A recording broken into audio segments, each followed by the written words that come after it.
Boys, we're going through it already. I'm not gonna lie. This getting on 3 hours early shits for the birds.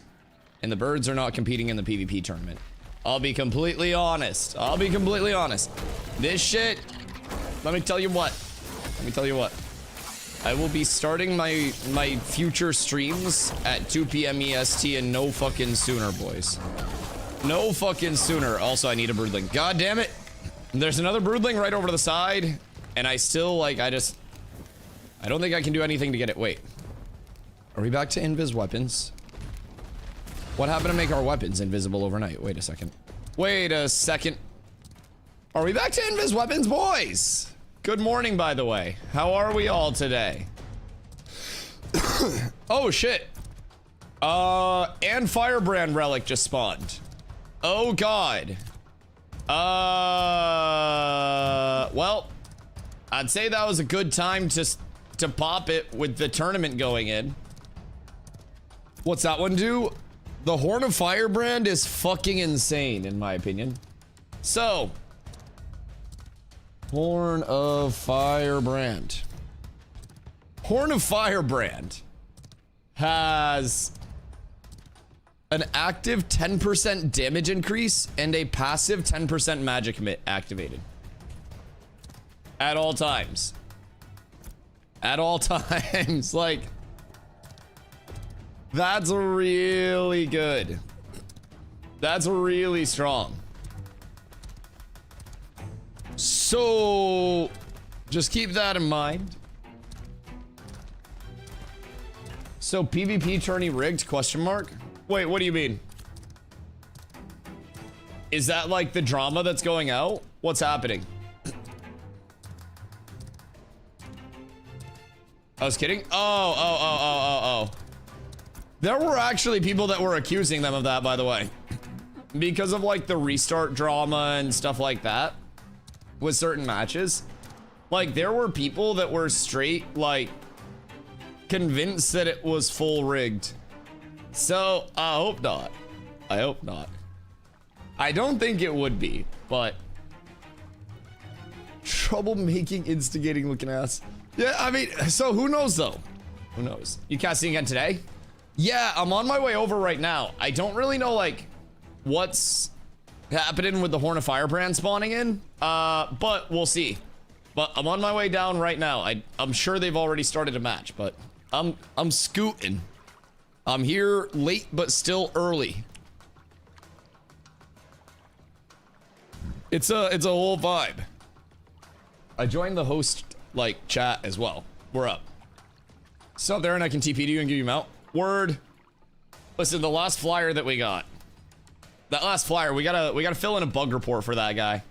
He's pretty slow. But it's okay, still works. He tries his best. He stays in the air, which is great. But it's just a little lethargic. Now, I do know Pirate Software has a flying mount that's not being used. So, like, what's up with that thing? Just out of curiosity, I mean, if he's not gonna rock it, then, like, somebody might as well rock it. The art team worked hard on that. Who's playing TP where now? Oh, Arcane Adams GM. Yeah, he got drip! Look at him! He's all dripped out. He spawned in his own gear set. Oh my god, no more gray bow for Mr. Arcane Adam. Holy shit. He's a real GM now. He's not naked anymore, guys. Man was running around with the boobas out yesterday on stream. We told him he had to get some drip, and overnight he got some drip. He corrected it. He's an official part of the team now, boys. But yeah, Adam's one of the GMs. I'm assuming everybody in Intrepid has like 72 different like occupations at this point. But from what I've heard, things that I can discern about Arcane Adam so far. He's the one that has to review all of our content creator applications for the program. So I don't envy him for that, because that's a lot of reading. And probably a lot of reading from motherfuckers that have never even made content.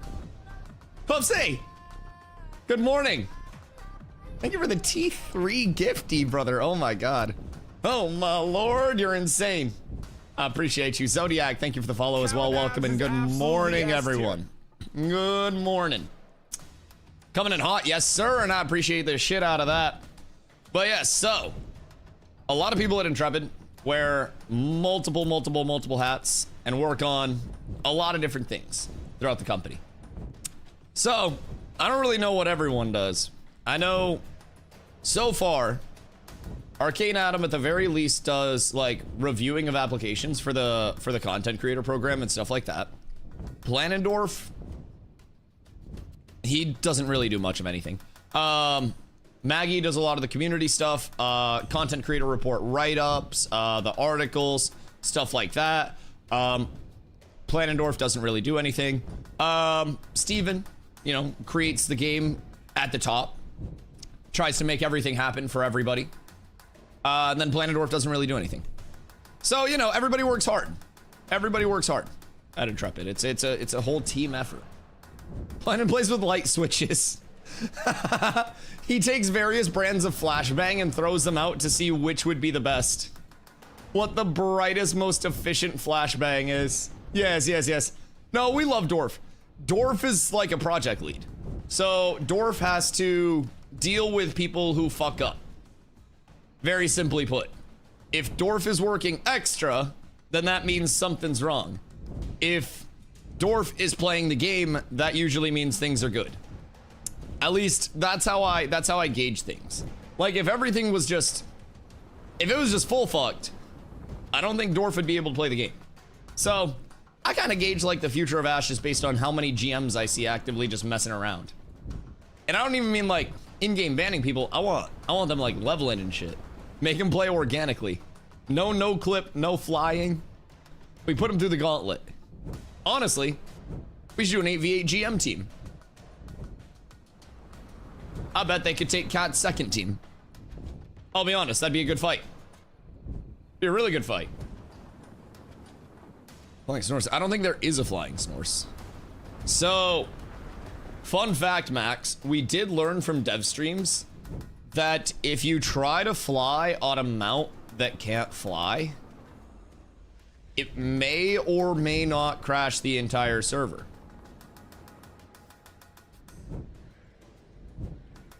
It simply may. We don't know yet. Do you want me to bring you the fan? No, I actually can't have the windows open because I'm so fucking stuffy. Hold on. I legitimately have to close the windows. Yo, Burns, how are you, my friend? All right. I'll be right back in between these rounds. Yeah, the pollen is so fucked. I genuinely just can't have my windows open. And the second I do, I can't breathe.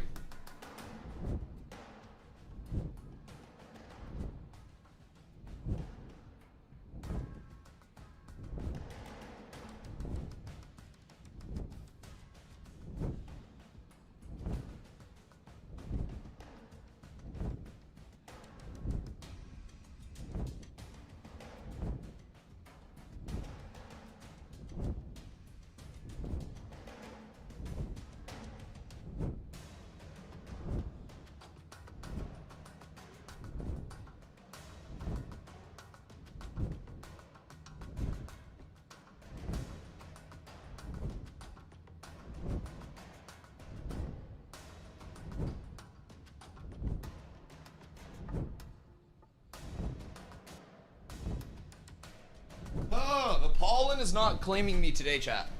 I'm not letting it. I'm not gonna let that happen. You're telling me Steven could fly around in a giant pirate ship, but a Snorse flying is just too much. Yeah, I don't really know why it works the way that it works, but it works the way that it works. I don't, like, I'll be completely honest. They can Flying Dutchman like crazy. Yes, the Flying Dutchman happens at any point, at any time.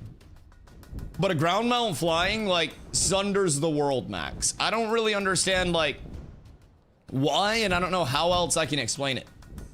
But a GM left their no clip on. And they went to fly on a mount that didn't have flight. And it was during a dev stream. And the entire server just shit out. The boat's technically clipping on the water, so it no breaky. So what the fuck does that mean? Flying Dutchman similar to a Dutch oven? Steven is not gonna fart and pull the covers over your head. No. No, no, no, no, no. No, no, no, no, no. Although he might. I don't know what Steven's thoughts are on Dutch ovens. But the Flying Dutchman is the most feared ship in the 7 seas. Now, you may have heard it from great pirate tales. Such as SpongeBob the SquarePants. SpongeBob the SquarePants. SpongeBob SquarePants. I was reading my fucking Google results as we went. But essentially, it's supposed to look a little ghostly, a little ghastly, and it's supposed to be this like notorious ghost ship. Flying Dutchman SpongeBob. A little something like this. So essentially, if you put Planet Orph and Steven on those bad boys, that's what we'd be looking at. This is what many people see. You give us a crow's nest, and I think that's the design for the Caravel. Just being completely honest, they might have stole SpongeBob's whole flow bar and everything. Boats are flying mounts, but the sky is the water's surface, and it has no jump, is my understanding. Yeah, the boat also has no like. So Steven was in the sky and then turned on his like gravity, and he went down, and they just kind of like plopped on the water, and it was like a boop, instead of like a kerplunk, right? And I feel like everybody was expecting a big kerplunk, and I don't think we got the big kerplunk that we wanted. It's God Cheese Team versus EU. Goddamn, already? Wait a minute. Oh shit, it is. Okay, hold on, boys. We got a match already starting out for us. So we got the Madhouse lads on the right. We got the Polar Hounds over on the left-hand side. Both teams still waking up, although it is EU peak time. So there will be no dilemmas, no discrepancies about the results of these matches, as this is closer to EU peak than it is NA peak. NA motherfuckers will be playing at 8:30 a.m. as we see the big Draco trying to go and get something with the fishing, but he's going to get rejected on the front line. He's going to get pushed all the way back. And did he end up getting nuked? Wait. Did Draco die? Where the fuck did Draco go? Oh, he's still in there. Okay, no, he just got back in there. Nobody's died yet. Oh, Luke goes down on the side of Polar. That's going to be a big loss for Polar, as he's just getting pulled in a little bit too much. Draco still trying to hold that front line right now. We got the Marionette on Lolek in the back. That CC is going to last for a while without anybody breaking it. Great use of that CC to take out one of the supports from the Polar side, as we're gonna see on the backside Soma from Polar dropping down as well. The big snipe to finish the kill. The Rangers just absolutely punishing on the EU side. Absolutely fucking demolishing the Polar backline. These snipes have just been coming through with so much force this entire tournament so far. I'm getting a memory leak, and I haven't even been in. That might have just been a lag spike. Zam gonna be dropping down. Tico looking low, as well as Sly Ryoga is CC'd on the backline. Great use from both sides of the Marionettes on the backlines that fight to make sure that those supports weren't free casting. As we see Draco gonna look to turn it. Draco's gonna get a big trip in. He's got the initiate that they're looking for. Draco looking to disengage. If he gets around this corner, it might just be the end of the match. They're gonna run away from Draco. They know that they can't fight Draco. They said 7 Polar, no problem. But Draco, we can't do it. We simply cannot. Oh, Draco's dead. So anyways, Madhouse is gonna take that one. Looks like it's a 1-0. I don't know if that was the first or if that was the third, because my ass just got here. Can you connect your stream/chat? Oh, yeah. Have him send me have him knock me up. And once he knocks me up, I can accept it. I'll accept him into my community and other places too. Yeah, have him send me the knockaroo. Stream together with friends has never been easier on Twitch. We also get shared hype trains now. It's huge. It's huge. So that way, one channel can carry hype trains. And hopefully it's this channel, so everybody gives subs here. Can you flag on caravan? Yes. Yes, I absolutely can. You give me 1 sec. Who do I want to grief? Attacker or defender? Which way are we leaning? I go defense. Yeah, I got you. That was... I forgot to do that, and I noticed, like, in that match, when Draco went back in, I was like, where the fuck's Draco? I just woke up. I didn't have everything planned. We're good. The good part is I actually made it over here semi on time today. Like, that's fucking huge. That's absolutely massive. Oh wait, Corla, are you doing predicts? Boys, quick gamba up at the top with your monkey bucks. If you think TMX's polar team is gonna win, bet on TMX. If you think that Eclipse is going to win, you bet on the Eclipse side. Both great teams. This is gonna be a huge fight coming out, and knowing how aggro these two teams play, it's probably going to be backlines in backlines, front lines just trying to keep up. So this is gonna be a banger of a match. Make sure you guys get your predicts in up at the top of chat. Click on the purple predict button, take your monkey bucks, and select which team you think will win. That is going to be one of the largest things that you can do to get your monkey bucks up and not your funny bucks up. If you save up your monkey bucks, you can time somebody else out of chat. You can get yourself out of a timeout. You can get a gifted sub for the month. You can even become a VIP in the channel. Many of the VIPs that you see are from monkey bucks because I don't like motherfuckers enough to give it to them normally. So they gotta buy it. So, save up your monkey bucks. Try to make the play on your end. And, boys, good luck. It's a big gamba. If you guys hit, you're gonna get a lot of monkey bucks from that. We already got almost 100k riding on this match and a few more seconds to get the gamba in before everything does start. We do see the team shaping up over on their sides. We've got the... Oh, wait, this is a BO3, right? Carla, this is BO3, not BO1. So you did the wrong match. That's okay, we'll do it for that match. Hee hee. Hee hee. What if I come in to do your hair midstream? You'd be on camera. Sioko, what's he doing here? BO3, clear it. Oh, wear a mask. / predict. Are you saying that my hair looks bad? Are you also in the community of Dusty, your hair looks like shit? Because I feel like chat's been mad at my hair. Carla, tape plank to your head and use it as a mask. How do you know plank's not Carla? How do you not know? This man's got abstinent bedhead. What do you mean by abstinent bedhead? Like I didn't have sex? Because I didn't. Yeah, no, it's a different night. P-boner syndrome. I didn't even wake up with a P-boner last night. Yeah, I don't know. Just ate a peanut butter and pickle sandwich. That sounds disgusting. Are you able to linger? Yeah, Lloyd has to send me the request. Like, he has to do the knock thing on my channel. Yeah, I told Team Muggsy to have Lloyd knock, and I have my end pulled up. I'm just waiting for him to, like, do the request. Yeah. I've been waiting on it for, like, 5 minutes.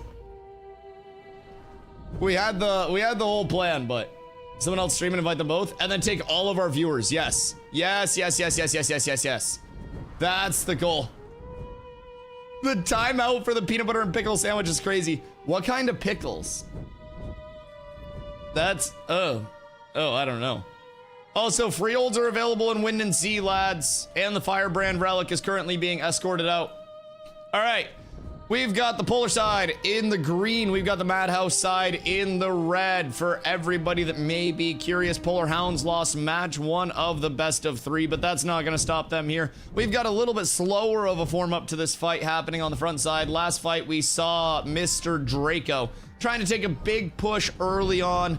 And here we're going to see another jump forward going from Bruce, following up from Draco onto GTR from the Madhouse side. But a huge counter from Madhouse as they're going to catch Bruce slipping. They're going to catch Zam slipping, and Madhouse baits in the initiate, and they counter it exquisitely. Luke dropping down, Ant dropping down, Draco CC'd, helpless, Soma dropping down again.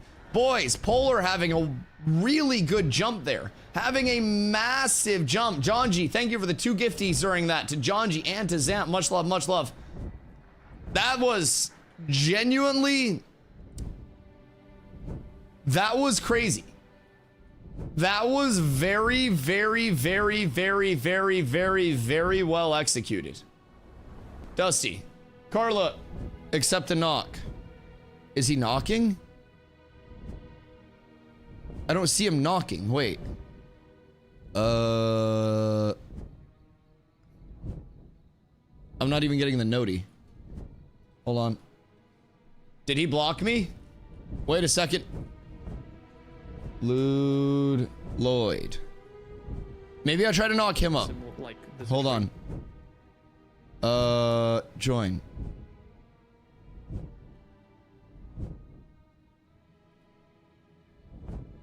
Okay. I think we're good. I think I didn't even have to ask consent. There we go. All right, cool. Yeah, sometimes that stuff's tricky. There's a lot of gray area. Like, there's a lot of like knocking up, a lot of knocking down. There's a lot of opening doors, closing doors, windows even, getting stuck in the windows. And we try to do things the right way here. We never want anybody to feel like we're knocking without permission. We never want anybody to feel like we're... Why the fuck is Flanker here? What the hell? Flanker? Didn't we ban EU from this tournament? I don't want his ass near me. What the fuck? Is that the real Flanker? No. It's the guy that took his name. They're using his name for likely... what is it? Likeness? That one? I almost said likeliness. I was still waking up, chat. Please forgive me. He was invited to co-gas with Polar. Flanker is there. I don't buy it. I think that's a fake Flanker. I think that's a fake Flanker. You can't tell me otherwise. There's no proof that it's the real Flanky Wanky. It's crazy. It's not a real timeout. Has to be flanker. Wait, flanker. How big of a flank would that be? It's on the tourney stream? The Photoshop's a crazy thing. Like, genuinely, people are going fucking insane now with Photoshop and voice changers. It could be genuinely anybody. It could be Steven for all we know, Plo.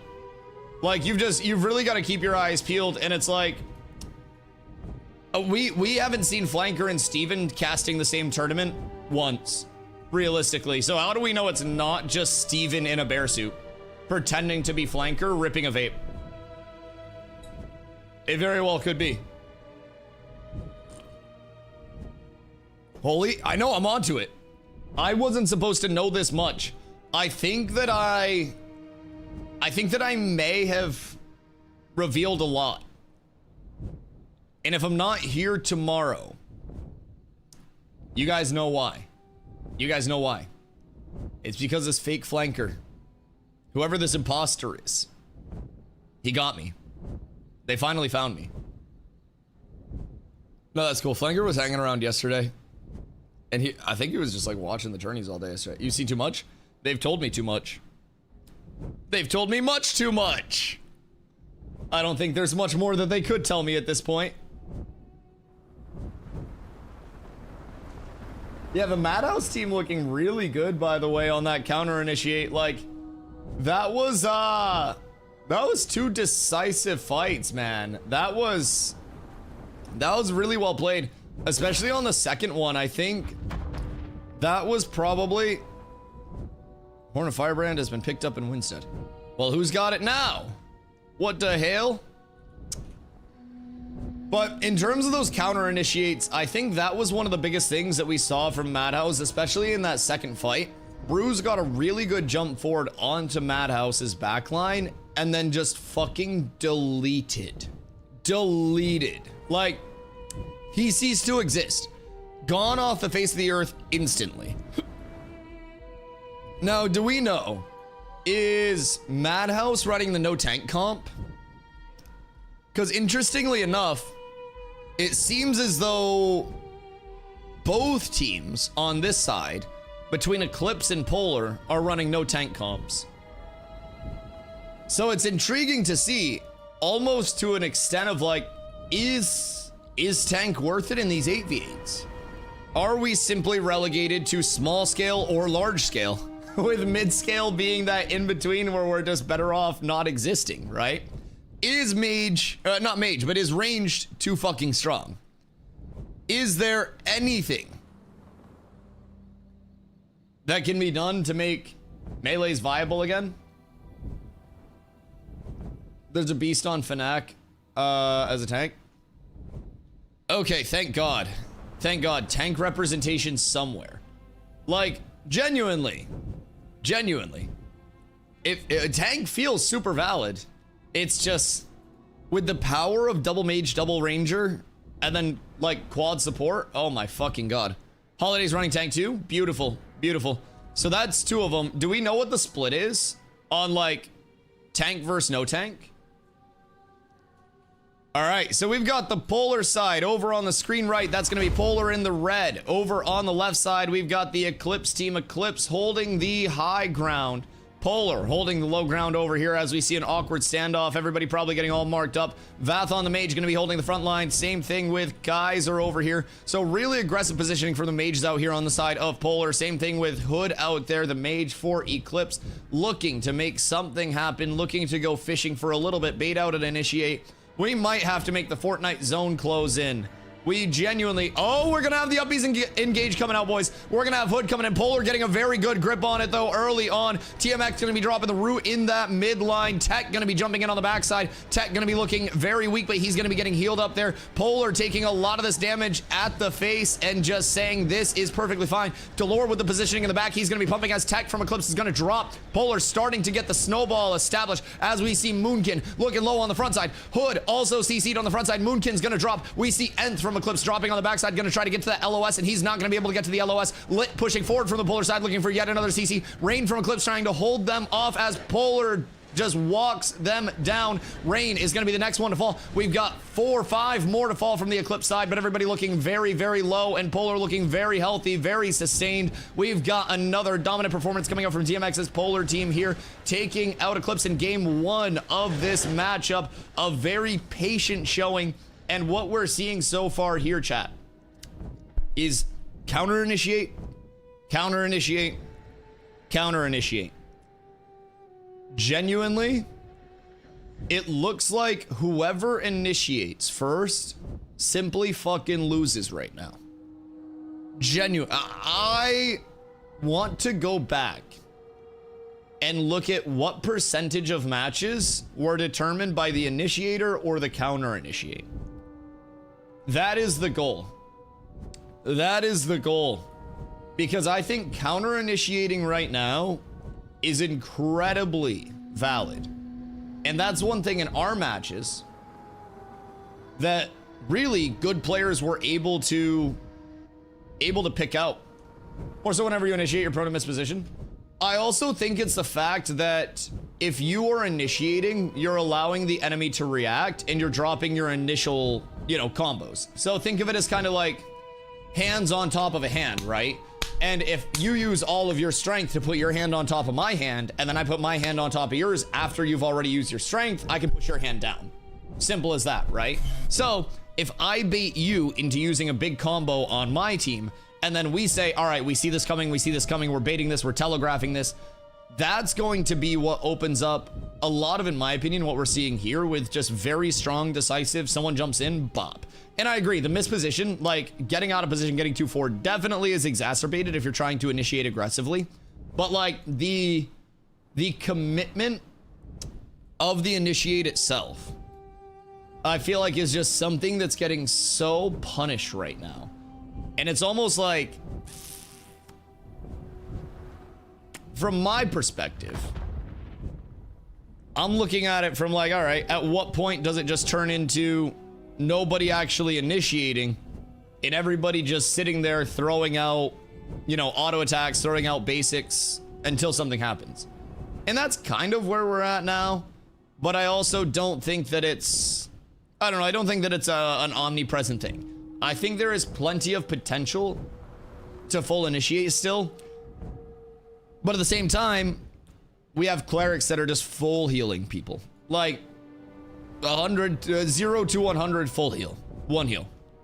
So it's definitely tough to full send on stuff right now. Unless you do get full plague, full wound, full anti-heal, like, if you get all of that up, the sends can be sendy. If you were slow getting that up, then you're not going to be able to finish anything. So, one of the reasons why I don't like 4 supports. Yeah, I agree, but I also think that, I mean, shit, it's a natural part of the game, right? But yeah, I agree. 4 supports is very, very sustainy right now, in a sense. But I think a good part of it as well is in 1v1s, rogue mana burn is incredibly oppressive, right? 4 supports, it may just be the answer, right? That's kind of what I'm thinking. There's a lot of situationality. And long term, if you end up fighting a 4 support team, that would be conducive to having like a rogue with mana burn. If you're fighting a 3 support team, you may want to switch the rogue out or switch the mana burn out for something, I don't know, burstier. Now, granted, rogue is really fucking bursty in the first place anyways, so I don't necessarily think that that'd be like a huge switcheroo, but I think there's only one team that's running 3 support. Yeah, I think there's really like just not a ton of advantage to it, if I'm being honest. Because like with 4 support, you've also got double bard going. And with the double bard, you fucking shred. I'll be completely honest. Like, double bard can still be very good single target in the sense that you just call out 1, you get finishers up, you get some bzzz, and then you're good. And that can be all you need, in my opinion, to get an initiate off. And it's not like a bard res dumping is going to be something that completely changes them from a support to a DPS. It's just like they can throw that in so easily. But yeah, I agree. I've heard the EU tourneys are no quad support groups and only 3 support at most. So I'd be intrigued to see like VODs from there, how everything's looking there, and like how y'all run, because I know that's preference for a few EU groups as well. So it'd be cool. That could also be why EU's feeling so tanky in these games, because they're so used to the 3 support meta that having a 4th support, they're just like, and like just fucking bouncing our attacks off their massive pecs or something. All right, we got Bowler, we got Eclipse looking for this LOS battle. We got Lit and Tech over on the side trying to exchange blows here as we're going to see a big fight for this neutral area coming around the LOS itself. We're going to look to see maybe a big Vines coming in. Colton's going to get a full send in as well. It looks like Eclipse going to get caught with a big AoE dump coming around the LOS corner, and that's going to be a loss of 4 immediately. And it looks like the Eclipse side just not going to have enough. That big catch coming out from the Polar side with TMX's team, and they just immediately, they got the root, they got the freezes, and 4 people dropped just like that. And that is the power of the no tank setup. If you are just all DPS, if you are pumping, that's the power that you have. That was large. That was a very big initiate. That was a huge intro. Got like a 4-man Vines into the freeze from the mages as well, into just absolute decimation. So that was nice, man. That was a really good initiate. No counters coming out from bards either. And to my knowledge, as a tank player, I have my shake it off. To my knowledge, as bards, that's going to be one of the things that very high skill bards are looking for, are those team roots. To my understanding, bards are going to be responsible for clearing off a lot of those team CCs. And through that, if you don't have the immediate response to things, it's very punishing. And if you have the bards that are ready to go, the roots and the initiates mean next to nothing. You have to communicate nimbles though. So if you're running 2 bards, you kind of want to like stagger your nimbles so you're not going at them at the same time. So I leveled a bard to about level 15 so I could understand functionality of it, but I am by no means a bard expert, and I'm still trying to learn all of the intricacies out of things. So is nimble going to be giving you a cooldown? Obviously you don't want to stack them because you're going to get your team out of it with 1 nimble anyways. So just kind of like having those things as constant availabilities. 25-second coolie. Okay, cool. Cool. So 25-second coolie. So if you have a set cycle in the static of like, this is my first nimble, your second nimble, then you can stagger those really well, and you can probably get out of near any group CC. Okay, that makes sense.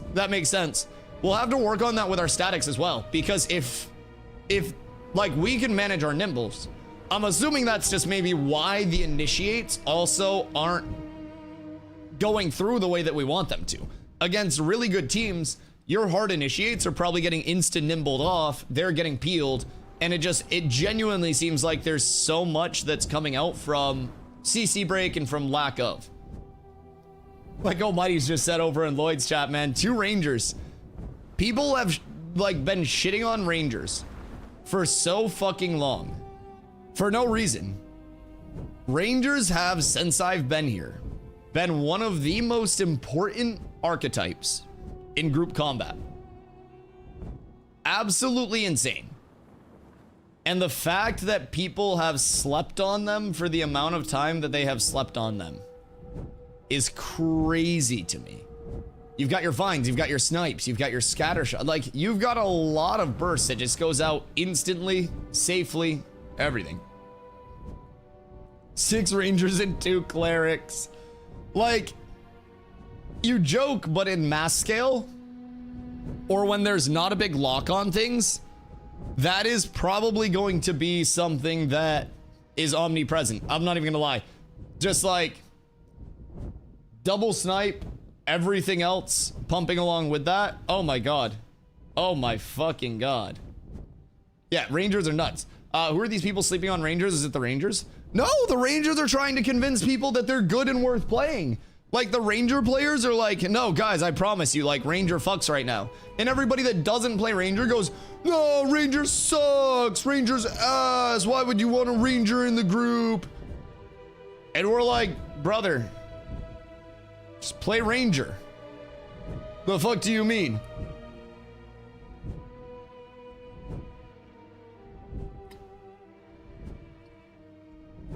So many people are just fucking ignoring Ranger. Ranger probably one of the best group PvP classes. I would say if I could pick anything to have like my best player on, it'd probably be Ranger right now. Just because they have so much control over everything. I think if you have a Ranger or a Mage calling, then it's probably very good. Just the fact of like those being your 2 true facilitators of initiates, right? It is much easier as a tank to be like, I'm walling this, right? But if you have a Mage or a Ranger that's just like, they see it, they take it, everybody follows them in, that's going to be a huge benefit. And I think that that is probably where we'll see a lot of callers go. I'd be curious what archetype is shot calling for a lot of these groups just as their main caller. Because I know in Polar Hounds, Godchi's their caller. Godchi's a Mage player. Okay, so we got the Cartel boys over here. Wait. What just happened? Wait, I'm not doing this. I'm not doing that. Guys, I can't stop my camera. I hit enter and that happened? That was weird. Please don't. Why mean? Why you mean? Why Cartel mean? You're marionetted? Wait, so the marionette on the flyer just spins our camera around? Wait a second. Wait a second. That's demonic. Okay, hold on.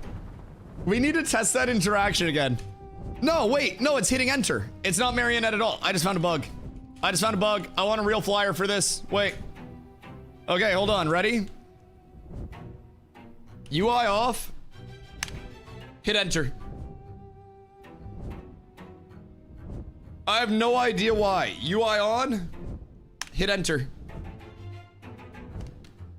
UI off. Hit enter. It's a feature. This is in the GM console. I'm slowly just unlocking more and more of my streamer client perms. What the? Like, I don't know anything about game dev, but my simple question is how? Like, I know nothing about game dev, but how the fuck does something like that even happen? What? Please report that? Yeah. Yeah, I'm very confused. Does it work on non-flyers too? Hold on. UI off. Yeah. Okay, chat, turn your UI off real quick. And then hit enter. It spins you. We're up. Oh, it's like a panorama. That's true. That's true. Dusty turns around and everyone is spinning. Bro, I'm telling you. Okay, wait. Report bug. What do we even... Hiding UI plus pressing enter equals spinning. Please give me a mount. All right, cool. Let's see. Movement. Character. If I turn my UI off and then press enter, it makes me... Oh. It makes my character spin to the right. I think it's the right. Yep. And I cannot stop it until I unhide UI and press enter again. Please give mount. We're up tremendous. Does he still immersive while reporting? Listen, there wasn't even a step dev in there. There wasn't even a step dev in that report. That was one of my most tame reports that I've put in so far. Somebody may or may not have inquired if they could get me banned from reporting bugs. They could not. I have immunity. I can't be stopped. Because apparently any bug report is a good bug report. So like anytime I fell into rocks and I said, step dev, help me please. It's a good report. It's a good report. That's getting stuff out there. Now, I do understand. Probably why Steven doesn't come see me anymore. And why he just killed me a lot when he did come see me. I get it. I asked for it. I bring this upon myself. It's a me thing. You're the game guilty as socks. What is guilty as socks? Help me, step dev. I'm stuck and need a new snores. No, the snores is acquirable now. And somebody already has a snores on this server. I don't really know how. But it's okay. I was blessed up last phase. In all fairness, I had a few mounts, so I can't really complain. I think that if I had all the mounts that I had last phase, and then no mounts this phase, it still balances out to an absurd number of mounts that I should never have had in the first place. Now, what we do hope for one day is that Pirate Software flyer level shit. Like, that's the ascension where you know that they actually like you as a streamer. Pirate Software got a fucking custom Bugatti flyer with the leather interior. Lazy Peon got 5 characters leveled for him. At some point you'll know when you're loved. And it's like, there's liked and then there's loved. I lost access to your stream elements thing. I think the overlays I was working on are gone too. You got me. Listen, we love our Arcane Atom over here. We love our Arcane Atom, and it's a team effort too. It's like, you know, I'm a smaller content creator, so it's not like I've got that level. You, inexperienced. You were naked yesterday. Now you've got your GM drip. You must be respected. You've got to have the full setup. Like P-Door for a while was wearing the Goblin mask, so a lot of people do him from the Goblin mask. It's like you've got to have your aura, so to say. Your, I don't know, your kind of like identity among you. And I think we teach each other things very, very frequently. And much like the playtest environment is an alpha, we too are alphas. Not in the sense of like we're super alpha, but in the sense that we're like constantly in development. We're constantly improving. And through the entire community's efforts, we'll continue to improve. Yesterday was a humble brag. I figured the only drip needed is a GM tag. Okay, hold on. So maybe we need like a GM tag, naked, goblin mask, crushbone hammer. So that way you can walk around saying that it's your ban hammer. Maybe there is a certain level of like humble brag that could be associated with it that could be an absolute banger of an idea. I don't think that it's out the window by any means. We just got to get you a big ass hammer, and then anytime somebody's like committing in tomfoolery, you just run up to him, swing the hammer once at him, and then give him a 3-day. I want to see what the GM console has one day. Like, I know Steven has a lot of potential with his. I just want to like de-level one of my characters. Not one of my characters, but one of my friends' characters. And I say friends lightly. I say friends very lightly. GM Cubone is crazy. GM Cubone is wild. Yo, a banhammer would be so sick though. I don't know, like, you know, in the olden days when people would like walk up on the stage and there'd be like the executioner there, right? And the executioner would just be holding a big ass axe or like a sword or some shit. Like, what's stopping us from just taking exploiters, teleporting their character to like the top of Carfin, and Steven standing there in like, I don't know, like in-game BDSM suit with a giant banhammer that's just like a two-handed mace that's not in yet, and then just has this sick like spinny finisher thing where it just smites the character out of the fucking face of Vera. It would be, I think I'm in for that. 40-foot long whip. Well, I'd be exploiting. Me personally, I'd be getting in trouble. Now, the banhammer is a scary thing, but like, if you're telling me lashings, I mean, shit, who am I to say no? That's just value. Some people pay good money for that. We just gotta keep that in mind. I'm an opportunist over here. And if there's a chance to save money, then shit, if the activity's happening anyways. My God. A filthy animal. Okay, hear me out. Intrepid did say that, like, they're not going to name and shame people that are banned. But, like, what if they just, like, slip me a little list and let me name and shame people? Right? What if everyone that was getting banned, just there was like a leak, like, I don't know, maybe we'd start like a WhatsApp channel or something, and we just talk about, you know, all the people that were banned, and then we just come on and make fun of all the people that are dumb enough to get banned in a fucking alpha. I think that'd be great. They need to be professional. They can't name and shame the savages. I name and shame savages every single day.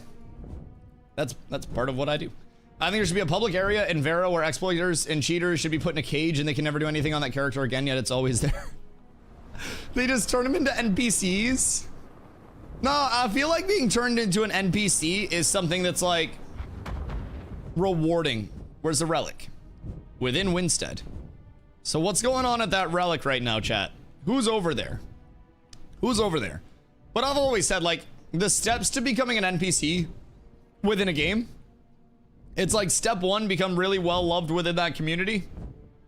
Step 2, literally fucking die. Like, that's your speed run to being an NPC in a game. Anything other than that, it's just, I feel like you're worse for wear, and I feel like your odds go down. If you're not really well loved in a community, or if you're still alive, you're probably not getting an NPC. Also, if you die a non-tragic death, then you're probably not getting an NPC. It's gotta be, you know, it's gotta be like Kobe getting a statue or something, levels of like loved by the community. And that's not gonna happen to a lot of people. But sometimes somebody can ascend and they can get themselves a goddamn statue. And by ascend, I mean literally fucking die. Who's over here just getting crazy? Oh wait, Fennec. Is that the tank? Yeah. What?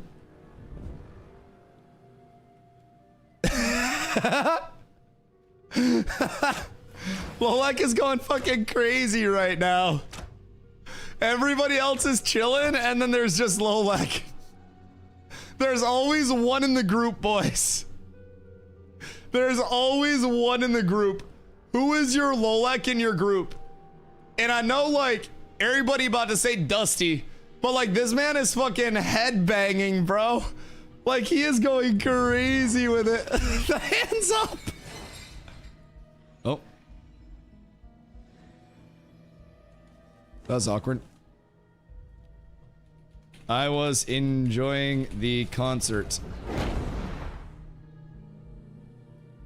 We're having fun! The headbang is so good. It's so fucking good. Why are my bards not doing this? Like, maybe we would be, I don't know, winning more if we did this. Oh. What the fuck? Lolek is a battle artist. Some Travis Scott type shit. Oh god. Who won? I think I don't know if it's an intermission. I think Lloyd's yapping on his stream right now. I think they're doing an intermission and teams are maybe shaping up for the next one. It's Cartel over here. So we got Roxy's and gang over on this side. Huh. And then no! No! This mounts so slow. The posture check. Well, maybe I just need to stand up then. I like that I'm marionetted. No, they're not hitting the burb, they're hitting the me. I only have one burb, but I have a lot of me's. The burb can't respawn. Backfoul demon. Alright, who do we... Bruh. Who got too much time on their hands? What the fuck? Wait a second. Wait a second. Wait a minute. Hold on, we'll help. There we go.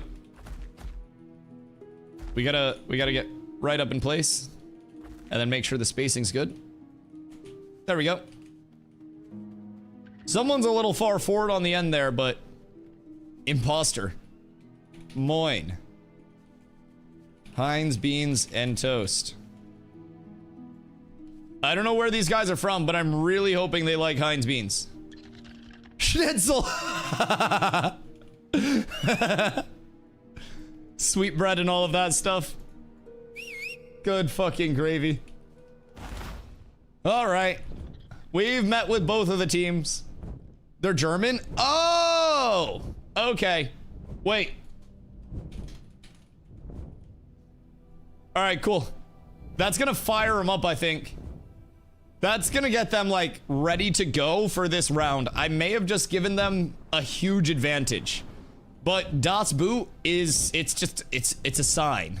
It's what powers them up. Maybe tea and crumpets? I still don't know what a crumpet is. I have no idea what it is. I know the word exists, but it's like, I don't quite know what it means. Mad Max and Mad Maxi. Wait, that is true. There is Mad Max and Mad Maxi in the chat. Yes. Yes. We have a bunch of crows. We now have Mad Max and Mad Maxi. Like, if we have a single goon, then we're good. We're good.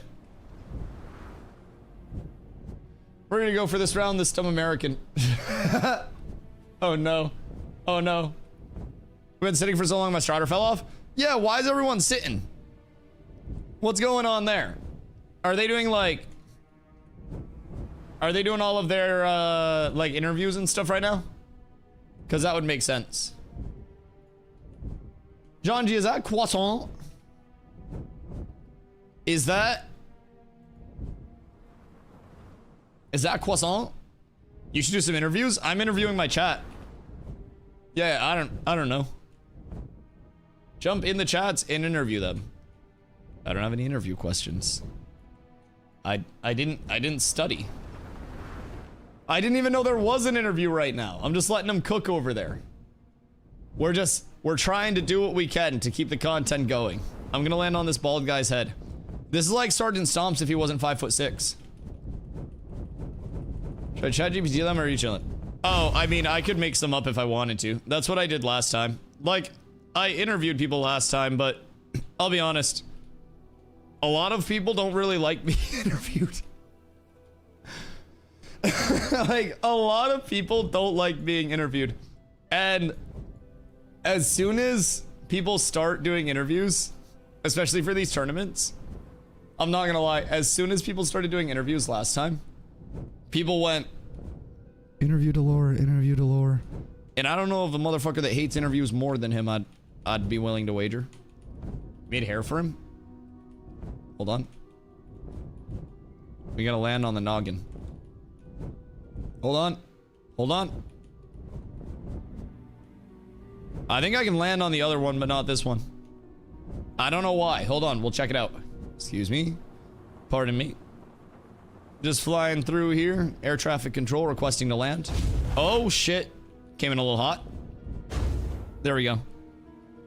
So if we get it just right, he could have like the old man kind of like...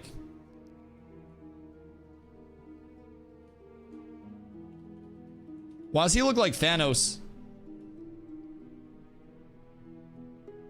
Like he looks like Thanos if Thanos were a university professor. I won't lie.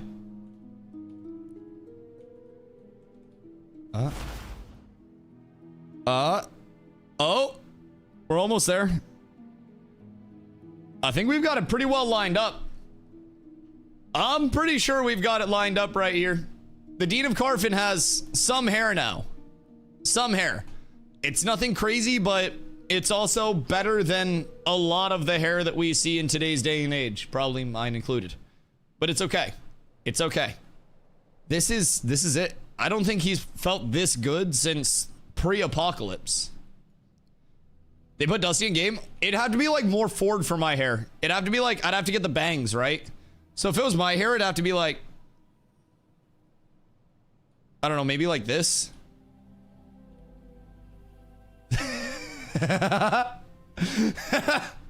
Wait, there it is. Hold on. If I do it like this, we're good. Yeah, I think this is basically it. This is the same cut and everything. If I just get a little tail, then we're good. He's got the absolute Drippington. He cannot be stopped. And then you could also do like the mohawk. So the mohawk you've got to be a little more precise with. But like if you go down in the middle, then you can kind of get it like at the right time. That one's a little tough. It's a backwards rat tail. Yo, wait, backwards hats were such a cool thing for a while. What if we just start the backwards rat tail meta? Where it's like just here and then one rat tail and then everything else is shaved around it. I don't think that'd be too unreasonable. I think that could fuck.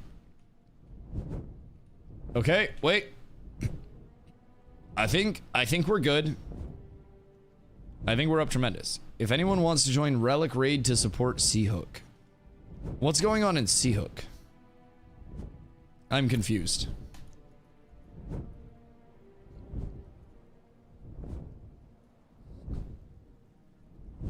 Is Seahook the one that Aura has? Or is that Wind and Sea? I know Aura has one of these. But I don't know which one. Uh-oh. Either way, that's cool though. So Firebrand Relic's probably going out to the Trops. And then once it's out there, if they do own that, then like 4 people will benefit from it because it's going to be in the node zone of influence, right? I'm pretty sure under the relic menu, it's only in the node zone of influence. But we'll see. We'll see. Overdue. Oh no, my taxes. Oh no.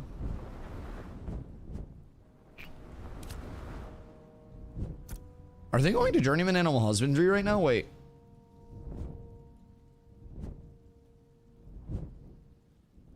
Huh. Huh. Chad, do we have Journeyman Bows yet? Wait.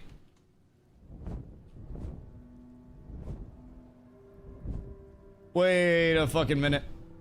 How does that happen? No bows. So why are they spending 300 gold on Journeyman Animal Husbandry? Wait, they don't even have a wood shop to help make money. Wait, they're spending 300 gold on something that they can't use yet. I mean, I guess that's not my, I guess that's not my realm of anything anymore. By the way, they accused me of going off the rails of the node planner for the server if I got mayor, and then they went off the rails of the server planner once they got mayor. The projection's crazy. I'm just putting that one out there. The projection was wild. I don't know what to spend my money on anymore. Me. That's... Huh. So why... Do you steal Claritin? No, I closed my windows. And I'm not getting fucked by pollen anymore. But yeah. When are we going to have Journeyman Bows? Also, hi Fupo. Xbox Showcase in a little less than an hour. Yeah, but like Xbox Showcase, why? I'd have to play with a controller. Controller's no fun. All right, so we have 2 teams that I think are ready. I believe. Xbox games come to PC. Yeah, but that would mean I'd have to play something other than Ashes. You know? And like, why would I do that to myself? What's my motivation? And if they're not, I don't know. If they're not paying me, I'm not going, Foop. I feel very, very simply straightforward about that. If a game dev's not shelling out some US clams, I'm not leaving Ashes. Why no VIP? She can't have mod and VIP. Yeah, the mod badge is bigger than the VIP badge. So she would have to give up her mod to do that. Excuse me. Pardon me. Unless they got a banger game, they don't deserve my interest. I mean, it's not even that. It's just, I already like Ashes. So it's like, why would I go do something else and kill my channel doing something else when I could just play Ashes? I like Ashes. Ashes makes it so I can pay my landlord my monthly rent. Like, I personally, there's not much on my end that would get me somewhere else. Except for a game dev literally going, hey, Dusty, we really want you to come play our game and showcase it. And, I don't think that any game devs really care about a 100 viewer streamer from that standpoint. I'm not gonna lie. So, my perspective is very simple. It's like, I love playing Ashes. I love my, like, hanging out with my community over here and doing everything that we do over here. So why would I go elsewhere? I think a lot of streamers just kind of like do that for no reason, and they chase this, like, I don't know, they chase the hype games and they chase this and that because they lose sight of how lucky they are to have the size of community that they do have in the first place. And so that's why I'm always just like a one game person, right? I hang out, I play what I enjoy, and I try to grow my community in that. So like, I look at other games, but I don't know. I haven't really had interest in playing something other than Ashes since I've come to Ashes. Even on the downtime days, I just kind of like sit here for 8 to 10 hours and I just talk about Ashes. Like, we don't play any game. We don't do anything. We don't, you know, it is constant content. It is yapping all the time, yapping about what people are curious about all the time, and answering questions all the time. And that's what I really like. So people have said for a while, like, oh, Dusty, just go elsewhere on the downtime days, right?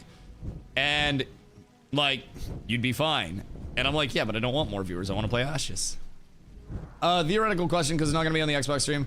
What are you doing, Ashes? Gets the point. Where am I being these types of streams, like Game Awards or other types of stuff, like PAX streams? Oh, I'll watch the shit out of that. Oh, yeah. Oh, yeah. Like, hear me out. I'd watch the PAX streams and stuff, right? But like, from a watching them perspective, I'd more so be like, oh, that looks cool.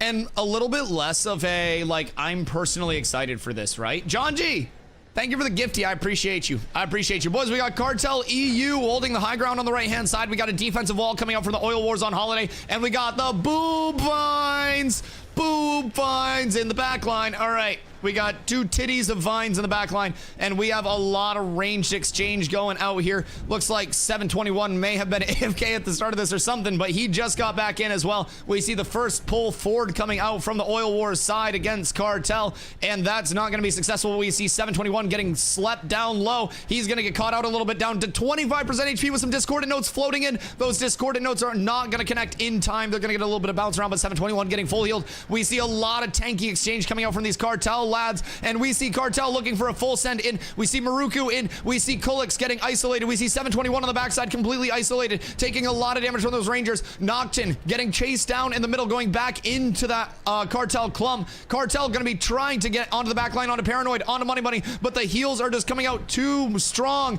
Paranoid finally going to drop on the side of Oil Wars. Oil Wars is down one. Cartel has everybody. The tankiness, the sustain. You can tell these EU teams are used to playing with three supports because, my God, they're just not fucking dying. Yuna on the back line, Kaiser on the back line, Ebony on the back line, all getting low, but the supports are just supporting, man. Hans from Cartel refusing to die. These Cartel teams and these EU teams, Oil Wars, Cartel, all of them just not dying, refusing to take damage. Look at how long this fight is going on for, chat. The double support is fucking insane, and this is with Oil Wars being down 2 now. Yuma gonna drop as well on the back end. We see Nam dropping low to 50%, potentially less on the backside. It looks like Nam is gonna drop as well. Ebony getting low, and that snowball is now beginning. You've got 3 Cartel for each one of the Oil Wars remainers. Money Bunny gonna be dropping, Ebony gonna be dropping, Sugar Free and Kulix taking the L with some pride. What a drawn out fight. Holy shit. That was constant, like, up in each other's faces. The supports from each side going absolutely wild. And just as I said, you can tell that these guys are used to playing the 3 support meta, because as soon as you throw in that 4th support, nobody fucking dies. Nobody's dying. Really well played from both sides there. It was patient. It was a lot of initiates going in into a full send that just never ended. And that full send was probably one of the most sustained fights that we've seen so far. That was absolutely massive. So really well played to both teams there as we get into our reset. So that's going to be 1-0 for the Cartel side. Cartel just beefy as shit. 2 Bard, 2 Cleric, 2 Ranger. Yup. 2 Bard, 2 Cleric, 2 Ranger, 1 Mage, 1 Rogue over on the Cartel side. No tank on Cartel. And then Standby EU. Is that Standby? Okay, this is Standby. The other side is Standby. Standby has a tank. Sugar Free is their tank. They actually have 2 tanks, according to the graphic. So Standby has Sugar Free and Kulix tanking. Nock and Ebony on Bard. 1 Cleric with Money Bunny. And then Paranoid on Mage. And then Yuma and Kaiser on Ranger. So 2 tank, 2 Ranger, 2 Bard, 1 Cleric, 1 Mage. The double tank is interesting. The double tank is very, very, very interesting to me. I wonder if it's like for protects or something, but very intriguing. We love to see that though, and it's crazy in my opinion, like Cartel being as tanky as they were up in that front line without a single tank, but I mean, you have Roxy's at 193 power and 6,600 HP on a Bard. You've got 5k plus HP on 7 of 8 of the Cartel, and those are squishies. Their lowest is a Mage at 4453 with 197 power. So it's most definitely a matter of just like everyone's beefy as shit. In this matchup alone, you've got the Bards, Ebony at 5818, Nock at 6050. You've got Roxy's at 6588 and Stannis at 5400 HP. Everyone's so fucking tanky. There's no point in getting a tank because I have 300 more HP than Roxy's. Like, genuinely. Like, obviously tank is superior choice among all archetypes because it's just kick-ass because it's tank. Listen, people don't like the name of the tank. I like the name of the tank. Tanks. Tank simply tanks. That's it. I like it. I like what I'm able to do with the archetype. I like that people know what our job is. Like, we tank. Tanks are cringe, change my mind. Listen here. Listen here, 5k plus HP ranger player.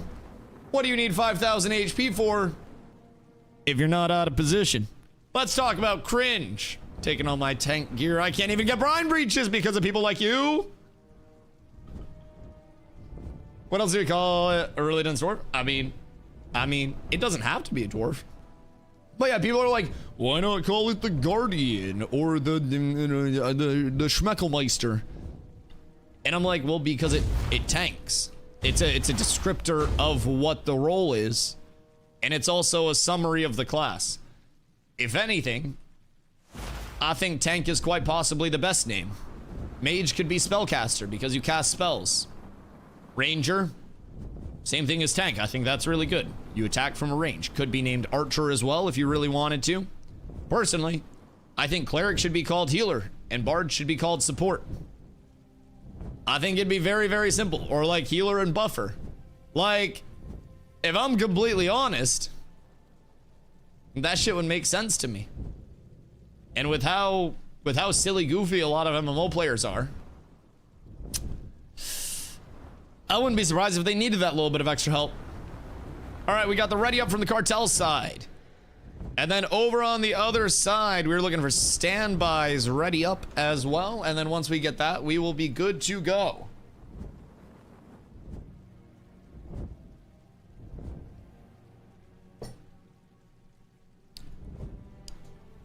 Oil Wars over here. So Oil Wars is standby. 5.8k HP. Yeah, like what? I feel as though max health values on items are a little too fucking high. I'll be completely honest. 750 raw HP on Basilisk Skin Tunic, like brine breaches, everything like that. I just feel like it's a little too goddamn high. But that's my take. I think it's crazy that there are supports that have almost as much HP as I do. That's crazy. I'm not using Basilisk. Wait, isn't your match starting? Knock, are you playing right now?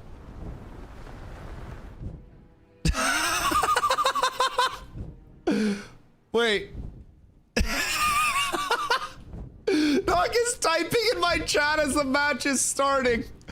All right, we got the cartel side looking to push the high ground. We're going to be fighting behind our bald friend here as the Oil War side getting a nice pull under the tree, under the tree, under the tree. But that's not going to work out. They're going on bards. Bards are going to have too much escape, and cartel just going to walk it back down this this low ground here, down the hill as we look to see maybe an upward initiate. Nocton going to be trying to get some good positioning for maybe a Vines on that back line. We see a lot of congestion as we're going to see a big jump forward coming out from Roxy's, from Maruku. We're going to see Nocton. We're going to see 721 coming in with a big Priz beam on the back end. We're going to see some big sustain coming out. Yuna getting a good position on this back line if they're able to sustain it. Fighting under the shade of some money trees here, trying to come up on $1,000 US dollary dues. Who will be able to sustain in this fight? Yet again, we see another EU dicks out, balls on, balls fight in the back end. We've got Kaiser dropping low at 25% HP, and Kaiser is going to go down. The Lone Ranger on the backside, he's going to be too far isolated. He's not going to be able to be sustained. Oil Wars down 1, down 2 with Yuma dropping now as well. And that cartel side, you look and see just 100% HP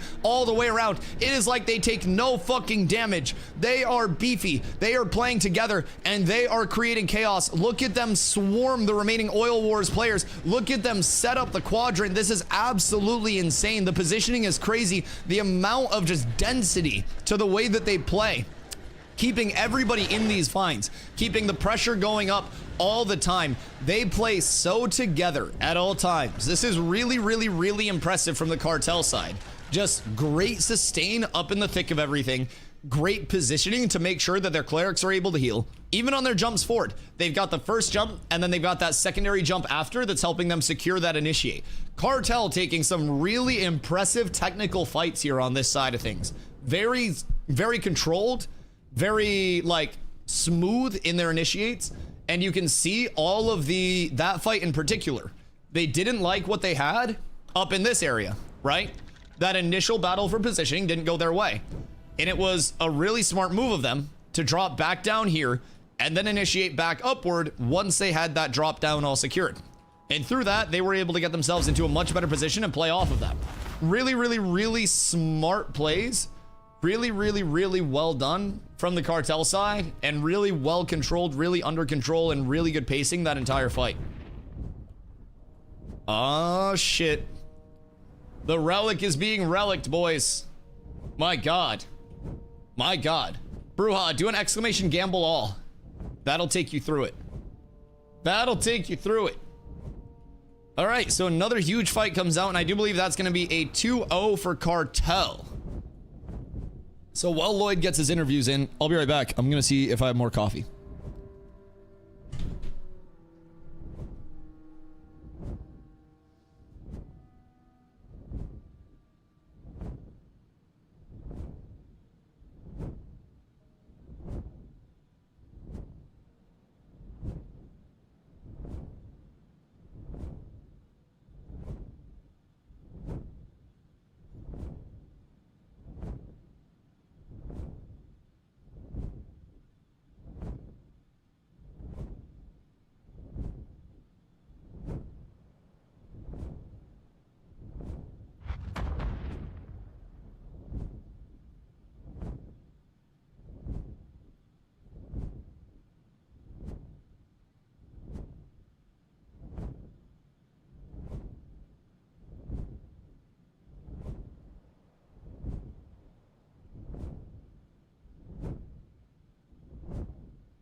Good day, good day, good day, good day. We're back.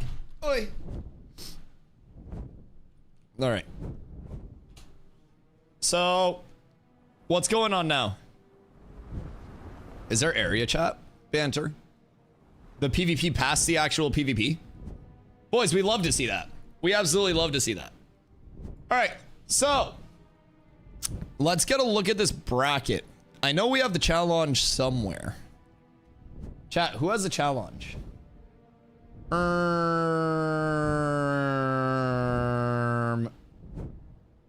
Right here. I found it. We're good.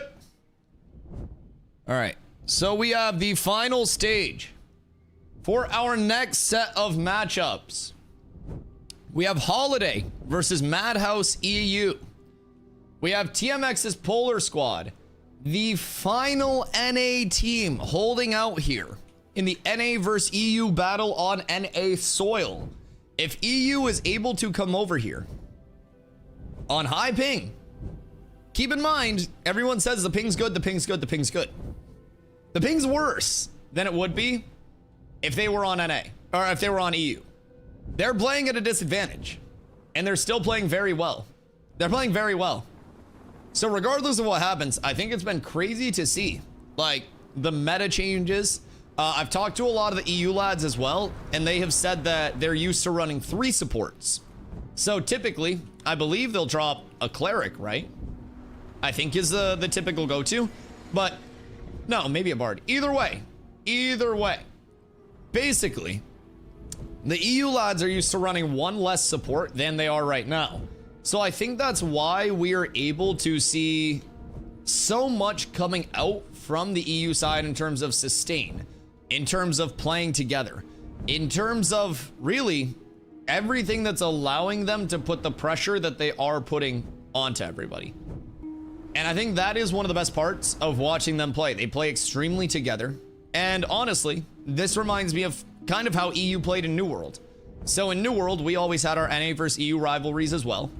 And EU was notorious for having terrible melee players. Absolutely fucking horrible melee players. Like, their main ball was ass.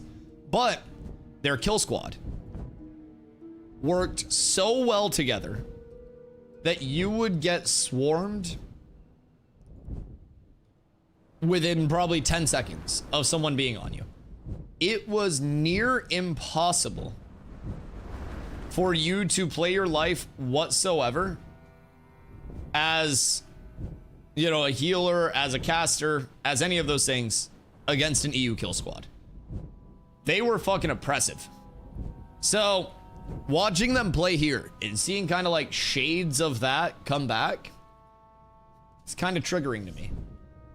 I watched many of my healers die at EU kill squad hands. And it definitely, listen, it definitely seems like it's working, man. We'll have to check out all of their tech, all of their strats, check out their comps and see how they're running it. It's nice. I'm really liking what we're seeing here, especially with the level of like full frontal initiates that they're able to get. They have just been popping in and sustaining themselves in very, very, very highly contested fights. And I think that that's been one of the biggest things that we've kind of struggled to see. I mentioned at the start of the day how we were doing a lot of like we're seeing a lot of counter initiates, and almost like the first person to go in was the first person to die. And it's cool to see, especially coming out from the cartel side, how well they are able to get in, sustain, and go from there. So that's the good thing for me that I'm really liking. I think this next Holiday versus Madhouse match would also be an absolute banger. But these next two matches is semis. So semis are going to be BO5.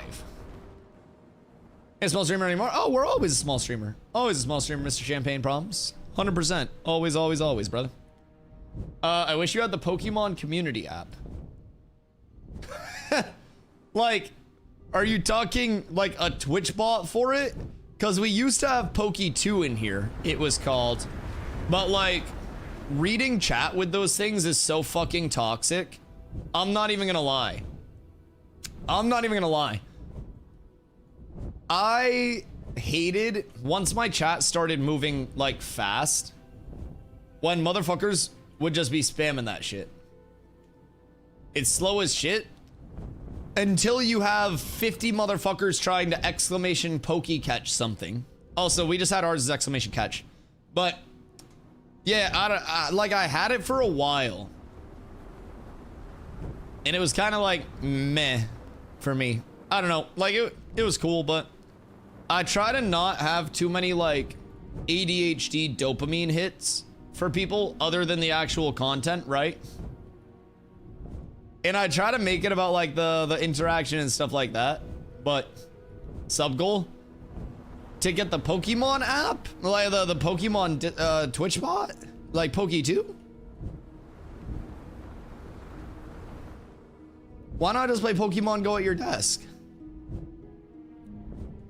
When I was gonna clean the mobs off the road. Listen, man, listen. It's never safe to travel in Vera. Traveling is always something that comes with its own set of risks. And you gotta be real careful with it. You gotta be real careful with it. But I will say, you gotta have the right community, dog. You gotta have that community that comes out, helps you get from point A to point B, and you're up tremendous. What you been up to with all the like fucking whatchamahoozits? The cons, that's the word I was looking for. Packs look fucking lit. That shit looks so fun. Guess I can leave his Twitch up.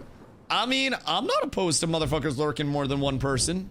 I think that's great for the community, if I'm being completely honest.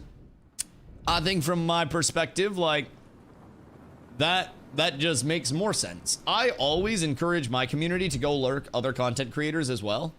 And I always hope that it's like reciprocated, where other content creators' communities are also encouraged to support other people instead of You know, instead of just like, oh, it's competition. Like, I'm a firm believer that more streamers having more viewers in the directory as a whole is one of the biggest things to do anything. Like, it's one of the biggest things that grows the channel for everybody. It's one of the largest ways to get the name out there of the game and of the streamers. Like, it's just huge. So, what? Wait, what the fuck? From Lyme disease to a brown recluse spider bite to work truck breaking down in the desert? What? Bruh. What is your week? So, like, did you get bit by a tick? And then a spider? How in the fuck? 3 ticks?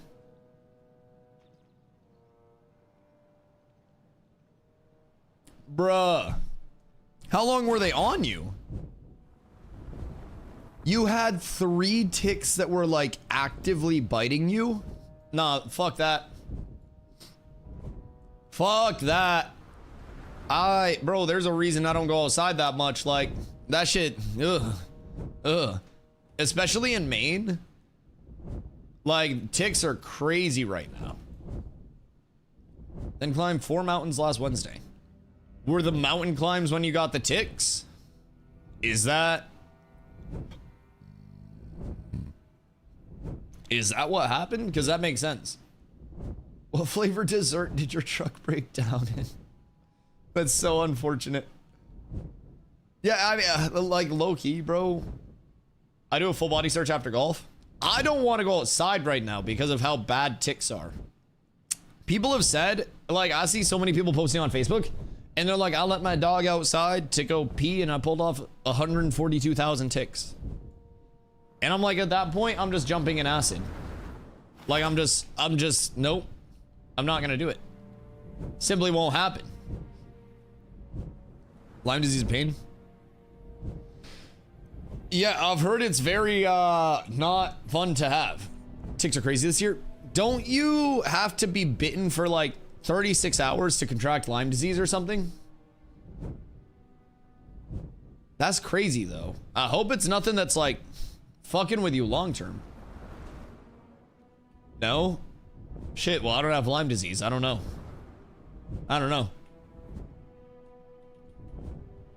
If it's curable, that'd be nice. I don't know, between, like, Lyme disease and, like, I don't know, fucking syphilis and shit. If left untreated, can cause some serious stuff. Stay healthy.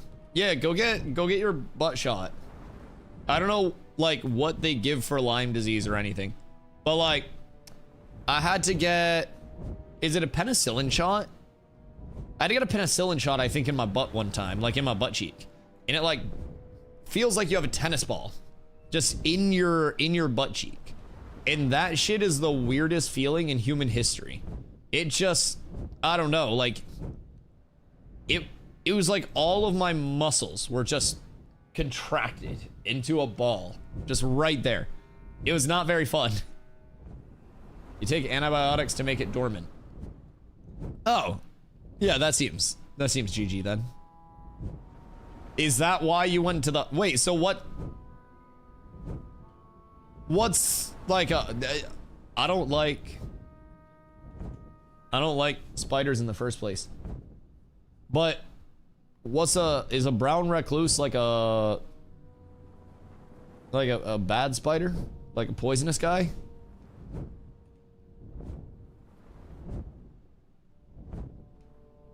Wait, are people tank yapping right now? Do people have their favorite tanks? Listen, all I know is that since I fixed my keybinds, I'm going crazy. It feels much better. Fnac would dog walk you, Dusty. I didn't even hear that man's name until today. You stop that. If you dick ride somebody that you don't know IRL this hard, your IRL partner will probably get mad at you. I don't know if you even have one. If you even have one. I don't know. A fat lonely virgin? That makes sense. That's also why we're all here playing Ashes right now. Absolutely makes sense. I dog walk you, Dusty. Naked 1v1 right now.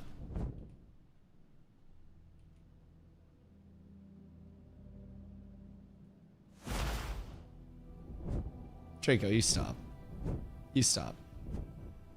Draco, I printed out a screenshot from you that says that was the first naked 1v1 I've lost.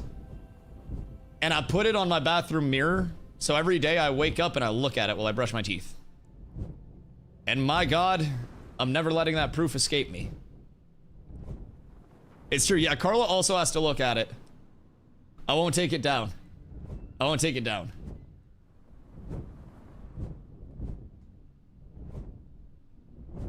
I beat you in the other 5. Brother, didn't we do 2? Why are you coming in hot now? Who pissed in your Cheerios today? What do you mean? Brother, why is every tank like on edge right now? I'm simply sitting here casting in the sky, man. Go 1v1 your Fnac lad or something. I don't know. Like, why motherfuckers coming at me? Like, I got shit to do.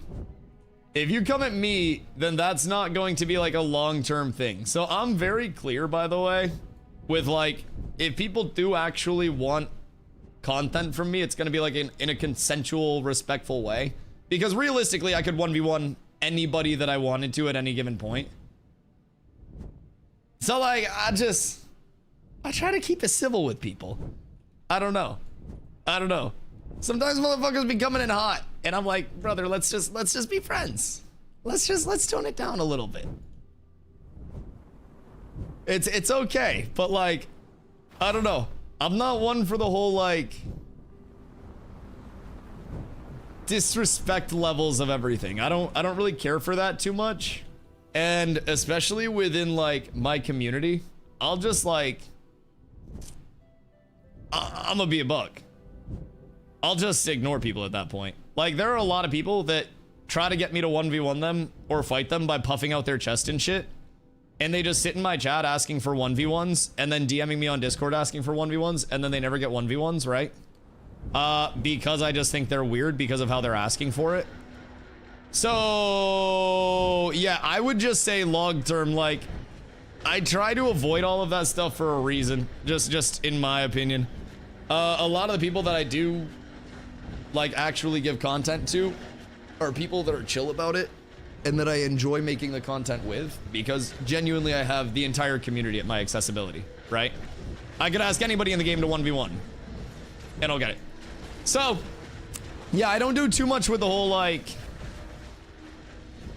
throwing shade at other players. I think that it makes people look weird when they go that route. That's how I feel, but either way, we got a big Holiday versus Madhouse fight. Holiday dropping down pretty low and already losing Barn Damp on that left side. We got another pile of ashes, but I think those might be old ashes over on that. So I think it's going to be Holiday down 1 as the Madhouse lads look to secure some more kills. Madhouse with GTR getting a little low in the back, though, with 2 Holidays on him, trying to get bailed out by Fable, but he's going to drop down as well. We've got Smasher from Holiday dropping down. So Holiday down 2, Madhouse down 1. Madhouse with Null about to be Void as well if he does not get some heals, but he's going to stay up. Madhouse getting the numbers advantage. Thirdborn getting a res going out. Thirdborn is up on the res. That could be a game changer. That might be one of the first reses that we see actually work out. Fnac, the tank from Madhouse, getting a nice combo in on Lolac, some nice CC, and then trying to finish off a low target looking at Holiday, but they're going to come out with a CC on Fnac as well, keeping that tank held down. The tank's worst nightmare, not having her 1 CC break. Fnac going to be trying to live his life. That's a big tanky boy that you're trying to get out. He's got the banner down. That's a nice banner on Madhouse team, but Lolac still going to be dropping through the banner as it looks like Holiday getting the res off, may be turning this fight. A huge res on Thirdborn, who is now going absolutely insano style after the res. My God. Whoo! My fucking God. That's the first time we've seen a res workout.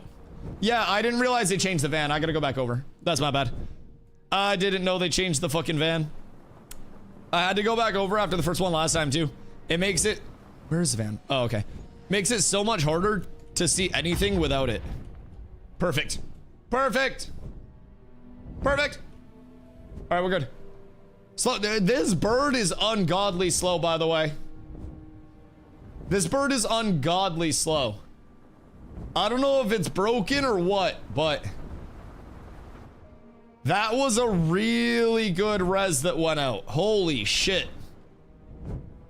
The res actually turning it was wild. I think that's the first time we've actually seen a res like work. Usually when a res goes out, a lot of people are not divine powering their res. And as a result, they're losing 2 people to res 1, and the res just kind of griefs their team. And that was a very, very, very well timed out, well done res. And that alone was absolutely massive. Thorborn making some huge plays with the second life, making every single second count. That was fat. That was fat. All right. Holiday. 1-0. This is a best of 5 semifinals. And then the finals is a best of 9, I think. I do believe. God damn. That was a really good fight. That one took a while to shape up too. All right. It looks like match 2 is going to be not starting. I was really confused. I was really confused. I was like, wait a second, I didn't even see a count in going. All right, we're good. Everyone's vibing. Beautiful. Holiday is going to be over on the screen left side to start it out. That was a huge, huge res that went out on Thorborn. And guys, I'm just saying, everybody says Ranger this, fighter that. They just dropped a res on a fighter, and that fighter was the reason that they went crazy. That fighter might have won that fight for them. That was huge. Together. Nova coming in with a T2 for 22 months on a 22 streak. My God. 2. W Nova, I appreciate you so much. Thank you, thank you, thank you. I hope you've been doing well. Right now, we're over checking out our PvP tourney, the 8v8 semifinals right now. We got some EU lads versus some EU lads. And then we got NA's Last Hope right now, going up next after this best of 5. So, it's been fun, dude. In the middle of this $1,000 tourney, one of the, I think this is like the 2nd or 3rd tourney that's been run so far on the NA side. So, definitely cool to be a part of. We're seeing a lot of very good PvP. The last match that we had was kind of like a comeback. And they were down numbers, and then they turned it with a res that went out, and that res just did so fucking much for them. So, that was huge. That was huge. Very good first match, and if the rest of them are like that, we're gonna be tremendous. Ni hao, champagne. Meanwhile, 100 people brawling over this relic south of Halcyon. Yeah, what's going on with the relic? Is Aura trying to escort the relic out? Is that why they're not here? And who's trying to, like, get the relic from Aura, is what I'm wondering. Because most people have... I don't know, their stacks over here. I mean, maybe not most, but... I see Fed Black, Holiday, some Purplers, and others. Interesting. Aura trying to take it to Seahook. Why Seahook? Feds are fighting against it? Interesting. Interesting. So where's Fed trying to bring it? What does Fed own?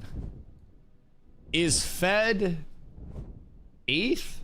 Is that where the, who's it? Is that where the siege is? Because that would make sense. Fed 8th. Okay, yeah. Yeah, that checks out. Aura Seahook. Oh, shit. So is that why it's just been, like, in Winstead for so long? Because, like, Fed's trying to go this way, and then Aura's trying to go this way? So anytime there's a caravan transfer, it just, like, loses all its progress? All right, boys. The match is starting up here yet again. We've got our friends Holiday over on the left side. which means we've got Madhouse on the right side. We're going to see the low ground, high ground advantage here as GG looks to get a little bit of poke out on Fnac. Fnac going to get a pull on GG. GG's going to be getting back into the safety of the clump early on as this trade goes out. Over here, you see Beston on the front side. He's going to be taking a little bit of damage as we look to see Madhouse getting a big initiate here. There is no wall on the side of Fnac, but there's going to be a second wall that goes out. We see a full frontal engage here. Holiday in Madhouse's backline. Beston from Holiday going to be dropping very low. Fnac going to be dropping not at all, actually. Fnac going to be getting taken care of really well there, and 0 deaths in that entire exchange. Crazy cleric play and support play coming out here as we see Thurborn, the fighter from last time that was resurrected and changed the tide of the fight. He's going to be back into the Madhouse backline trying to get some pressure out as I am Holiday, Tildor, Smasher, and a lot of the Holiday lads getting weak but not losing faith in their sustain coming through. Besden is going to be making a play to sustain his life as Smasher drops down. Holiday going to be down 1 early in this fight, but they may be able to turn the tides yet again if they're able to get the big res off. We see some snipes coming out. We see some scatter shots coming out from our Rangers trying to get anything going on the Holiday side as they are ticking closer to 25%, 50%, and going down on the side of GG. GG does drop. Thurborn still in the back trying to make something happen, but Thurborn now getting the focus as Besden is marionetted on the side. Thurborn going to be dropping to 25% HP. Besden trying to stay in that backline presence, but it looked like Madhouse just has too much everywhere. Barn Dam going to be dropping to the back line. Thurborn going to be getting the big res again, but will it be enough at this side? At this point in time, we have 5 Holiday left, soon to be 4, back down to 4 as Thurborn gets smited back to where he came, back into the ground, back into the dirt. I am Holiday going to be trying to play his life escape through the arena itself. Tildor going to be getting a marionette on him, buying them some time to escape and reinitiate. Madhouse looking to hunt the remaining 5 Holiday down as we see Tildor full HP up on that high ground, trying to get back down to support the team a little bit as Holiday is using every bit of this land that they can to try to survive. Proof going to be getting the double snipe down. That's a lot of Ranger damage going out very quickly. Tildor going to be dropping on the backside. GG dropping on the backside. Holiday is down for the count. And last but not least, Besden gets cleaned up. Madhouse winning the long sustained fight. Madhouse showing what that sustain can do, knowing what that force support gives them in terms of that tankiness. And they're using every bit of this. Okay, Raj, thank you for the follow. I appreciate you. Crazy fights coming out so far, though. I do believe that's going to bring our best of 5 to 1-1 at the moment. So this could very well be an absolute fucking heater of a match. This is our first playoff match that has actually gone, well, more than a 2-0. So that's great. That's great. This is a really, really, really good matchup so far. The EU team's just having so much sustain and actually getting, well, everything off. The clerics and the bards going absolutely crazy. People on EU side actually living their life as well. Absolutely really well played. So I'm gonna go blow my nose real quick because my allergies are kicking my ass. One sec.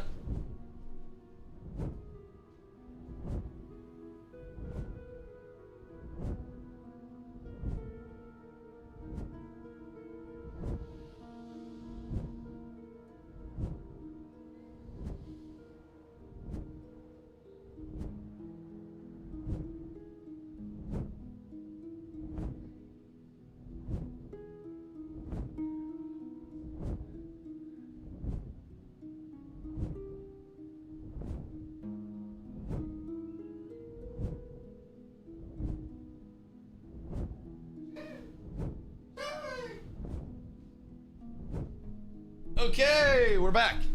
So sorry. The pollen is fucking coming for my life today. It's absolutely insane. Yo, Baltimore. How are you, my friend? What game is this? This is Ashes of Creation. So it is in an alpha right now. We are right now in the middle of a 3-month stress test period, May 1st to August 4th. On August 4th, we go to phase 3, which is 24/7 server accessibility. So it is a social sandbox leaning MMO, and right now we're in the middle of a community made, organized, and sponsored PvP tournament. So we're taking some of the best 8-person stacks throughout the game, both from EU and NA. All regions are on this one server right now, and they've been battling it out for the last 2 days. We had 2 teams from my guild over in here as well, and we went through the group stage and did not make it through to this bracket stage. So I've been shoutcasting the last 2 days as well. I love being involved in like all the community events, all of the back end of things. So we're trying to just get some content out, really show what's going on with the PvP here. Right now, we are in the middle of the semifinals, which is a best of 5. We've got Holiday and Madhouse, 2 guilds fighting from EU, And the winner of this will go to the finals. And then from there, after this match, we have another best of 5 with Polar, an NA guild, and Cartel, another EU guild. So right now, the final 4 teams, we've got 3 EU and 1 NA. And EU coming over to this NA server on their higher ping and really just like showing what they can do, man. It's been nice. So you're going to see some really good PvP, some really high-end PvP, and some really evenly matched PvP. Probably for the next couple of hours while they run these last matches. And then after that, we'll probably do our nightly guild gear farm, trying to get everybody their pieces so we can keep improving on our end as well. And then probably PvP on our end later tonight too. So if you have any questions, please feel free to let me know. There are a lot of systems past the traditional MMO, like I level, I get gear, I fight. All of these little territories, states, whatever you want to call them, these are called nodes. These are player ownable towns, and there will be 85 of these throughout the entire map on launch. So there's a ton that you can do kind of like post level cap, post gearing, and it's all like, you know, sandbox leaning. There's a lot of community made content. You can do whatever, whenever. While we have this kind of like PvP event going right now, there's also a relic that's being fought over in the Riverlands. Relics are super powerful things that can be owned by towns. They drop from world bosses. Sometimes trash mobs can drop like lesser powerful relics. But you get a relic and you put that in your node's reliquary, and that gives you bonuses for your node or your town. So right now there's a huge fight going on over a relic from Firebrand, which is one of the world bosses. So it is really cool. There are a lot of very deep systems. You've got the entire crafting system, crafting, gathering, and processing. So all your lifestyle skills, all the way down to like, you know, breeding the animals, making the animals breed, not you. But basically like making the mounts, processing the mounts, hunting the mounts. There's fishing that goes into cooking stuff. There's a lot that you can do. Claritin, anything else you need? I think we're good. I think we're good. Just the non-drowsy Claritin would be bis, if possible. Thank you. I love you. Like, I don't need the Claritin, but like it's less than ideal. It's less than ideal. Yo, Rose, what you up to today, goat? Hope you're having a beautiful day. Like, it's so nice outside. It's 72 degrees and mostly sunny. But fuck me, that means the allergies are going crazy. There's so much pollen, and I don't like all the pollen. All right, looks like we've got another match on the way. We've got Holiday and Madhouse running it back. We're going to see Holiday over on the right side of the screen. For now, we're going to see Madhouse over on the left side of the screen. Holiday is going to be opting in towards the bottom side here, maybe trying to work their way up to this high ground, but we have a complete split, and it looks like neither side really sees the other side right now. I don't know where the scouts are or what's going on, but at some point they're going to realize that the other team just isn't fucking there. So this is a little bit awkward of a start, but we're going to see Holiday getting set up on the very high ground, playing that top height. We're going to see our friends on Madhouse over on the left side playing that low ground. And this is a really nice spot to be in if you're the Holiday guys. High ground is a very powerful thing. You've got very good angles, but keep in mind, it's also going to be very easy to get pulled forward off of that height and a lot harder to get your way back up to it to make up, you know, the distance to your team with that cliff there. So we may see some movement coming in from the sides here. It looks like the traps are going out. They're trying to make something happen here. Holiday just getting the trade, getting the poke out. We see Fnac on the front side. He's just going to be taking all that damage. He's going to go in and look to get a wall set up here. Beston going to get walled off here. Holiday going to be popping in with a nimble to get all those CCs out, as well as we see GG popping into the back trying to make something happen. Thirdborn jumping forward from the side of Holiday, and we're going to have a full-blown EU initiate here. We've got the midline dropping a little bit low with Barn Dam. Barn Dam going to get topped off as they try to pressure this Madhouse backline. Backline with Sigan getting absolutely forced out here. 2 people, 3 people just dogging him. Now we see a 4th hop in as Tildor breaks out of the CC on the backline. That Marionette coming in and taking him out of the fight for a few seconds. Besden going to be getting a huge heal in the front line. As we look at the left side, we're going to see Proof dropping low. Holiday right on top of Proof, and Barn Dam gets absolutely nuked. Bursted off the face of the earth from Barn Dam. He's going to be down for the count right now as Holiday is feeling a little bit of pressure over on this side. They're going to see Thirdborn the fighter getting a little bit low as well. Madhouse EU side just sustaining so much. Nobody on the Madhouse side even looking low. Fnac with the good pressure, the good pursuit, and they are going to start to pick up kills on this Madhouse side as the numbers advantage comes in. You're going to see Smasher. You're going to see a ton of sustain. Thirdborn picking up the first res as well. He's going to take the res when he's safe, but Tildor from Holiday getting very low. It looks like that res might not have gone through. It may have been interrupted. Thirdborn is still going to be down for the count as it is down to 5v8. Soon to be 4. GG full CC'd in that front line. We've got Tildor also low. GG and Tildor both going to go down together and very quickly quickly these Holiday numbers are dwindling. 8v3 as Holiday looks to get away. Holiday himself is going to be dropping down. Proof is just willing to take the L with the fight, realizing that there is no momentum, and Madhouse picking up yet another Dubinsky.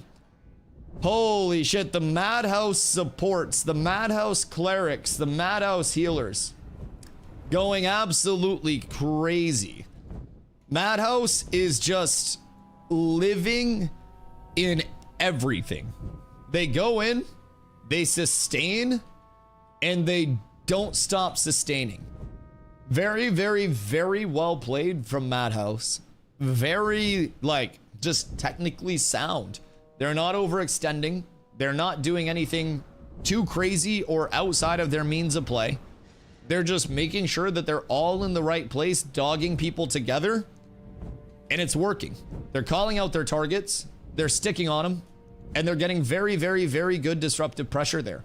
The switches they're hitting are very good, and it just seems like it's working for them across the board. Huge aggression coming out on their side. So we're loving that. I believe that makes it 2-1 Madhouse over Holiday in this best of 5. So there will be a third match coming in here in just a minute as they get all reset. But I gotta say at this point, Madhouse looking very, very, very well set up. Very well set up. They've got the comp, they're playing it well, they are responding well to the initiates, and their positioning is allowing their supports to always get there and keep their core alive. That's the biggest thing, man. It's a lot of trust in that latter 50% of your HP bar, and just trusting that your supports are going to be there. And the Madhouse supports are showing that they're going to be there. And that makes it much easier for everyone that is playing a core over on the Madhouse side to just make it all happen.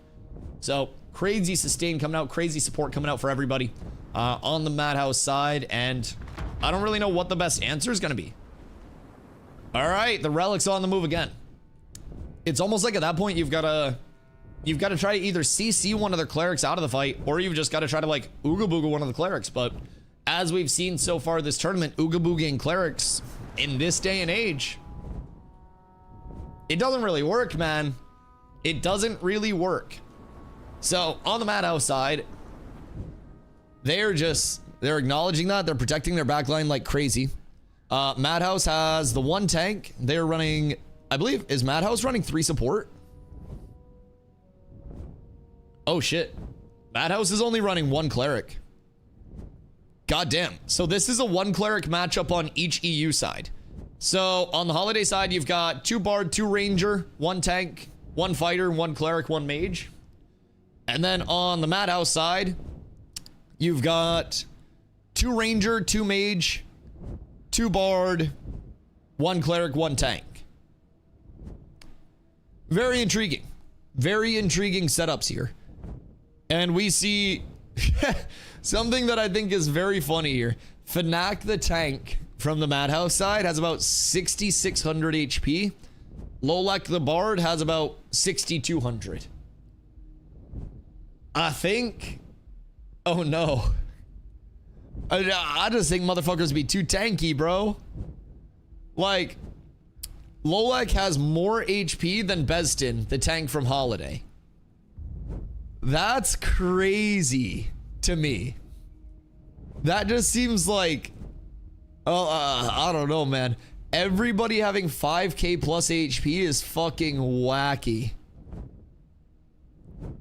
The Madhouse side is big. They are, they're pretty geared, man. We're looking at Rangers, 228 fizz power with 5,200 HP. Both of them. Mages, 5k plus HP, 215 plus power, 43% crit. These are some geared lads. My fucking god. That's gonna be pretty tough to deal with at that point. You've got a lot of damage coming out, you've got a lot of power, you've got a lot of tankiness, and you combine all of those things. Sheesh. What's the bard? The bard is Lolek, 6144 HP, 202 power, and 24% crit. So yeah, that's a lot. That's a lot. So Fnac, the tank over on the Madhouse side, 6,600 HP, and then 210 power and 23% crit. So a little bit more power scaled than I am, depending on like what's going on with doing more Boots of the Tardy, which I'm assuming they have at that point. Like definitely able to get to that point, and depending on how many pieces of Iron Wing they're using as well, that could also be a big impactor for it. Tanks build so many different ways already that I think it'd be very feasible for nearly every tank in this tourney to be running something else in their build. Something else. What's up with the tourney? Right now we're in semifinals. So Madhouse is up on Holiday, 2-1. And basically it is EU versus EU. It is very big initiates right now. This series has been insane. It's a best of 5, so it's winner go home for Holiday right now, single elimination bracket. And then after this, we've got Polar versus Cartel. So Polar, the last NA guild in for, well, NA. And from there, winner of that goes into the finals. Finals is, I believe, best of 9. So yeah, that's gonna be a long one. No, Purple. Purple is not, I don't think Purple had a team in. There was some Polar versus Aura stuff, and Aura wasn't like invited, basically. They were uninvited. So no Purple, no Aura. No Nova Ordum. No Fed. Yeah, not a lot of like NA representation, I won't lie.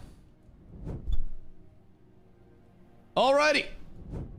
We've got another match on the way, my lads. So we've got Holiday on the left side. We've got Madhouse on the right side, as Holiday's going to look to control this high ground as well as this natural choke point here. We've got Besden on the Holiday side getting pulled in just a little bit.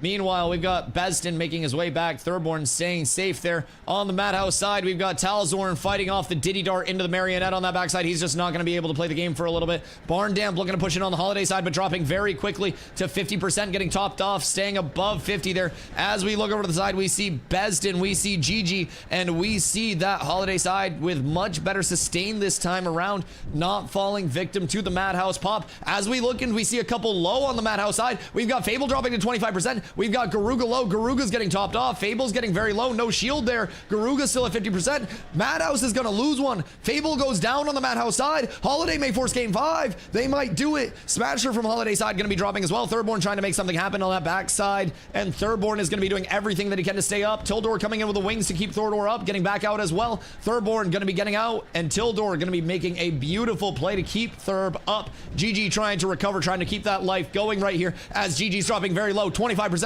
And lower, ticking down. Garuga 50% HP on the Madhouse side as well. We've got a lot of trades coming in potentially. We've got the Discordance notes coming out. That could be big bursts at any given point. Gigi and Thurborn both looking very low. No time for Resis to go out because nobody can stop casting. This is constant chaos, constant mashing. We've got Thurborn finally dropping. Holiday is going to be down yet another person. Fable still down on the side of Madhouse. Holiday down 2. This is 6v7 right now in favor of Madhouse. Madhouse going to be looking to get some pressure on as Barndamp drops.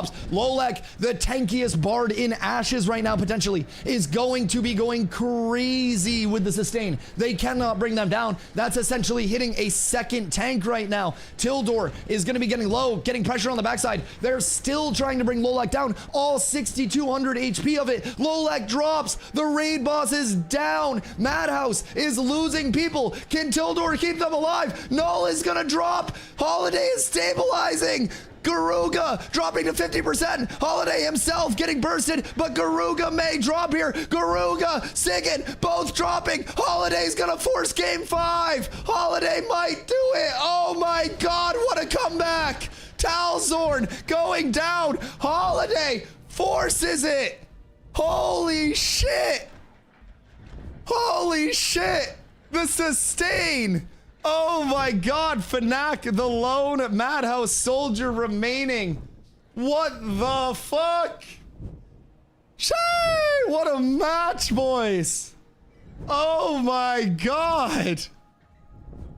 Oh my God, Holiday is doing it. Holy shit. Game 5 for Holiday coming out. What an insane match.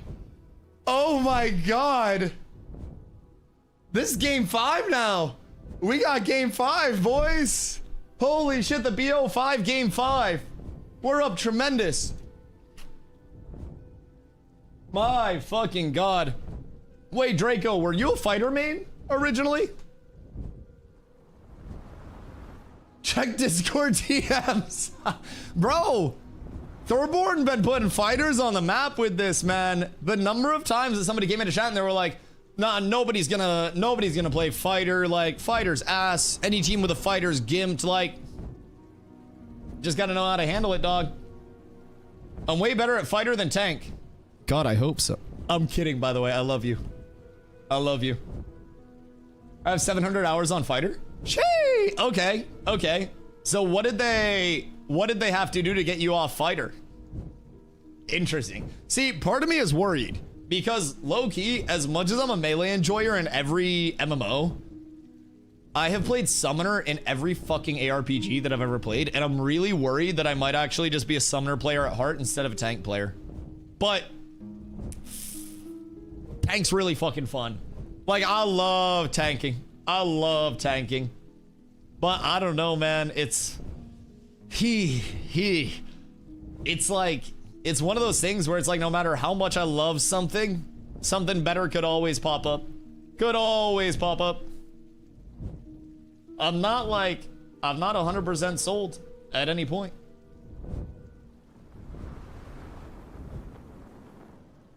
Wait, what's happening here? Your cleric was fully invisible for about 10 to 15 seconds that fight. He was not getting hit from our DPS or stuns due to disconnect. Well, if they were disconnected, then don't stun the cleric. They're not healing if they're disconnected. Put the stuns on someone else.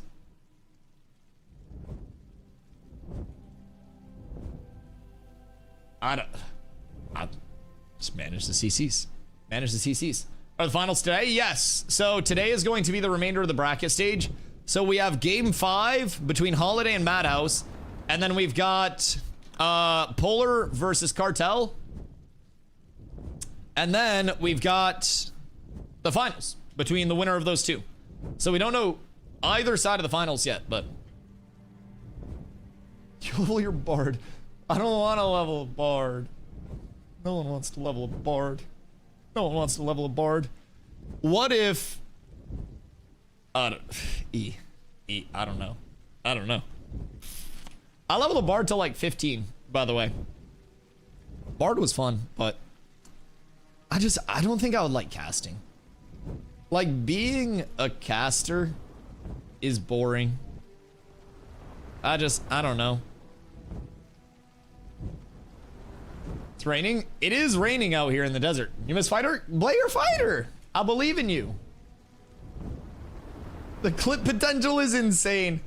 Yeah, I'm not even gonna lie. Like, tank is essentially, instead of clip potential, like, you get clips and stuff, but our clips are living vicariously through other people, right? So, like, hold on.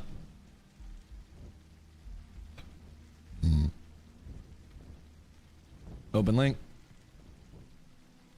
So, like, this is the equivalent of, like, most tank clips. Ready? Oh, wait. Oh, shit. The match is on. Ah! All right. We got Madhouse. We got Holiday. Game 5-aroo. Thankfully, nobody initiated yet. We're good. We got the first pull coming out on Thurborn in the front line. They're going to be recognizing that he is big damage potential, and they're going to be trying to hold him down early, not let him go too crazy, as Madhouse playing very cautious here. Now, this is win or go home for either side. Winner goes to the finals. Loser goes back to Siberia. They have no other choice. It's all going to Siberia. Thurborn getting some big focus here. Fnatic coming out with some nice CC combo on Thurb, but it looks like Thurb going to be getting let free of that CC as we have a full frontal here. Barndam going to be dropping a little low off of Garuga's Prisbeam, but that Fire Beam not going to be quite enough to get that pressure out there. Barndam getting some focus from the long range, but he's going to be playing his life well with a couple evasions backwards. We're going to have Thurborn up in the front line getting to 25%. Big tick up. I believe that was a swap coming in from Proof, keeping Thurborn alive. Very good swap there. Very good positioning coming from Proof as well. That could have gone very bad. Both of them dropped to 25% HP, but they're going to be recovered. They're going to be ready to go on the front line here, and we're going to have a big Vines coming in, trying to split them off. GG is fully in here. GG's going to have to hit the Vanish. GG's going to get some big CC. Lolek, they're going for the raid boss first. All 6,200 HP from Lolek. All nimble, all the time, all beef. Lolek getting 50%. That's like 3 of our Cats 2 players. My God, that's like 4K HP. Lolek goes down. The raid boss is down. The first kill is going the way of Holiday. Holiday maybe getting some pressure going. Sigan going to be getting very low on the backside. Holiday is making it happen right now. Barndam on the backside at 50% HP. They can't get too confident. Barndam may drop. Barndam's going to get a big heal. He's on the back line against Fnac. Fnac goes down. Fnac dies to the Holiday back line. Sigan goes down to Thurborn. The fighter is pillaging. Holiday is spinning it. Holiday may go all the way to the finals. They're pushing him back. What is happening here? It's a full retreat. Was a reset called or was it a forfeit? What did we just witness? What did we just witness? Did we just witness a 4-person forfeit in the determining game? There has to be something that we missed. There's no way the last 4 just ran off in like a winner go home game. Wait. They didn't even want to finish out the fight. Oh my God, wait. Madhouse didn't even finish the fight. Madhouse's last 4 people just dipped. They just forfeited. What?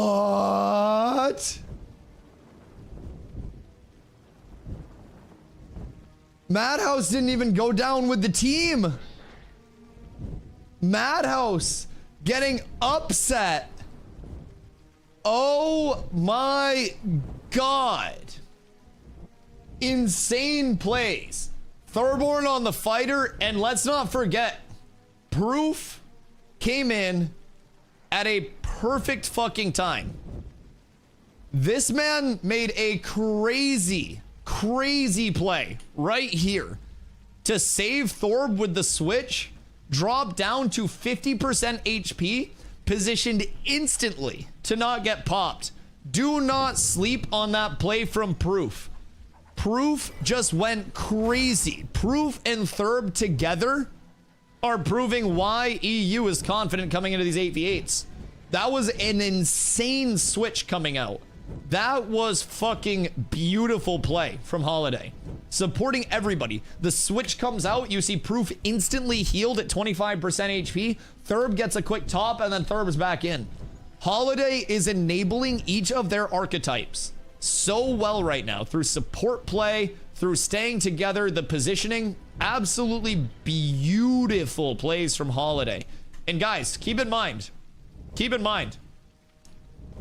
that entire match was facilitated because they got a res off on Thurb in a solo cleric group, and Thurb went crazy and turned to fight. Absolutely nuts. Absolutely nuts. Something tells me that Thurborn is going to be one of the most sought after recruits for a little bit. If people are really inspired to check Fighter out again, something tells me Thurb's gonna have a lot of DMs to answer, man. That was a huge series for Thurb. Going absolutely fucking crazy. Making really great decisions with the HP. And you can tell the level of confidence that these guys have in each other.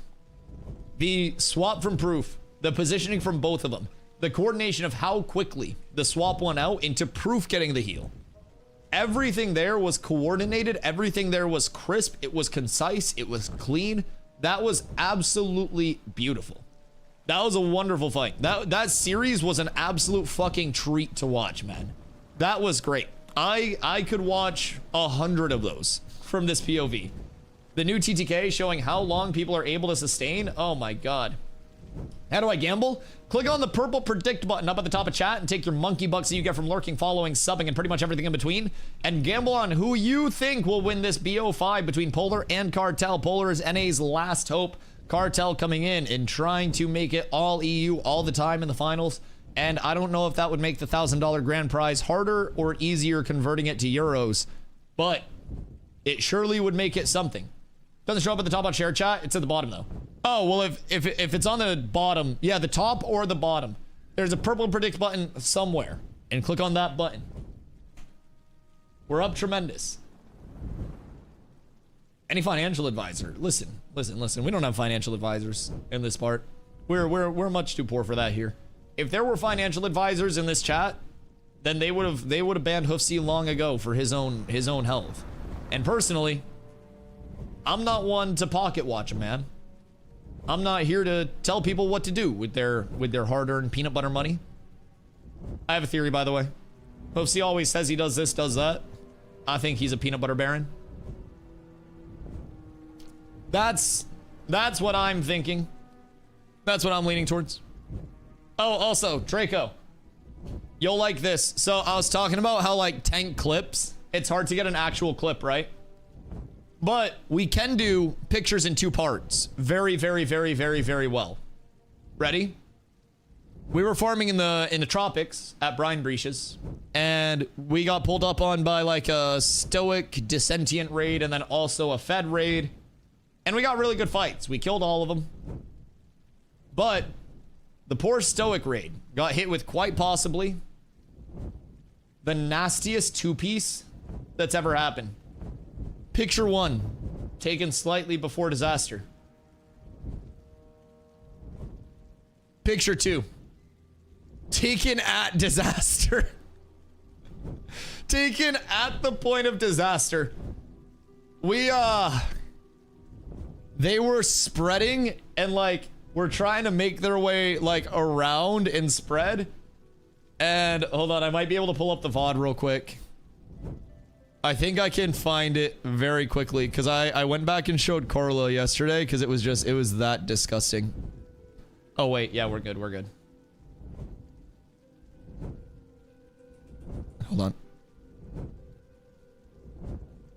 All right, where is it? Okay, here. Before the match starts. I got it. Southwest. Brubs. Look at Novocaine Solo right. Wait, I'll let you show. I'll just show it. Sunshine. These poor lads. These poor lads. I can get a wall. Pulling in. Brubs. That was you wheezing? Oh god. I got a wall on this. I walled all of that. Good. Push in. Go deep. Dive deep on the beat. Frozen. Dive deep on the beat. Oh, they just got fucked by one. Oh my god. Look at two. Keep pushing. Two healer. Get up with me on two. I need help on two. Drop banner. Push them all the way through. Go. No back Is someone laughing because I said I need help on two? This is war comms. Jesus Christ. Oh my god. Focus. Wish I could show you some of my clips. Some walls be going crazy. Yo, EU has a pretty crazy clip of one of my walls. One day we were in the Goondark when it was still lawless, and we were farming outside of one of the pocket dungeons that has like a cave. No, it might have been the Trops, but it was like a high ground and a cave that you run into. And I see an EU group on top of the cave, and I go to my party, I go, yo, you guys gotta get inside. And so I run inside. They don't go inside. They stay outside. I look back and I see the EU group dropping, and I hit the nastiest wall of my life at the entrance to the cave. Only thing is, my group didn't come inside, so the nastiest wall of my life was quite possibly only nasty because I walled 30 people, including my own raid. Thank you for the hydrates, Leon. 2 for 1.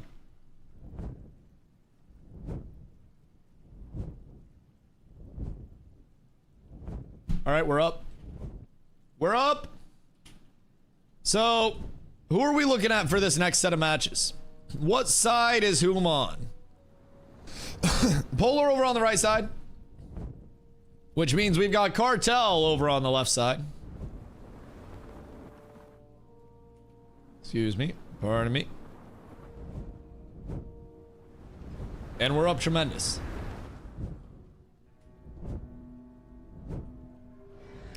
So it looks like both teams are going to be getting ready to go here.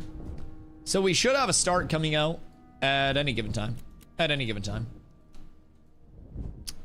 we'll see. They're probably getting all prepped, getting all ready. There are no buffs to be gotten up, but.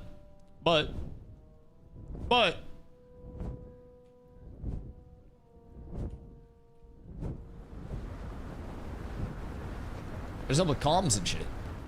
Wait a second. Zombie asked if we could have a coach yesterday. We should have had Zombie calling for us yesterday. God damn it. We should have had a coach. Zombie, we should have done that. God fucking dang it. We needed our coach active. I blame Zombler for all of our losses. Honestly, fuck it. It was his fault, nobody else's. Alright, Polar's staying all stacked up over there. They're getting ready to go. Boys, who do we have here? Polar or Cartel? No, Zombie, they were saying that you guys were saying that they coach and help with comms. And so I was saying if we had our coach, we would have been fine. Coach Zombler to tell motherfuckers that they need to save their burst. That would have been huge. Would have been a big game changer for me.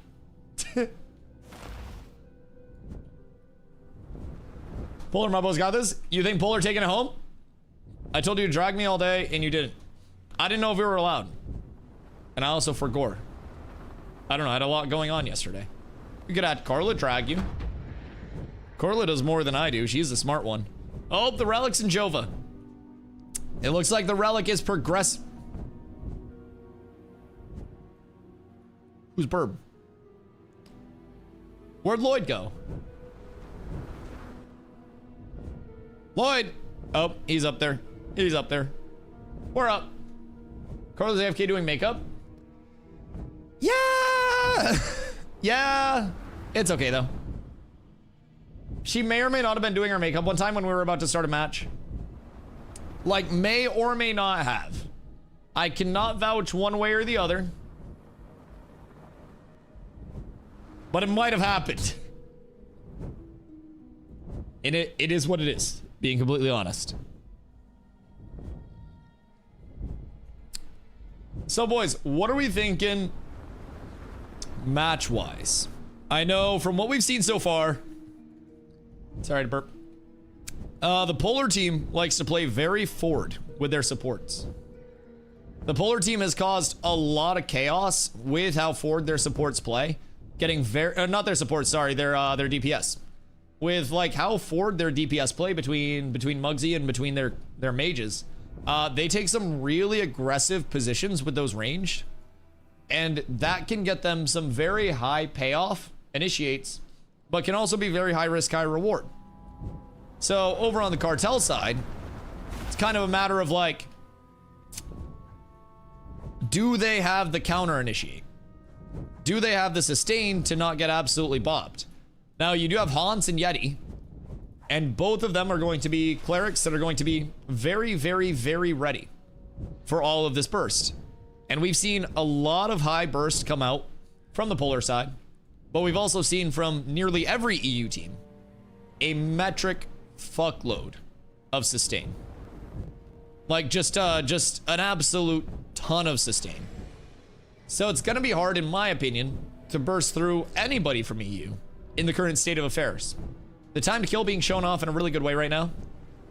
EU showing that they, through their practice with 3 support teams, have prepared a lot for stuff like this. Very, very excited to see how this pans out. And if the aggression from NA can outpace kind of like the defensive and the preparation from EU. I'm in the right caravan, yeah? Yeah, we're good. We're good, okay. We're up tremendous. I wanted to make sure that I wasn't in the wrong caravan. Doing's fun. Draco, I've watched a good amount of Dune because I didn't have anything interesting me in like actually playing it, right? Dude, it just looks bad. I'll be completely honest. It just looks bad to me. I can't say anything else about it. It's much more fun to play than watch. That's probably fair. That's probably fair. The progression feels so nice. Yeah, I can see that. And it's probably like honestly, it's probably a similar standpoint to like playing Ashes versus watching Ashes, especially in just like the day-to-day. A lot of people are gonna be like, oh, why are you sitting here farming this mob? And once people learn like, oh, this is a really high impact drop, they're like, oh, that makes sense. But yeah, just from like a watching standpoint, god damn it, it just looks like people are flying around all the time. But also, Ashes is a lot of running around. People probably think everyone in Ashes just runs around all day, point A to point B. So, we kind of do. But there is a purpose to it. I don't know, I hope Dune does well in the survival multiplayer genre, but I also think that that's a genre that's so unbelievably bloated right now. Excuse me. And from like a gameplay standpoint, I almost look at it as like combat has to be better than other things in the genre, or it has to do something that's unique. And I think that what Dune does that's unique is be called Dune. But maybe I give it a shot at some point. I don't know. I'm just like, I wish I was more of a like hop into games and check them out and stuff. But Dune is one of the best survival games I've played. Interesting. Interesting. If they made a Star Wars game with the quality of Dune Awakening, it'd be so awesome. Really? Really? So like, what are some of the things that have surprised you the most about Dune? Because a lot of the complaints early on from people, like, and this was through testing and shit like that, right? But it was combat's janky, movement's janky, and it runs bad. And honestly, if they're able to get past those things, good. Combat feels great now. Oh, really? Interesting. That's good. Yeah, I personally am a big believer that if combat and like the game fluidity as a whole just feels bad, then your game feels bad to play and people won't play the game. But shit, no, that's, good for them. Genuinely, if they were able to understand community feedback and respond to that, then that already puts them so far above most modern game developers. And I hope that that is something that they continue to do. They seem to have fixed all the problems from beta. Good for them. Genuinely. Genuinely good for them. That's sick. If they had a big list of things that were plaguing things and then fixed them, that's huge. So what about like server capacity and size? Because I know that was another big thing that people were concerned about too. Are you able to actually play with people? Or is it just like more of the single player type survival vibe? Like, is it like a survival RPG or is it like a survival multiplayer? I guess that's kind of what I'm wondering, but that's cool though nonetheless. I'm glad that they were able to fix a lot of things. Multiplayer fully. Well, I know it's supposed to be survival multiplayer. And hopefully, you have full party at all times. And you can, like, access your party and they can come to you wherever you're at in the world and shit like that. Because early on, it was like, you could only fit so many people on one of the servers that was outside of the deep desert. But, it's Def Multi. I built a base in the deep desert and came back to it being raided. Ooh, okay. It's 40 per shard, but have loads of shards per world. Right. And can you get people on your shard with you? Or is it like if you go into a shard and it's full, you're just fucked? Yes? Oh, that's cool. That's cool. Well, good. Like infrastructurally, it sounds like it has come a long way. When's the next match? They're all done. They're all done. There are no more matches. No, there's another match soon. But we haven't had any griefing today. No, I'm kidding. I'm kidding. We're in the semifinals right now. So we have Polar versus Cartel as our next match. We just had an absolutely insane best of 5 between the Holiday and Madhouse. And it was a really, really, really nice best of 5. Comebacks from the Holiday side. A lot of people thought Madhouse was just gonna like outclass them. And Holiday played it really well, man. They adapted. They showed what a fighter can actually do in the right comp. And my God, man, it was beautiful to watch. Like, it was a really nice thing to watch. I think if every series was like that, shit, Ash's PvP would have no problem getting eyes on it. Endgame is in-game politics and Sief control. And is Sief control kind of like the deep desert, essentially? Like, you're just trying to control the, like, the PvP areas and shit like that? Because it seems like kind of control an area, get the mats, and then when the reset comes in the deep desert, you have the mats to control the area faster next time. Is essentially the deep desert loop that I got. But could be wrong. All right, I'll be right back. I gotta fill up my water 1 sec, so that way I don't lose my fucking voice.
Good day, lads.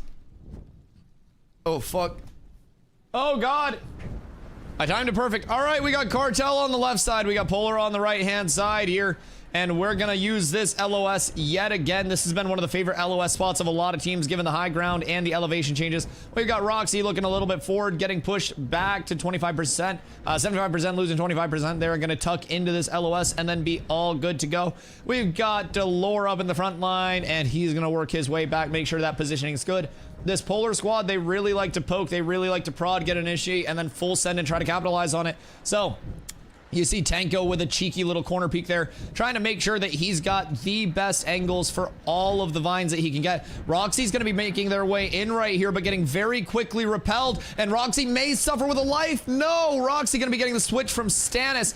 Miruku also going to be staying up there. Very, very risky move there coming out from Roxy's, but a very good play from the Cartel supports to keep Roxy's alive, as we see Cartel being the ones that are tempoing right now. Polar a little bit on the back back foot, playing that counter engages. Cartel's going to look to spread on this far right side. They're going to go in on TMX. TMX is going to drop to half HP very quickly, and they are going to just do a little peek and dash on the Cartel side, trying to poke and prod and see what they can get out from this Polar team. Polar using the LOS to their advantage really well. A big Vine's coming around the corner there. Colton going to look to basically follow up on this, and Cartel going to look to counter initiate on top of that. Cartel just in and out very, very quickly. Hard to catch, very evasive. Polar can't even catch him on the counter initiates. Cartel just making sure that everybody has everything before they go in. The patience, the cohesion, and definitely the tempo here being a few of the core things that are keeping these teams going.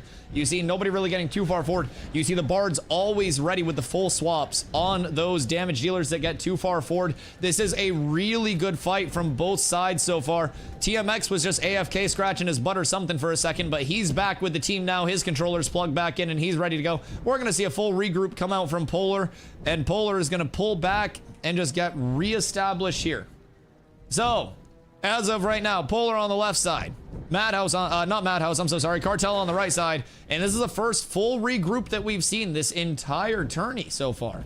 So, Poke is going out, Prod is going out, and all of those initiates are being countered right now.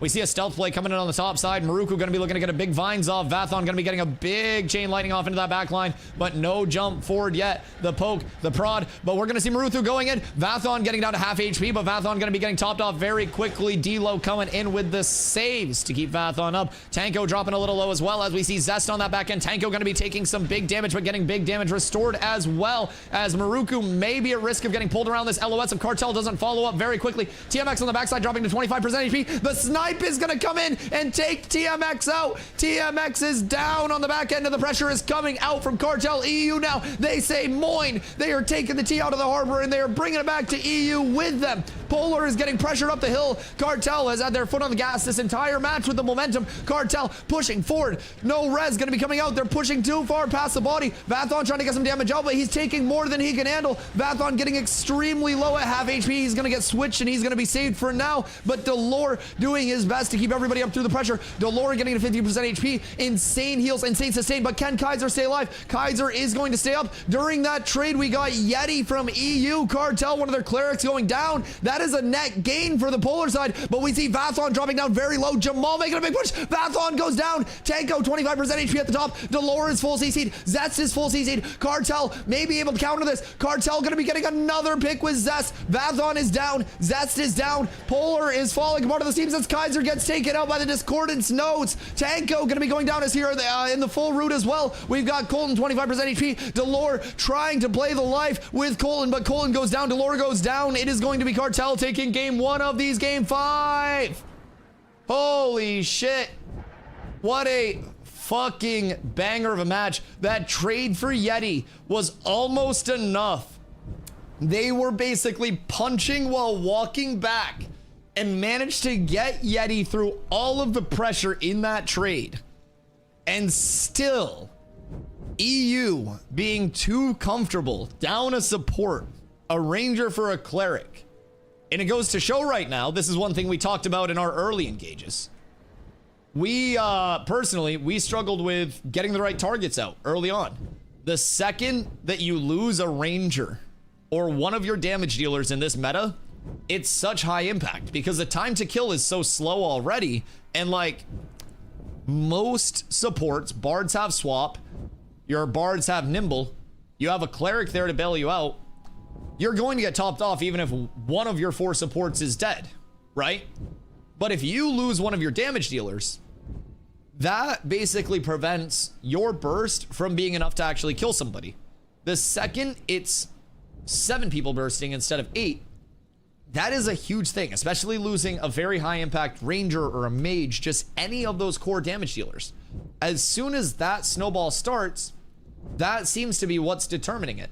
And from our perspective, even playing in this against some of the very good teams, our bracket was filled with nuts teams, like in terms of our group stage. And there were good teams in our group that didn't even get through to the playoffs. So from our perspective, we played against a lot of the teams that are here right now. And it's crazy to see just that level of cohesion, but also as soon as that first DPS dies, A lot of the time, it was one of our rangers. They got the focus on the ranger. They picked a ranger out, and then they were good. So we're gonna watch the tourney matches. These are the tourney matches. We'll get them posted as well over on YouTube. But yeah, these are the tourney matches right now. So like these are streamed. In terms of player POV, I don't know players that are streaming them from their POVs or not.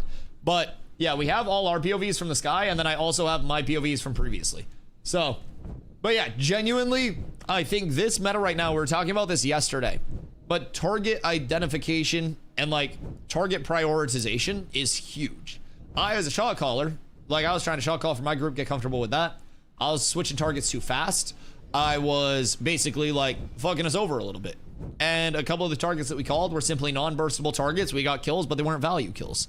And those big value kills that are starting that big snowball definitely seem to be that first damage dealer that dies. That is a massive impact. Takes away a lot of your burst, takes away a lot of your initiate. It's just is a lot. Polar comeback. Listen, if it's anything like last phase, or not last phase, last series, comebacks can happen all the time.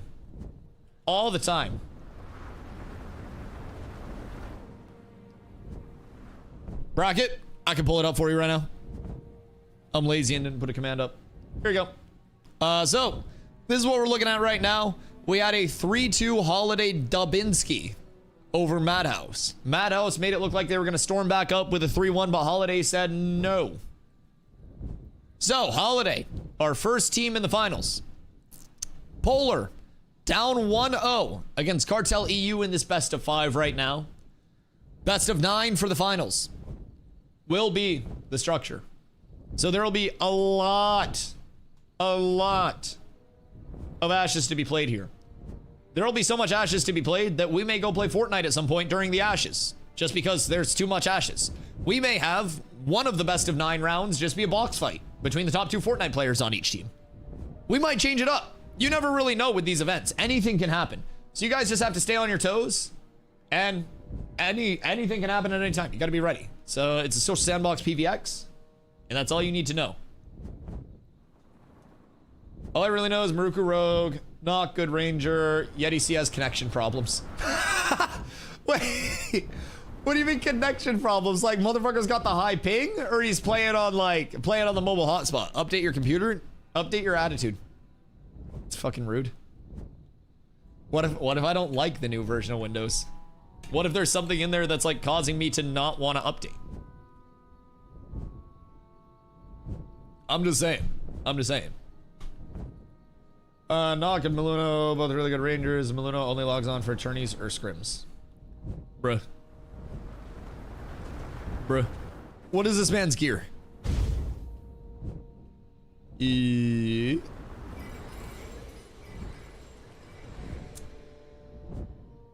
Excuse me. So many insane players are skipping this phase. I feel like a lot of communities right now have an absurd amount of players that are just taking the phase off.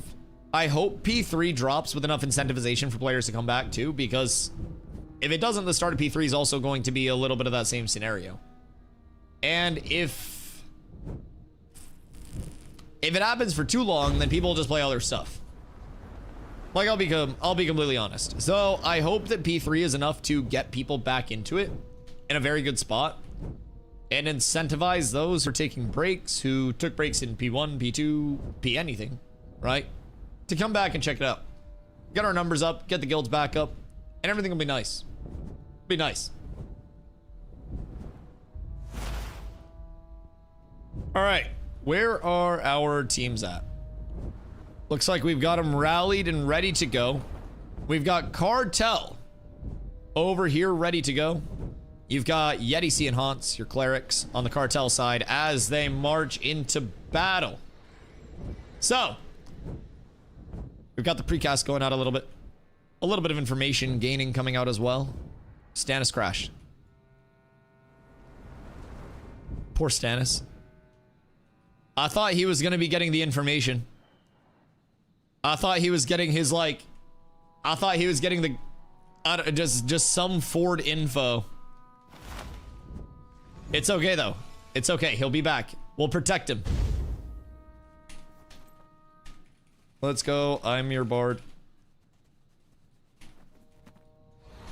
I'm ready.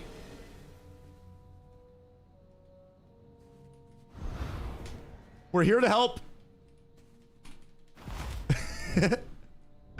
Poor guy. As soon as they started running forward too, man.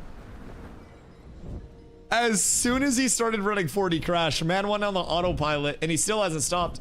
Some say he's still running to this day. Oh. Good day. How it be? How it do?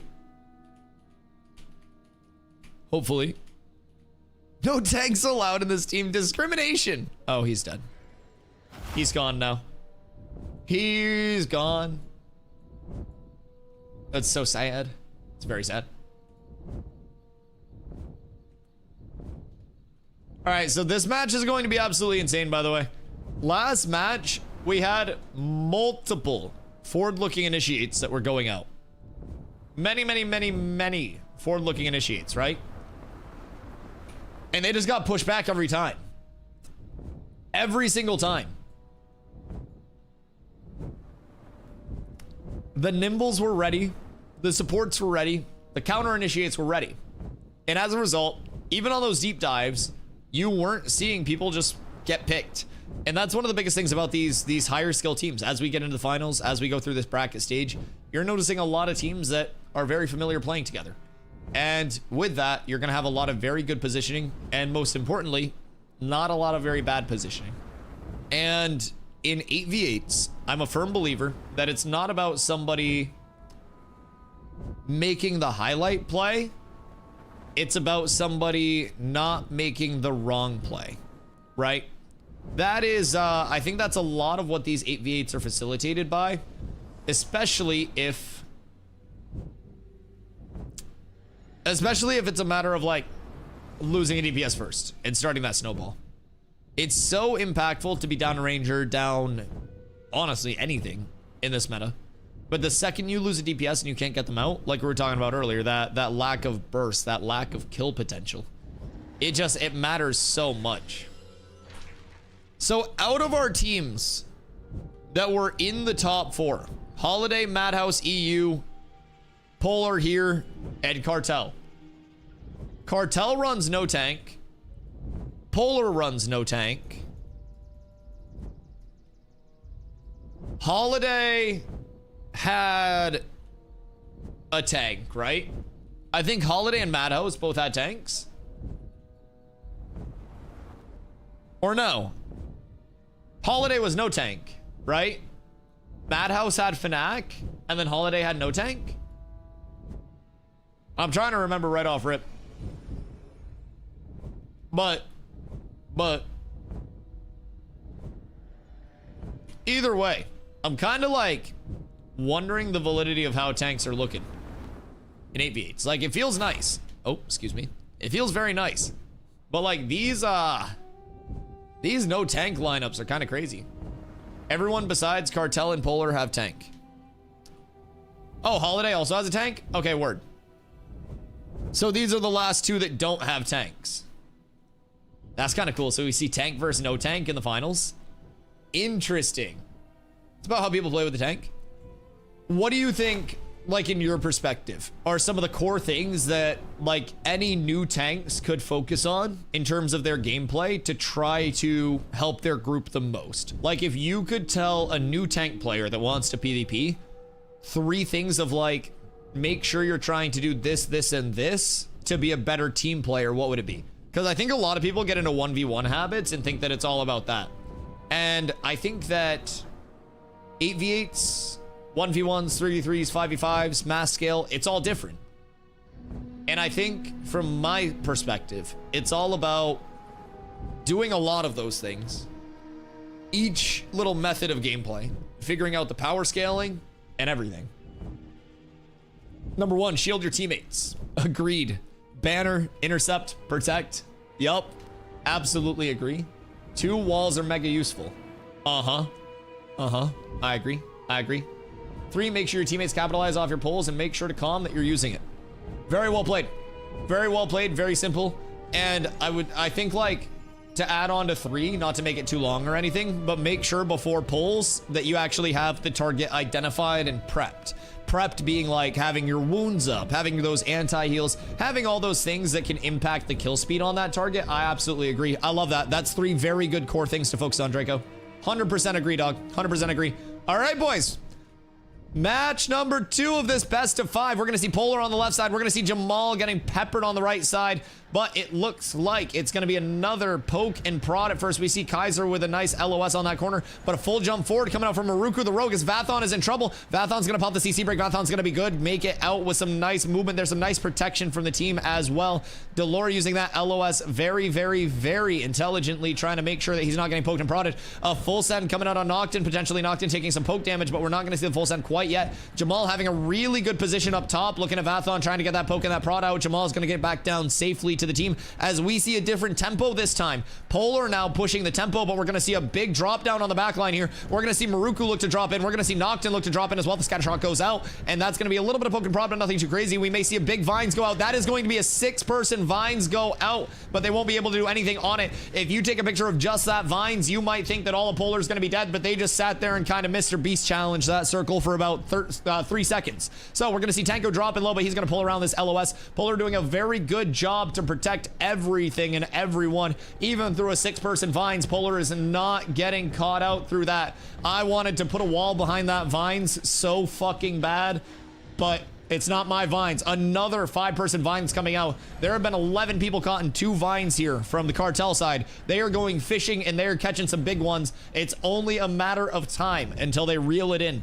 So, Polar, now we see them playing a little bit slower, a little bit more cautious around this LOS, recognizing the big Vines that are coming out. Looked like we had a little bit of a freeze on the front side there. I didn't see a Vines animation, but it could have just not shown up. Maruku going to be looking to jump in as well on this Polar backline. That's going to be a huge initiate if the Vine does come out. Roxy's looking to get in. Maruku looking to get out. Perfect. That's another good disengage from the supports there. Maruku going in, trying to get some facilitation with the CCs, with the roots, with all of that they have to stop Polar from getting out. But Polar protecting their kinfolk too much. We see the tech coming out from D-Lo using the rations, making sure that he does not lose out on mana. Genuinely smart plays here with sustain always being an issue. As we see Maruku jumping in, that's going to be a big jump forward, and Vathon is going to drop through Maruku, Roxy's, and Stainus all come together. Stainus getting low at 50% HP on the back end, as we're going to see Polar looking to retaliate and pick up a kill of their own, but Maruku taking no damage on the front side. Cartel supports coming in too clutch, too much healing, too much support. Jamal and Hans getting low on the back end. Hans to 50%, but he's going to get healed right back up. Do we see a res play come out? It looks like Delore may be going for the res on Mr. Vathon himself, but there's going to be some big damage coming out from TMX. Delore's going to have to cancel the res. Going to have to try to catch TMX up here. TMX getting pressure back around the LOS. They're not going to be able to get that off, and they're going to have pressure coming out. Maruku getting in. Kaiser CC'd, rooted on that corner. Kaiser going to go down from the snipes from the backside. Just some beautiful play coming in from the roots, from the big Vines, from the slows, from the freezes of Cartel side. Lit dropping down as well. All of this range pressure just walking them forward. Maruku getting in and out with the quick dashes, trying to set everything up with the Vines into an escape to play their life and make sure that they're not eating up too many heals. The pressure is coming out on Zest as well as the backline here. Roxy's in behind them. It looks like Zest is going to drop here as well. Roxy's trying to stick on Colton, trying to make it happen, looking for the deadly finisher proc. The marionette on Colton as they go on to Tanko. A beautiful play, ignoring Colton entirely. Look at the coordination from the team as Colton is just stuck here dancing, watching his entire team die. Bad teams will not do that. Bad teams will break that marionette instantly. What a beautiful play with the marionette to not break that shit. Perfect target swaps, perfect cohesion. The comms between that group must have just been so on point. My God, what a beautiful match. Holy shit. Cartel is playing around this rogue in and out so well, and they're not letting their rogue get caught. That is the biggest thing right now. Cartel is playing so fundamentally together. This is beautiful to watch. This is really fucking good tempo. They're fishing with their CCs. They're baiting out CC breaks. They're communicating together on the target switches, on the CC targets, on the in-cap targets, the marionette targets. They are playing beautifully right now. Beautifully. And at the start of that, we saw a back and forth. We saw a very big back and forth. We saw Polar with the, the initial walk forward, the initial foot on the gas, the initial pressure that was formed there. And then from there, we saw Cartel kind of like on their back foot for a little bit. And after that happened, Cartel ended up hitting some big pushes around the corner. They played that LOS beautifully, turned it entirely on Polar, and started to get their picks. That's crazy. Cartel, even chat knows, even chat sees, the Cartel rogue initiate right now for Maruku. They are playing around that like crazy. Maruku is doing a very good job of getting in and out right now. He's going in, looking for the fish, looking for the CC on the target. And if they can get it, they send on it. If they can't get it, he gets out. And the supports help Maruku get out extremely well. Maruku playing well, and don't sleep on the supports either. The positioning of those bards, the positioning of everybody that is assisting in that escape, Maruku's doing very well, but I think the support play, man, supports in this tourney on another level at the top end, genuinely. Like, I think that when you're witnessing these fights where the supports are just on point, CCs break instantly whenever they need it because the nimbles are always ready. You've got the heals always ready. The swaps that we've seen, especially in that last series with Holiday and Madhouse, the swaps onto Thurb to keep him up were absolutely massive.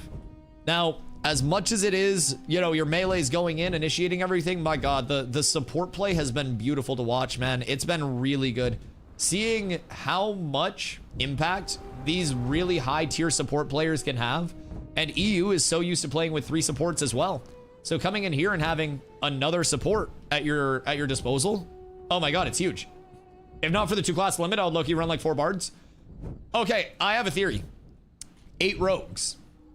So basically every rogue picks a target, you all start stealth, and then you 3-2-1 octuple Diddy Dart, right? And if anyone breaks it, you second Diddy Dart the person that broke their CC, and then you all jump one person. I personally was thinking about that. You get an 8-person bard team, an 8-person cleric team, an 8-person rogue team, fighter team, ranger team, mage team, tank team. No summoners because summoners would just have a normal team. But like 8 fighter team, all melee all the time. 8 fighter team wins. You think 8 fighter team takes it all? That would be fucking crazy. Also, I've thought about for a concept for one of these future tourneys. It's cool that everybody has their stacks that they come in with. But I'm someone who's played team PvP for a long time. And I recognize that some players are completely different outside of their stack because they're so used to that stack. What would you guys think of people signing up as captains and then people signing up as draftees and having a guild limit and a class limit? Max 2 people per guild and max 2 people, you know, per archetype. I feel like that would be fire. And obviously some people would try to be like, oh, I'm ungilded. No. Everybody knows where everybody's from at this point. Don't fucking cheese it. That would be fucking sick. I would love that. Make it 3 supports only? Yeah, I definitely want to try some of these like 3 support scrims and stuff. Genuinely.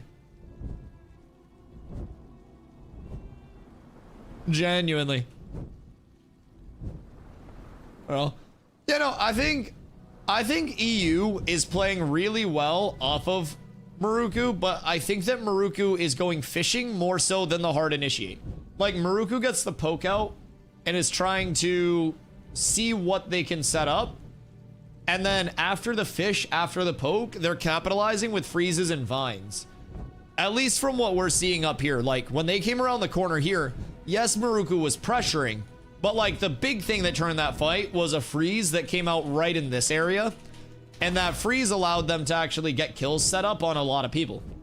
So that was, in my opinion, that seems to be where a lot of people lean. And I think Maruku's in and out on the rogue is very, very, very good. But I definitely think he's doing a good job of fishing, tempoing. Kind of like fishing for abilities, fishing for CC breaks, fishing for people out of position, right? And hopefully, they're able to keep initiating the way that they are.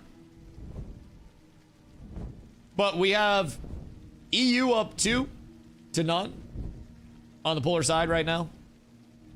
So we'll see how Polar responds.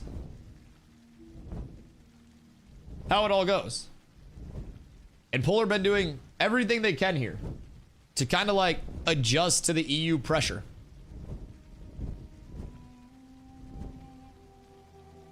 But we'll see how they respond to it, man. We'll see how they respond to it.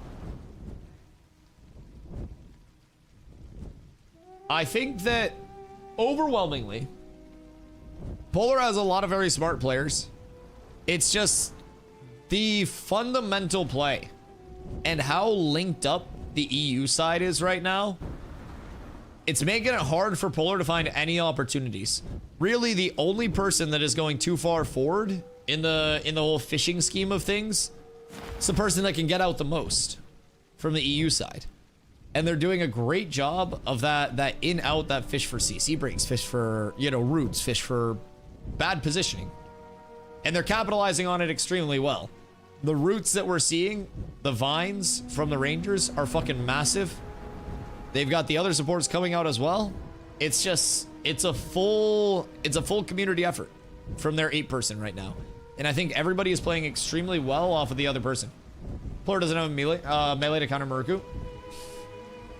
Yeah, that's one thing I feel like Tank does well is catching rogues out. But there are definitely other ways to respond too, but I do agree. Not having that tank like quick trip, tom, pull, stuff like that, rogues can free reign.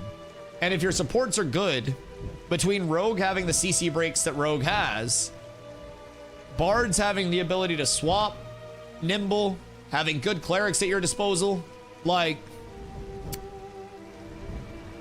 the Rogue can be fucking dangerous with the kit, man. It can really make a lot happen. Flanker. Yo, chat, by the way, if anybody wants a really cool tip and trick, you can, hi, meow. You can hide your UI, and then if you press enter, it makes you spin right now. And, like, even if you try to stop it, you can't. You can't. Unless you bring your UI up, and then you hit enter again. We don't know why. We don't know what happened or how the fuck it happened.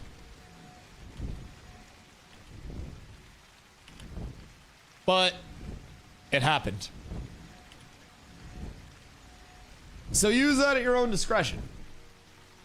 I don't even know how I discovered that earlier, but I discovered that. We thought I was marionetted at first, but GMX sees the screen all the time.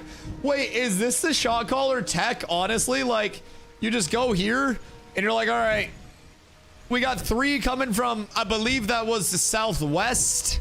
It may also be northeast though. I don't really fucking know what's going on at this point, but it looks like we're gonna have Polar pushing in from the LOS. It might be Cartel.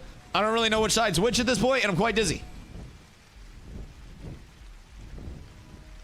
It's literally just a sonar blip that's going out, man.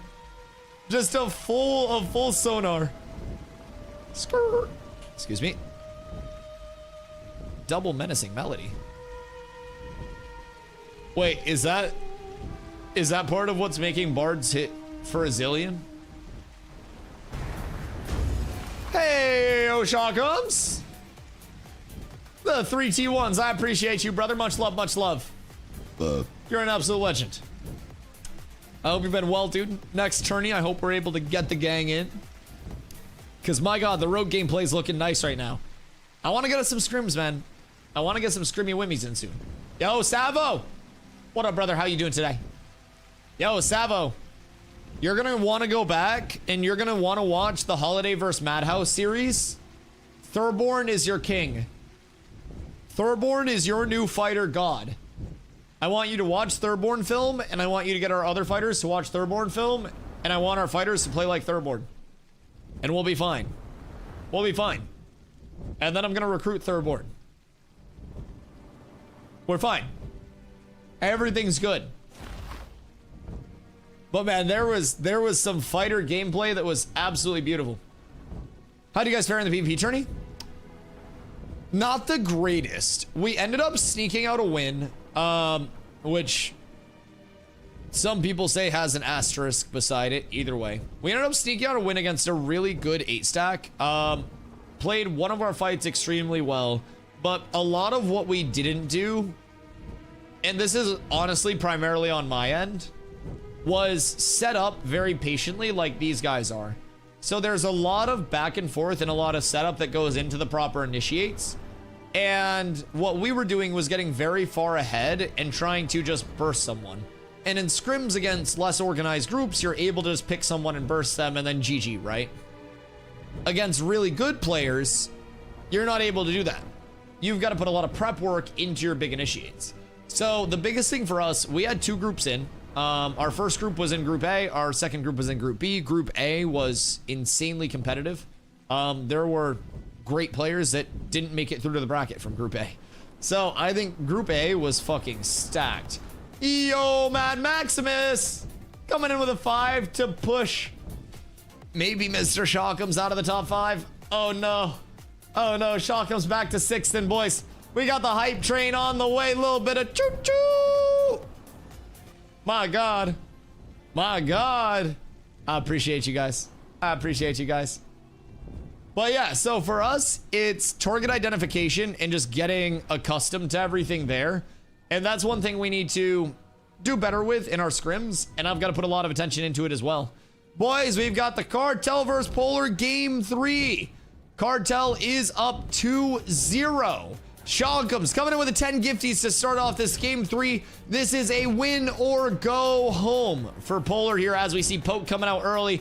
Maluno going to be taking some damage there. Cartel going to be getting pushed back a little bit. But this Cartel pressure, it just keeps Polar with their foot on the brake, just S-keying a little bit. You see the hesitancy in the front line. You see Cartel working in surrounding. Polar very quick to move back and give that space a little bit, maybe trying to bait them into some comfort around the LOS. We see a Vines that goes out, and we've got a gifted sub competition. Shawcomes, thank you for the 10 gifties. Gravon, thank you for the 10 gifties. We got the hype train going for game 3 of Cartel EU versus Polar, the semifinals of the Ashes of Creation 8v8 tournament, sponsored by Polar and stuff like that. No, sponsored by Mavwix and hosted by Polar. That one.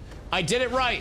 I did it right. I appreciate you guys. The hype train is going, boys. If you got a primer, a T1, a T2, a T3, or 100 biddies, throw it in to earn exclusive emotes that you can only get during the hype train, as we see this third game shaping up to be yet another long one, boys. Another long one. We've got the Poke and the Prod going out, but both sides too organized, too set up, and too ready to deal with anything that comes their way, as we see Roxy's and Yeti on the backside with beautiful positioning going around that back corner, making sure that they do not get caught out, making sure that they are always in a position to support their team, as we see Polar taking that long outside flank, that wide peak. They're going to swing it a little wide here with Lit jumping in. Stannis going to be dropping low. Stannis going to be using that wall for protection, though, using that natural LOS. TMX going to be getting caught on the low ground here. He's going to climb his way back up. Colton looking forward. Kaiser looking forward. Tanko looking forward. Vathon getting pressured by 3 Cartel, saying Moin. Vathon going to blink into the Cartel backline. Maybe an ill-advised blink, but it works out in this moment in time. As we look over to the Cartel side, those ashes look old. Vathon may be the newest set of ashes as Vathon goes down. Maluno looking at half HP right now. Maruku playing in, getting the pressure out on Kaiser, making it so Kaiser cannot exist. Kaiser with another blink forward. Noctin getting pressured out. Vathon gets rezzed by Delore, but TMX goes down. Bring one up, lose another, and Cartel, recognizing that, is going to push forward on this. They get the trade, they get the pressure. Cartel wants to send Polar packing, send EU home from this tournament and have it be an all EU top 3 as Zest goes down. Polar is looking bad right now in this situation, boys. Their backs are against the wall. They're trying to backpedal, but there's no room to backpedal. Cartel walking down Polar. Vathon down, Colton down, Polar scattering, Tanko down, Delora goes down, and that is going to do it. Polar is sent home by the hands of Cartel EU in a convincing 3-0 fashion. Cartel, my goodness gracious. Well played to the Cartel EU team.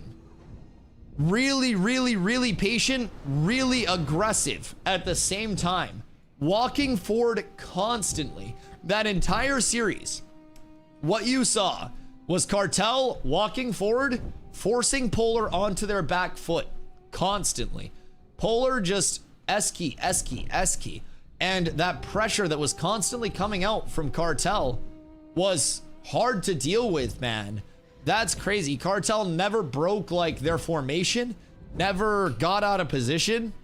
They were very infrequently even in a spot where they were getting pressured. Cartel playing that really exceedingly well with the 8-person group as a whole.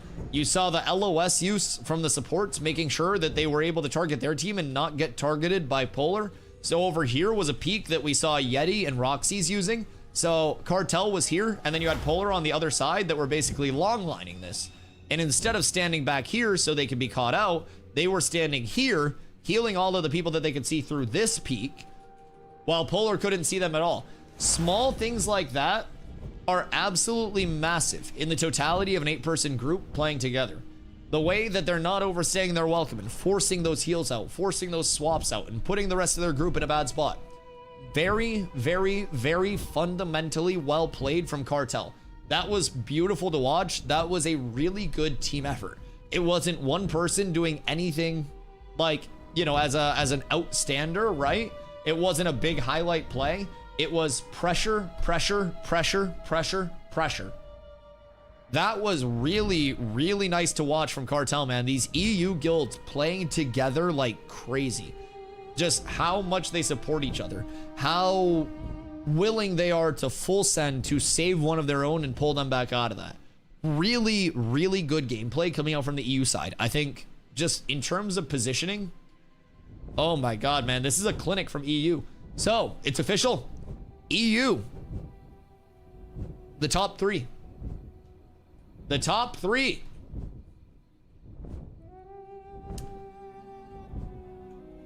I mean, depending on how it's being scored, in the semis, it was a 3-0 versus a 3-2. As an unbiased source, Polar beat Madhouse. In the group stage, though, if you beat someone in the regular season, that doesn't impact playoff standings. Regular season and playoff standings be two different things, in my opinion. I think if we're awarding points per win in playoffs, Polar beat Madhouse in a best of 3. We need it again. We need it again. We need the consolation bracket. Just get someone to throw down like 500 more bucks or something, and then give it to 3rd place. And then don't pay 2nd. Run the loser bracket. If I ran the loser bracket, I'd have to be in it. Because all I do is lose.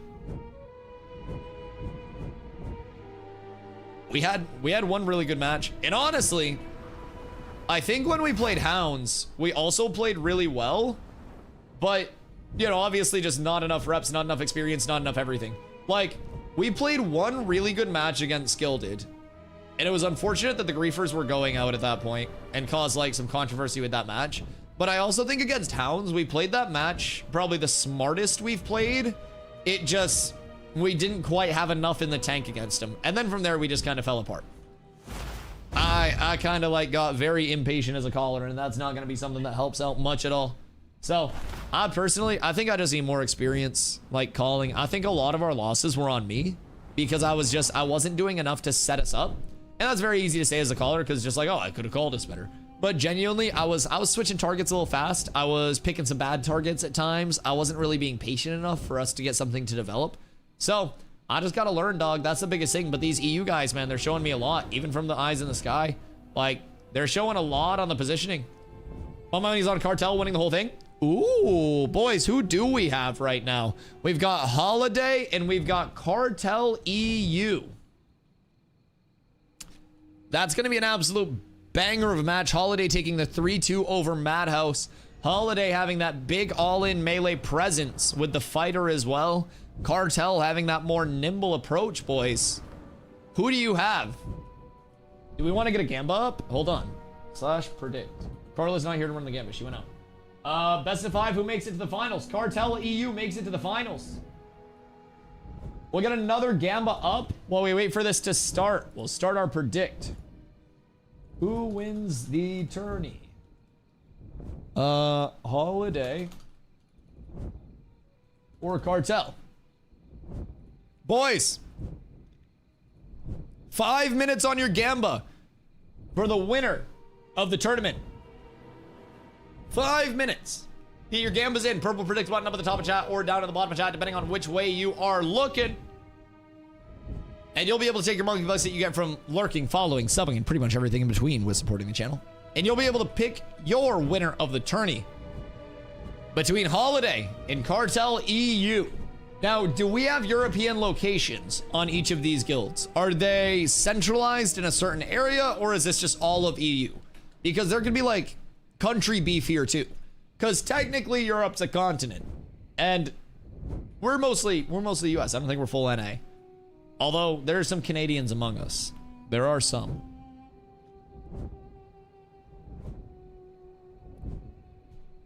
I'm throwing that one out there.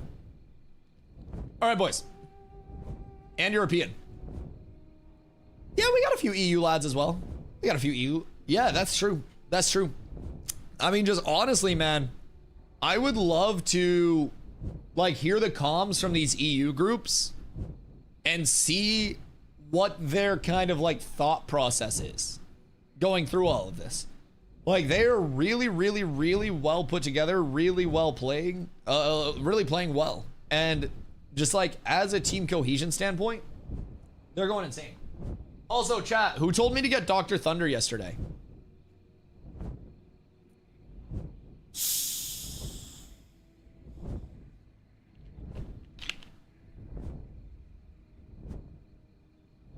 Because I did. Meta? Yeah, I picked some up. My Walmart, for some reason, had no Dr. Pepper, and I was feeling inspired, but it's not bad. It's not bad. I said hydrate 200 times. It's got a cooldown. Better start now. Better start now. Europeans gonna carry your asses? Okay, hear me out. Hear me out. Hear me out. We put in some good effort. We had some very good fights. I don't necessarily think it was also that much of like a misplay on people's part. I think it was just honestly like a lot of the plays that were made were good plays just at the bad time, right? And genuinely, I think that repetitions and experience are the biggest thing for us, right? Everyone always says that, but genuinely, like, we made good plays just at bad times and got punished while making a good play.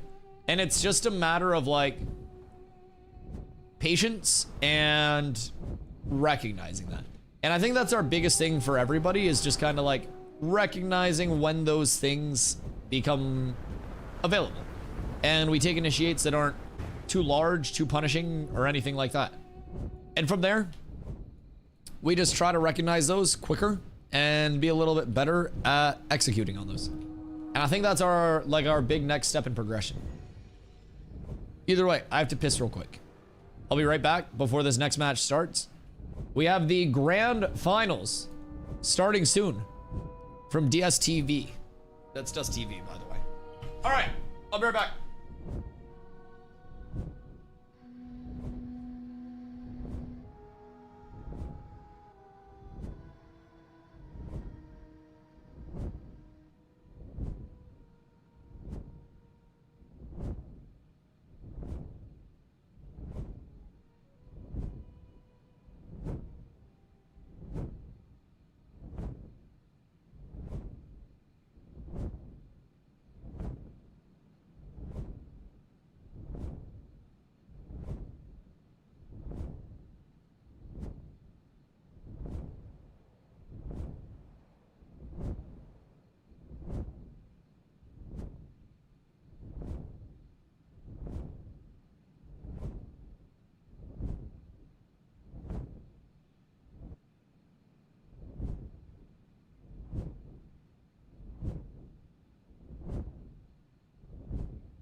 Goodness gracious. Carla ate too many hot Cheetos and made herself sick. The fuck? What am I supposed to do? What do we do? All right. So how are we looking for the finals, boys? We got Holiday versus Cartel, and this is peak EU time as well. This is 8:30 p.m. EST for most EU lads. We're up tremendous. We're up tremendous. Who do we have our money on here, chat? Do you guys have Holiday or do you have Cartel? No such thing as too many hot Cheetos. Gravon, I want you to know she traveled up here from Arizona and she shipped the box that had like 8 bags of hot Cheetos in it and her shoes. Like, I'm just putting that out there. I saw you unpack the box. Yeah. Yeah. She will discover the limit of hot Cheetos. And there is a limit. She didn't feel sick when she was eating normal food. And then she went crazy on like half a bag of hot Cheetos while she was playing City Skylines. And I think like the combination of the City Skylines and the Cheetos probably did her in. So we're doing this earlier, chat, but if you line up just right on these guys, you can give them hair with the Griffins. At least like a little bit. You've got to kind of like set it up right, but you can give them kind of like the balding hair look. You can go like this route and have it like wrap around a little more. You're up tremendous. Meta's better now than the last 8v8. Oh, I think the meta now is phenomenal. I think this time to kill is insanely good. Genuinely. I think these fights have given us a good glimpse into what fights are actually supposed to be like. And I think that a couple of things are at play here that'll probably be adjusted. As you guys have mentioned, DR, exclamation DR, if you guys want a community source spreadsheet of roughly what the power rating to power output is. And as DR goes, goes up, it gets exponentially more punishing. So exclamation DR for a spreadsheet if you're a spreadsheet person. I think that it's a combination of either DR power scaling could go up or healing output and max HP could go down. And I think that there are a few possible variables that can all contribute to that. Right? And that totality of time to kill is a lot of contributing factors. And I definitely think that there are multiple ways that they could go about addressing it, whether it's through power scaling, whether it's through... We also have to remember, there may be long-term things that impact our power scaling too. So they did mention that in the short term, they were expanding all of the like decimal placements on stats, one to the right basically. They were inflating things by a metric of 10, so they had more granular adjustment. So what that could mean is something that is 814 fizz power rating could go down to 81.4. And depending on how much max, a main stat we're looking at, we could get to a point again where waterfall from main stat scales better than waterfall on item. So depending on how they adjust things, we could always see everything we know about like best in slot gear shift back towards main stat gearing instead of waterfall stat gearing like it is right now. So we could see a ton of things constantly shift around. Something like a basilisk skin tunic that could go from 750 HP to 75 HP. And then at that point, you may look for something that has con on it. You may also have lower max HP if that granularity does scale down, because instead of basilisk skin tunic giving you 30% of your HP, if you're a caster, it's going to give you like a tiny addition because it'll be scaled down appropriately and your base HP will be more reflected. There are builds right now where you can essentially add about 4k plus HP to your build realistically through a few pieces. It's really strong. So I think that max HP scaling will probably be given another pass if I had to guess, because of course they're outliers, but we've seen 6k plus HP supports. That's kind of scary And like tanks, we can gear up to fucking 10k if we want to, right? But then we're just doing nothing else. We're doing nothing else. And people are tanky as shit between Tide Wardens, between like, if you want to go Iron Wand and Tide Wardens, just to beef up, like, bruh. I know tanks that keep that in their bags just to fuck around and have fun with. Like, that shit's funny. I love it. Do we have the competitors ready? Wait a second. Wait a second. All right, we got 5 from Cartel. I don't know how many we have on the other side, but same with the tanks right now because they hit like a DPS and still tanky. I think after seeing damage numbers going out, anybody that thinks a tank is doing as much raw damage as some of these damage are, we're not. We're genuinely not. Like in 1v1s, it may seem like our damage is a lot, but I genuinely, in 8v8s, we're more so a wall and a trip. Like our damage is complementary. We have good damage, but I really feel like we're mostly a wall and a trip. But I do think tank damage could do a little bit of a pass, but doesn't do the same sustained damage, but in terms of burst they do.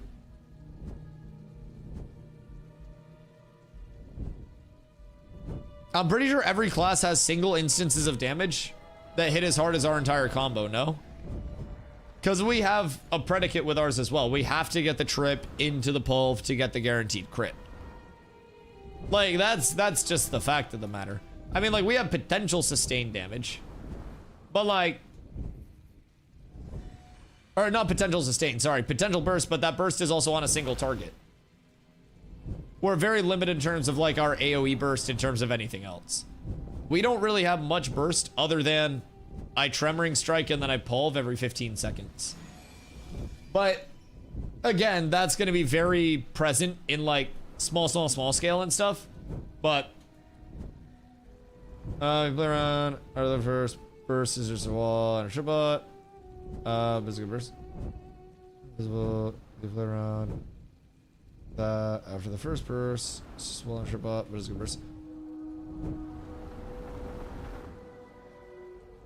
Like, yes, we have burst, but we're going to have burst just because it's a force crit. Like, the only reason that it hits hard is because it's a force crit. If it didn't crit, the entire combo would hit for like 600. It's a 175 and a 225. So just by the numbers, that's not really like... It's not really Insano style. That's 400% over the course of 2.3 seconds if both of the casts go uninterrupted. Because it's a 0.9 second cast and a 1.4 second cast.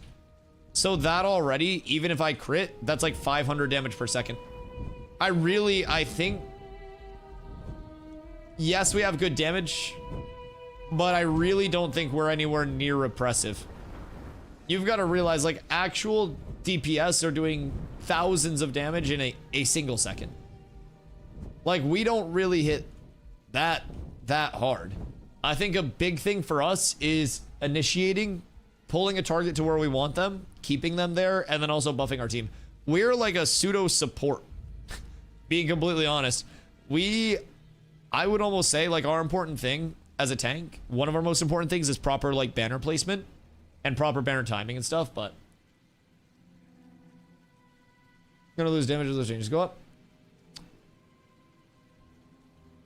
Like, if DR stuff goes up, I don't necessarily think so, because tanks would just be able to gear more power more efficiently. Tanks have a higher base HP than other classes. Other archetypes. And a lot of the reason why people are so tanky right now is, again, because DR is lower. So they're able to hit DR on their power scaling, and then non-tank classes are able to max HP. So, if we're forced to go more into con, then into, like, fist power. Oh. So you're talking in the event that they, like they move the granularity back one. Okay, got it. I thought you meant right now. I'm sorry. Okay, yep, nope, that's my bad. I was fucking not registering that for some reason. My apologies. Okay, yep, no, we're on the same page now. I was confused as fuck, snaps. I was like, Our damage is good. But yeah, no, I agree. So it'd be kind of interesting too, I think, if we went back to main stat scaling, hypothetically, because as a tank, I kind of like comboing my fizz power rating and my crit power because of that force combo, right? So that's why we're Luminon necklace. That's why ideally I'll have a hawk bow. I like having a good bit of crit power for that force crit to make it poppier. So for me, if I was just stacking strength across the board, and that was what everyone was doing as well, right? Because tanks have a higher base HP. So if we went to main stat scaling and say like the average power was like 220 and the average HP was like 4.2k. Like say tanks are sitting at, you know, 215 and 5.5k HP. That's still going to feel, in my opinion, like tanky without feeling oppressive. And the thing about tank is we have a lot of built-in mitigation. And then we also have the luxury of like Indomitable Spirit, self-heal from Shake It Off, intercepts, banners, stuff like that. So in terms of what we naturally get defensively from higher base HP pool to more mitigation, I feel like we're able to gear pseudo fighter-like, right? And that's kind of why tanks are in the spot that they are, where everyone thinks that they're a better fighter. Which, by the way, I think today alone is showing that tanks aren't just a better fighter. I think today has shown us a lot of the difference in how different archetypes play. And we're already seeing expression from archetypes being in the right hands. And that is one of the most important things, in my opinion, is watching the archetypes being handled properly can just kind of like inspire you as a player to be like, oh shit, I gotta do this a little bit differently, right? And if you do that, you're good. But I think a lot of people just kind of focus on like, this class sucks. In case both teams are in need of some prep time after the interview, we're staying on break till 2:45 p.m. EST. Okay, so they're staying on break until 2 minutes from now. Maybe you rely way more into a real tank and support CC than into the fizz power with a burst every 15 seconds. Yeah, no, I agree. And that's also part of the reason why, like, you'll notice right now, I'm 195 fizz power. Now, granted, my team didn't exactly go out there and fuck people up, but I'm a lot lower than a lot of tanks are just in terms of raw fizz power rating, right? So, through there, I've sacrificed some of the fizz power to beef up a little bit. There are some tanks that have max HP builds that they're just not incentivizing damage at all, and they're just wanting to be the unhittable force. But then you have a little bit of a mixed bag, right? Because part of the reason why tanks are gearing like this and not like max HP, a movable force, a movable object, is because people don't focus tanks right now. So from that standpoint, it's like I could use like an iron helm and max HP everything, right? But if people aren't going to focus me, I just have to get tanky enough to get through burst, and then it's power scaling from there. And I think until the meta predicates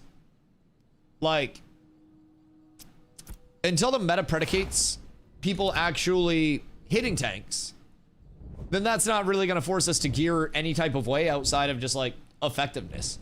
If people don't focus on us, we gear tanky, like DPS-y enough to force them to focus on us, or if they ignore us, they get punished. And then once people start focusing us, we just slowly get tankier and tankier until they stop focusing us. And it's like if you're playing Need for Speed, you're trying to get like the fucking heat off of you, right? And you gotta like hide out and shit. Legitimately, we do the same thing. We try to gear damagier and damagier until people start going, oh shit, the tanks are squishy. And then they hit the tanks, and then we're all just like, all right, max HP gear for a couple of days. And then we throw that on, and people go, wait, why can't I kill the tank? And then we switch in more damage again. It's the circle of life, if I'm being completely honest. But yeah, that's the cool thing about how metas can shift between not even just like the outward, number scaling meta, but also in a sense of how player actions can determine the meta. If people decide to focus X class or Y class, that could completely invalidate that class in 8v8s, because say you're going on Rangers constantly, and Rangers are just like dead weight because they're getting full nuked. Then you gotta kind of like either protect your Rangers and play around that, or if you feel like you can't play around that, then you gotta adjust. So it always kind of just keeps adapting. But yeah, I agree. I think main stat scaling would change a lot of things instead of waterfalls. And I think that it would lead to a lot more like personally, well balanced out builds. That's kind of what I'm thinking. Because through main stats, you're going to get all of these waterfall attributes. And so instead of having builds that are like, okay, now I'm linearly targeting power. Power's done. Now I linearly target crit. You'd be targeting your power and your crit and your this and your that all at the same time. Do you need a flying mount for the finals too? Mine has 10 minutes on it, but I can switch it out just in case. If you're here and offering, I might as well. Thank you, sir. I appreciate you checking. I checked it when I saw the trade go through last time, but I was like, all right, we'll see. You're out in Az? Why did you go to Az last night? Was I in Az? No, I was in the Trops, I believe. Yeah, I ran in from the Trops, and by I mean, I said, Corla, I need you to run me down to the desert. I'm like, I'm running late. I still got to make coffee. Thank you, Adam. I appreciate you. So while starting soon was up, Corla was hoofing it down to the desert for me. The true MVP. What would we do without her, boys? I wouldn't have been here for another like 10 minutes. I just think it should be around the damage, but more about the support CC side. Tanks probably need a kite more on that side. Yeah, no, I agree. I like the role of initiating, right? And I really do enjoy more of the, I don't know, I call it like the creativity of tank, right? There are a lot of ways that a tank can impact the fight, between proper walls, proper banner placements, intercept timings, protects going on the right person, all of that shit, right? We have a lot of impact.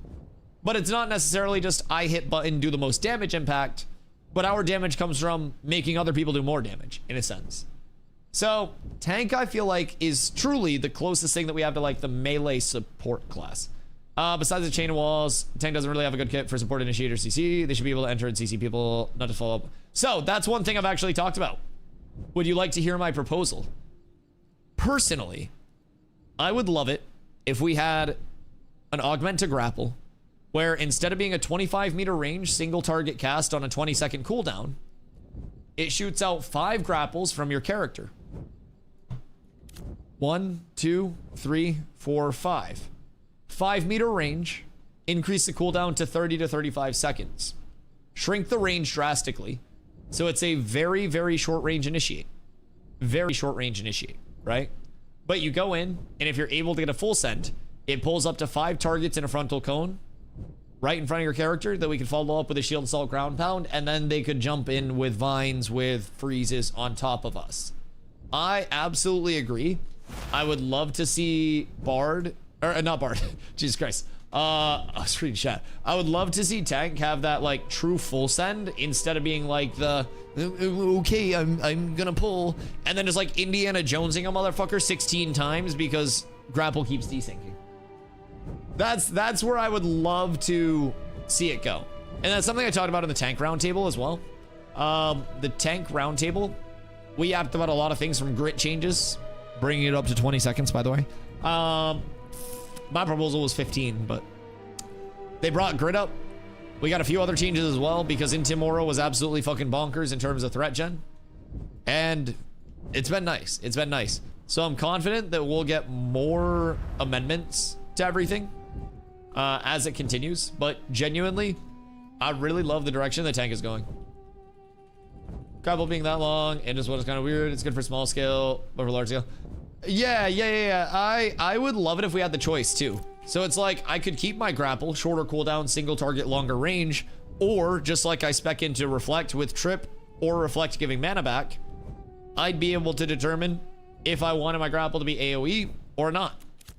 And that, in my opinion, would be another like cool form of fighting against a tank that you don't really account for. I think it'd be quite nice. But I do think long grapple like has its place. This relic battle's crazy. Yeah, are you guys still at the relic battle? Where is that at now?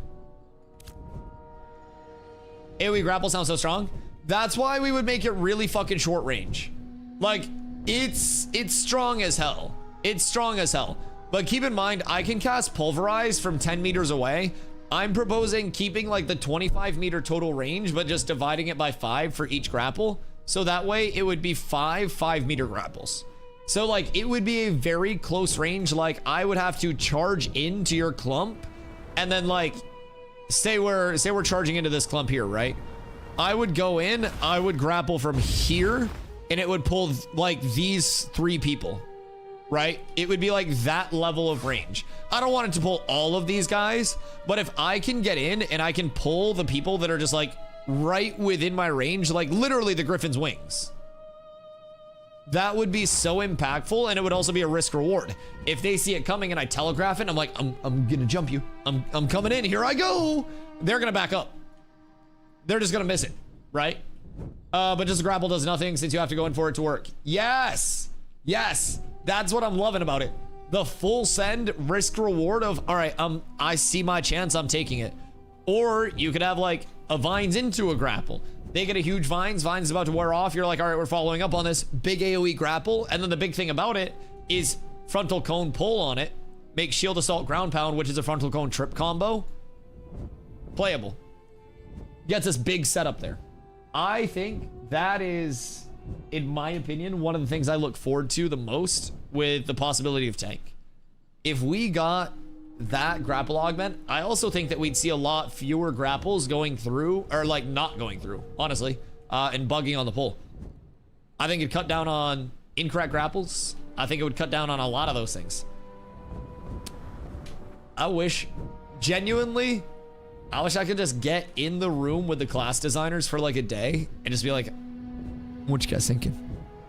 Pick their brains. Especially a tank team. I want to talk to the tank team. And just be like, so where are we going with it? What are we thinking? Wouldn't be too oppressive, and we get some playstyle of tanks. And the thing about it is it would be, hear me out, just like a lot of things in Ashes, really oppressive in the right hands, but really, really bad in the wrong hands.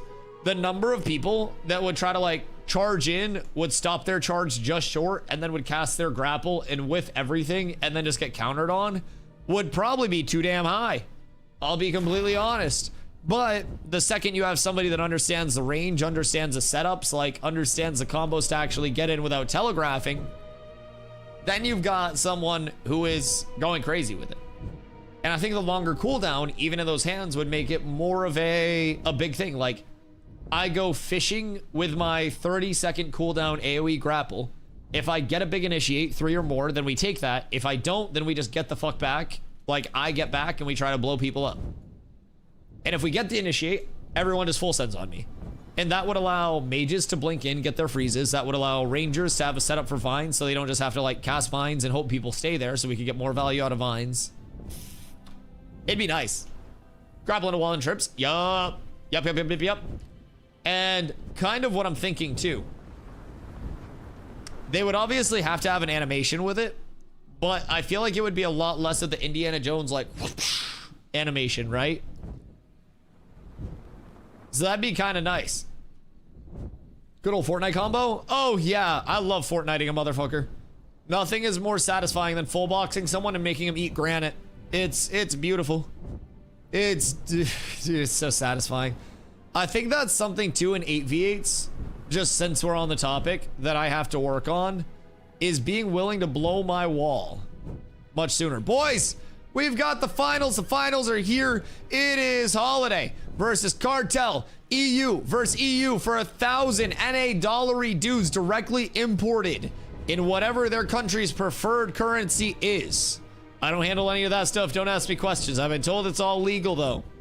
So, with that being said, let's get into it here. We've got Holiday over on the left side. We've got Cartel EU on the right side. And they're playing around the same LOS that Cartel EU did so well. We see a big spread coming out from Holiday, whereas Polar was playing it very clumped up. Holiday opting to remain very, very, very spread out. Maybe trying to account for Maruku coming in and looking for some poke. Maybe trying to bait him into a bad spot. But right now, Maruku's just kind of chilling, having a good time, looking at everything, and he's finally out of that CC.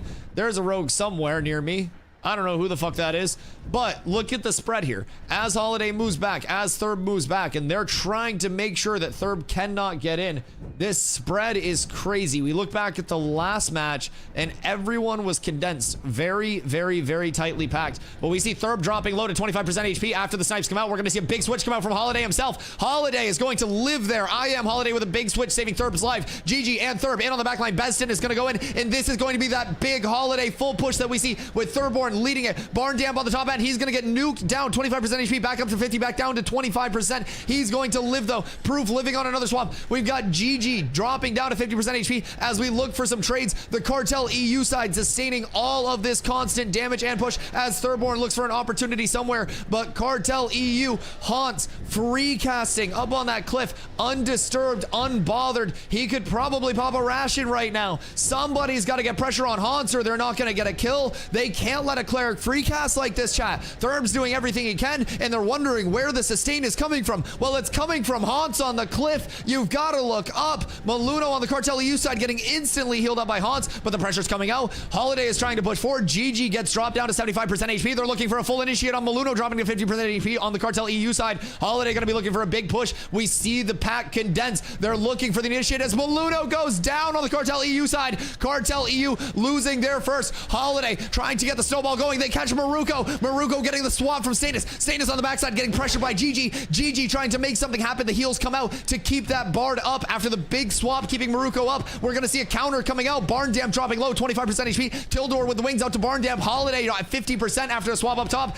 Everyone is supporting like crazy. We see Maruko getting pulled back in. Maruko is going to be CC'd by Bestel. We've got the Vines out. We've got 3 Holiday in the Vines. We've got 5 Holiday near the Vines. Holiday packed in. Yeti C going for the res on Maluno. And we've got even numbers if this res goes off. Did it connect? That is the question. Yeti C drops to 50% HP. Did they finish the res? Yeti C is Diddy darted. Yeti C is down. Maluno is not up. Big AoE on the front line coming through as Holiday refusing to go down. Maluno is still down. The big wall coming out. Everybody's going to be stuck on the wall. Nox stuck on the far side of the wall. Roxas on the left side trying to make it happen on the back line. Get some CCs out. Smasher and 3 Holiday, including Barn Damp and Thurb midline right now chasing Nock, and Nock goes down. Nock is down. Cartel's going to be down too. 6v8 in favor of Holiday. Smasher 50% HP on the low ground here. Yeti C going to be trying to keep Haunts up. Haunts dropping to 50% HP. Haunts one of the most respected healers in the EU scene right now. Haunts is a big target if they can get Haunts down. Haunts to 25%. Where is the swap? Where is the peel? Haunts is going to drop. Haunts at 50%. Everyone is on Haunts. Haunts is down. The back line is down. Maruko is down. Cartel may lose game 1 of our finals here. Yeti C is down. Both clerics are down, and this looks like it is going to be a Holiday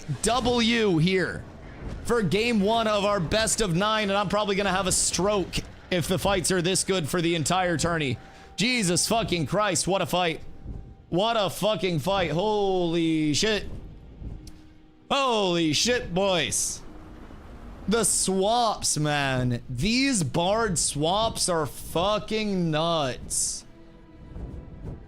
What the fuck? There are like... there are probably 3 or 4 swaps that are just full saving somebody's fight. Saving somebody's life during these fights. That's wild. That is absolutely insane, man. The Bard gameplay, the free casting from the clerics up top. Holy shit. If they weren't able to force Cartel off of that high ground, then they wouldn't have been able to take the dub. It's that simple. Getting Hans off of the high ground where he was free casting. Jesse, thank you for the follow. I appreciate you. Getting their cleric, Mr. Hans, off of this high ground where he was just free casting. Oh my god. Oh, that was the play that won it. Nobody was dropping when Hans was up here. And they had to back up. And as soon as they went down here, the free casting stopped. Sorry to burp. Stopped. And it all stopped. Cartel getting the reses up, but it is 1-0 on the side of Holiday. Chat, what did the predicts say? Who had Holiday? Who had Cartel?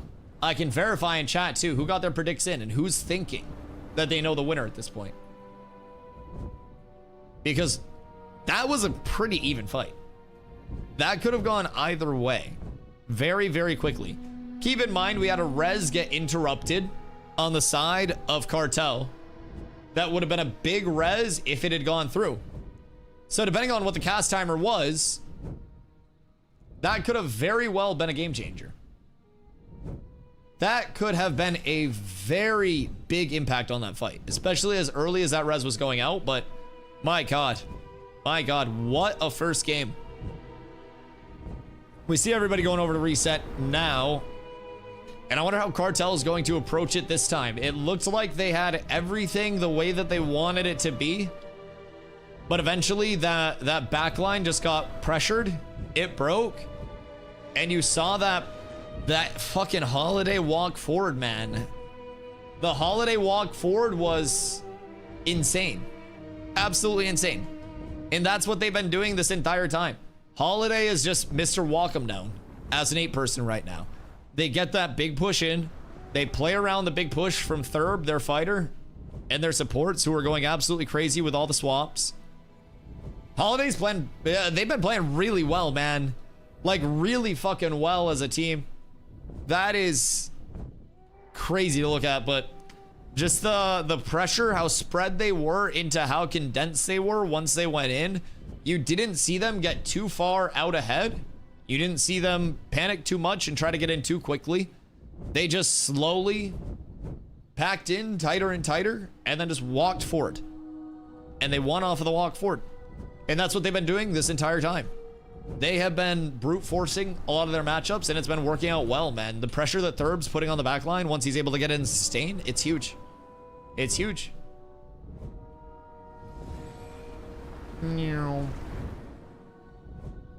Wait, did somebody get Rogue Thanos snapped? Or not Rogue Thanos snapped, but like Rogue Barded? Wait. Did that happen or what happened? I hope nobody got the Thanos snap. Expose is a little weird. Especially when you throw it in with a Bard, that's been some pressure. Some pressure. Getting people for like 7K is less than ideal. I believe it's also been like 12K, but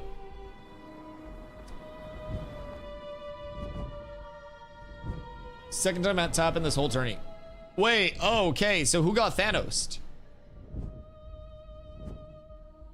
That's actually really unfortunate though. Especially for it to happen in the finals. Oh no. Oh no. Alright, so thoughts and prayers for whoever one of our friends got Thanos snapped. That's less than ideal for everybody involved. Hopefully we should be getting game 2 going soon. It is a best of 9. So it's the first one to win 5. And we could be here all night. Genuinely, this could go back and forth like crazy. And I'm hoping that we continue to get good matches the same way that we have been. Because these have genuinely been nuts.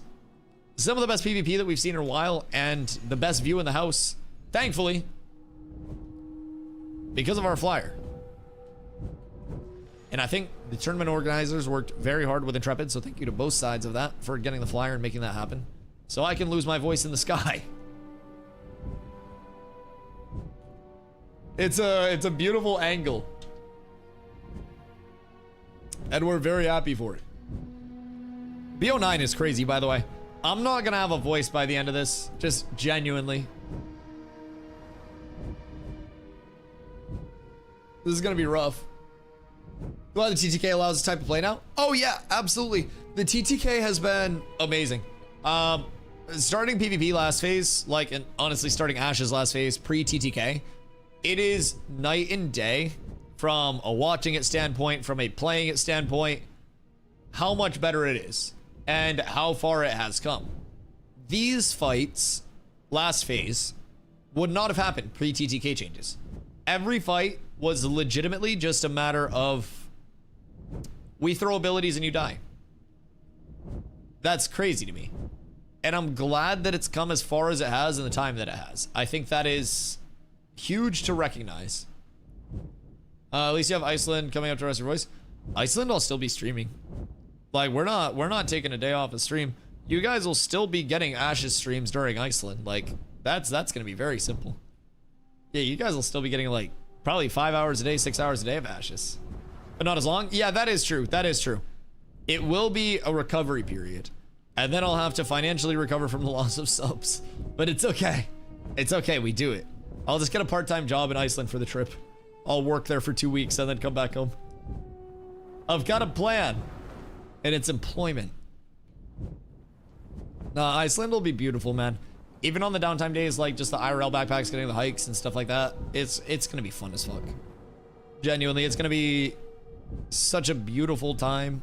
I mean, I live in Maine already, so it's really beautiful here anyways. But like, they got a bunch of waterfalls and shit, I'm pretty sure. And waterfalls are cool as fuck. So, I'm excited, man. I've never been there. I've never been, like, over to that side of things whatsoever. You been to Iceland before? I have flown on a plane twice. Technically 4 times, 2 down and backs. But the first time that I had flown was TwitchCon last year in September. And then last weekend, I went to Vegas and just got back. And then going to Iceland, I think we leave in like 4 days or something. We leave on Thursday. And so we'll be in Iceland for 2 weeks. It'll be during the 5 uptime days, Ashes content, because we're bringing out a setup that I can stream with. Oh, that's the holiday guy. So we'll have a setup that we can stream with that'll come around the country with us. And then we also have the IRL backpack. So on the Ashes downtime days, you guys will be coming out and doing hikes and fun, beautiful stuff with us there. So it should be really cool content while we're out there. It'll be 2 weeks and then we'll be back home until TwitchCon. And I'm excited, man. I've never really traveled much at all in my life. And being able to go over there and see everything I'm seeing, and honestly, primarily because of Ashes and everything, and also Carlo got it for me for my birthday present and just like invited me for my birthday, so that was cool. But like genuinely everything that is coming my way because of Ashes and all of the support it's incredibly humbling, man, and I'm super appreciative. Just don't get sunburned. I didn't even get sunburned in Vegas. Like genuinely, look, like I'm kind of like bronzed up at this point. Like I'm good. Even my underarms are kind of tan. Like this is wild for me. Genuinely, both arms too. Look, well that's sleeves, but yeah, both arms, just tanned up, ready to go. So yeah, ready to go. All right, we've got the cartel side on the right side of the screen. Cartel EU up, no, down 1-0. Sorry, I was like, wait a second. Cartel's down. Cartel down 1-0 to Holiday on the left side of the screen. Holiday with the fighter gameplay. The snipe comes out on GG. That's going to be an early connect, just making sure that they get out of that shroud. We're going to be looking at a Diddy dart going forward. Potentially the throw is GG. Yeah, GG's rogue. Okay, cool. Yeah, that makes sense. That makes sense. I was like, what the fuck? What class are we looking at here? But GG the Rogue going to be looking to get an initiate going here. We see a little bit of a low ground, high ground discrepancy.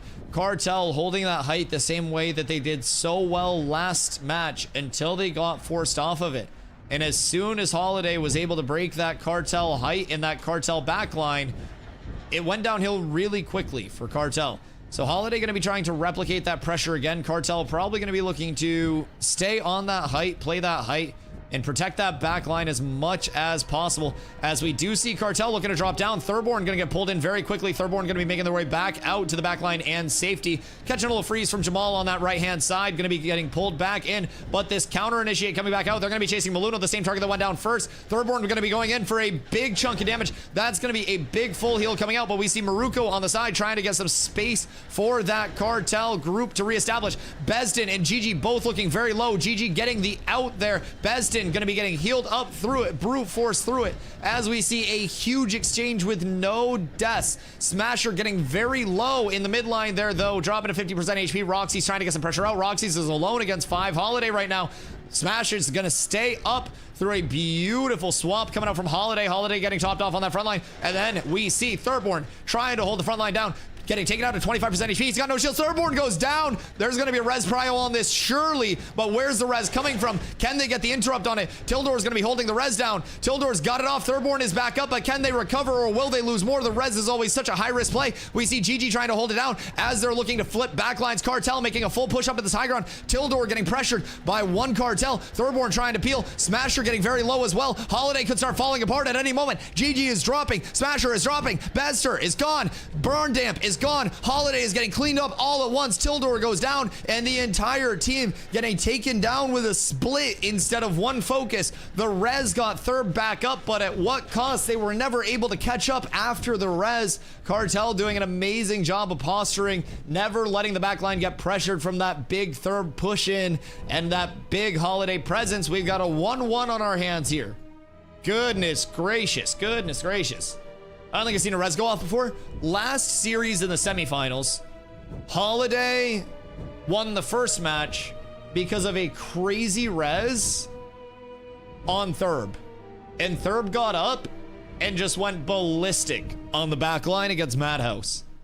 So their res is on Thurb. They are definitely prioing Thurb. They recognize that, like, he's probably going to be the one to die with how aggressive they play with him on the front line. Is there a world res good? Oh yeah, there is a world res good. Absolutely, absolutely, absolutely. It's just a matter of like the risk reward associated with it. And a couple of things that we've seen in even matches against us.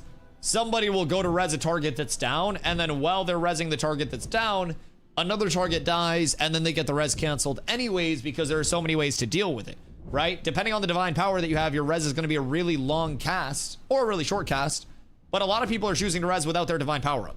So essentially, your res is going through very slow. A lot of people are bursting a target during the res and then turning to CC the res, and even if they don't CC the res, it's typically got to be a res and like a swap into heals or just big heals ready for the res. So I think res is just, it's very high risk, high reward if you can recover from it. But I don't think that many people have been able to successfully recover from it. If I start last so long, then we can build up divine power. Yeah. So I don't necessarily know like what all of your cleric dumps are for it, other than resing, of course. But like these fights are very drawn out. It's just a matter of the positioning and what you're allowed through the time of the rest of your team. And I think part of the reason why we saw so many people get very low on the Holiday side all at the same time was because during that res, they just got as much damage in as they could to everybody because they weren't able to, on the Holiday side, keep up with the Cartel damage. So Cartel put out some big pump. Save divine power for res, and you can flash cure during the cast if someone is bursted during the cast. Word. So interesting. And what's the fastest res timer that you can have with max divine power? Because people have said it's near instant, but there's surely a cast to it, right?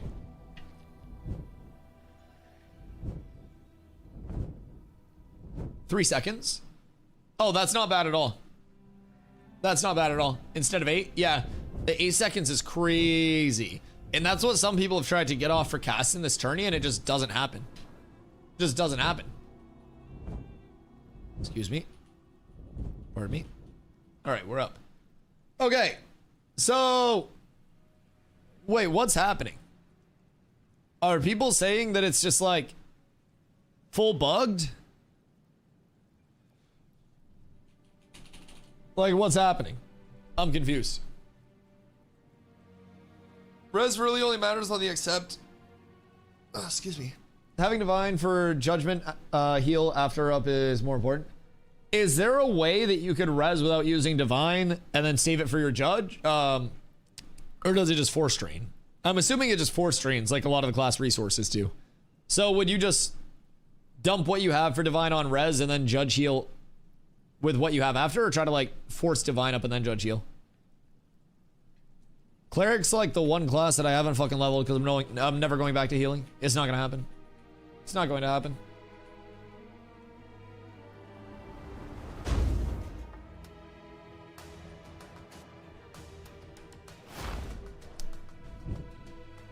Wait, so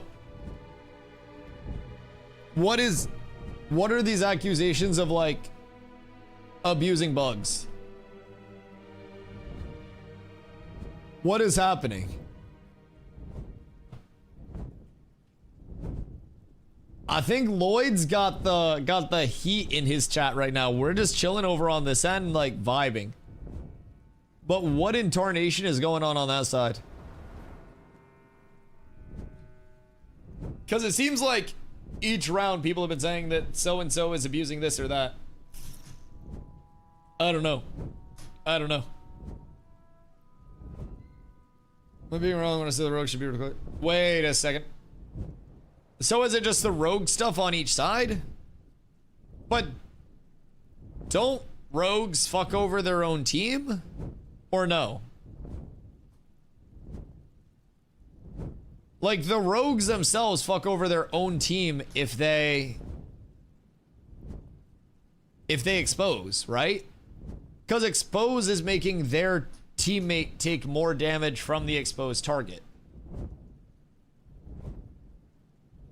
So, like, if they just took the rogues out of each side, like, the rogues are a detriment to their own team, not the other team.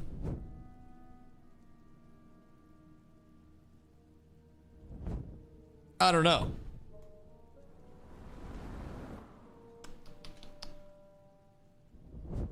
But yeah, like, they don't have to pick the ability to expose. Yeah, they could just not use expose. Just don't cast stab or shadow cascade and no worries about applying expose. I mean, not using stab seems a little rough. Is shadow cascade the only other thing that would apply it? And is there a way you could stab without applying it? Yeah, stab's kind of rough. Just use lacerate. Yeah, that's a little rough. That's unfortunate. That sounds like a not fun bug to deal with. Oh god. So essentially, anytime you're putting your expose on somebody, that person is doing more damage. So what's happening is people are putting their expose on a bard, and the bard is essentially becoming Thanos and just one-shotting people. I believe same thing with like mages and shit too, but it's a full bug around expose being a detriment to the team that is having the exposer, so to say. So I think what's happened in each of these is the expose goes out and then somebody just gets Thanos snapped from one side or the other. And that's kind of been the big determining like startup of these fights. So I'm hoping mages do it if they have the Bard's Discordance. Why can't we ever have anything cool? Like, why can't there just be a bug that makes tank pulverize hit for like 13,000 and fry the GPU of the person that we hit? Like, every class except for us gets cool shit. We don't. And I think that's bullshit. I think that's absolute baloney. I'll be right back. I'm getting water. Tank had a bug where you could have infinite mitigation. Okay, that's also true, and I knew about that and didn't use it. Yeah, that's fair. That's fair. Yeah, we did have a cool bug. Maybe I'm just too much of a bitch to bug abuse. I'll be completely honest. We had one and I didn't even use it. I knew about it and I took it off of my bar. Yeah, that might just be a me thing. Yeah, maybe I'm complaining about nothing, Milos. You're right. You're right. I'm just bitching a bitch. I had the opportunity to use one and I didn't. What's the bug?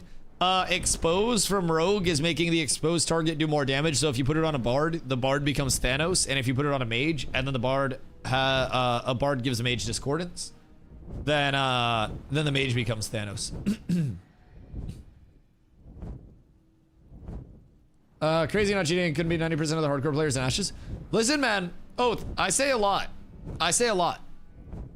I have played video games my entire life. And while I'm not tier 1 professional player in like the biggest games in the world, I played a lot of games competitively. And genuinely, I've done my time like pulling in every exploit that I could do, like doing all of that in other games. And I hit a point when I came back to MMOs, because I played New World for 7,000 plus hours before I came to Ashes. I had a point in New World where I was like, it's just not worth it anymore, dog. And so my goal was to be as good at New World as I could be without exploiting, bug abusing, any of that shit. And people would always come in during wars, especially, and there was a bug where people could like exploit out of the war camp or the fort early and basically get up to the enemy gate and just like hold them in. And I was in wars and people would be like, Dusty, like you're not exploiting out? And I'd be like, I don't know how. And they're like, I'll teach you. And I'm like, I don't want you to teach me. And they're like, why not? I'm like, because I don't really care. And that was like a fucking mind-bending thing to people.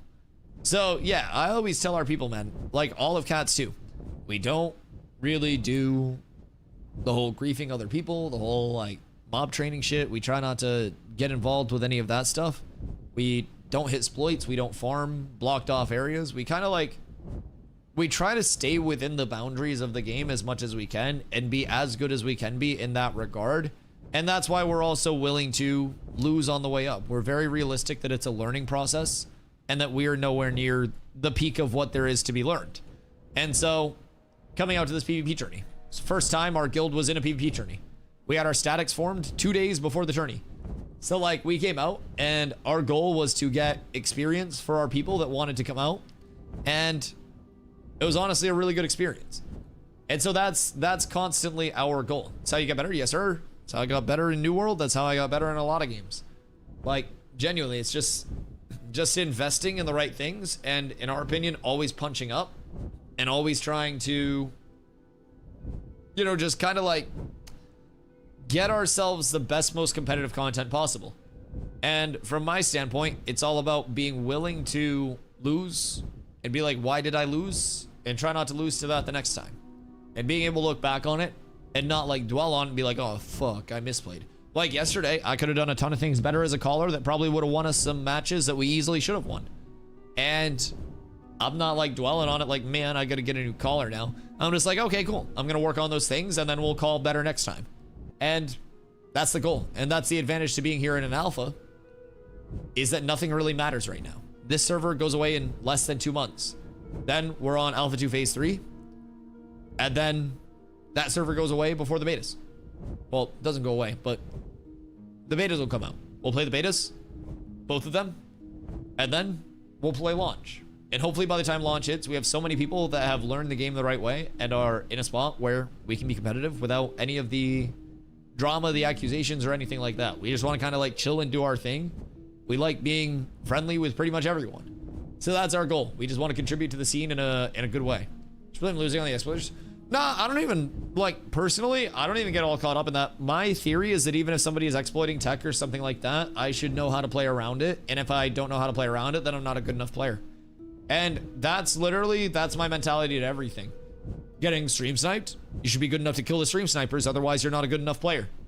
Get better at playing, or stop streaming. Dying to someone you think is exploiting, get better so you don't die to them. Very simple. Very simple. I think a lot of people have a very woe is me mentality these days. And like, I don't know, I was raised with like tough love, I guess, or something. But I'm so used to like learning from L's. It's been a core part of my life, goddamn. I mean, I look like this, so you guys can only imagine how many L's I've taken. All right, so I think they're arguing about whether they're like redoing the series or anything like that because of the rogue bugs. So I'm gonna take this opportunity to run a commercial sponsored by my local dispensary and a blend called Sour Cocoa. It is a oh, what is it? I believe it's a GG4 Sour Diesel Cross. So yeah, enjoy. See what it's at.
I told you guys hello. How do you feel about that? Get killed by hackers, get better? Yeah, like if you're getting killed by hackers, then why don't you just hack better than them? It's a very simple approach. Too many people are just like, very, you know, it's not my fault, it's not my fault, there's nothing I can do. There's always something you can do, just be better. Like, if you die in a game, just don't. Like, you're playing a shooter and a hacker hits a headshot on you. Why didn't you just hit a headshot and not show them your head? Why not just have better positioning so your head's not out? Why not learn from the opportunity? Like, you get cross map, insta snipe, one tapped. Don't be standing there. Just be like, maybe I was in the wrong spot. The amount of people calling exploit on everything in phase 1 was so draining. I think the funniest thing about P1 too, because I had my access in January 2024. I didn't play until December. I was still playing New World, and I was just like kind of watching from the cuck chair in the corner of the room, right? And P1, everything that I gathered was so fucking rough because so many things were broken. Everyone was calling exploit this, exploit that, while simultaneously exploiting, while then also being like, well, the devs didn't even care back then. And so then you, in B2, you had people getting reset, and they were like shocked Pikachu face that if you exploited, you got reset. And then P2.5, people again shocked Pikachu face when they exploited and got reset and yelled at by the devs to please not exploit going forward in like a malicious way, and more so do it as like a bug reporty way, because they're trying to fucking test the econ, and we can't do that if goobers are goobering. Like, my god. My god. I feel like I don't even want to know what percentage of developer time just goes to like essentially babysitting grown adults to be like, hey guys, you're here to test the game. Please keep that in mind. Stop trying to make $1 million gold breaking the fucking economy. Please test the game. Thank you. I don't know why people struggle to just like find something and report it and not just, I don't know, goober over it. Either way. Alrighty, match 3 or 1. I don't know which way they're leaning is underway. But we've got Cartel on the left side. We've got Holiday on the right side. And my name is Dusty, and if you haven't been here before, you should follow so you know when I go live every day. I've streamed 710 days in a row. We've got a big CC coming out to stop Holiday from advancing there, as Cartel's going to work towards this high ground that they've become so familiar with. They've got Stannis, they've got Hans, they've got Yeti all stacked up on that back line. Noct throwing out some suppressing fire, just trying to keep Holiday back as they backpedal a little bit. Holiday getting some good pressure out early, but we're going to see Beston getting pushed in a little bit. Jamal going in with a big initiate, very forward, but Jamal's gonna make it out safe, or is he? The discordance notes are floating. Jamal using that LOS to their advantage. Some nice heals coming out with Nocton getting low on the Cartel EU side. Will Nocton be able to survive? They're putting some strain on these healers early, and we're seeing that Holiday pressure come out. If they are able to get into the backline, if Thurb makes that jump in, that is the jump in that starts this big Holiday push. 721 is up against the ropes. 721 is in pressure. 721 is full healed. 721 might make it out. They're going to try to turn this on the Cartel EU side as Proof is getting focused down. Thurb drops on the backside. Proof may go down as well. They may have over-engaged just a little too much on that big jump forward. They may have got baited by Cartel. Holiday is down 2. They may be down more very soon as they look to reestablish. Holiday trying to make some room in the backline, but at this point there is no backline, only chaos as Tildor goes down, Smasher goes down, Beston goes down, and it looks like Cartel EU is one step closer to taking this one home, chasing down the remnants of Holiday. Syoko goes down. Holiday himself, he's trying to survive. He's trying to make it out. He thinks he can turn it if he just gets back to Azmoran and gets the guards on his team. He's doing everything he can to drag this one out. All right, well, he made it. No repair bill for Holiday. All right, Cartel taking the dub there. Holiday tried to make it out for the reset, but not quite. Not quite. A big initiate coming out though. That's how Holiday's been playing, that big risk, big reward type shit. It's absolutely massive if it works, but when it gets punished, it gets punished. Thurb didn't quite make it out of that initiate, got back to the back line, but just too much damage following. And it was all downhill from there, man. As soon as Thurb went down, that started a cascading chain, and losing that first DPS, it does so much. It genuinely takes away your entire pop. takes away every bit of, honestly, peel, kill pressure, security that you have. It is a huge loss if you're going down a DPS this early. So, I don't know, chat, do we know if is it 2-1 or did they reset the series because of bugs? I don't know what it is. Hold on. Excuse me. Nope. Okay, cool. Cool. Nothing too crazy. I think that it's probably 2-1. I'm gonna call it 2-1 right now. That's what I'm assuming anyways. We're up tremendous. So, with that being said, wait. Oh, that's the flyer. That shit looked weird as hell. It's 1-0 to Cartel. 2 matches had to get replayed. Okay, cool. So 1-0 Cartel, best of 9. Jesus fucking Christ, I'm not gonna have a voice after this. Oh my lord. Oh my lord. We're down horrendous. I'm gonna need that, like, fucking Manuka honey or whatever chat was talking about. Rogue bugged, caused crazy bard damage for both teams. Yeah, well, a rogue's a detriment right now. Like, as nice as it is to have a rogue, exposes. Unfortunately, the wrong people. That shit is something. Best of 9. I didn't make the tourney, I just showed up to shoutcast it and play in it yesterday. We didn't get through to the bracket stage though because we didn't play the best. We had some really good fights though. Genuinely, we ended up sneaking out 1 win, and then we ended up like fighting another team that was in the playoffs and giving them a really good fight. So we did some good things, we did a lot of bad things, but we learned from both of them. Manuka really works. Isn't that shit expensive as fuck though? I feel like I wouldn't have that local. Maybe like a health food store, or is that something like Walmart has? I've been submitting exposed bugs like once a week since I unlocked the passive. Oh god. Well, you're doing God's work. I'm sure they're trying to work on it. I have no idea from a game dev side like how much goes into bug fixes or honestly anything, because I'm quite literally a fucking idiot, right? I'm not the smartest lad alive, and I don't pretend to be. I just like video games a lot, and I just stream those because I like them a lot.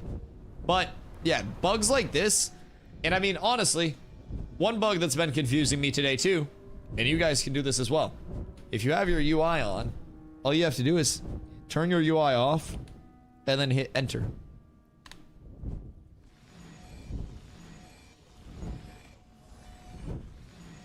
And it just makes you turn right. And then you turn your UI on and you hit enter and it stops it. I have no fucking idea. It doesn't do it if your UI is on, but if you turn your UI off, why is my UI not turning off? I lost turn UI off capabilities. Turn your UI off, hit enter, and you just turn right. I don't really understand it, but I figured it out. Oh shit, the fight's starting. All right, we're not hitting enter here, boys. All right, the initiate is going to be probably not coming out for a minute. If we look at the setup here from overhead, we've got Cartel on the left side. We've got Holiday on the right side. Cartel has been very much favoring this high ground. Cartel, when they can get on the high ground and not have that broken, has been extremely secure up there. Now, again, even last fight, we did see the kind of like the positionings flipped a little bit. And we saw Thurb actually die in this back area. Now we do see potentially, who's marionetted back here? Okay, someone just fell. Roxy's fell there, so that's less than ideal, but it looks like we may have a big Holiday push coming in here. It looks like they may try to capitalize on this, breaking the high ground. Jamal split off on the back end. Are they going to turn to Jamal? Jamal, the lone mage on the back end. He's going to be surrounded by 8 Holiday, and he is going to make it out. A really well-timed blink as 8 Holiday players collapsed on top of him, but the pressure's not done yet. 721 taking some damage. Roxy's in deep on the back line, trying to get the mez, trying to control the back line a little bit, trying to get those CCs out. Sioko getting very very low, but a big swap coming out from Holiday the Bard. Holiday gonna get healed up by Tildor. Holiday going in himself, trying to get involved on that backline push. Roxy's with the free cast, but Holiday is pushing forward very convincingly as 721 drops in that Cartel backline. Holiday working up the height. They're gonna turn to Maluno now. Maluno may be the next one on the list. Yeti see one of the clerics also going down. A split between the two. Maluno's gonna drop. Sioko is also dropping to 50%. Sioko with some good positioning, getting back to Tildor. Tildor gonna keep the heals going on Sioko, top him off. Barn Damp, the mage is staying alive here as Jamal is CC'd up at the top by Beston. Jamal gonna be out of movement and hopefully out of options soon for the Holiday side, but Jamal playing his life beautifully here. Holiday trying to pin him down, but they just can't. Jamal's already exhausted his movement. He's already exhausted his stand, but Jamal is living. Jamal is refusing to go down. Jamal is going absolutely sicko mode right now. The supports are going crazy, trying to turn this in any way that they can. Sioko may over pursue here. Sioko's going to go down on the over pursuit. That may be short-sighted. If they can keep Jamal up, a big swap comes out. Can they keep Jamal out? If they can keep Jamal up, this may actually swing the way of Cartel. Cartel playing this pressure beautifully. They're going to jump forward on Noctin. Noctin, 25%. Noctin goes down to the snipe from Smasher. Smasher picking up the kill on Noctin there. We see another push coming out. Holiday maintaining the numbers advantage, but Cartel playing so safe, so together. Yeti C gonna be caught out alone in the Holiday backline. It might not be enough. Yeti C trying to get the loop off, trying to look for a wings potentially if it's off cooldown. Yeti dropping to 25% HP, a little bit of shield. Will it be enough? Yeti trying to stay up, trying to get the pump. Rock's gotta be ready with the swap. If you got it, Yeti goes down, no swap available as they sit and try to protect. Hans trying to get the heals going. Rock's not able to get the swap off. Jamal so separated from the team on that backline, trying to make anything happen. Trying to get pressure out on Smasher, but there's too much sustain at this point. Hans is going to have to wings over to Roxy. That's going to be no wings for Hans. Hans could take an L at any point. Right now, Roxy's just trying to live. Hans without the wings, he's going to be caught out. Roxy's just going to be trying to live here, but it looks like this one will be swinging the way of Holiday. Holiday with very good sustained pressure out there, playing very, very well around their burst too, picking up an initial kill, but holy shit, Cartel playing their lives really, really, really well. That was insane. That was such a great sustain. I can't believe that they were able to actually live for that long. Oh, no. The resets weren't because someone ran away. So the resets in the first two matches happened because there's a bug right now with a status effect that Rogue puts out. So Rogue puts out a status effect that is exposed, and it's supposed to make the target enemy take more damage, right? But what it's doing is on that target enemy, if they're a bard, it's causing a specific thing in the bard tree to just do Thanos levels of damage. Then if a bard gives a buff to a mage, then the mage also does Thanos levels of damage. So there are a few things with like the exposed status effect itself that were there in the first two matches. So they reset those two matches, not because I was running or anything like that, but what guilds are in this? So right now, this is the finals. And over on this side, we've got Holiday from EU. And over on this side, I think they're still up. We've got Cartel. So it's EU versus EU on the finals. Our bracket for the playoffs, we had our group stages yesterday. In our playoffs today, Holiday 2-0'd Emberbeard at the start. Madhouse 2-0'd Polar Hounds. Polar, TMX's team, 2-0'd Eclipse. Cartel 2-0'd Standby. And then there was an absolutely insane series between Holiday and Madhouse for the semifinals. That was a 3-2 for Holiday. Holiday went through to the finals. And then Polar got 3-0'd by Cartel. And Cartel versus Holiday in the finals. So two EU guilds in the finals right now. This is a best of 9. And I believe... I'm so bad at keeping score. So it was 1-0 Cartel, so now it's 1-1 Holiday. There's an official scorekeeper somewhere, but no Aura registered. I wasn't involved with any of that stuff, so I think Aura wanted to come into the tourney, but there's some stuff with Aura and Polar. I'm not affiliated with Polar. I'm just here as kind of like an independent entity that was asked to show up at Shoutcast. But I think there's some stuff with Aura and Polar where Polar just like basically told Aura to fuck off for the tourney. Aura came out yesterday and like made their presence known at the tourney. So they've had a little bit of a back and forth, but yeah, I don't know the full details of that, but I believe Aura definitely would have registered if it was available. There were also no registrants from Purple, I believe, which is another guild that I would have liked to see out here. Purple is a really solid PvP guild, and they've come a long way with like recruitment and everything to this phase. They love PvP. So I don't know if there's any like beef there between Polar and Purple, but I was kind of shocked to not see them out here, but whose balls are we high-fiving? Could high-five mine. Every match had their own rules. No, so every match was the same rule set. Every match was the same rule set. But basically there are some bugs that happen where, like, if that bug happens, it one-shots people. So if that bug does occur, they reset the match to make sure that it's not a bug determining everything. Because with the meta being the way it is right now, getting a one-person advantage is a very strong thing. So you basically, you try to get your first kill secured, and if it's through that bug happening, then they will reset that match to make sure that that match isn't fucked up. Yeah. So it's not really like a different rule set per match or anything like that. They try to keep it consistent, and the reason that some of them do get reset is because they want to keep it consistent and not have the bug itself. Oh, wait. Did they take out their rogue? Oh no. Wait, so we saw a swap come in, I do believe. So I think Cartel may have taken out their rogue and benched because of the bug. Maybe he's back in. I'm not quite sure what's going on. I don't know what chat's saying, but we've got to keep our eyes peeled. Because Maruku was having a ton of impact.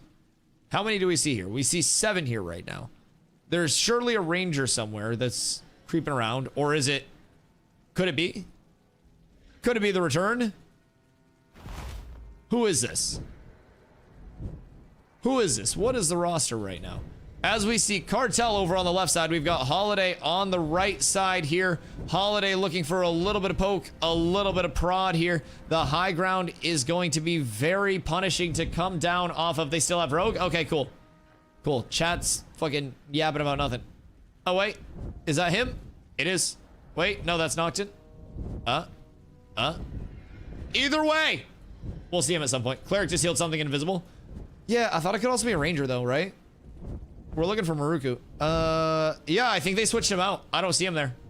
I don't see him. I think it was a ranger. I don't think they have the rogue anymore on the side of Cartel.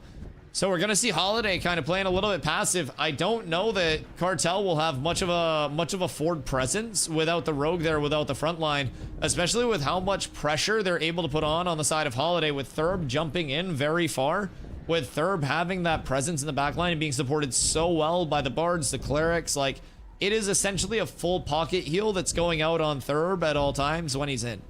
And that is a huge thing to keep in mind. Zest, look out! Zest, if you can hear me, look out. Zest! Alright, we got a special Zest referee in the fucking ring right now. The arena has a +1. Don't worry, I think they're probably just AFK. So we're going to see Holiday looking down from the high ground a little bit. The poke, the prod, the trade going out. Both sides really looking for that chance to initiate. Knock and Jamal caught on the tip of this high ground here. They're going to be by themselves if any pulls happen, if any jump-ins do happen. But Cartel playing very heavily in that clump together. Holiday looking for a spread, maybe trying to get the poke, the prod, maybe trying to get a little bit of drain on the mana pool itself. As we're going to see Beston jump in a little bit. He's going to take a bit of damage, but he's going to get healed back up in a nice safe spot before that burst does go out. So the discordant notes kind of just float in and do not a lot. So initial poke and prod and trade, both sides really at a stalemate, looking to kind of try to fish for something. And they're looking for anybody out of position, anybody that's too far forward, maybe a little bit of burst, maybe a little bit of just opportunity, so to say. And both sides kind of struggling at this point in time to find which direction they want to go, where they want to breach up from. But we do see a big CC coming out on the side of Cartel, getting that Holiday bunch all CC'd. Haunt's going to be getting a little too far forward, but the wing's going to take him back into the Cartel backline safely. Haunt's playing his life yet again. No pressure anymore as they go back into the poke and prod and trade. But that is, as we see, what can happen at any point in time. The second you step forward, you will get CC'd. You will get rooted. You will have people pressuring you. Beston right now is at risk. He's 50% HP. Beston going to be working their way up. They're going to drop back and get healed there, though. Some shields coming out. But over on the side of Sioko requiring a swap from IM Holiday on the Bard. That's going to be -1 swap as Soko may still get nuked. Do they have the range? Do they have the pressure? Will they jump forward on Sioko? Tierborn is looking to make pressure here. Thurborn is in on that top side of the screen. Sioko back playing their lives. It may have just been a feint to get them in. Roxy's baited to the backside. Roxy's going to be getting out safe. Barn Damp on the back end getting weak. Proof getting weak. A lot of chip damage going out from this new Cartel comp as Thurb looks to jump in already at half HP, having to play the life, having to get back into the Holiday backline. Holiday going in staggered here. Proof taking the high ground. We see Sioko with the Priz Beam on the back side of it, trying to get that flank started. We may finally see Death's here, a big root coming out on screen right, taking 3 Holiday out of the fight for a few seconds. Roxy's dropping low, Sioko dropping low, Thurborn trying to keep the pressure going, but Cartel EU keeping all of the sustain constant as we see Smasher and Sioko getting low again. These trades are constant. The sustain is always there though. Haunts pumping, Yeti pumping, the clerics playing split so they're not at risk of getting caught in the same CC. You see Sioko taking that high ground to the right. You see the deep jump in from Thurborn on Maluno. Maluno getting the wings out from Yeti C, gonna be getting some big kills, but will it be enough? Maluno dropping low, 25% HP and to 0 HP. Maluno goes down, but in the back line we see Sioken very low. Sioko is 25% HP, Thurborn is 25% HP. They may not have 2 swaps. The wings come out, the swap comes out. They're going to be able to keep both of them alive, but will Holiday be able to stay alive? Maluno is still down. The high ground is being fought for Cartel. They're trying to wrap their way up. A res coming out on Maluno. Will Hans be able to get it off? It wasn't even Hans channeling it. It might have been a different channel from Yeti. The res is up. Maluno is up. The numbers are even again, but Maluno goes down a second time. Will they trade Barn Damp? Barn Damp at 25% HP. Maluno down for the count. Sioko trying to get established on that low ground, having to give up the height. Thurborn trying to create pressure on the high ground, keep it going. We see Trips coming out of the back line as well. Barn Damp at 50% HP. A little bit of shield. That shield ticks off. Barn Damp having no shield. They got to play their lives. Thurborn getting huge bursts out in that Cartel backline, but Cartel healing through it, sustaining through it. Sioko playing the high ground. Beston playing the high ground. They are splitting up on the side of the Holiday front, but they are walling up and they are pressing forward. They're trusting in the sustain. Nocton getting low, 25% HP. Stannis getting low. Nocton goes down. Stannis may be the next life claimed. Stannis is going to drop here as well. Holiday pressure. They are swarming the high ground. They may not be able to sustain on the Cartel side for much longer. That lack of a frontline presence is making everything so split as 721 is going to go down as well. Holiday claiming more lives. Haunts looking to hold as much pressure as they can, but Haunts is going to go down here as well. Haunts just stopped casting. Haunts knew what was going to happen. They're accepting it. My God. My God, my God, my God. It's looking a little rough since the frontline switch off for Cartel boys. I don't know if they're going to try to get the rogue back in, if they're trusting the comp or what. But since the switch,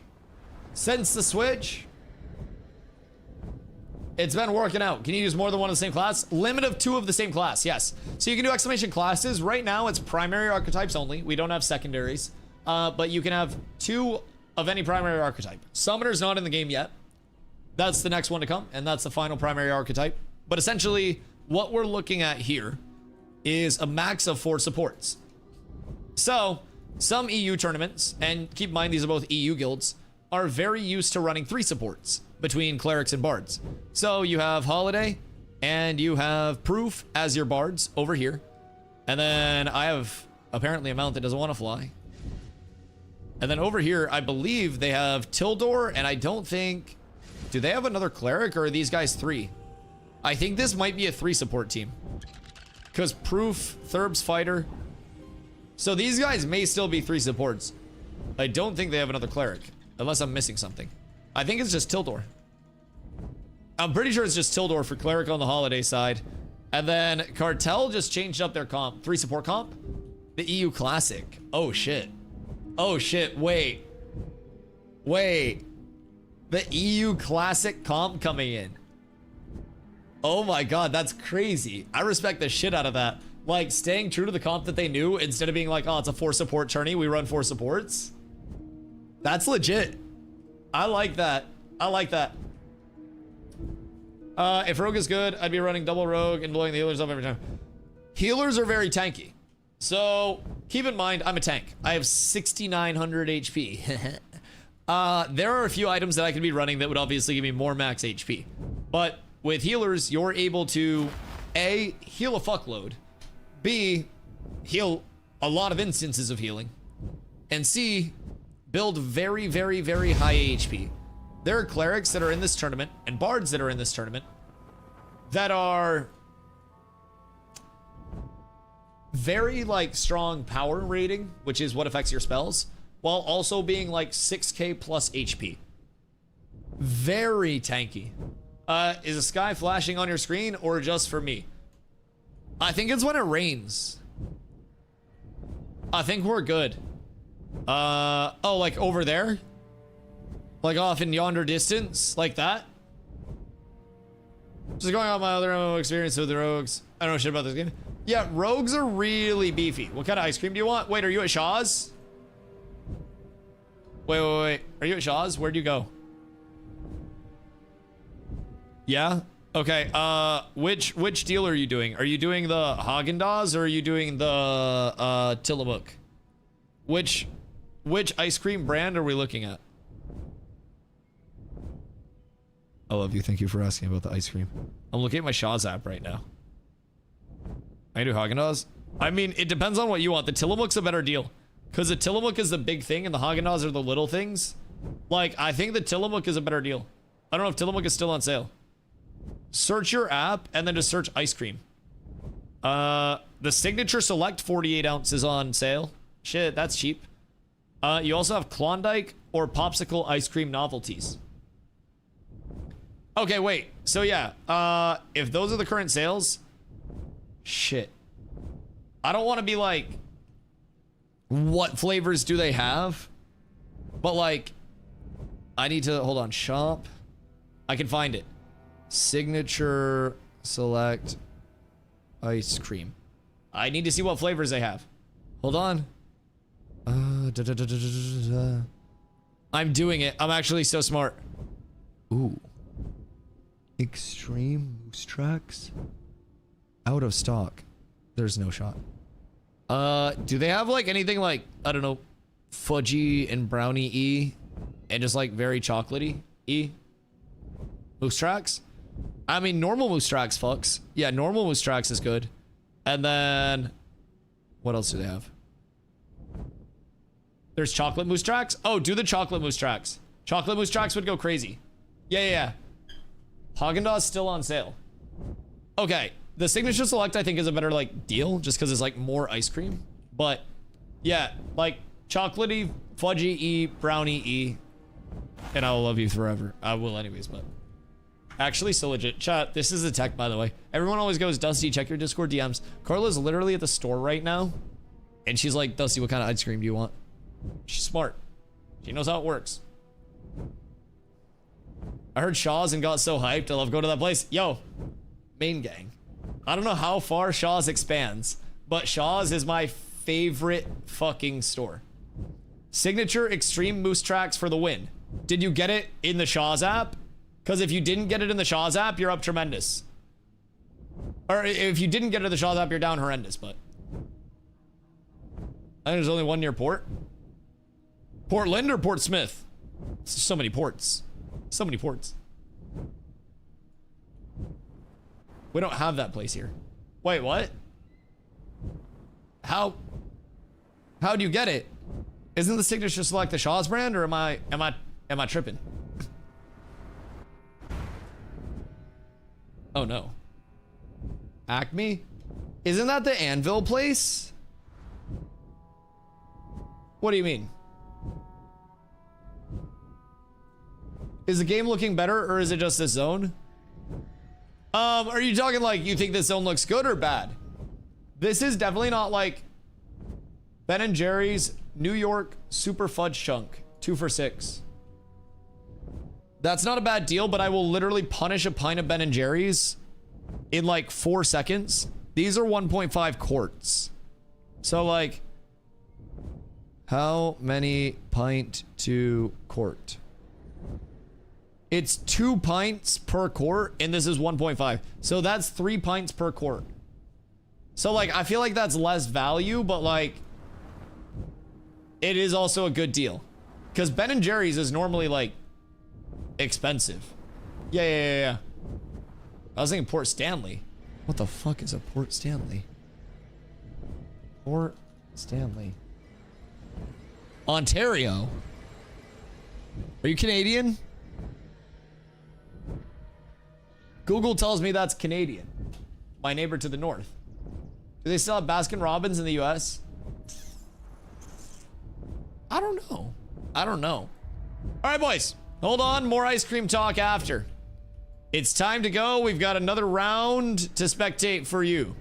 Boys, Holiday on the left side, Cartel on the right side. They're going to be fighting for the high ground early on in this one. They're skipping all of the small talk and they're getting straight to the fucking here. So we're going to see a big high ground fight come out. I'm going to try to get the other angle here since everybody is over on the same camera angle and my UI is not hidden right now.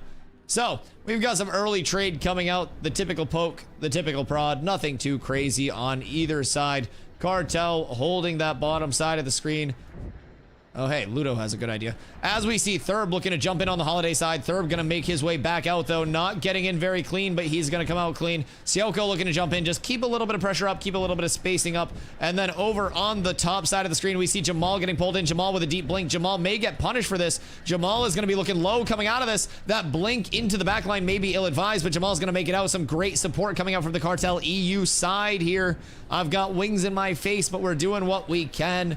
The Cartel side doing great to get Jamal out as we're going to see Thurborn jumping in deep already at 50% HP, jumping in post burst. That's going to be hard to keep up. We see a lot of the Holiday side dropping to 50% HP. Tildor, the solo cleric on the Holiday side, trying to keep everybody up as much as they can. The swaps are down at this point. Bezdin, 50% HP as well, trying to get the ground pound out. Coming up empty. Jamal getting grappled back into Bezdin. Going to be put in a wombo combo here. The wall is up. The Fortnite is out. Will they be able to turn on Jamal? All of Holiday needs to turn on Jamal. If Holiday turns to Jamal, they might be able to burst him, but they're getting pressured too much from Cartel right now. Cartel just getting the poke, the prod, and Jamal makes it out again. Jamal is a slippery one. He's at 50% HP, just living in the back line as they get some big CC out. Looking at Tildor in the back, looking at Thurb in the front. Thurb dropping down to 25% HP, 50% HP. They're not going to burn the swamp on him, but they are going to be able to heal him up. Thurb getting back nice and close to the Cleric, and the Cleric is going to keep Thurb up, and he's back in again as Sioko looks to make something happen on the top side of the screen, but the big response from Cartel, nuking Sioko from the Holiday side.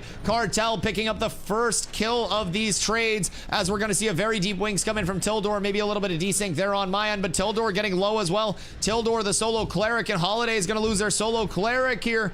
Holiday down 2 right now and possibly down more very quickly. Smasher getting low. The heals won't be there. Smasher goes down. Cartel EU looking to get the momentum swinging back their way in even this best of 9. Fuck me at 2-2. God damn it, that is so goddamn much. Boys, Cartel with a convincing W on the high ground. Some big bursts, some big damage, some great sustain. Jamal making amazing plays to keep his life going. Oh, that looks so good. That looks so good. Oh my god. That looks amazing. Like, absolutely delicious. Yes. I appreciate you. All right. So once that pressure comes out on that solo cleric, it's rough. That's some big damage coming out on the Cartel side. Now we wonder what they changed up there. What was the big difference and the big adaptation that they figured out that fight? Because the 2 previous to this looked very one-sided. But Cartel stabilizing and playing very, very, very well. Playing around their burst, playing around their spacing, and spreading out when that big push does come in. Thurb, we saw many times. Thurborn, a big influence on that last series. He's not finding much this series. He's going fishing and coming up empty a lot. And that's no fault of him, but that is to the credit of Cartel. They know that he's a threat. They know that he had a huge impact against Madhouse. And they're trying to prevent that. They're trying to play around their strengths and not get caught up in the third blender. And if they can keep doing that the way that they are right now, then they'll be good. They'll be well set up. And they may make it swing entirely the other way momentum-wise. It's all just a matter of keeping that spacing, in my opinion, and playing the way that they did there. The previous ones, we saw the pressure come out, and that backline got pressured, and Holiday was able to jump into Cartel's backline and just really get disarray going. And if they're able to prevent that and just space it out, keep their free casting going, keep their pressure going with that high DPS comp, they'll be fine. My God, though, it's been really great spacing. It's been just honestly fundamental every single time. And the people that are getting blown up at this point, they just get a little bit too far forward and they get punished a little bit too quickly. And a lot of the time, it's not even on the initial in that they're dying. It's on the way back out. And it's just a level of follow-up damage with how many projectiles are going out with every single class in the game, throwing out ranged attacks constantly. And in this tournament in particular, a lot of these comps being ranged heavy, you're going to have a lot of damage following you no matter how quickly you actually get away from the clump. And a lot of people are just overstaying a second or two. And a couple stray attacks come in right at the end of their dodges, and that's what's causing the kills. So it'll be important to see how they adapt to that, how the momentum swings, but I do believe as of now it is 2-2. Recounts, thank you for the follow, I appreciate you. So 2-2, best of 9.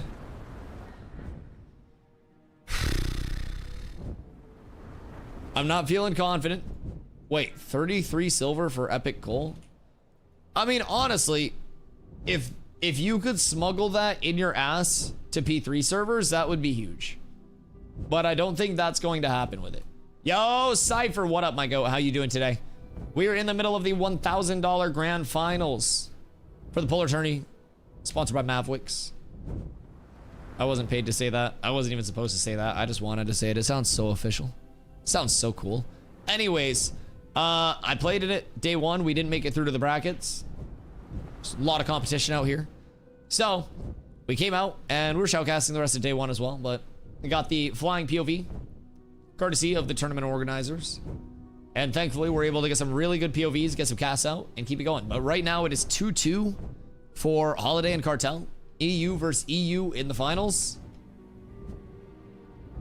Crazy to think about, but every NA team fell at the hands of EU, man. The 8v8s, they're doing something right. So it's been crazy gameplay so far. Very high level gameplay from every side, man. Even coming in and fighting, like, there are so many levels of differences in the players that we saw, so. Which NA teams participated? Let me peep the group stage real quick, and then I'll be able to tell you. So you had 3 from Polar. Eclipse is NA. Gilded was NA. Havoc, I believe, is EU. Cats 1 was us. And then... let's see. Emberbeards, I think, is NA. FBA, I don't know who they are. Not in, like, a bad way, but, like, I don't know what region they're from. So I don't know what region they're from. But then we had Cats 2. So we had 2 teams on Cats. And then Funeral Ceremony, which I think they didn't show up. So good amount of NA teams. I believe there were originally 15 or 16 teams that were in the group stage. They had 2 groups. And the top 4 from each group went through. So for our group, it was Holiday and Cartel. Crazy. I have bad news. What's up? Cheese on sale again? Oh no, we'll need more cheese. You're good. You're good. Just make sure you get it if it's on, like, digital sale and not just the in-store sale. The in-store sale is a scam. The digital coupon is the only way. Oh shit, do we have another fight already? Oh. Gadzooks. I'm distracted by the cheese.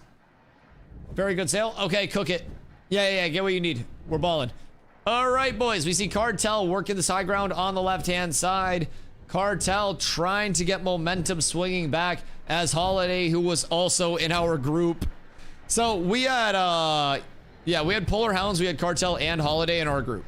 That was something. And even the Eclipse team was good. So Eclipse was good. We had Gilded and Havoc in our group. Like, our group was fucking stacked. So, the poke and the prod and the trade all coming through right now. Beston going to be taking a little bit of damage. The reflect is going to go out there. Beston just doing everything they can to live there. That's not going to be too much of a threat on this side. Did Beston crash? Yep. Yep. I think Beston crashed. Hold on. So are they stopping the mid-match for that?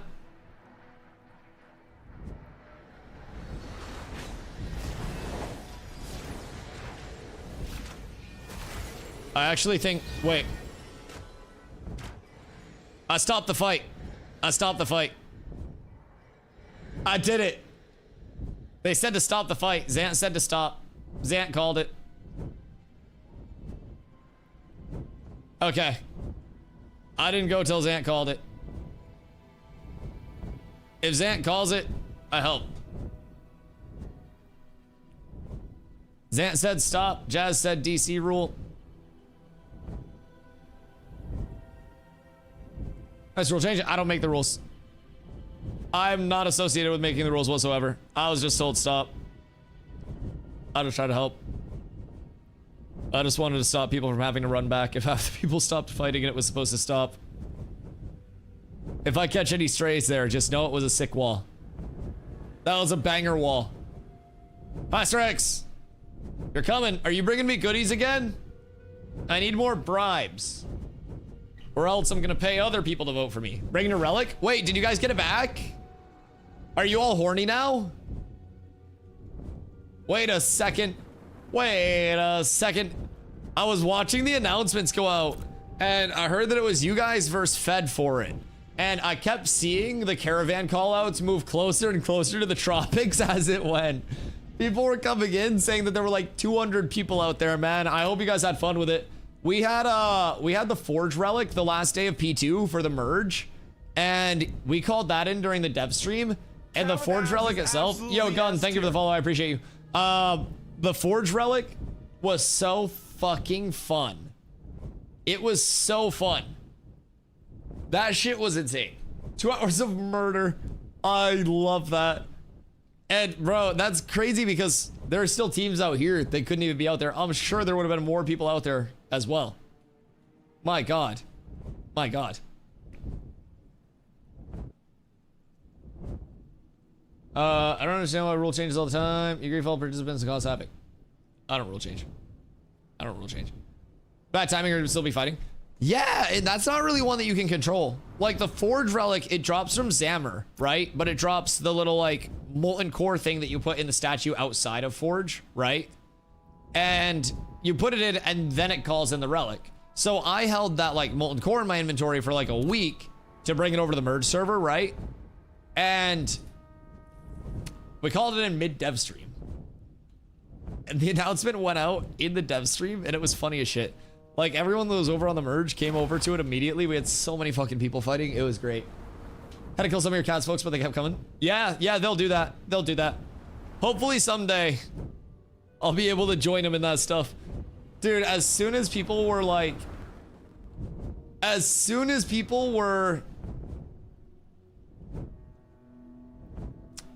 don't know, like set up over there and telling me that it was 100 to 200 people, I was like, what if I just go cover that instead for a second? Like, what if? Oh, that's so pretty. That's so pretty. 10% damage increase and the magic mitt. So, the damage increase. Do you have eggs? Yes, I have eggs. I have eggs from my mom. Like my parents' chickens. So, the 10% damage increase. Is that a power? Damage increase and mitt are both only in the node. I know, I noticed that. Oh, excuse me. Pardon me. Excuse me. There we go. Wait, so is that through diminishing returns as well? Or nah? Yes? So it gets DR'd or it's exempt? Like, if I have 195 power, will I get 19.5 power? Exempt? Oh, you dirty little whores. Oh. Oh, that's good. Wait, and that's for citizenship? Wait, god fucking damn. Oh my god. Oh shit. Oh, that's really good. What the fuck? But that's only in the node itself, right? Or is it for everybody in the node, or is it just for citizens in the node? Fuck, like, that's insane, but that also is such a, like, a buzzkill. Citizens in the node, I believe, not 100%. I'll swing out later and see if I get a buff for it. See if it's like a reduced buff or anything like that. If it's like just ZOI or if it's everyone. That's sick though. So, did you guys get the kill on Firebrand that dropped it as well? And it was like an oh fuck? Like, what led up to that? Or did somebody else kill Firebrand and you guys were like, oh shit, we gotta go? That is dope though. Pug got the kill, our guys got the grab. Oh, damn. Really? Okay, that's huge. That's huge. So did you guys just have like a van on you that were ready for it? Can you call in a van instantly, or would you have had to like deploy the van in the van zone and then drive it out? Always rolling with beacons? Oh, so with your beacons you can summon it anywhere? That makes sense. Yeah, that makes sense. So people should probably carry beacons at all time. Okay. Beast Warden's prod. Is that your Beast Warden's prod? Is it actually blue, or is it meant to be not blue?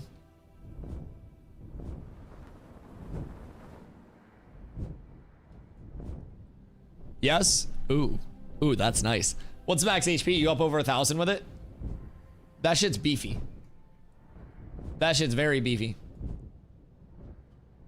Okay. What's happening here? I believe they're restarting it now. Cool. Tournament organizers have restarted the match. We've got Holiday and Cartel picking up right where they left off. So you hold your ice cream, you hold your horses, you hold your beacons. We've got Cartel on the left side of this LOS looking to push up on Holiday on the right side. Now, I don't know where the tank is that DC'd. I think. Oh, he's dead. Word. Okay. So Besden has been sacrificed. Blood for the blood god. Okay. There it is. There it is. All right.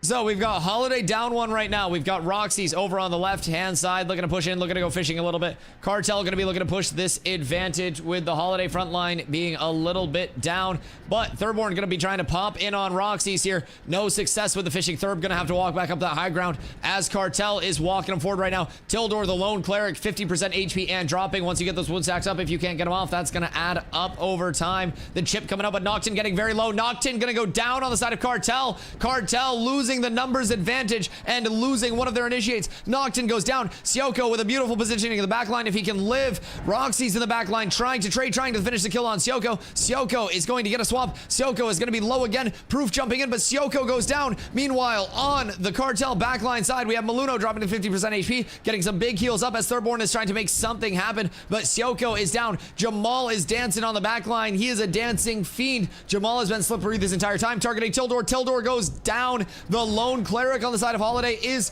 down. The heals are gone. This is going to get very hard very quickly for Holiday, fighting an uphill battle quite literally. Smasher from Holiday is going to go down. Cartel claims yet another life. Barn Damp trying to play their life as much as they can. A little bit of shield going out, but there may not be enough. Holiday doesn't have the swap. Thurb has nothing to help. Proof doesn't have the swap, and that's going to be the end of this one. It looks like Cartel will take yet another one and go up 3-2 on Holiday.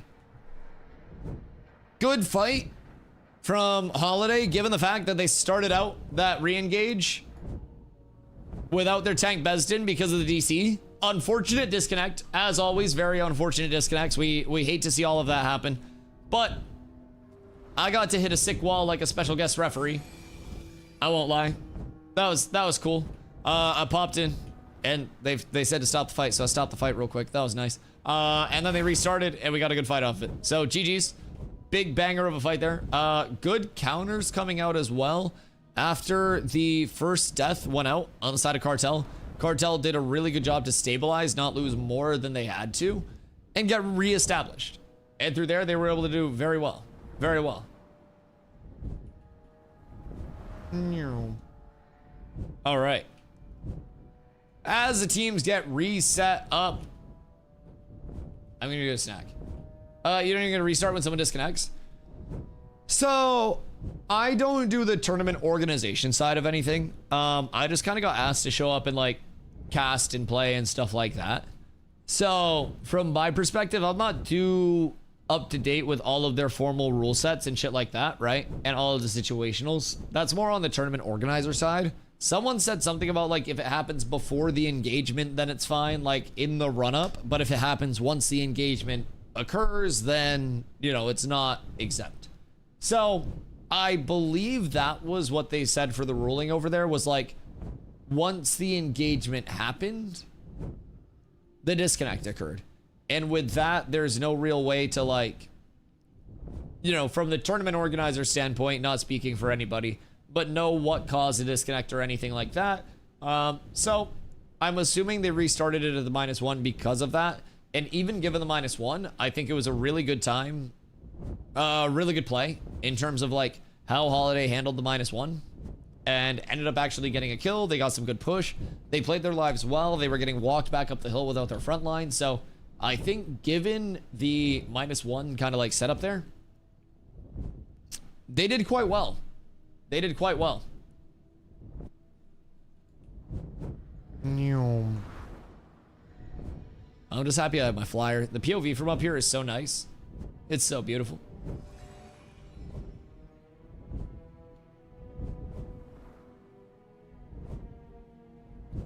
All right, we'll get a nice overhead. And while chat fights, because I think somebody said somebody else sucked at the game or something. Just remember, Twitch Prime. And I'm going pee.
Good day. Sorry, I got distracted. The neighborhood cat came by to say hello. My bad. We're back. It's not even a stray. It just lives with somebody on like the next block or some shit like that. And it comes by to say hello. Wait, Strix, hi. Bro, this flyer is so slow. It's borked. It's so slow. Alright. Did I miss anything? I don't think I missed anything. I was gone for like a minute.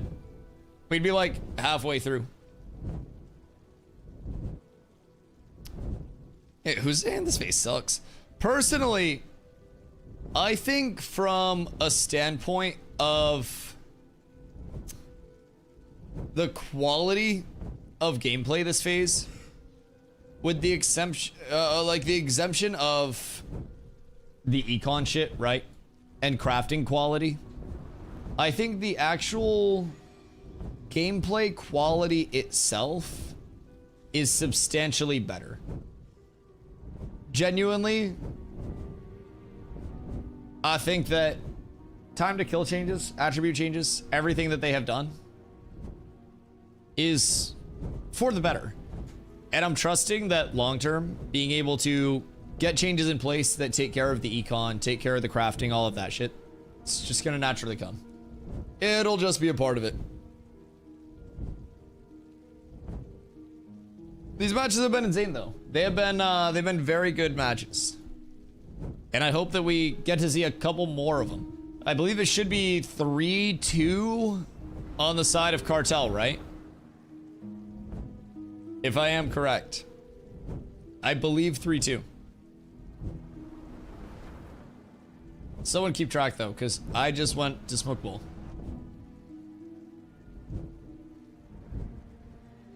I think. Who's that 5-3? That's counting the originals, but I think even that's wrong. Either way, boys. I don't know what the score is, but Holiday on the left side. We're going to have Cartel over on the right-hand side. Both hailing out of Group A. 3-2. I thought it was 3-2, yeah. But someone just said 5-3. 3-2? Okay, perfect. Thank you. I can't count. I'm not very good at math. So, like, numbers are scary to me. There's a reason I play tank. Tank, just press button and wall come out. I don't need to worry about, like, status effects. I tie your shoelaces together and I cast wall. That's it. Alright, so everyone's just kind of looking at each other at this point, longingly, just standing there menacingly. Somebody's gonna hit like a Fortnite take the L or some shit to entice the other side into an initiate at this point. But what I'd maybe like to see is some auto attacks going out or something. But kind of like an awkward standoff, like one of those old westerns right now. Both sides maybe looking for an entry angle, maybe looking for somebody to step up.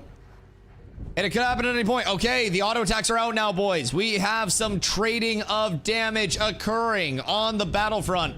Thurborn gonna take some damage. He may be mildly threatened by this the same way you would be mildly threatened by stubbing your toe on something. Oh my god, Sioko just got fucking annihilated off the face of the earth.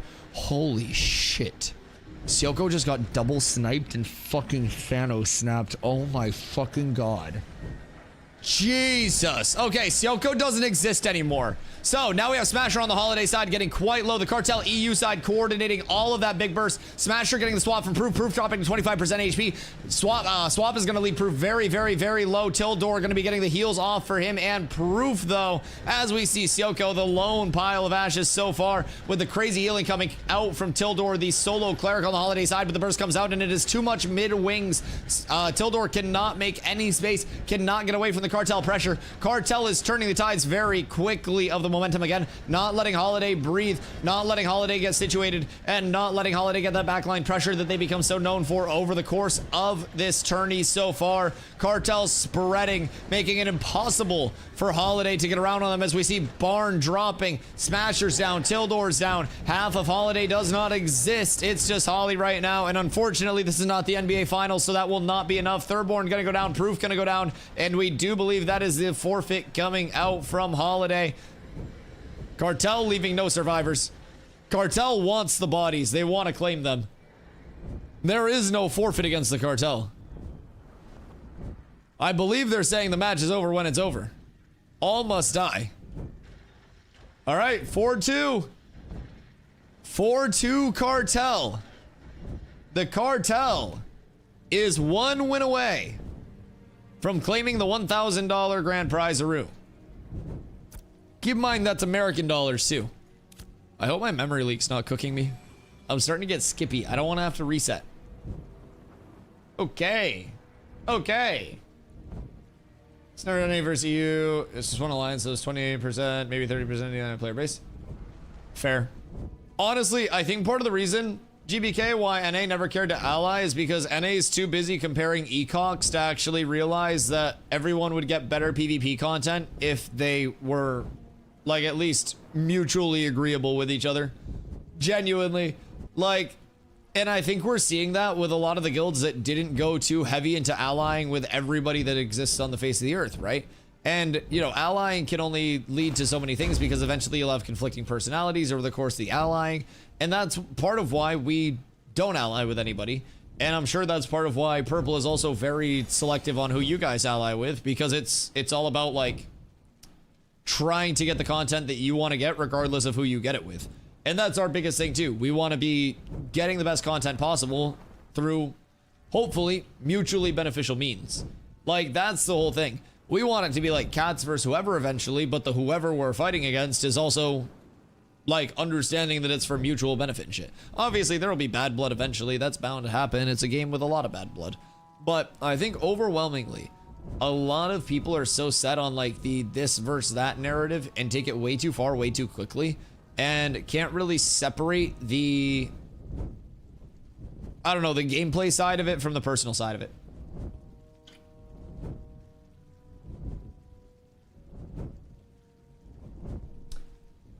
Okay.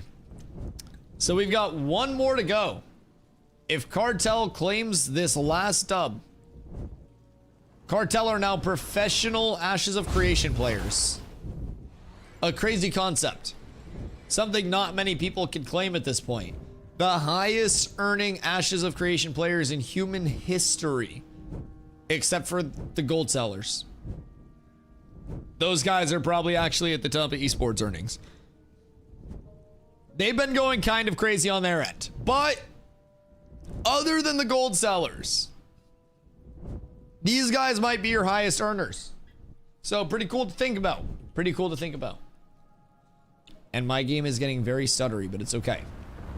We've got potentially one match left. And then I believe it's fuck around until guild farm time. I do believe. I do believe. Excuse me. I just want a flyer back again. I don't even want to be a mayor. I just want a flyer. I think people from Holiday are still waiting on reses. I do believe. It's a pity that we won't see similar tournaments anymore because of P3. Europe will go to Europe and America will sit down in America. I mean, I think that depends on how much EU feels playing on NA is a disadvantage, right? Because if EU feels as though NA, like server infrastructure wise, doesn't present an absurd disadvantage immediately, then I think that you'll probably see a lot of people stay in favor of like the mega server. I think ping dependent and like fluidity dependent, of course. I think there will probably be a lot of coordination in people going on to the same server. Just hopped on. What's the status on this tournament? We're in the finals right now. It's Cartel from EU and Holiday from EU in the finals. Cartel is currently up 4-2, and it is a first to 5 finals. And whoever wins gets $1,000. And then after the tourney, everyone gets to gift 1,000 subs to the casters too. All of us. That'd be awesome. Playing from EU is just okay, but if there's an EU server, there's no way I wouldn't play there. Yeah, that makes sense. That makes sense. Thinking about usually 100 and 120. That's not like the worst, but I can definitely understand wanting to play on like 20 to 30 instead of 100 to 120. I definitely get that. So in terms of like mega server. Who from EU would come over to NA on a mega server, and who would stay on EU?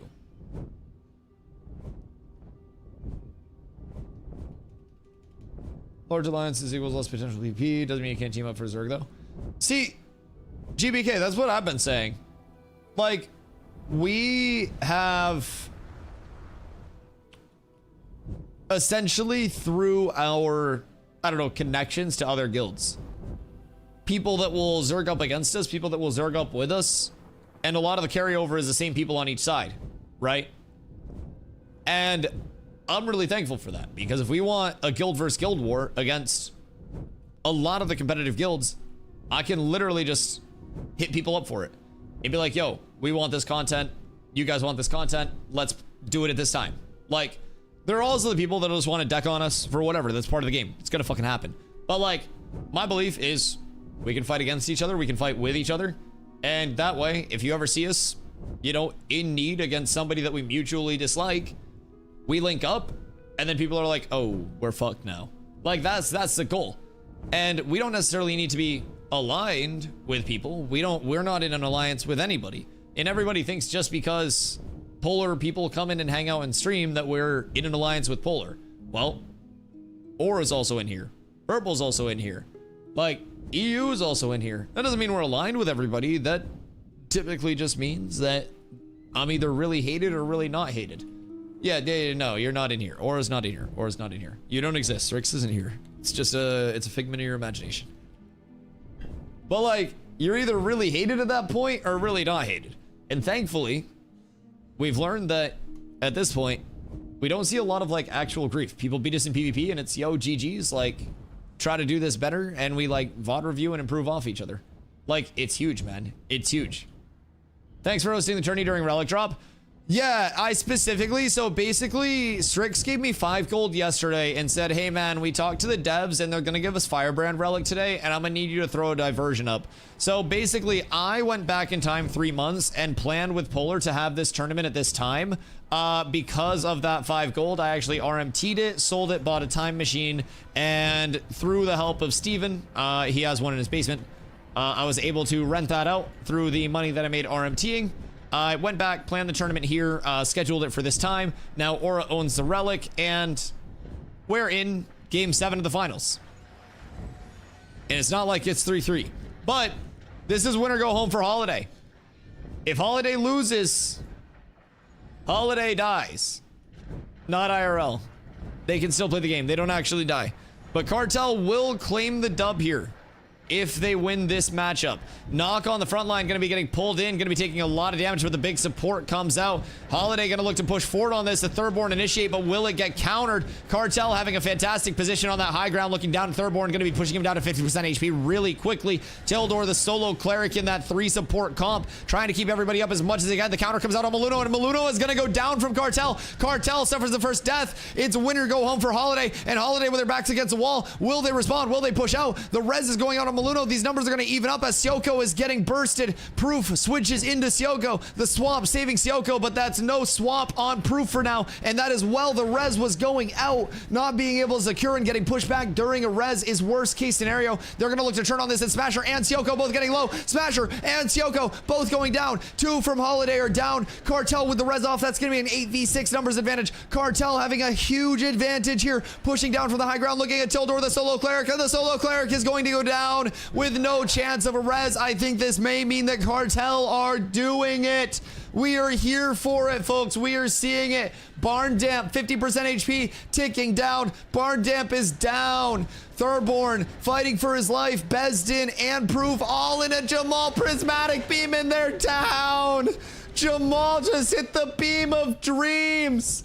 Oh my God. Jamal with the triple Priz beam to put the cherry on top as Cartel takes home the dub. GG's, boys. Holy shit, Cartel. Cartel with the strong showing. Oh my goodness gracious. Absolutely insane. Our group had Cartel and Holiday in it. And honestly, like, we put up an okay fight. All things considered. We lived. We got good burst out. We just couldn't quite get it out enough, man. We just couldn't quite get it out enough. But Cartel taking home the dub. GG's to Cartel. GG's all around, all the participants from group stage to the brackets. Everybody that came out. If you came out day one and didn't make it through, if you came out, made it through and got knocked out, my God, congrats. Congrats. It was very hard to even get through to this stage. We had two Cats teams. Neither of them got through because these brackets were stacked. A lot of really good teams came out. A lot of really good players died, and some really good players didn't die quite as much. So congrats to Cartel taking home the dub. Cartel embracing, I believe that 4 cleric, Jesus Christ, the 4 support, right? Are they both 3 supports, or was it a 4 support? I know we got Yeti, we got Hans, we got Roxy's, and we got Gifties. We got Gifties. Stannis, that's the 4th one. Hoofsy with the 25 giftaroos. My goodness gracious. I appreciate you, Hoofsies. I appreciate you. Much love, dude. Much love. Thank you, thank you, thank you. You're an absolute legend. The hype train is going crazy between the two. My God. Sports, you've been watching it for 2 days? I've been watching a lot of teams for 2 days, and knowing nothing about any of these people beforehand, it can be kind of hard to keep up with who's what without all the fancy overlays that Lloyd has. I'm trying to do what I can, Mr. Shatter. I appreciate you, brother. Thank you for showing up. Oh, see, thank you for the 25 gifties, my dude. You're an absolute legend. Thank you, thank you, thank you. The Cartel lads taking home the dub. A huge win. My God. That was convincing, too. That was absolutely huge. Cartel switched up the comp, lost 2 back-to-back, and then came back with a strong showing. My God. I have to trade in my flyer before I get yelled at again. Hello. Excuse me. Pardon me. Boop. We're good. There you go. Have fun. Oh, God. Oh, shit. We got Bunny. Thank you. Good trade. We're up tremendous. We're part of the Bunny squad now. Rare rabbit. Very rare rabbit. I still miss my Snorse, but the Bunny cute. Uh-oh. Look at this thing. We're up tremendous, boys. It's adorable. Oh. And I fell off. Wait a minute. We're zooming. You wait till Nelly hears about this. Our animal husbandrist is going to harass me for this. Yeah, this thing's zooming. I think it's got like, I don't know what the move speed is, but my God, there's a lot of move speed. That is for sure. What's the HP on it? 700. So I'm assuming it's Scorp move speed. Someone's running around on a Snorse. I know, somebody got a Snorse and I don't know how. We're fucking cooked. Ni hao, ni hao, ni hao, ni hao. Yo, ni hao, Axe. Hope you're having a good day, dude. Boys, big thank you to the tournament organizers for having me out as well to do the whole casting thing. You guys are legends. I appreciate the opportunity to pull up. Slightly slower than Scorps. Is zoomy though. Is very zoomy. That's because it's bugged. I have the Snorse material for sale. You craft once Journeyman is up. Yeah, I was wondering about that because I know Shorefoot is apparently, since the new mayor took over, pushing whatchamacallit? They're pushing the Journeyman Animal Husbandry, and I was like, we don't even have Journeyman Bow. Another tournament's over. Since you're talking about EU and Cartel's gear, happy to show Ranger stuff. Yes, please. My Rangers already want it. All right, Rangers. We got Ranger stuff coming out of the EU side for you. Blessings on blessings. We get the content. You get Snorse out of the Hoarder? Yeah, you get Snorses out of the DMCA friendly, out of the DMCA friendly mimics. And then those are journeyman trainable. We don't have the journeyman bows for anything else yet. So it'd be like Snorses or just that. Have you heard about the big PvP that happened in the Turquoise Sea with Aura and Fed? Yeah, the relic stuff. Yeah, I wanted to get over for that, but unfortunately it was during the tourney, and I was bound by flight. So despite having never-ending flight capabilities, I couldn't leave that arena with the flyer or I was gonna get fucking tased off my flyer. Very simple. Very simple. Yeah, of course, dude. Casting's fun as fuck. I just get to chill and yell a lot. It was some great PvP too. At one point, there was 5 caravel going and 2 full raids on each side. What? Nah, man, that's crazy. I wish I could have got out there. I wish I could have got out there. GM couldn't catch you as it started at 11 a.m. I was late. The GMs were up before I was. Bro, they're fucking ambitious over on their end. My God, like Steven's got a good team. I swear, they're like the type to clock in 15 minutes early and stay 15 minutes late type shit. I swear to God. Like they were prepped and ready. And keep in mind, Arcane Adam was the GM that we saw visibly over there. He didn't even have drip yesterday, right? He was dripless. And we're telling him that he needed to get his GM drip right. And apparently he was trying to go for like the naked humble brag with like the GM tag. But we needed more drip. So he showed up with more drip today. We took him from top left Winstead to Shorefoot. I know, I was following the pings of like when it would transition. And it was just like working its way down, across, into Jova. And then you saw it in the tropics. It was everywhere. It was everywhere. It was everywhere. See, okay, yeah, you know where you live. You know where you live. So, who's going for Windansea? Because the Windansea election is going right now, but I also can't drop my mayorship, or not my mayorship, my citizenship and get over in time. So that's slightly unfortunate, but I wonder who's going for that. Dusty, zombie in all caps. Check off chat for Windansea. Check off chat for Windansea.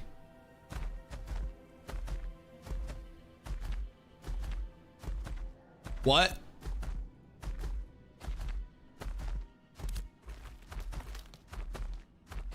Oh, officer. Oh. Oh, that makes sense. Yeah, sorry. Oh, hi. Scared the shit out of me. I forgot we were still in the event. Officer chat. Oh, word. Cool. That makes sense. You guys always have a plan. Also, yeah, speaking of siege tomorrow, what the fuck's up with the siege tomorrow? I'm gonna need to know, because I don't know who's on each side of it, but I do know as of right now, I'm not on either side, but I'd like to be. Just in terms of personal preference. I don't know, Kaiser is running that one. So I think Polar attacking.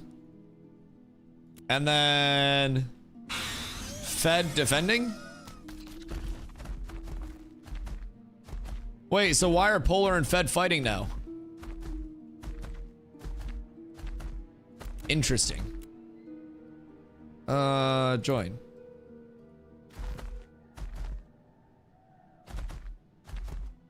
Okay, we're good. What time of day is siege? I believe it is normally around server peak time, so I think it's 11 p.m. EST. 3:01 UTC.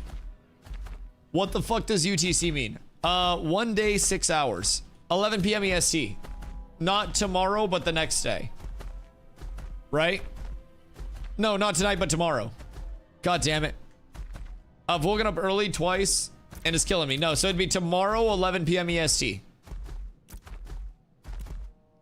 Yeah, 1 day, 6 hours. Yes. So I'll be live for it. So if we do get pulled, then we get pulled. Adam, thank you for the hopper. I appreciate you. And thank you for coming out and chilling at the event too. I hope you enjoyed. I hope you had a good time. Maybe a slight variance to the normal work cycle and hopefully brought in some fun. But stuff like that's great. I hope there are many more tourneys that are all just I don't know, accessible for people like that. And I hope people realize that you don't have to be the best player in the world to come out to these tourneys. It's okay to come out and learn instead of come out and win. Genuinely. And that's what makes tournaments like this great. And as more and more people realize that that's a thing, they could eventually have enough signups to have different divisions and different tiers to their tournaments where people enter for like tier A, tier B, or whatever it may be, and get sorted based on their, you know, their guild or their stack. So it's genuinely, it opens up so much for the future. I'm not an organizer or anything like that. I'm just happy to pop out and help out with the tourneys and shit and make it fun. But genuinely, I think stuff like this is great for the community and also great for a lot of balancing going forward.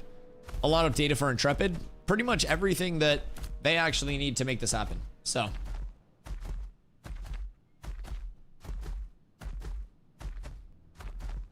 Iso's gonna be jelly to max. Yeah, I mean, there are other people that have bunnies too, but Dream of Intrepid hosting the prize pool amounts and stuff, if it's community organized. See, the thing with that is I don't necessarily think Intrepid could get involved with anything community organized, because once they do one thing community organized, like, and back it, then they're obligated to back everything community organized as like a formal thing. And like, they'll always pop out and spectate and keep tabs on things that are going on that make its way up to them, right? But I wouldn't necessarily expect them to be like, oh, Dusty, you're hosting a PvP tourney, here's $5,000 and a bunch of mounts, right? I think that's always an optional thing. And I also think from a community standpoint, the more people try to force Intrepid into that, the more it actually de-incentivizes them from supporting the events, because it'll become an expectation and it becomes a lot less cool of a community thing when it's a full expectation, right?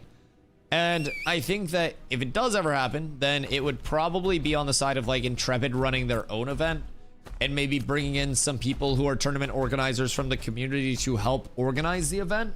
But I'm sure there would be some line of it. People say favoritism and that shit, but TNL and BDO sponsored some tournaments. It was cool. Yeah, but if they only sponsor some and not all, I don't know. I just don't really see Intrepid going that route, especially with like hand sponsoring tourneys. But keep in mind, the $1,000 prize pool from this was entirely community sponsored.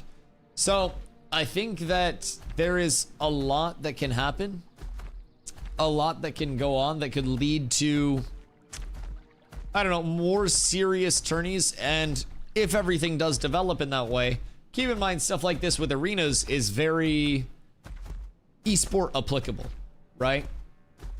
There could be a lot of players that come in with the intent on having a replicatable PvP endgame loop of numbers match. And I think there'll be a lot of players that do that if arena is implemented well. Personally, I really look forward to arenas on my end, because I do love the prospect of even numbers match start up, like, you know, in the consensual spot and just cook each other from there. That's something that, in terms of my gameplay loop, I enjoy the fuck out of. And I look forward to that. But it's all a matter of what comes in and when it does. And even in the meantime, I've been having a ton of fun figuring everything out that we're figuring out. We now have more scrims. We now have more scrims to look forward to. We now have more, pretty much everything to look forward to. So personally, I want to get some scrims in whenever. So if anybody needs a tank for scrims, please let me know. I'm gonna auto run real quick and then fill up my water now that the tourney's done and I can stop yelling. I just gotta make my way back over here, and there we go. I DM'd Delore and told him he was really good, and he just sent me a slur. What do you mean? What do you mean? Like, does it sound believable? Maybe, but like, also, this is why I tell people I don't want to interview people. Everybody's always like, Dusty, why don't you, we were casting, why don't you go interview people? I'm like, motherfuckers don't want to be talked to. That's why they're playing video games. Some people just don't like talking as much. Hail, Mr. Thogley. How are you, my friend? What you up to? I hope it was at least one that made you feel special inside. I don't know. Hopefully there was something that you could take from it. Doing great. I'm doing amazing. Dude, the PvP tourney just finished up, so I'm free from my cage, free from my shackles. The last 2 days, I do believe it's been right around 11 or 12 hours of like shoutcasty type content. So it's a lot. That's a lot of yelling. Plus, I had to get up early. Are broodlings worth anything anymore? I feel like they're not. Appreciate the raid? Yeah, of course, dude. Of course. I hope you have fun. Oh, my bunny's dead. That's unfortunate. Am I the bad person? Because I feel like I might be the bad person. Why am I not getting courage? That was weird. I was wondering what was fucky there. Apparently, it was my courage gain. We're fine, though. Free from jail, time to duel. Oh, no. There goes the rest of my week. I'm gonna be caught up until the Iceland trip. What's the guild farming tonight?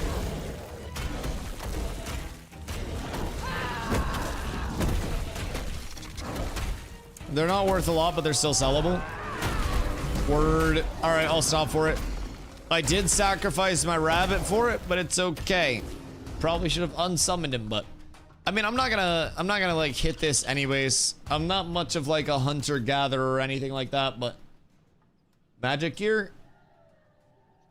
Damn, what if we just don't do that and then we scrim instead? Like, I'll be completely real. What if we just ignore it? We did hockey and brines. When did you do hockey? I didn't get to roll on a goddamn hawkbow. What do you mean? What do you mean? When were the hawkbow rolls? Motherfucker, I feel as though I've been excluded from this. I feel as though there's been an injustice committed against me. And that's the worst kind of injustice. I'm gonna need to get a roll in on that hawkbow.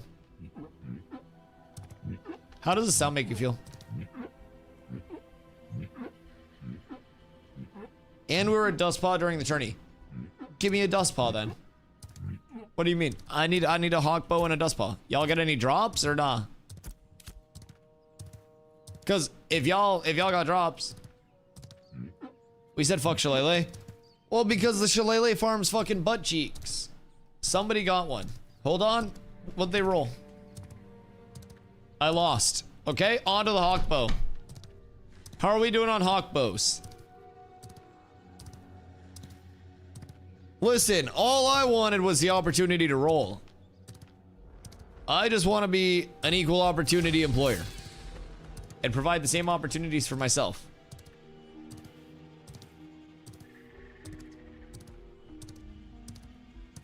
We can do scrims after the farm. Farm only lasts 2 hours. Yeah, but that's late. And I laughed at you for losing the roll with Snood. Oh, for the hawkbow? Yeah, that sucked.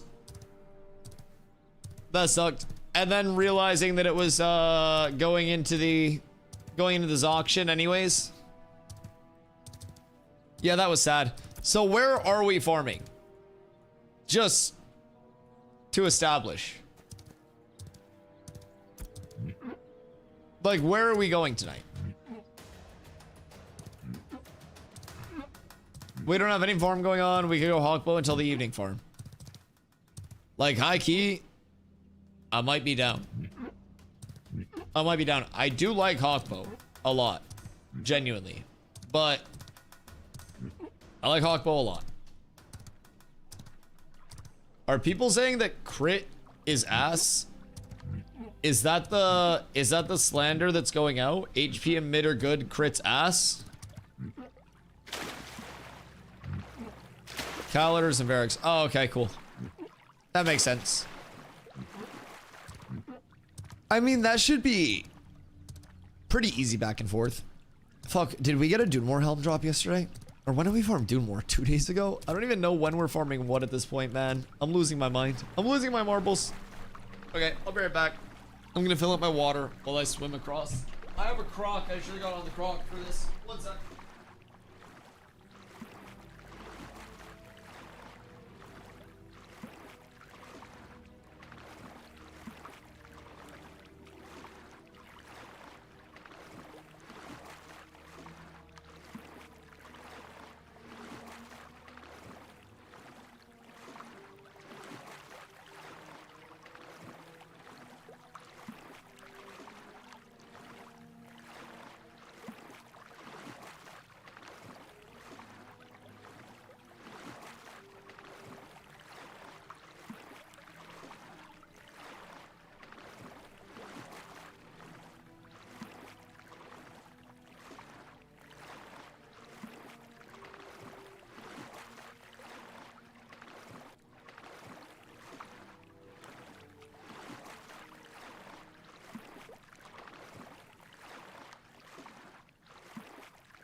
Oh my god, my auto run has been S tier. What the fuck?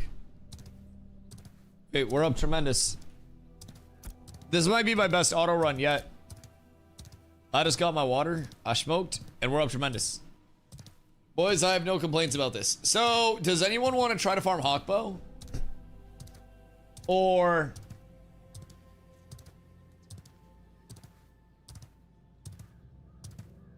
Because I'm down for literally whatever.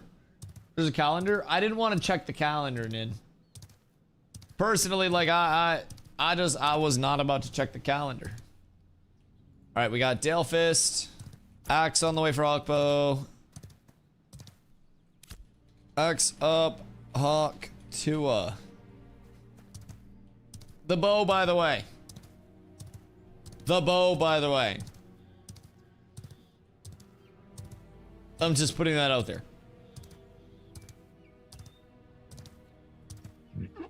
It's the simplest calendar. I don't know. I didn't want to fucking go look at the calendar. Easy peasy. I didn't want to go look at it. Very simple, very straightforward. The calendar might remind him to not tell the world. If you think that you have a guild where multiple people stream and your farm isn't going to be told to the world anyways, that's something that just like doesn't happen. No matter where we go or what we do, it will be told to the world regardless. And I think being afraid to talk about where you're farming because people might show up is not the Ashes mentality. I think if people want to show up to where we're farming, like, easy peasy. Man, finally, I know, I just saw you pull in. The cat's still out there. I just went out to say hi to the cat while I was smoking a bowl. Cat's just chilling in the sun, actually vibing. I aspire to be that chill one day. But yeah, doesn't want to hang out, does not want friends. Diminished time zone? I know how to tell time. Yeah, even if it wasn't in my time zone, I'd be fine. I think it's a great calendar. I'm not opposed to the calendar at any point. I just didn't want to check it. I'm not sugarcoating it. I just didn't want to check that shit. Just straight up. At least I'm not lying. At least I'm not like setting any false expectations. I was just like, I'm not gonna check that right now. It's very straightforward. Fighters look good in the tourney, by the way. I know Lloyd's chat's talking about it right now, but fighters looked very, very, very good in the tourney itself. It was kind of surprising how well they were actually running, but was cool. Was cool. I'm excited to look more at the comp differences that people had, NA to EU, and kind of like read into those a bit more and see really what the difference makers were, because you just had some completely differing play styles that were popping up. And it'll be really cool to go back, clip some of those fights down, and see really just like how differing things were impacting it. All right, what's going on here? This is, I think, 2 raids already. Not 2 raids, but 2 groups, I think. What's happening down here? Are they PvPing or PvEing? And is this 1 group or 2 groups? That's what I'm curious about. PvEing? But they would have like a raid in here. Okay, so this may have at least a group here. It definitely looks like minimum 1. So 3 people will probably not be enough to come over and farm this right now. That guy is a yapper, derogatory. The bad kind of yapper. No, that's crazy. Drop group. Word. Get Dale Fist and Axe as well. if you're picking me up. Oh, that's step. Word. Accent. I'll type him.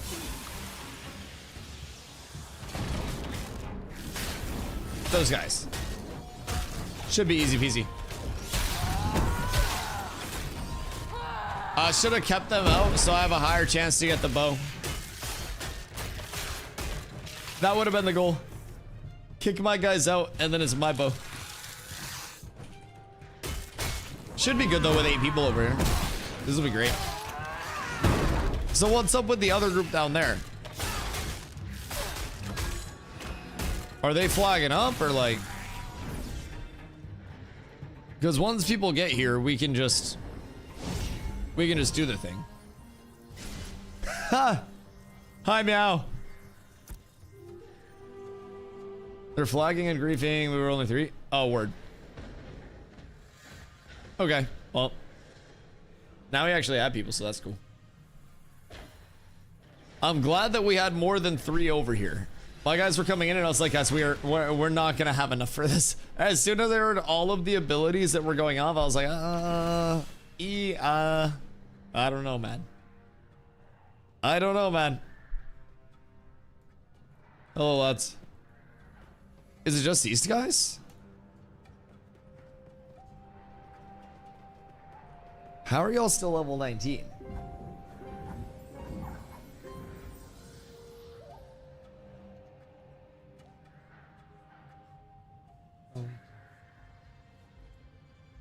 That was just like...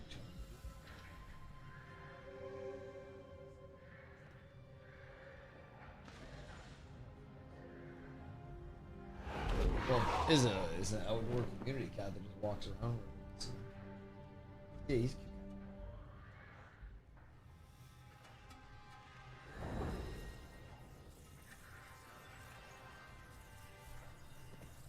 Girl is allergic to cats, and there's a cat that's like not a stray that comes around and like hangs out, but it's an outdoor cat that lives like a block away. And so Carla was petting the cat, and she's probably gonna be allergic soon. Probably gonna be very allergic in like 30 minutes. We got a while on the timer still. No. 11 minutes. Oh, that's not that bad. That's not that bad. Have you guys had any drops since you've been over here today? I need to get on the Dune More grind. Very simply put. No. Well, now that I'm over here, you guys will get a drop, and then I'll lose the roll on it. Just so I'm cursed. Here for 12 hours yesterday, 2 bows. 20-minute timer, 3 kills an hour, 36 kills, 2 bows, 118. Like, that's... Yeah, that's pretty fucking bad. Oh, 15-minute timer? Oh, that's even worse. So 48 kills, 2 bows? Oh. That's... It's like a 4.25% drop chance. That is, I mean, I get it. Like, you don't want it to be 100% drop rate. I get it. I guess, looking at it like that, a 4.25 really isn't that bad. But I know people not being 25, so not been able to play the last 3 weeks. Yo, Leon, that's very true. That's very true. Have you made any headway with that? Yo, our spawns are demon shit. Like, the boss spawns are nuts. Better than the 3-hour spawns we had last phase. Spawns will probably get fucked with when it's not a mega server, too. Keep that in mind. I don't necessarily think we're anywhere near the end of, like, spawns or anything like that being finally tweaked.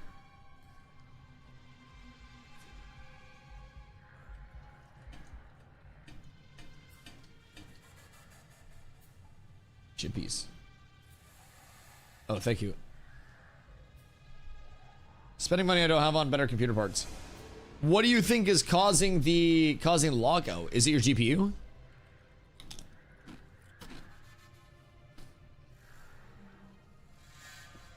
Because I've heard a lot of GPU stuff.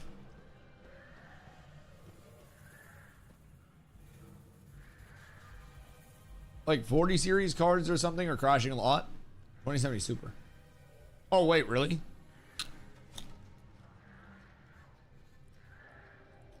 So, is it currently smaller amounts of GPUs and the Unreal stuff that they were going to upgrade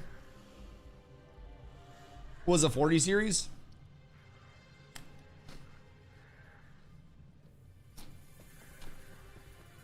Because that would make sense.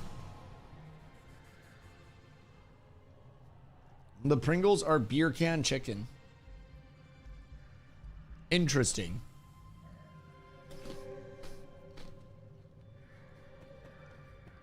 I mean, I don't know if I'm getting beer can chicken from it, but they're good. Like, they're good. That sounds mid. It's not as good as purple Doritos. Purple Doritos go absolutely insano style, if I'm being completely honest.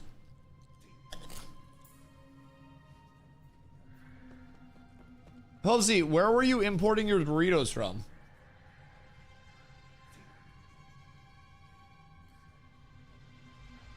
I've collected Japanese Pringle cans in the past. Or, sorry, Doritos. Pringles, not Doritos. Jesus. Wait, so you just import all of your chips and snacks from there?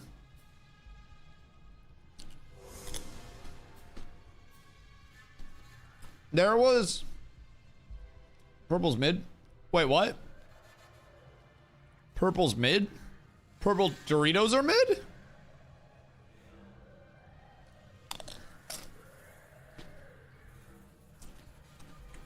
I don't buy into that propaganda at all.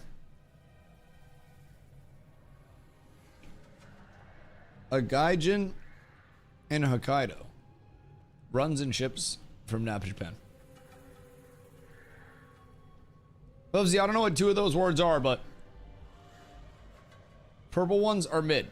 What? Purple ones are bis. Purple Doritos are legitimately the best Doritos.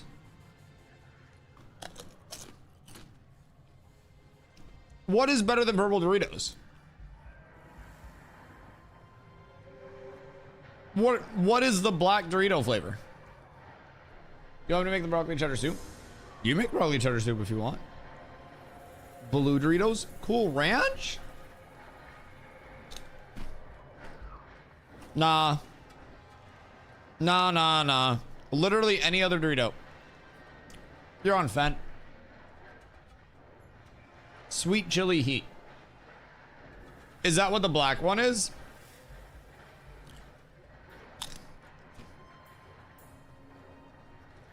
No, the chili flavor. That's purple. Chili is purple. Is something you want? Oh, I'd fuck up broccoli cheddar soup. Yeah, if you want to make it, I would absolutely destroy it. Regular ranch purple gets too sweet after a while. What? You think regular ranch is not oppressive after a while? But purple, which has at least a little bit of spice to it, gets too sweet?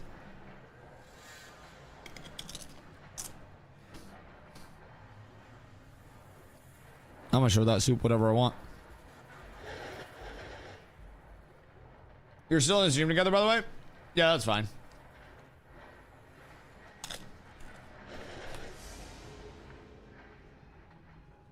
That's fine. Black is better. Is it like... So black is sweet chili, but spicier? Can't believe what they did to the spotting game. Zybe, what do you mean? This is insane content. I am super happy that I didn't speed bug caravans or caravan request beacon loaded caravans to get all my gold up. Like, I'm super glad because now I get to sit here And I get to have like 10 minutes of downtime in between every kill. I've got a pantless dwarf staring at me. Everything's getting a little hairy out here, dog. I don't know how I feel. Spot used to be insane. Yeah. Well, now we've got the tropics at least. We had some really good PvP in the trops last night. We had a Fed raid, a different raid. Like, we were fighting a different raid before the Fed raid. Killed the different raid. Fed raid pulled up in a third party, killed the Fed raid. Fed raid came back, killed the Fed raid again. It was really good PvP. PvP last night was insane. Oh, it was beautiful. It was beautiful. Like, our full send on them that just like wiped the shit out of all of them was so good.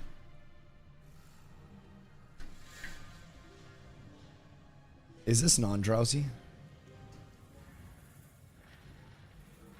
Did you say yes? Cool.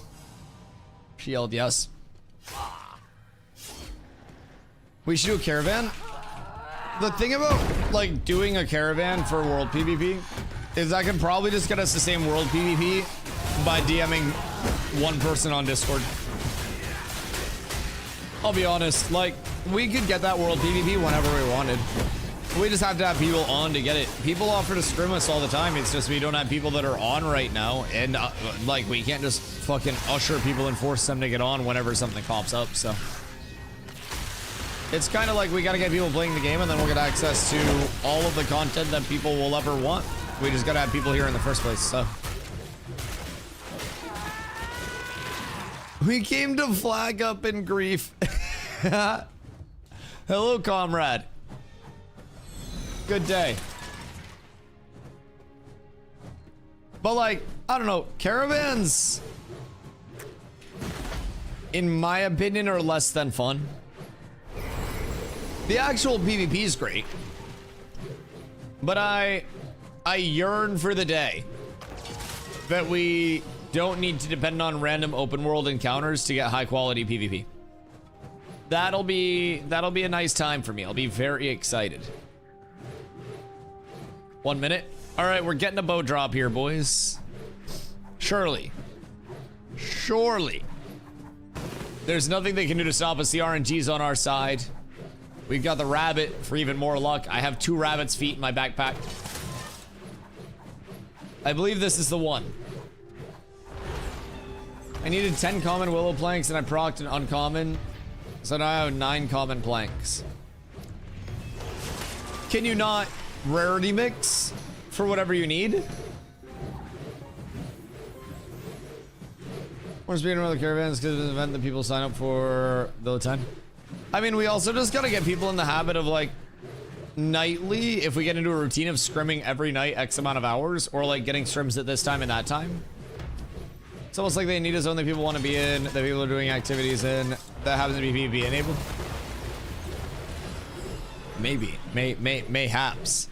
Now, I do also think long-term, Zybe, it could be cool to see, hey, you hitting me? What the hell?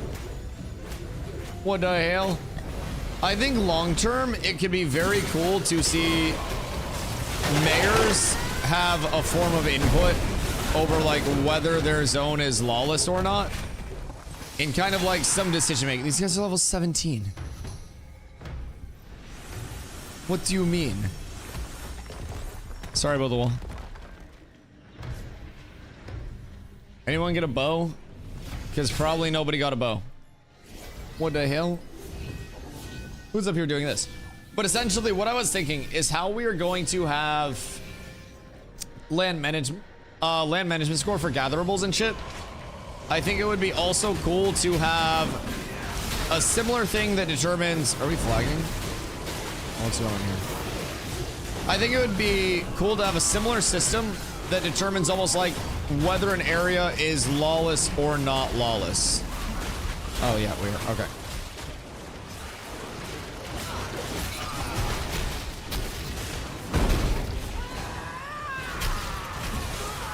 Sorry.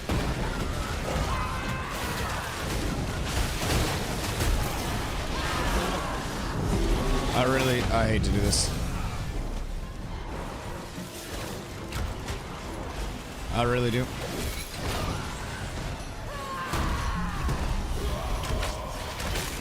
I can't see shit with all this foliage. Sorry. That's my bad. I only flagged because they flagged. I'm sorry. That's my fault. Well, actually, that's your fault, I guess. But I think Leonard about to take your shit.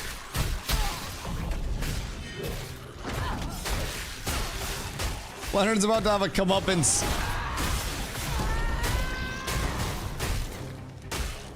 Excuse me. I don't think we die here. We should be fine. Where's munition?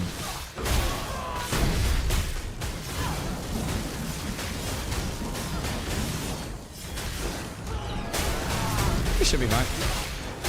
Oh, he was like up in the thick of that, huh? Tragic. Oh, hi, Ultra. Invite. Wait, did I invite the wrong person? All right, well, I invited you now. We're good.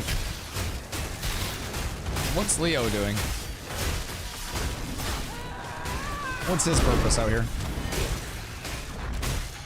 Just out of curiosity. Leonard. What the hell are you doing, Leonard?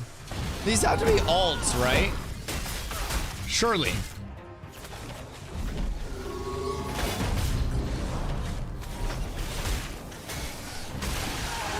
Okay, well that's handled, thankfully. Ow.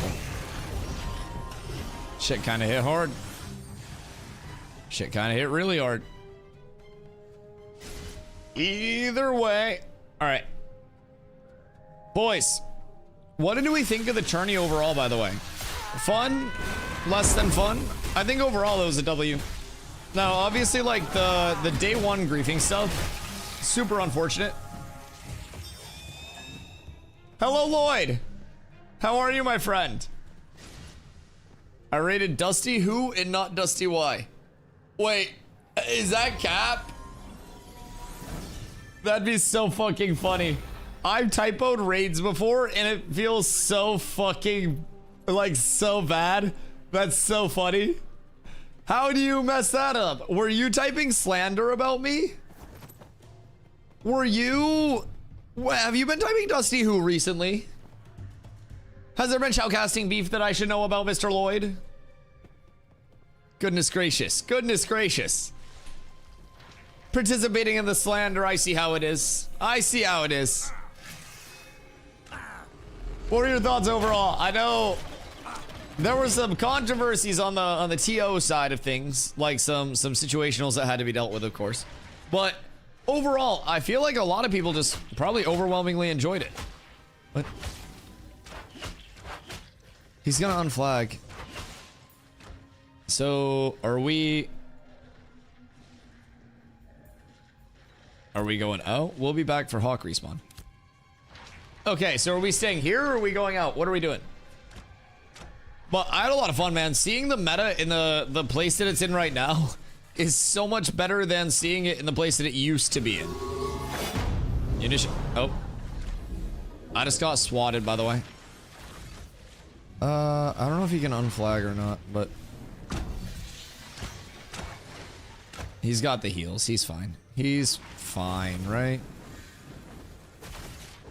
Surely. Surely.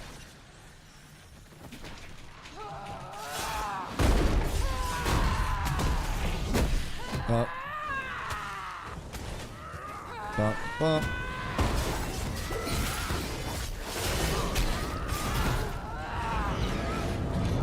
You're not getting any of that off on me.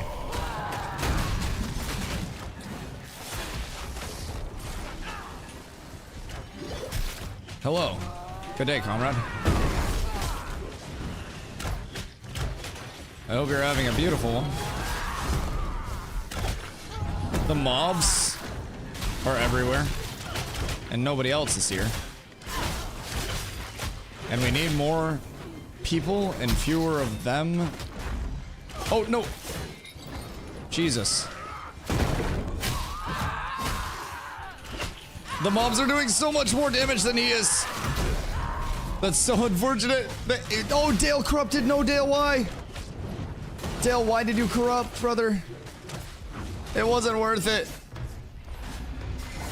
Oh no. See, now imagine if we didn't have to fight each other where there are 1,000 mobs and we could just, I don't know, fight, so to say, right? Like, wouldn't that be a wonderful occurrence? What if we could do that? I think that would be absolutely wonderful and amazing. Did someone corrupt? Yeah, Dalefist may or may not have corrupted. I did not corrupt, but we're gonna see if we can get back. I don't know what he lost or where his stuff is. But fuck me, I am hoping that this is nothing bad.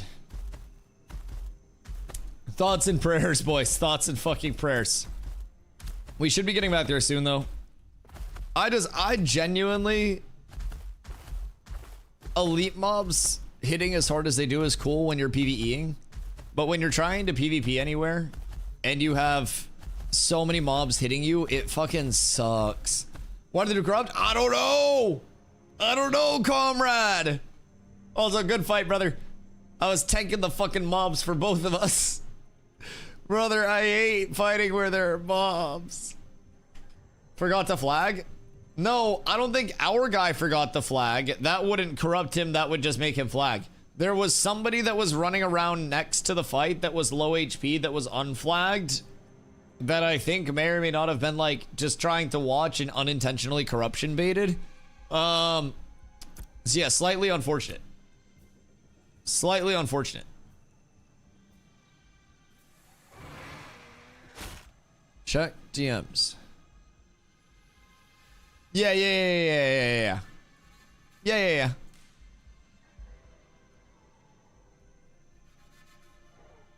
We'll hopefully just get back and get farm. Yeah, everything's fine.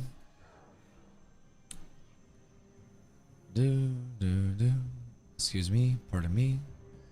The bunny's kind of cool when he's not animation locked, though.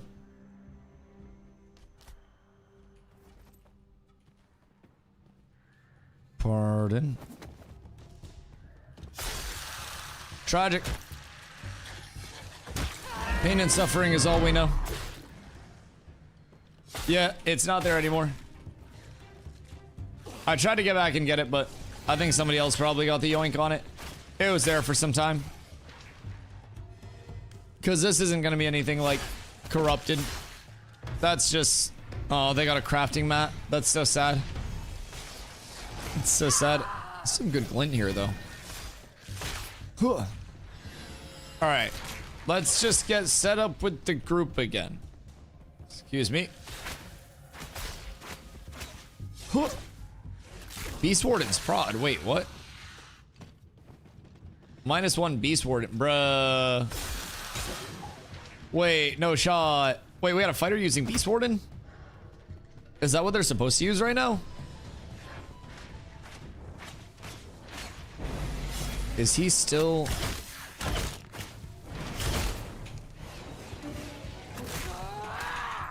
Is he still corrupted or not?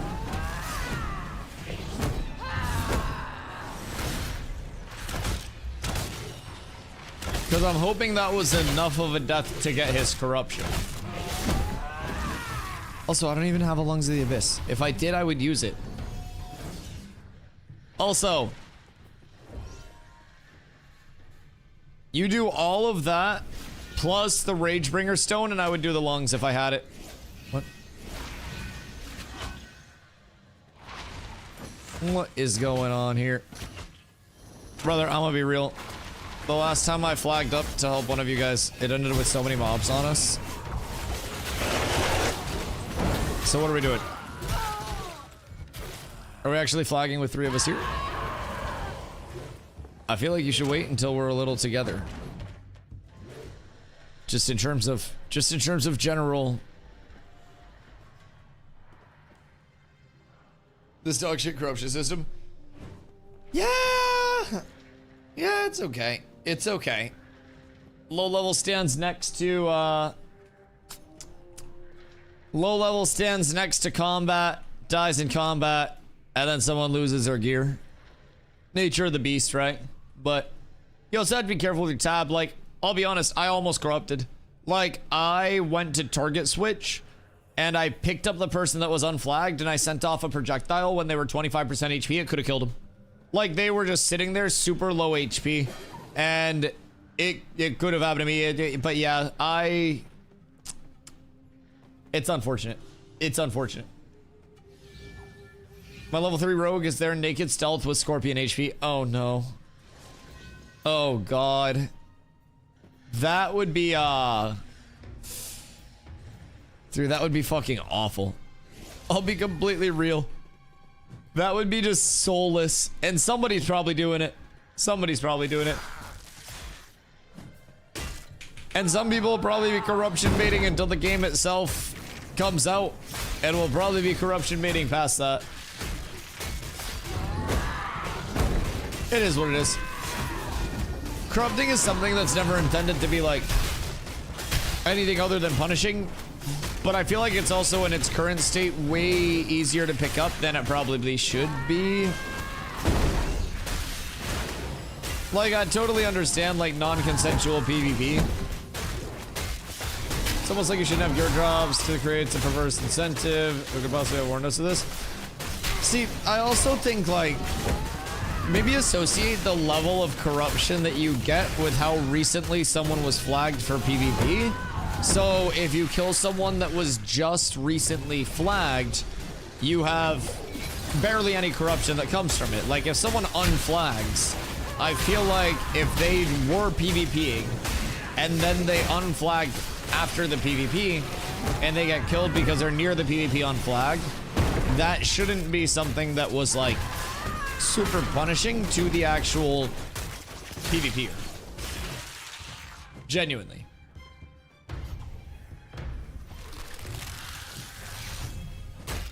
It's a good idea, actually.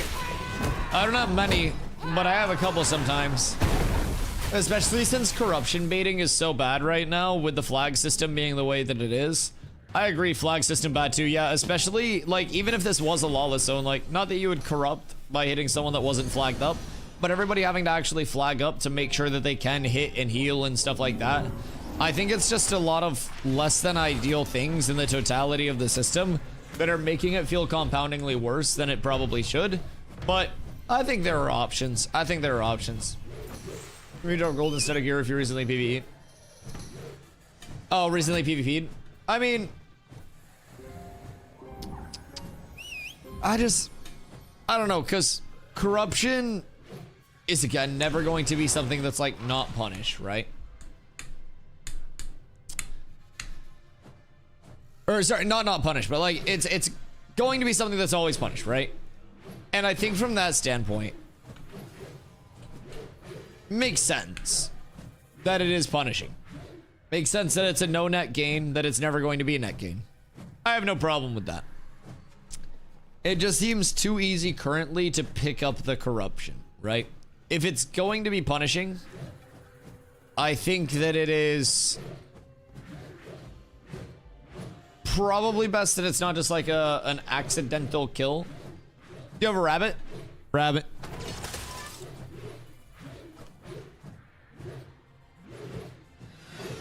I got a bunny. How? I robbed the bank.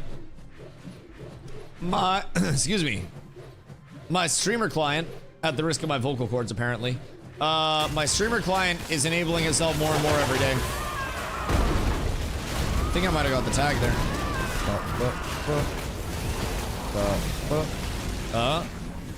Did anybody do damage?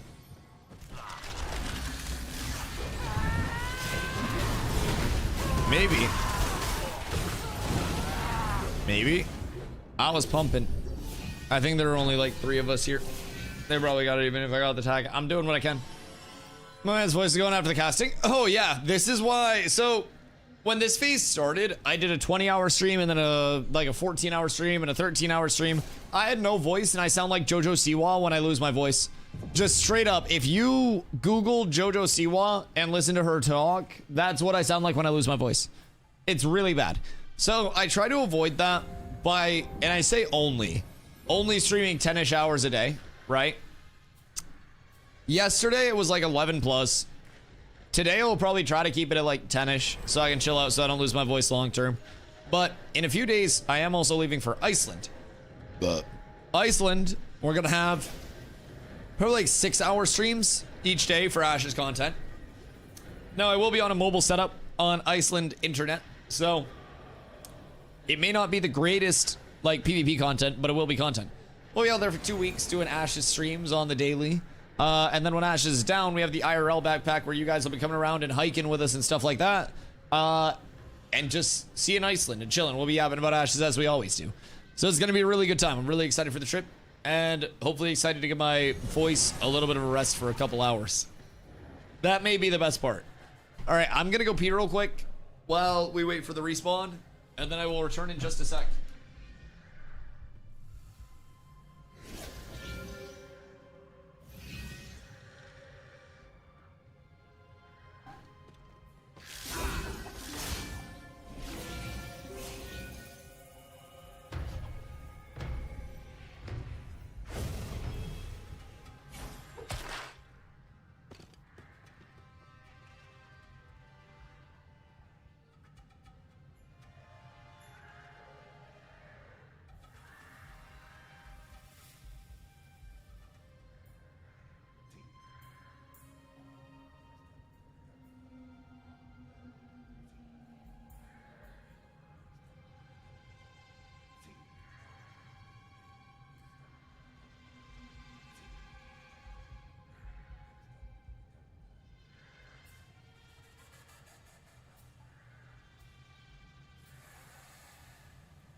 So Carla just put her life on the line, making soup. I went to walk out, and she was like standing up in a chair, about to fall down, like full sending towards gravity, descending. She's good. She's good. But, she was trying to get flour, and the bag of flour was like up in the top cupboards. tucked it back. And when she told me that she was trying to get flour, I pointed at the like the baker's rack that I have where all my Tupperware and shit is. And I have a labeled thing of flour that's just right there. Very accessible, very low to the ground, requires no risk to human life. Corla, how's a 50 whatever for ashes? I'm debating selling my 4090. I don't think she has any problems with hers. Her setup tends to run pretty smooth. I think she has minimal crashes. I don't know though. I don't want to speak for her. But it seems like she runs pretty smooth. 4070 Ti Super runs fine. It's so weird to me that they combine Ti and Super. Like, very strange. Very, very, very strange. I had 60 plus FPS in our fights earlier. Wait, what fights earlier? When were you fighting? Runs like 100 frames? Oh, for the relic. Oh, that makes sense. Yeah, that makes sense. So, how disappointed were you guys when you realized it was only the zone of influence? And as nice as it is to have like a tropics node, there's not much to do out there. It's like, it's cool, but it's 10% damage and 10% magic, yes, yes. But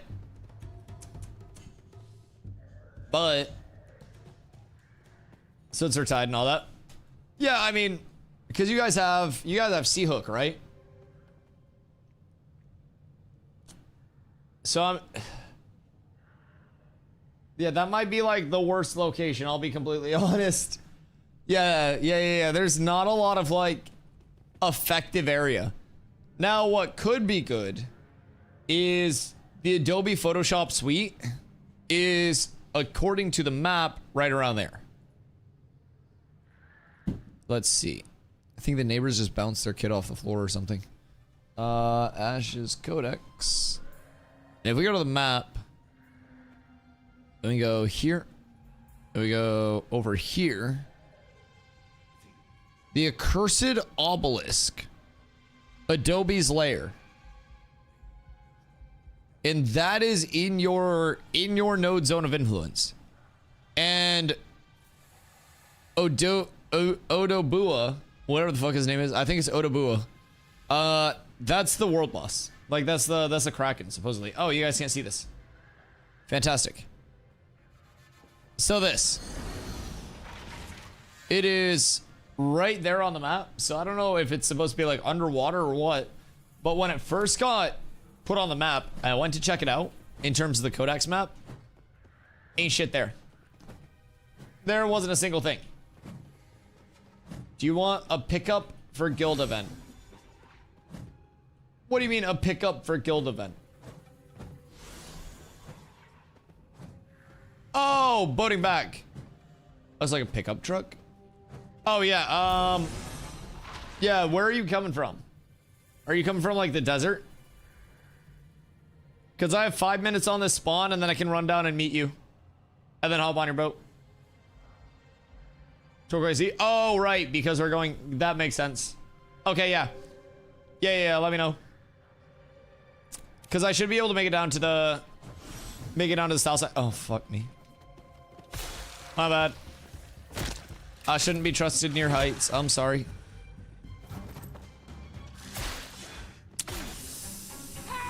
Everything's fine, dog.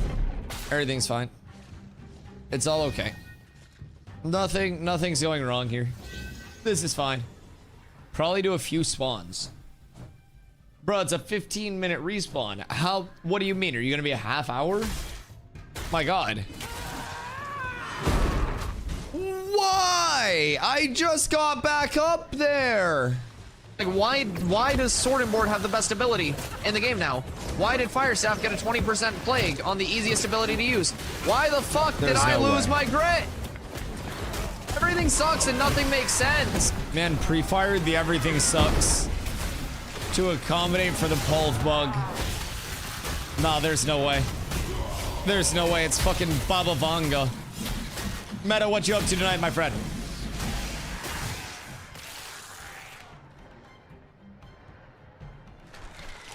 More like 20? Okay, cool. So like this spawn and then one more. Because I think this one should just be a few minutes. And then hopefully we have enough people to... Wait. Who wants to be in a group by themselves?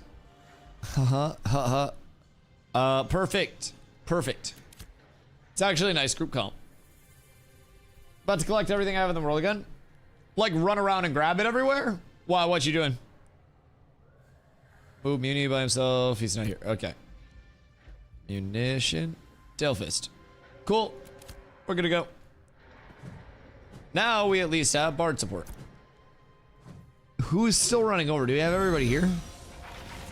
Because Nin's coming from Turquoise. Nin will grab us, and then we'll go over to the desert for Guild Farm. So we should be fine. Should be fine. Wait, so Meta, why are you, like, rounding up all of your shit? An hour? I mean, it's probably going to take us about an hour to get over there, no? Which sounds crazy to say, but you're going to be, like, 20 minutes sailing over here. We'll hop on, and then it's probably going to be another 15-ish. So send it out to the right people. Like your gear? Or just like materials and stuff? Ish. Yeah, I'd say probably more like 40 minutes, but Matt's? Oh. I thought you were like quitting. Does Doc's where he's coming from? Yeah, not my boat. Fuck it. It is what it is. They'll know where it is when I'm on it as well. We're structuring our crafting stuff finally. Oh, word. Okay, huge. So we're actually getting people like bought into the crafting shit and getting people leveled. No, that's massive. I have so many recipes. When you guys are ready for them, please, for the love of God, remove them from my storage. Like, I don't want to have them in my possession anymore. They are not supposed to be in my possession anymore. I was supposed to be rid of them long, long ago, but we have structure of what goes where. We just need names. Okay, cool. We're up tremendous. Make an alt. You make an alt. I don't want to make an alt. 4 minutes. No minutes. Leonard. Why are, like, genuine question, not level shaming. Why are you all low level? Are these alts? Is it for optimal drop rate? Is that what the commitment is? Because a drop rate is based on like your average group level? So you come over to the name mobs and try to force the average group level into the optimal drop rate zone? But it's not optimal. Optimal is plus minus 3 levels of the mob.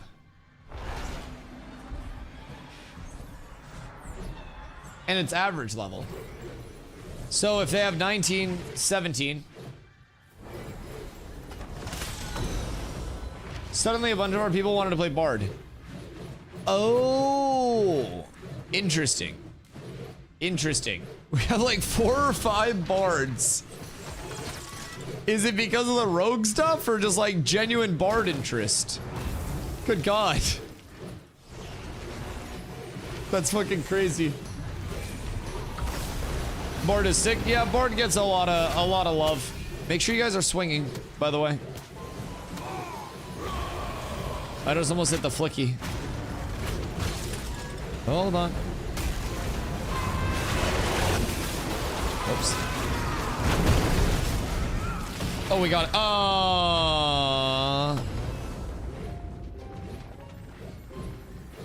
Oh, man. That's tragic. That's tragic. Oh. Well.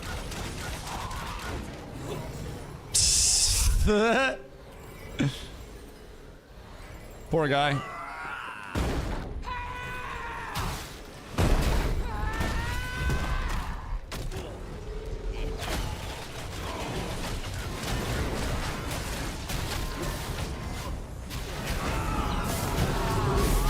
Okay.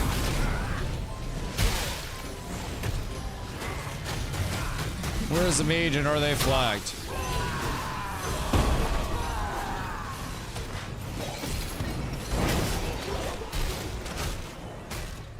Leonard's just chilling over there. Definitely not being a hoodlum for any reason whatsoever.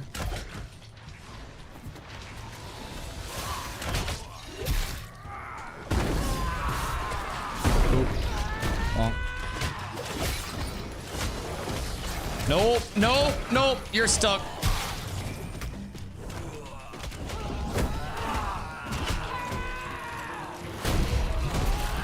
Nope. Thonk on thonk violence. Honestly, the mobs do more than we do in these fights. I'm not even gonna lie. Like, it sucks as soon as we go to fight down there because neither of us have fun because it's CC the other person and let the mobs kill him. It's bad down there, dude. Like, I missed half of my shit, just like passive mischance, right? And he was just getting like chunked by the mobs. Like, I don't necessarily claim the kill there or anything. That was, yeah. Most of them were clerics, so we're disappointed in class. Want to try Bard? Fair, fair, that makes sense. Bard's super versatile, and I also think one secondary is coming. By the way, Nin, this is a tank that I just killed down there. This game is so funny. So yeah, we've been fighting and also just hanging out, talking between the fights and the spawns. I love this game.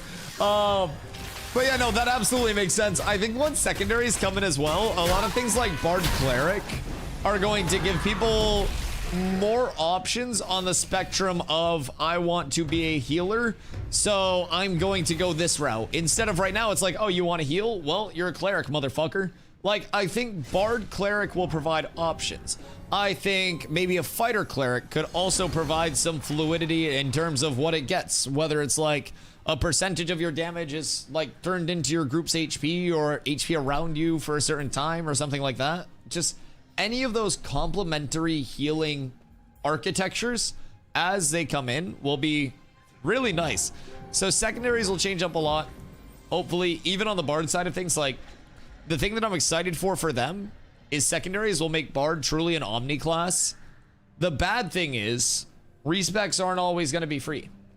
And everybody wants to play a Bard now, but do they want to play a Bard when you've got to respec 100 times a day and pay for it all? That's the big question.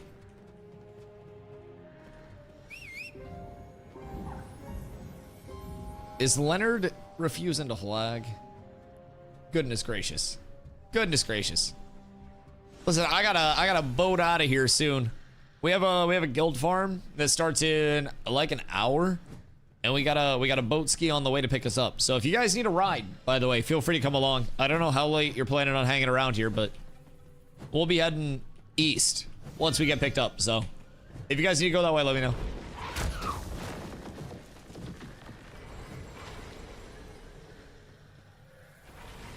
Yeah, I don't think people will flag because people are staying like inside the clump unflagged. So I don't necessarily know if there will be much more like breakout PvP or anything, but magic gear is 2/8 to get. Every gear is 2/8 to get. Like, a lot of gear is cooked right now.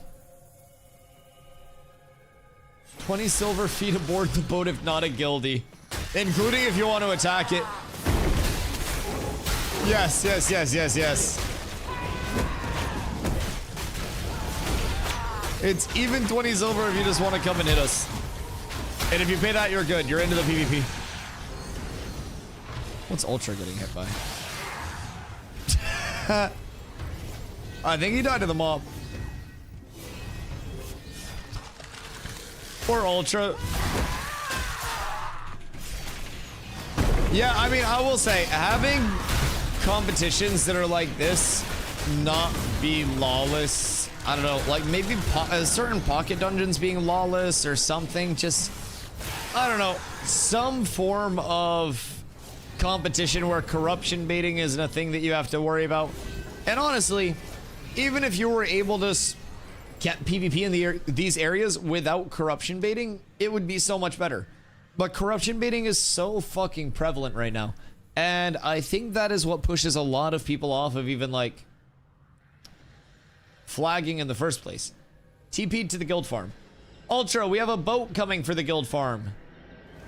I've been saying it for a long time. Name mob should be lawless. See, so what would you think about this? You probably heard me bitch about it previously, but we have with nodes, there will be a land management score, it's called. And that land management score will be used for determining like which tiers of gatherables and resources and things in an area can spawn at, right? So what if through commissions and player actions and mayoral decisions, nodes are able to be worked towards a lawless state, right? So picture basically your land management score for gatherables and then your justice score for your lawless zone. And through committing good actions and, you know, not being at war, completing positive commissions, stuff like that, your justice score increases. By committing negative commissions and things that descended into lawlessness, you slowly have, once you descend past like the neutral into the like lawless area, you slowly have pockets of lawless that are essentially popping up throughout the map. And it's small areas and points of interest. And then as you get more and more lawless in your node, that corruption, that lawlessness expands, right? Into eventually your entire node being lawless outside of town. I think that would be something very cool. What's Carla feeding you? There's no way you came up with this on your own? Yeah. I've been yapping about this for days. This was a pre-Corla coming up here thing, but listen, man, I've played a lot of video games.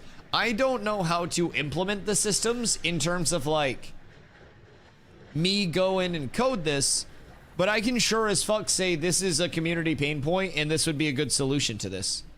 I don't know if they'll do it. Oh, they'll probably never even hear the idea. But I do think that would be a cool element to like mayoral control as well. Because say, from a siege perspective, right? We really want to come here and farm Hawkbow, but we don't want it to be lawless because we have the biggest PvE Zerg in the game, just hypothetical.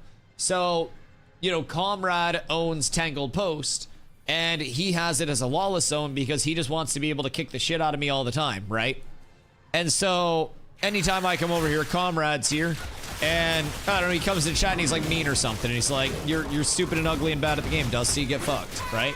So I'm like, alright, bet, fuck your lawless zone. I siege him, not with the intent to even, like, get his storages or anything, but just to nuke him from being a lawless zone and reset it to that neutral level 0 spot, right? So you could have sieges being a multi-use thing as well. You want to knock down the justice score in an area, you could call it whatever, right? Like, you could knock down the justice score of a really, you know, positive area and bring it to neutral, or you could bring a lawless zone back up to neutral and make them reset that as well. Now, on the opposite end of the spectrum, keep in mind, it's got to be a full spectrum. It can't just be like you're completely, you know, just you have a neutral stance. I think the benefit to having your node be a just zone instead of a lawless zone on the justice scale, which just would be the right side of the scale, the positive side of the scale, and then basically you'd have your negative integer into your lawless zone that would expand your lawless areas, right? So, with the just side of the scale, I think that it should be basically an incentivization of PvE spawn density throughout the node as it goes up to the maximum spawn density in the node at full just level. So essentially what that means is the more good your node is, the more PvE your node is. You get more spawns in a PvE node if it's fully just, if it's fully leveled in the positive PvE influence. Then, if you want your node to be a lawless zone, you sacrifice those bonus spawns and you sit at baseline spawn and it's now lawless.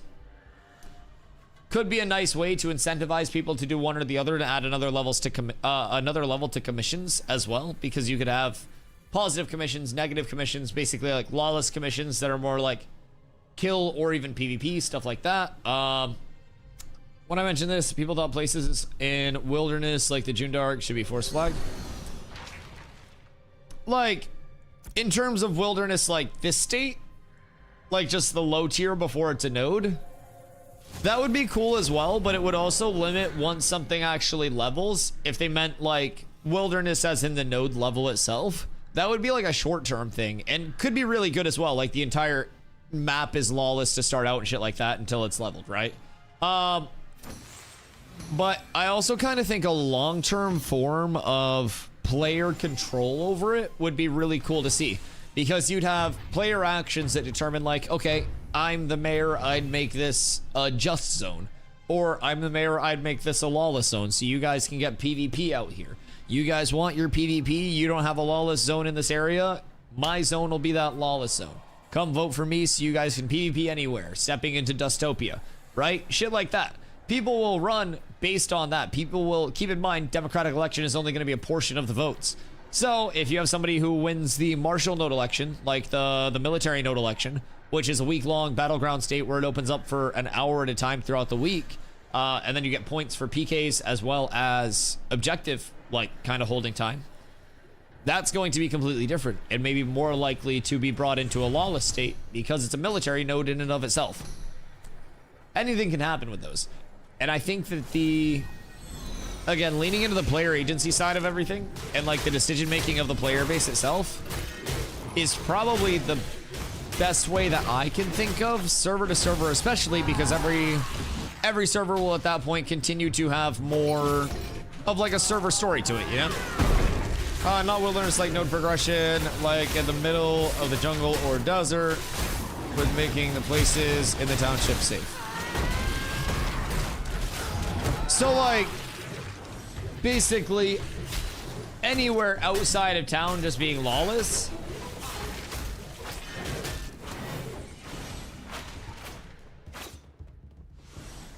Making the places in the township safe. Because the way that I kind of take that is like, anything in the immediate vicinity of the town is good, and then here is lawless. I mean, like you essentially just have a full force flag PVX game at that point. I'll be completely real. If that's what people were thinking, and like that'll appeal to some people, but I think in terms of player base retention and kind of like at a certain point we do have to recognize that the game needs players to be alive, right? It is healthy to have a certain level of balance between the two of like, this is lawless, this is force flag all the time, but you're opting into something that is worth the incentivization, right? If it's a lawless zone that you're not really like opting into, you're going out there for a huge item that means a lot. If you're going into a lawless zone or flagging for PvP in general, in my opinion, that should be rewarded. Another recommendation that I've kind of like thrown out there, in addition to the like just scale, I call it, for the first one, is bringing the lawless zone buffs to PvP flagging in general. So, lawless zones give a 10% XP gain and 500 luck rating. I don't know what the 500 luck does, but more rarity, I'm assuming. So that's a nice incentivization, especially with the XP and leveling early on, to be flagged up, to be in a lawless zone, right? Now, if people's incentivization was to flag up instead of just going out to the lawless zone for that buff, it may be in their best interest to run around flagged more. And as a result, you may not even need the lawless zones in the first place, because if we can incentivize people to flag up, people will flag up regardless. And if people are flagging up and having fun with that combat, people will stay flagged up. And right now, there's no real incentivization for flagging. And I think that they would also have to tie in like a, you can't unflag within X, you know, time of combat to stop people from just farming flagged and then just switching their flag off as soon as they see a player in the area. They would have to kind of do workarounds with that, but who wants to sponsor me 15 gold? For what?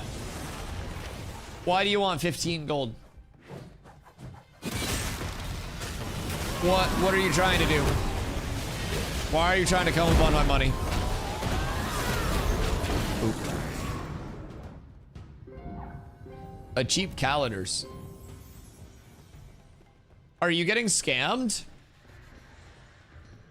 He needs to buy one bear mount.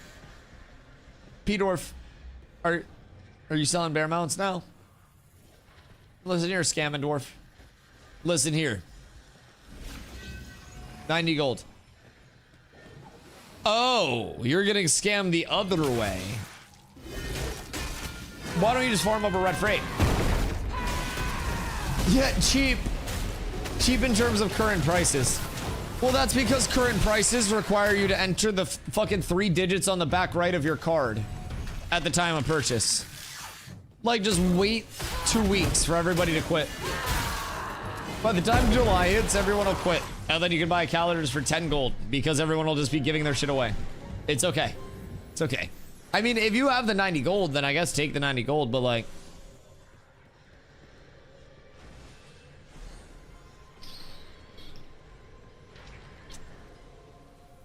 Slash say 2 mins to spawn.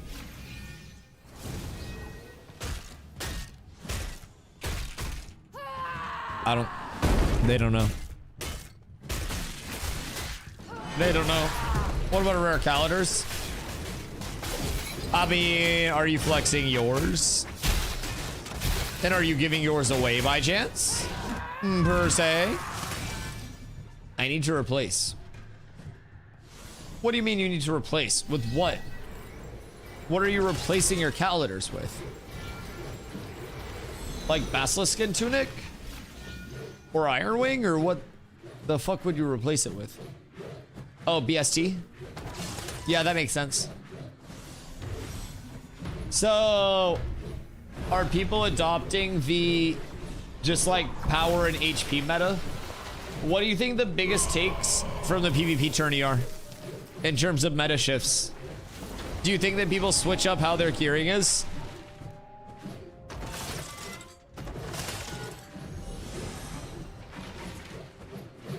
They have no idea.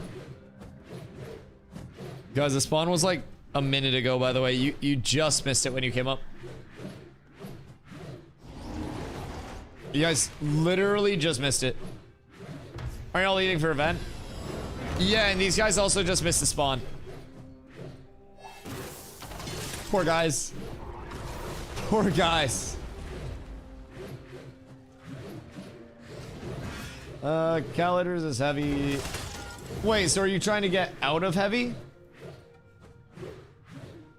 How many pieces of heavy do you run right now? And what are you trying to switch it to BST? BST is light? Or is BST medium? Crits at 42%. Some people were saying crits a scam. I don't know. I don't know what the big consensus was in terms of the meta shift there, but I heard rumblings that people were trying to claim that crit was a scam. If I got Iron Wing chest, I'll have 38% mit with 190 power while still missing 2 MP pieces. Yeah, man, like, a lot of classes are tanky as fuck right now. People are very, very, very, very, very beefy. And I think the PvP tourney showed the impact of that beef because the only impactful kills were DPS kills. Killing a support didn't really matter. Once the DPS died, it was GG, the snowball. My crit pops. My crits do 1k pop per ability. I don't give a fuck. What's crit scam? People were trying to say, I believe that just like the raw HP, mit, and power scaling across the board is more efficient, especially with what we've got available right now, just because of how much value you can get out of all of those. And one thing I was talking about during the tournament, we saw some disgusting HP numbers mixed with like 220, 230 power on some people. Like, we're talking a couple hundred HP less than me as a tank while having like 220 power, right? Opportunity cost? Yeah, essentially that, and the fact that there is so much, I guess, uncapped scaling available depending on where you go. So max HP pieces. If you're rocking Double Tide Warden's Compass, Iron Wand, Basilisk Skin Tunic, Iron Helmet, like if you're really going balls to the wall HP, you could probably push 8k plus on any class. Genuinely. It is a metric fuck ton of scaling. And then with pieces like Iron Wing Breastplate, Iron Wing Gauntlets, those are giving a lot of flat mitigation as well. So it is allowing effective HP to be multiplied through the roof.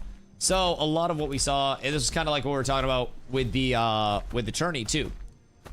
The raw scaling of just I have enough base effective health to survive the bursts and also to not lose the chip damage trade, while also having the power scaling that I need to have everything hit hard enough consistently enough, and to have that like replicatable burst. That tends to be where people are really going there. It's really about survivability when it comes to small scale. It's a fight to not go at the moment. Yeah. And the more self-survivability that people have, the better it is on the entirety of the group. I agree. Especially with clerics. Like, one of the teams in the finals was a 1 cleric group, and they were pumping the entire tourney until they... Alright.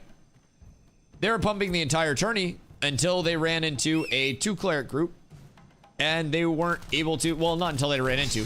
Like, they ran into many 2 cleric groups along the way, but in the finals, they fought a 2 cleric group that was just out-sustaining, out-pumping. Where are we going? Down to the south side. Nin's coming on a boat, so I'm gonna run over to the Jundark Harbor. But yeah, no, I agree. The battle for mana is an absolutely massive thing. You feel like there are clear stats that are more or less impactful at different levels of skill? I mean, different levels of player skill is everything in my opinion, especially when you go into the 8v8s. Like, we were talking about this yesterday, but if you switch the best and the worst gear sets on players, but also had the best and the worst players, like, fight each other with those gear sets. So, like, the worst players get the best gear, the best players get the worst gear, and those 2 teams fought. The best players would still win with the worst gear in its current state. But as of right now, with diminishing returns, people tend to scale up towards, like, 200 for their ballpark, like, magic power, fizz power, really anything. And then it's just full defensive. So in terms of, like, clear stats that are super powerful right now, max HP scaling is bonkers. Part of why we theorize that is because of the granularity adjustment for attributes, where basically the decimal point was moved 1 to the right and it was multiplied by 10 on everything. So like this, for example, would be 146.7 mit rating instead of 1467. Basilisk Skin Tunic, which gives 750 plus raw health, would be 75.6 raw health. And so I think if that granularity adjustment is like shifted back 1, then we'll see an entire re-gearing structure as well that could potentially take us from gearing with like raw fizz power, which this would be 81.4 fizz power rating, to gearing with strength, gearing with those main stats and targeting those on pieces again. I think we're very close to really anything shifting that. But right now, people tend to target 200 power right in that ballpark, and then they go mit, max HP, and then some people are going crit. I like a little bit of crit even as a tank, but like I could cut out this for more fizz power, and then I could run another spot to make up for the lost max HP. I could run something that's more max HP, more max mana for more of that total sustain pool. But I like a little bit of crit in my scaling as well. I would get a Hawkbow if I could, but it doesn't exist. So, you know, we do what we can there, but I should be on my croc for this. You also have skills that give additive defenses on top of your DR as a flat. So saying TTK feels fine. Yeah, I think TTK does feel good, personally. I would say on the top end of things, supports are pretty tough to kill. I think maybe some adjustment on just like how much max HP is available from certain pieces of gear. Like, the thing that was kind of a wow was how scaled up some casters were while being 5,500 to 6,200 HP. That was a moment of like, oh shit. Supporters should be hard to kill, but everyone shouldn't meet at the end of the fight. I agree. And I think right now there's just like a tiny bit of a gap between like what the ideal power versus effective HP versus sustain kind of like myriad of ratios in fights are. But I do also think that it is eons better than it previously was, if I'm being completely honest. I think it is night and day multiplicatively better now than it was in P2. And I think that if they continue on this direction, it's going to be really fun skill-based combat on a lot of different like sizes, right? A lot of different scales. So I agree. I don't think supports should be just like, we go on a healer and they instantly die and have no option. They just go, oh no. Like, my voice is shot, Jesus. But like, I think healers should have options. I think you should be able to play their life. I just think on the top end, some people are a little beefy, especially with the amount of team CC break. So like Nimbles coming out from Bards when Roots go out, all of that, those are the impactful things. And if you take the proper play and put them in the right hands with that gear, then people become near unkillable. So, you can still have good gear and get rolled. It's just padding and shows how skillful this game can get. We saw it today. Oh yeah, absolutely. Absolutely.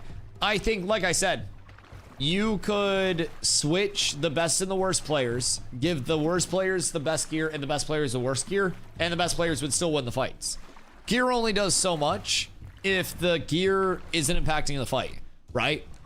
And if you're not utilizing that gear properly, it doesn't matter if you have 270 fizz power. If you go in and you hit someone twice and die. So that's also a good part of the reason why people are going so sustainable, so tanky, so MIT based, so HP based. The availability of just raw numbers there, from like brine breaches to lungs of the abyss to fucking basilisk skin tunic, all of those raw numbers. And then you factor in things like Iron Wand, Tide Warden's Compass. Like, you are getting potentially thousands of raw HP just off of that. And if you get jumped and you can't die in a burst, and you also have supports on you, then that means that you're going to be able to be alive for the burst. And so eventually everybody goes to that method of things. And what I'm kind of thinking is we'll see people that are going the anti-burst strat, right, with all of the HP scaling. And then we'll kind of see this evolution of certain classes recognizing I'm not the focus, and then going for more power scaling and kind of like that greed shift in the meta, I call it, where it's like, I'm not getting hit, I can get more power, I could hit harder. And then we'll see a shift into focusing a different class, and then you'll kind of see that, like, kind of that up and down as that continues to go, I think. I think certain classes should benefit more from specific stats, so tanks equals con and mages equals MP and crit power. I think long term it would be nice to have different waterfall attributes for different like primary archetypes. I agree. Like, if it was, you know, tank and you're basing con on, you know, max health and fizz power rating, but tanks get a 2-to-1 fizz power rating from con instead of a 3-to-1 from strength that fighters get. And then rangers and rogues have their primary fizz power rating coming off of dex. I think that would add a lot of variance to gearing. Because even right now, it's better than it was, but pretty much every fizz person is going to be looking for Dune Moorhelm, either Iron Wing or like Dustfall Warhide, Rosarium Guard or Hardened Chitin Armor. I don't even know what damage dealers use for gloves. Lungs of the Abyss, probably. Brine Breaches, probably. Boots of the Tardy. These are some other shoulders. Lumidon earrings. Necklace, maybe like some fizz power one, maybe like Grizzler or some shit. And then obsidian rings are pretty consistent. People like iron rings, I believe it is as well, but gearing's pretty consistent right now. And I think that potentially a shape up of, you know, you are this primary archetype, these are where your waterfall attributes come from in the hardest way, and then kind of like adjusting those. It would be a lot more work than just like the static waterfall attributes themselves of like 3 fizz power rating per strength. But I think especially with people being forced into different attributes with the gearing rework, including that, you know, every belt has con, every glove has dex, every bracer has dex. I think those would kind of like shape up people's empty spots. Really can't tell how endgame gearing really looks since we can't craft. I mean, it's also level 25 scaling instead of level 50 scaling. Genuinely. Restricted on common / rare set pieces. Unless you're a top player, we dropped a heroic lunch set. I mean, I don't even necessarily think it's a matter of being like a quote unquote top player to get shit right now. It's just being top RNG. Y'all got blessed the fuck up. Like, obviously, if you control the spawns, that's gonna give you a higher chance of it. But just getting the drops in the first place, you could get fucking thousands of drops and not have a heroic lungs. That's a huge drop in general. But someone could also come out and one tap it in the middle of the night and get a heroic. I feel like heroics have been decently common this phase. It does seem like heroic drop rates have gone up. That's huge though. It makes you wonder how many like heroic plus weapons people have seen. Because typically if you see epic, that shit just gets sent around so quick. But I don't know, heroic wise, I feel like there's been a good amount. Nin, where are you? Where's my boat? Heroics are supposed to be 1 out of 1,000. Epic 1 out of 10,000.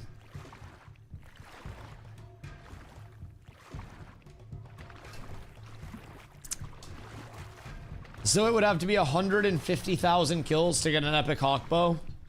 Just on average. I wonder how many kills there have been. Probably not even that many respawns. Go southish. Okay. I'll go over to the island out here. Bro, my voice is fucked.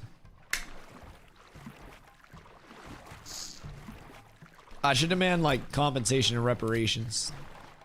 Lost wages. Who else needs pickup?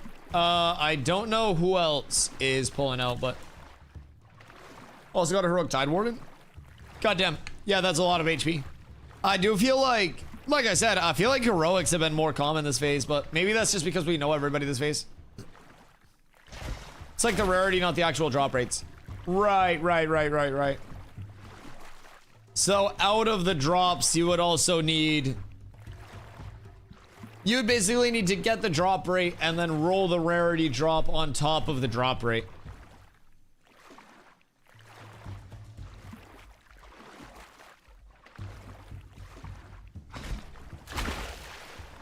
Does luck work like quality rating? We don't really know how luck works.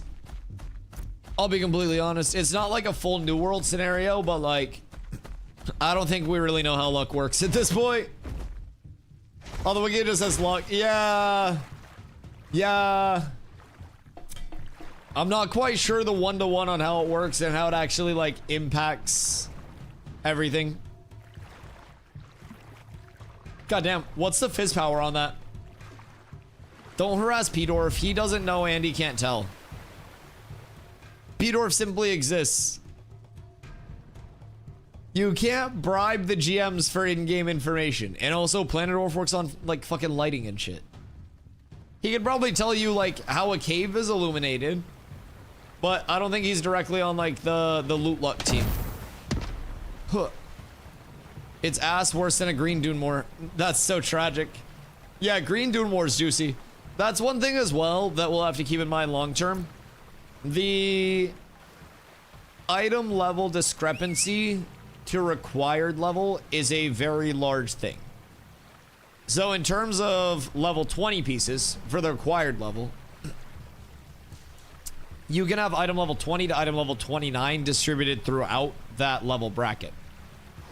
And with those pieces, as you get closer to item level 29, those are obviously going to be increasingly strong, increasingly impactful, and will give you much more stats. So, that's kind of where we're at with Beetle Plate versus Dune Moor. Dune Moor is going to be on that high end of the item level, kind of like bracket. So the rolls are simply higher. If you find something that's item level 20, it's going to be required level 20, base 20 rolls. Item level 29, required level 20, juiced item rolls. So you essentially have a completely invalidated, I don't know, lower item level bracket within each level requirement. And I do wonder if they plan to keep the every 10 levels or go to something like an every 5, but New World ruined my view on luck. Yeah, luck was a myth in New World. It didn't exist. They even tried to give it to us for flagging, which personally I think we should still get over here. I think that would be good incentivization for like actual PvP combat or content. Like I think that would be this. Bring the lawless zone buff to the players themselves and kind of like let them have it. If it works, it's awesome. Yeah, but it doesn't always work and we don't really know how it works. I've completed 1.9 Diablo 2 Holy Grails and 50% of an Eth Grail. Drop rates are fun. Don't take this the wrong way because I'm also unemployed, but do you have a job?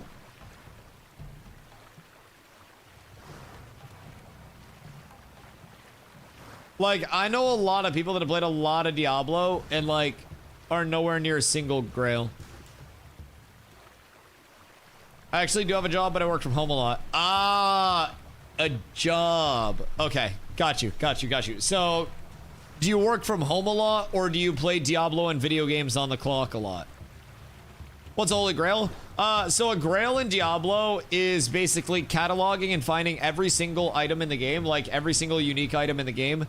And some of them are specific, like, place drops, like this item drops from this boss, or like this item range of mobs, or like this level range of mobs. There's a lot that goes into a successful Grail, because there are A, so many fucking items, B, such abysmal drop rates on things, and C, if you're not like in a, you know, a very fast clearing set, you're probably not going to, well, have that clear speed that you need. So yeah, Grails are insane.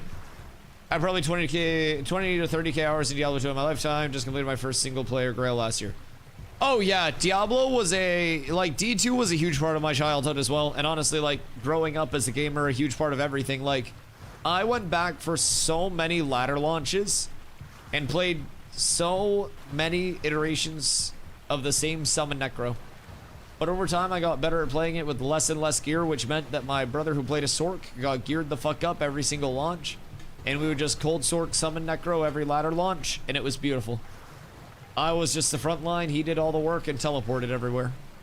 Yep, Diablo was honestly the first game that I ever like played. I started playing D2 when I was 4 years old. And so while a lot of my brain was still malleable and functioning and not clouded by constant THC, I was out there learning that shit. I've got D2 ladder, like, run pacings just ingrained in my head. I could hop on right now and it would be like nothing ever changed. Fucking tile set reading for speed running, all of that shit. Oh my god. First game I ever hit 1k hours was Rust. See, let's see. 4 to 8, yeah, I would say I definitely had more than 1,000 hours in Diablo. I would say D2 I definitely had more than 1,000 hours before WoW. And then WoW, I switched to WoW when I was 8, because that was when WoW came out. And I just went crazy on WoW. I played so fucking much WoW. And then I switched to Dota. Dota got thousands of hours out of me. Fortnite. New World. Now I'm in the 4 digits plus for Ashes. I've only been here 5 months and a couple of weeks. I'm probably like 1,500 hours-ish now. It's been a lot. It's been a lot. President's Tornado was the last time on my grill. Like, oh wait, you've only done 1.9. So, that's kind of crazy. What was your biggest shocker during your grail? Where you're just like, oh, I'm checking that off. Surely you just found like a fucking random ass, like Tyrael's Might or some shit, right? Surely. The most fun I had on any game was H1Z1. So it's real, Bill. Word. Word. League also got thousands too. Oh man. Fuck League. Fuck League. Inferior MOBA. In every way, shape, and form except for marketing to Dota 2. Dota 2 is simply a better game, but League markets better. Found out my 3rd kill leveling. My god. Okay, that's huge. Wait, so what class did you play for your single player grail? I'm assuming a Sork, but like single player Sork can be a slow startup. I mean, I guess not, because you just meth farm. Like you just farm Mephisto constantly. I feel like single player though, once you get insight runes hammered in, is very reliable and very easy.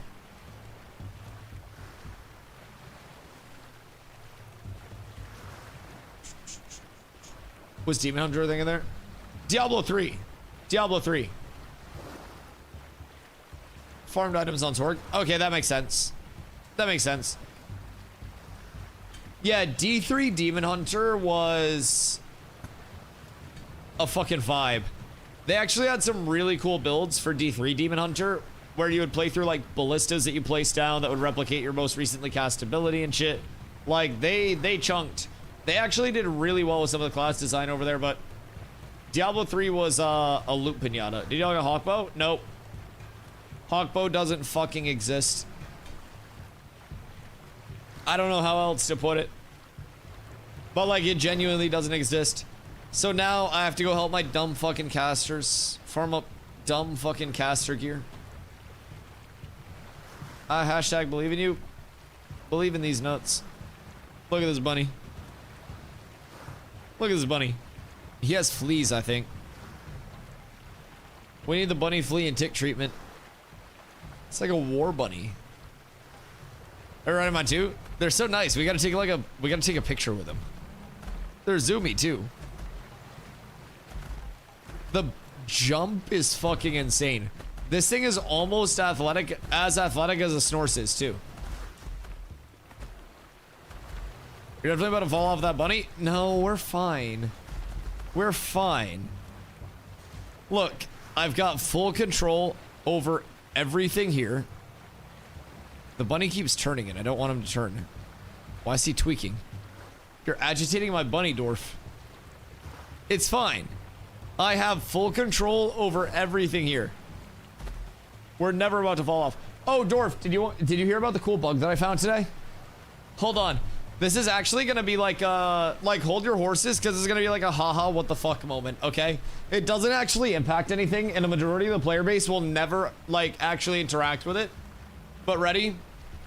With my UI showing, I can press enter. Right? And nothing happens. Except for the chat. If I hide my UI and then press enter, it causes you to start spinning to the right very rapidly and can only be stopped if you unhide your UI and hit enter again.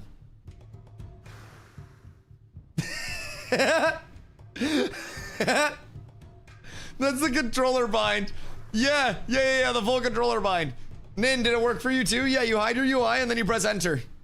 And then it just starts spinning you around like crazy. Highest priority bug. Yeah, honestly, I should get like a statue in game for finding that one. That shit would absolutely ruin everything. Calling Steven right now. He's already here. You think he leaves this chat Planendorf? My fucking god. I didn't know you were planning dumb. God. What do you think he does all day? Work hard, develop the game? No, he watches this stream. He knows it's already being fixed. He's dispatched everybody. He's even called in the community team.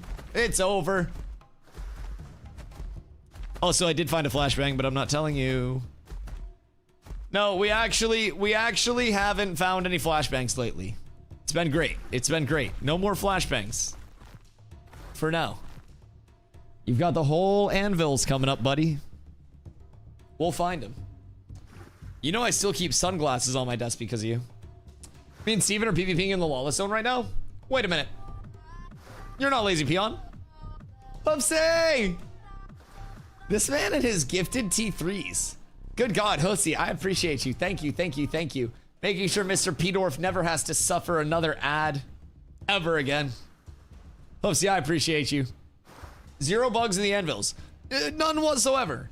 I'm sure that the anvils drops like immediately bug-free, on par with the Riverlands, like ready to go. Like honestly, just fucking ship the game at that point. It's fine. The bugs are done. Like the bugs were like phase 2 and phase 2.5. And phase 3 is for the success, and there's no room for bugs in phase 3. So we've kindly asked the bugs to leave. So if you guys do want to get your spins in, just make sure that you hide your UI and press enter in the meantime, because that won't be available forever. Yeah, I don't know how I even stumbled upon this. Actually, I do. I was on my mount and I went to press enter to like type to somebody while my UI was hidden and I started spinning. How do I hide my UI? Semicolon is the default bind for it. Page down. Oh, is it page down? Oh, I rebound mine then. Wait, it might be page down. I don't have a page down because I'm a 60% keyboard user. If you have a big keyboard, it might be page down. If you are me, it might be semicolon. I still don't understand it. I'll never understand game development. It's like, there are legitimately just things that make you go, what the fuck? And I'm glad that I don't have to figure those out. Like, this is... What the bun doing? All right. No, this is fine. This is fine. Everything's working as intended. I'm chewing on the reins. I believe I am cosplaying a horse right now.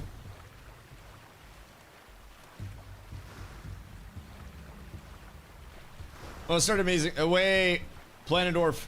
Your wife started making amazing cookies. What kind of cookies? Because some kinds of cookies are worth it. Some kinds of cookies are not. Pumpkin chocolate chip, I would be 700 pounds immediately. But we also, like, Carla's up here now, and she enjoys cooking. And she also enjoys making sure that I'm eating a lot. And let me tell you, every night that I get into bed, it feels like my bed is more angry than I'm laying down. It's like I sink in just a little bit more and a little bit quicker each night. And I'm getting kind of concerned. But like, I'm 6'5". I have plenty of room to put everything, but... It's a recipe for chocolate chip cookies that are real good, and she'd make those motherfuckers in like 25 minutes. Listen, I don't know if there are many recipes for chocolate chip cookies that are bad, but if you find a really good one, oh my god. Oh my god. So, are you like... Are you a soft and like chewy cookie enjoyer, or are you more of like the bulky enjoyer? Because like my mom makes peanut butter chocolate chip cookies from scratch, and like hers are kind of like rounded, and they're not like the flat chalky chips where you break them apart and they're like the gooey, right? I need a decent undercarriage in my cookies. I appreciate all kinds of cookies. I think, whoops. I think a lot of cookies don't get the credit that they deserve. Promote to raid leader. GG. He pricked my motor. Wait, oh no. Did we get the movement bug that's out here? Are you trying to go through the invis wall? Can we sail through here? Wait a minute. Soft pedal will burn on the bottom. Oh, P-Dorf. You're a man of culture. You're a man of culture and class. Fuck, that's so S tier. Like, I'm the same way, and with meat as well, like, a little bit of burnt on something that's barbecued. Like, people sleep on burning stuff just a little tiny bit, you know? We don't want it, like, charred. But there's that little bit of just, like, toastiness in the flavor that comes with it that adds a level of, like, depth and complexity. Oh, you will never hide the cookies from Fupo. The Void will find the cookies. The Void smells them. There's no stopping him, and you can't see him coming, because it's like, as soon as there's a shadow, it's where he moves. And you can't see the Void in the shadow. The Void is the shadow. He's one with the shadow. Fupo came in earlier too. I don't know, he could be here at any moment. He probably went to watch the Xbox showcase, actually. Fupo came in really excited about the Xbox showcase, and I was like, the fuck would I play an Xbox game for? I play Ashes. And he was like, no, there are gonna be some really good games. And I was like, you're telling me to not play Ashes? Like, are you telling me to fuck off? Because I can take a hint, but goddamn, like, soon Steven's gonna come in and be like, hey, yo, Dusty, you hear about this new MMO dropping? You should really go check it out and leave us the fuck alone. Like, brothers, I'm just trying to make some goddamn content. I'm just trying to vibe. I find bugs. Look, I spin. I help. See? Part of the team. Valued member of Intrepid Studios Extended. Who got that Switch 2? You think I have money for a Switch 2? You think I have money for anything? Next live stream will just be an inside look at the AGS LOTR MMO. Oh, so no more dev live streams? Oh, God, sorry. Oh, that slipped out. That's my bad. That's my bad. Sorry, AGS. I'm sure your LOTR MMO is gonna come out at some point. I'm sure it exists. I'm sure it exists. Like, it's like 2035. Like, yeah. I'm sure it'll be great with a lot of player base retention. And I'm sure you guys will understand exactly what's wrong with fragmenting 17 different core gameplay loops together in basically a non-linear fashion that aren't intertwined at all. I'm sure they'll figure it out. Scott Lane no longer over at New World? I know, he got moved on to another project. And I'm convinced that the project he got moved on to is like draining his life force from his blood to feed Christoph Hartmann's vampiric soul. That man is a gargoyle and I can't be convinced otherwise. The director of New World went to LOTR. The previous director of New World. Now Katie is the director of New World. And people have been saying that it's going to be very, very good now. And I hope that they get it on track. I wish Katie luck. I wish Katie success because she is going into an absolute dumpster fire. And I think that that is very bold to even take on. So I hope it goes well for them. But New World is cursed. It's a certain level of like, you're the fifth family buying a haunted house. And everybody that keeps moving out and reselling is like, this shit's haunted. You're not going to want to be in it. Everybody that's leaving New World is like, you're not going to want to go there. You don't want to be there. And some dumbasses just keep buying the fucking house. And they keep regretting it. It was supposed to be everything Ashes is right now. So, I think systems-wise, it was less ambitious than Ashes. It had less depth to systems. But I think that that could have been a strength. I'll be completely honest. Ashes systems are daunting to a lot of players with the depth of complexity that they offer. And until it has the first-time user experience in the onboarding that they're shooting for, that'll remain a daunting task. New World was supposed to be like Ashes Light in terms of like your player-to-player systems. It was always intended to be slightly more linearized through dungeons, instance content, stuff like that. But also they had no directionality. They had no accessibility to stuff. And as you said, it felt like it had legitimately nothing at launch.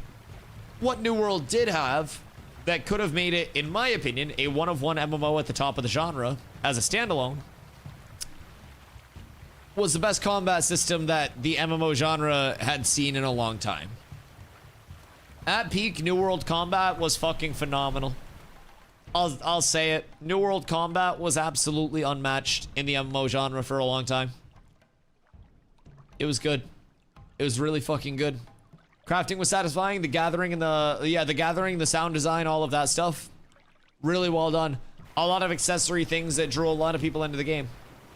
But it was essentially like you go to buy a vehicle and the outside of the car looks great, and then you open a car up, like open the hood up and there's no engine, and you're like, what the fuck? And then you open the doors and there are no seats, and you're like, what the fuck? And you're like, what are you selling to me? And they're like, a car. And they're selling you a game, but they're not selling you the substance of a game. And Ashes, it's like the opposite. It's like you show up and on the outside looking in, it's this beat up jalopy, right? And you look inside and it's got like a fucking marble interior and like a full wait staff on the inside type shit. Like it's way nicer on the inside with the substance of the game and the core gameplay loop. And they're focusing on the interior, the things that the player will actually interact with. Players on the outside may look and they may say like, wow, that's a shit box. Why would I ever want to drive that car? And then they get inside the car and they're like, oh wait, holy shit, the engine in this thing. They hear it rev, they hear it purr. Like, they see what's actually underneath all of it, and that's what hooks them. And I think New World struggled with a few things. Accessibility to content, replayable content, and intertwining multiple gameplay loops into one gameplay loop for a player. It was always just, I am PvPer, I am PvEer, I am crafter gatherer. Never. We got the caravel bug. Uh-oh. What do we need to get rid of the caravel bug? Is there a way that we can unsummon it, or are you just fucked? So it's like caravan speed. Is there a way we can unsummon, resummon, or is it just full cooked? Yeah, because this is a little slow. Is there something that causes it? Like, what if I Wallace? And then the wall kind of like, I don't know, resets us? Don't worry, it'll be done in a sec.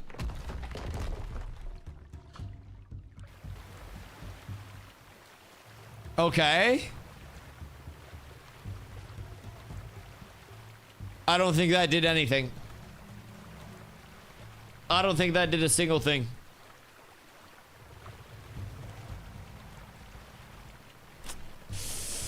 Okay. My grandma moves faster than that and she's dead. Wait. My grandpa died recently. We could hook our grandparents up and then I think we would technically be like stepbrothers or something. That'd be kind of cool. My grandmother has a Shih Tzu and doesn't like cooking a lot. You just need new ingredients, these are cooked. So is this just a minus 25 on the gold spectrum? Because that's it's a good amount of gold. No, you just slowed us more, good job. Are you sure it wasn't that big fucking chunky mount that you just pulled out that slowed us down some more? Why is it always Dusty you slowed us? You got the fucking girthquake started with that thing and it's all Dusty slowed us, Dusty slowed us. I'm just trying to help my friends secure their boat. And this is rough. We need a tow. You should be able to hook up to another boat and like pull their boat around. So if you like captured a boat, you could like drag that shit. It's always my fault. I'm glad that you're acknowledging it now. I feel like acknowledging your problems is the first step to solving your problems, and a lot of people simply don't acknowledge the problems. Like, we can all be better on a daily basis, and it's important to realize that you're the person that can be the most better. So, yeah, just, I respect that. I think personal growth is a huge thing.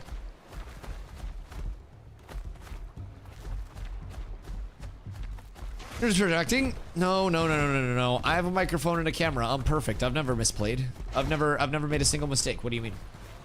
No, I stream to a small community. What do you mean? I'm a deity among my people. God. Thinking that I could fuck up when I bought a Shure SM7B and a Sony A7. Fucking ridiculous. Ridiculous. So do we have to swim?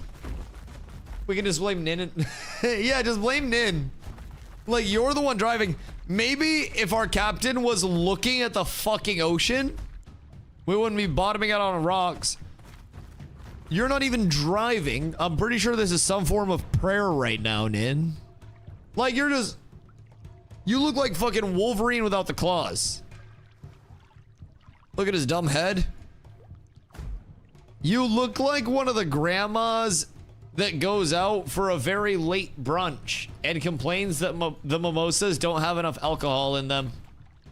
I swear to God. You can't see shit. You're looking for more alcohol. You're out of control. And as a result, this is the move speed of our van. Of our caravel, not even our van.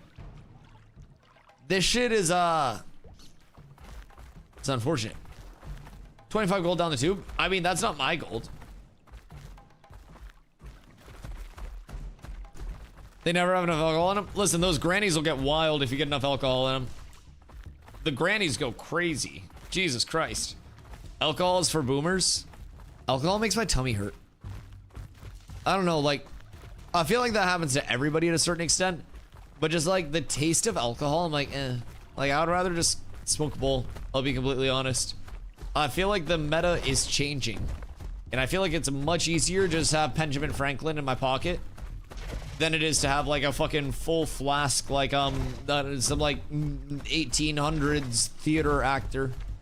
Like, I don't understand how people are alcoholics, bro. It's too much work. Just be addicted to weed like a normal human being in 2025. It's just fucking common sense. Like, just pop a couple eddies, chill, vibe out.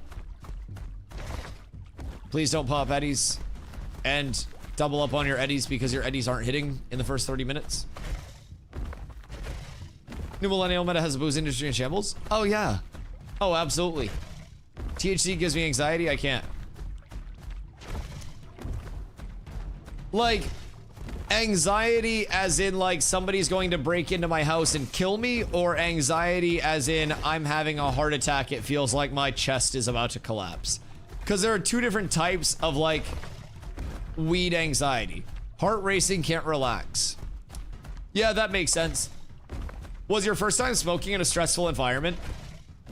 I feel like a lot of people, their first time smoking is with friends going out to do stuff, and then everybody gets like super like stressed off of that. Nah, that sucks. So it's just kind of like a response to it. It isn't just any amount of THC or like CBD or anything. For me, I tend to get more anxiety similarly off a body high, like an indica that's a heavy CBD. And that's why I tend to lean towards sativas myself. The body high and the feeling of like a weighted vest, so to say, just doesn't really like sit well with me. I did go 2 dabs too deep my first attempt. Okay, yeah, that may get you a little panicky.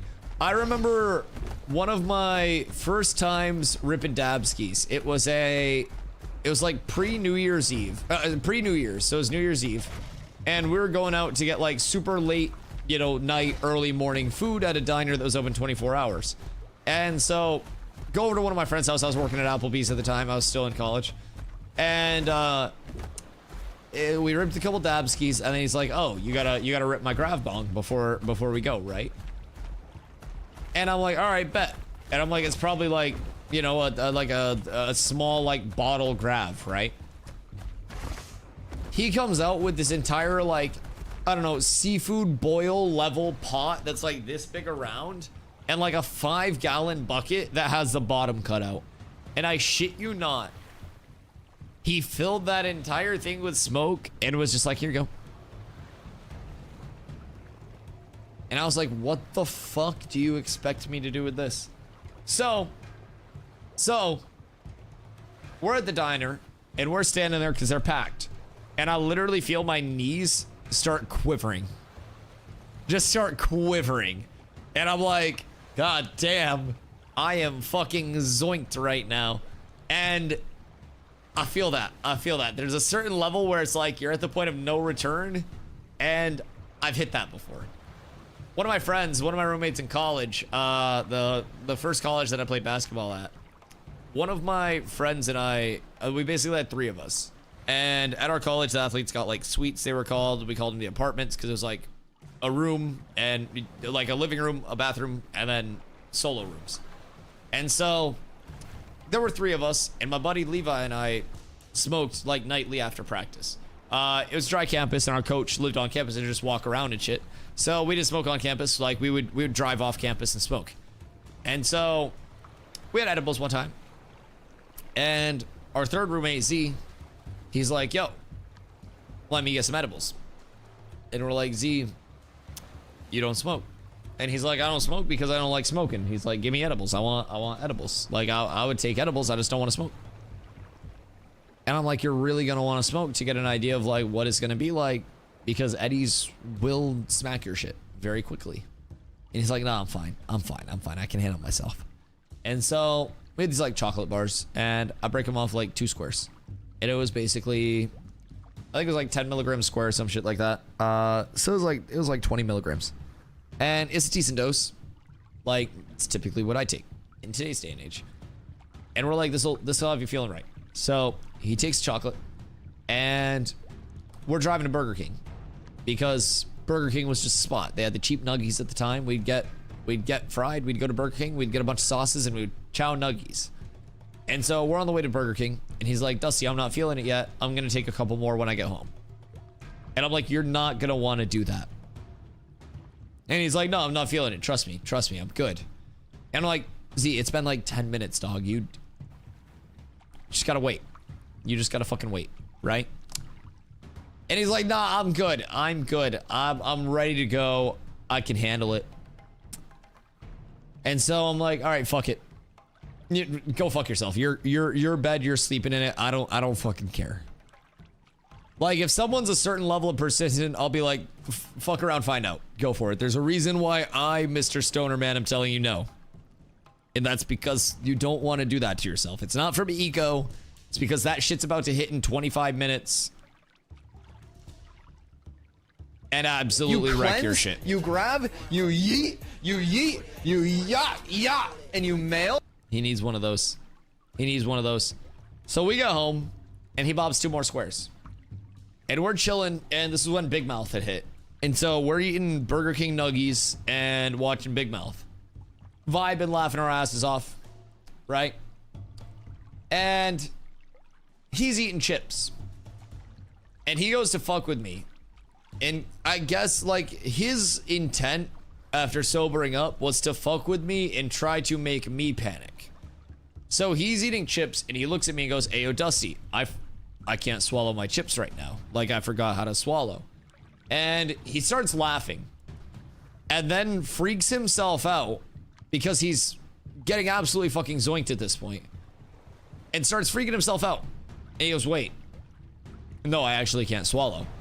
And I think he started to get like cotton mouth or something. And he's just like, "Yeah, I actually can't swallow, Dusty." And he was talking to me very clear, very fluidly, right? And he thought that he still had a mouthful of chips that he hadn't swallowed yet. And so now he's freaking out, thinking that he's going to choke on his chips that he's already swallowed. And then after getting past that, goes into the "I'm going to have a fucking heart attack, I'm way too high" levels of edible. So now he's like, "Dusty, I feel like my heart's beating fast." And I'm like, "Z, your heart's not beating fast, you're just being a pussy." And he's like, "No, I swear to God, my heart's beating fast." He's like, "I think I'm having a response to the THC." His exact words. His exact fucking words. He was a weeb. He goes, "I think I'm having a response to the THC."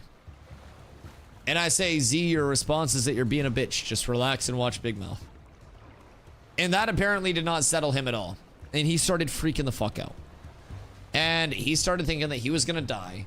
He asked me to call him an ambulance because he couldn't breathe and was having a heart attack. I told him I wasn't going to call him an ambulance because if I called him an ambulance, his high would be killed by the time the ambulance got here and he would feel fine. And so then Levi comes out, and he's the more patient of the two because him and Z had grown up together. And Levi comes out, and apparently he had dealt with Z being fucked up before. So Levi places his hands on Z's chest and goes, "Z, place your hands on my chest." And they like link up like this fucking chakra magic was being exchanged, right? And Levi looks at Z and he's like, "You are not going to die. You were just fried as fuck and you took too many edibles. You just need to chill for 2 hours and then you'll be fine."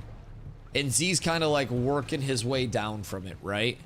And he settled out. We ended up hanging out. It was a great night. Next day, that motherfucker comes out and he goes, "Hey, I think I'm gonna just smoke with you guys next time."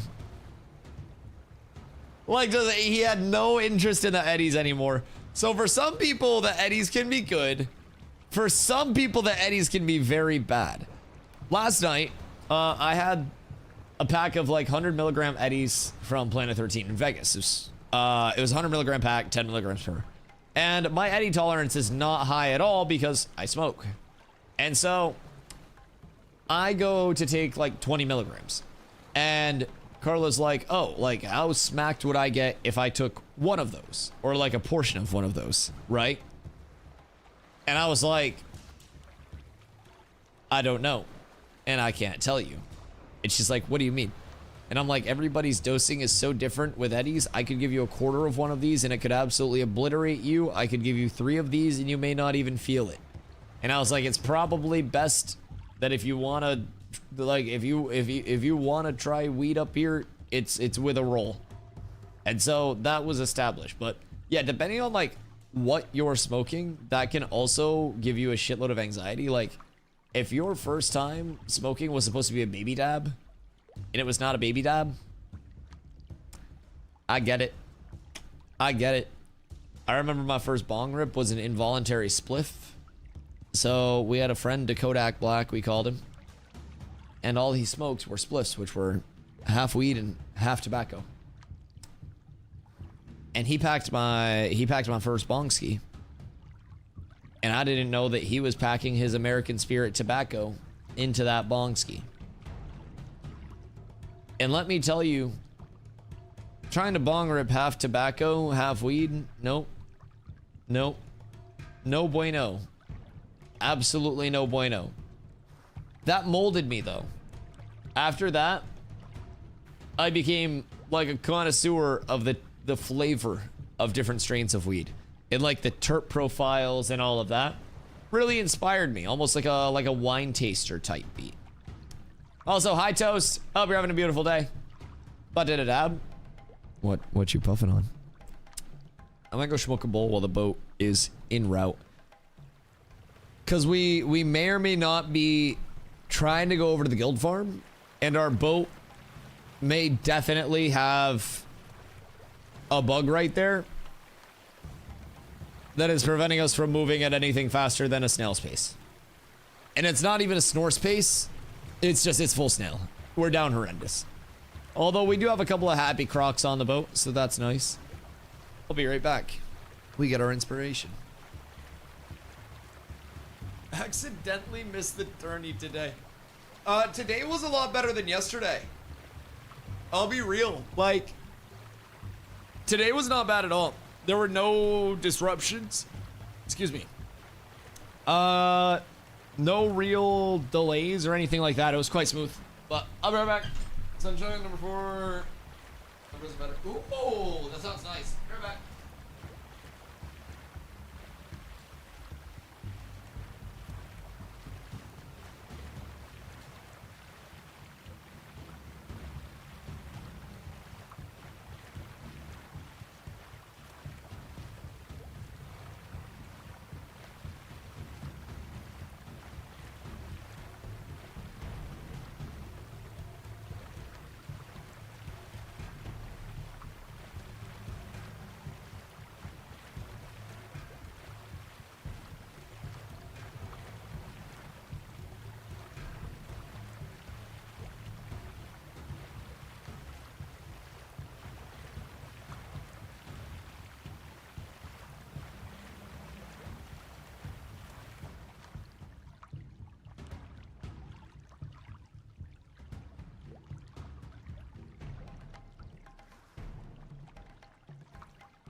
Oh god. My Hermie Miller just almost assed up my chair. Zine, come nimble dance my boat. Wait. Can you actually nimble the boat? Or is this just full bug? Surely there's not actually a CC on it. That would be fucked though. What happens? Wait, Nin, have you tried to do the spinny camera to see if that helps? Zine, what you up to tonight, brother? We're going over right now to farm up some caster gear. So if you need caster drops, I would make your way over to the desert because we are almost there right now. Why are you on a Crocagator? I got the Crocagator as a gift yesterday. Yes. It was during our farm. I received the Crocagator as a peace offering. And there was also a good sale on Crocagators that was being offered by our friends over in Aura. They came out to say hello to us. And gave us some Crocagators. So, we now have the adaptations. Oh, also, wait. Did you see the... You've been busy. I don't know if you saw this from the PvP tourney or not. But we got a bunny. Yes, we got a bunny. Hey Zine. We got a bunny. That's ugly. What? You think the bunny's ugly? The bunny's so cute. What do you mean? Why hate the bunny? He ain't doing anything wrong. I think that's rude. That's rude. What if you're already in the desert because you pretty much live there offline now? You're in the desert right now? I mean, what do you do out there? Like, what do you log in for? It looks weird, not ugly, but not good. I think it looks great. And look at that little booty shake. That's what he has to say to you. This is the bunny. Looks like you. I have more jiggle to it. It's kind of like an up down, like a wave. But yeah, I'd say I have more of a jiggle to mine. Wait for people to go after Mazas. Fair. Fun fact, Dusty twerks like every time he stands still. I also hit a mean gritty. Are you judging or are you jealous? Like, if your forms of locomotion are grittying and twerking, then you never really have a problem. Because it's like, oh, I don't want to go for a walk. Okay, well, do you want to go for a half-mile gritty to the store? I bet you can't say no to that.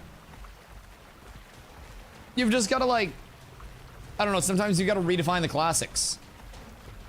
Jealous, I think? Yeah, I mean, I figured. Dusty, you're teasing the furries. Spoken like a furry. Look at the head turn, too. Yo, Muggsy, of course, dude. Thank you for having me. I appreciate you. Right now, we're shaking some rabbit ass while our boat has a bug, and we're kind of just trying to sail along and make it to the desert safely. Well, the rabbit looks back at it. The POV changes entirely depending on what part of the rabbit you're looking at. Hope you guys had fun as well. A lot of cool comps that came out of that, man.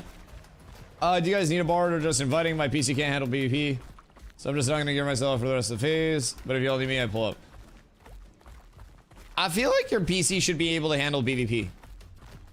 Like what's your spec list right now? Rabbits with abs. What about cats with rabs? 6 gigs of VRAM. Isn't that the new graphics card that you just got? How were you playing on a 950 before? What do you mean? Like, how did your performance not get better enough at that point? Are you playing on low or are you playing on fucking ultra settings?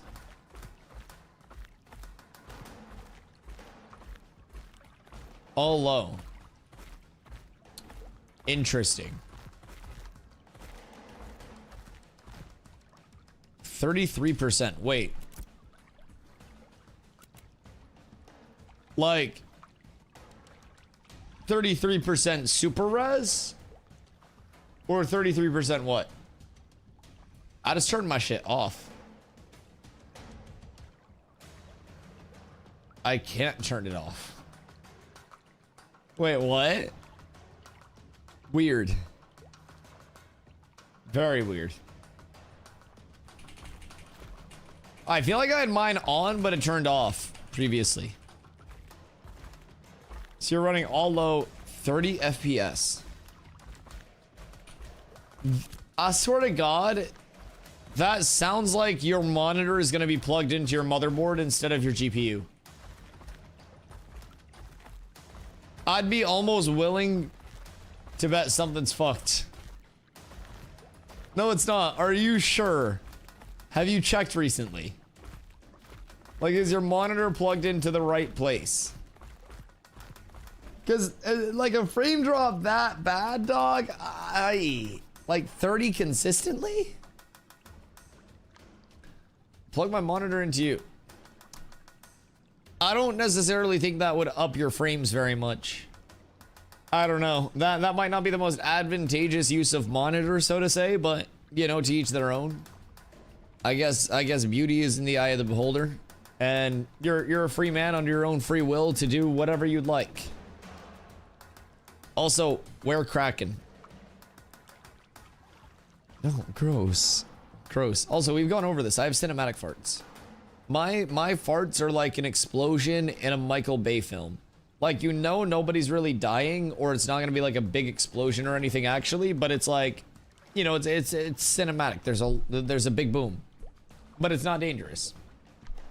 I could say fuck it and buy a brand new GPU, but I really want to afford a good IRL setup for TCon. Fair, fair. But I mean, like, what are you talking about for like a good IRL setup? Like for IRL streaming? Because my advice, Zine, I'll be completely honest, I went to my first TwitchCon last year.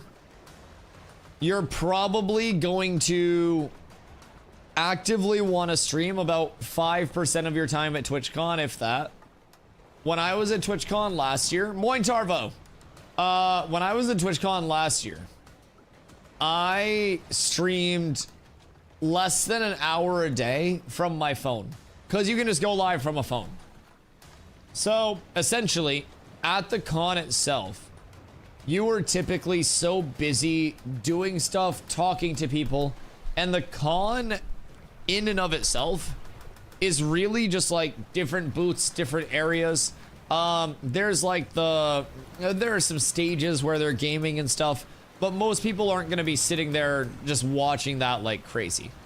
So in terms of TwitchCon, how I spent my time last year, I had a few scheduled meetings each day because I was trying to grow the channel. Still am. And then from there, I would walk around. I'd go to different booths. I would talk to people. I would check out the shit. If I saw any streamers that I knew, I would say what's up. If it was my friend group, I'd hang out with them. We'd walk around and check shit out. And then, honestly, a lot of what we did was outside of the con. There are different brand events. There are different, like, parties, different, like, shows that you can go to, basically. And a lot of them are no cover or anything like that because TwitchCon's in. They just want you in the door. So there are a lot of good shows, a lot of good, like, I guess, DJ'd sets that you can go to at different venues. And those are all free, so we did a lot of those last year.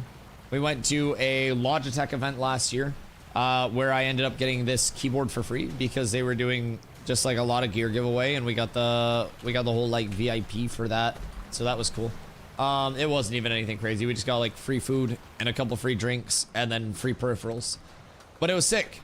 A lot of the happenings are outside of the con itself, and in my opinion, some people will want to IRL stream it constantly. Those people are probably IRL streamers. I think the overall viewership at TwitchCon is going to be a lot lower than normal gaming content, and B, there's not going to be a lot to actually watch in a sense, right? Yo Nin, thank you for the 50-day streak. I appreciate you. Show grows because you have what I would call big streamer vibe. I appreciate that. I mean, my goal is to never be, not that it's to never be like a massive streamer or anything like that. Like, if it happens, it happens. But my goal isn't focused on the numbers of the people that are in here. Like, I stream with my viewers hidden and everything like that. I typically try to engage as many people in chat as I can as constantly as possible. And that's where I put a lot of my, like, my effort, so to say, right? And through that, I think that's been a lot of the reason why I have grown this community even to this point. I'm by no means a massive streamer, and I may, again, never be a massive streamer. But I consider myself extremely fortunate to be in a spot where, excuse me, I consider myself extremely fortunate to be in a spot where I can stream full time. I'm unemployed. I sit here and I play a game that's in alpha all day, every day. And I think that long term, it's absolutely just going to continue to grow. To what extent, who knows? But I'm very confident that, especially with the fact that this is an alpha, right? Ayo, Tarbo. Happy 7 months. I appreciate you. Thanks, Amazon. Thanks to Amazon, indeed.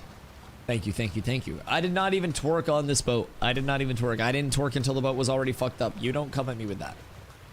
You don't come at me with that. Yo, comrade, thank you for the follow. I appreciate you. But yeah, so like, I don't know, man. If someday down the road we blow up, it happens, whatever. But I don't really live a lavish life. I never really lived a lavish life, so I'm not worried about that. I make enough currently to get by and pay my landlord and my bills, and that's what matters. And so through that, I consider myself extremely lucky to be able to do what I enjoy. I've streamed now 710 days in a row. So it's like, I consider myself very lucky. And regardless of being a big streamer, a small streamer, anything else, I don't know. I like being here and doing what I do. So growth for me is always like, I don't know. There have been opportunities where I could go to this game or that game and probably get more eyes on the stream than being in Ashes, especially considering I'm even here on the downtime days yapping. But I just like growing my community in a concentrated area. It's not really about the total views for me. It's about the quality of the community that I do have. And I really enjoy that. I think not many people are able to get on every day and as a streamer, especially in a PvX game where there's always PvP, there's always strife, get on and really enjoy what they do every day. And I can genuinely say that we don't get a lot of griefers. We don't get a lot of people that come in with bad vibes. A lot of the people that we PvP against are just coming and hanging out and shit. Like, it's awesome. Can Toasty get into this farm? I'm not making the group. That's a Zombler question. I'm not allowed to make the groups because I'm too friendly, and I would say yes. I don't know what the final consensus is. I think that it's probably guild run, but my way to do is worth a lot. Some people choose careers to optimize their income. Others care more about doing something they enjoy. Yeah, and like, genuinely, I think it's a lot of just the personal circumstance, what people have for opportunities at the time. And believe me, I've streamed now for about 12,000 hours, probably more than that total. And I've streamed for 8 years, right around there. And a lot of that time was not as a full-time streamer, right? I've been full-time stream for 1.5 years now. So I definitely feel that. Like, there are the levels of working to make the most money, and there are levels of working to pursue a passion. And for me, I always work to pursue a passion, and I'm able to actually do that now. And it's a big part of the reason why I am so happy every day. So it's something that I never really expected to be at the spot that it got to. And now that it is, I'm like, oh shit. Yeah, what up, Blantis? How you doing, my friend? Would you say the alpha would be worth it? I've been a big fan of MMOs and I've been following this for a long time. Looks interesting so far. I think that right now, new players hopping in will come into an abrasive state of kind of like new player integration. There are a few things that have come a long way and have had significant improvements made, but there are also a few things right now as a new player that you should probably know. Crafting items is very expensive. Leveling crafting is a long-term commitment. Right now, there are always some econ issues as we're going through econ changes and refining the economy towards a launch. It's got alpha issues, I'll be honest. Things that are really amazing. The combat, the player-to-player interaction, how well kind of like intertwined the entire gameplay loop is with players working with players, the movement, and honestly, a lot of the core system implementation. Genuinely. That is what I think they do exceedingly well. And I think that a lot of the other systems are on their way up to that level on top of this. I think that the ones that are left behind right now, in a sense, the lifestyle skills, there's a plan to bring those up. They've talked in depth about a lot of the changes that they plan to bring in. We're seeing those changes coming in kind of like consistently throughout the process as well. And it is improving the constant state. So just come in aware, if you do come in, there are alpha problems. Some optimization and performance stuff that they're working through, some crashes, some stuttering, some weird wacky bugs. For perspective, in terms of what do you mean by weird wacky bug? If you hide your UI and then hit enter, it causes your character to spin to the right, and you can't stop the spinning to the right unless you unhide your UI and hit enter again. Why? We don't fucking know. But with that being said, the foundation and the bones of Ashes are very good. Now, there will always be people in the community that want this, want that, and those things may come, though that feedback is always heard, right? I'm not a dev, I'm not anything like that, but I can personally say I feel like my feedback here is heard, even if I'm speaking about something in a manner of I don't like it because of this reason. So just know it's an alpha, but it's got an alpha approach, it's got a very responsive team. In terms of just like raw, is it worth it level? With your purchase, you get a 90-day period where you can get a full refund with no hours restriction. So the worst case scenario is you hop in, and right now this server goes May 1st to August 4th. Our next server goes August 4th to at least a year out. You're in with your $100 purchase until the game launches. The entire time, no other purchases, okay? So if you don't like it, you have 3 months, which would take you a month into the new servers to determine if you like it. If you don't like it during that time, you can just get your money back and wait for it to be closer to launch. If you do like it, you're in for the remainder of this phase, next phase, and then the 2 closed betas, which are going to be shorter phases that are meant to essentially be a final coat of paint and polish on the game itself. So we're going to see the game become feature complete during phase 3 itself. That's our next phase. So if you have any questions about like specific systems or anything, just let me know. But I think there is a metric fuck ton of content every single day. Right now, we're sailing over, and Nin launched this caravel, this ship, from all the way over here in the tropics. Sailed all the way around the outside, picked us up in the June Dark down here, and we sailed through here, and now we are up in the desert going over to our guild gear farm for the night. We picked up a bug along the way because it's an alpha, where we're moving very slow. We would have been there a while ago if we were just moving a little faster, right? And that's okay. It's an alpha. Things happen. It's better for us to, with how poor we are, get this caravel over here and reuse it than it is to minus 25 gold that bitch. So we bug report things frequently. We're able to laugh at the bugs. We're able to see what's up. But I really do think there is a lot of good, and there's a reason that I'm able to stream it 10 plus hours a day. Are you RP walking the boat? Wait, yeah, Nin, are you RP walking it?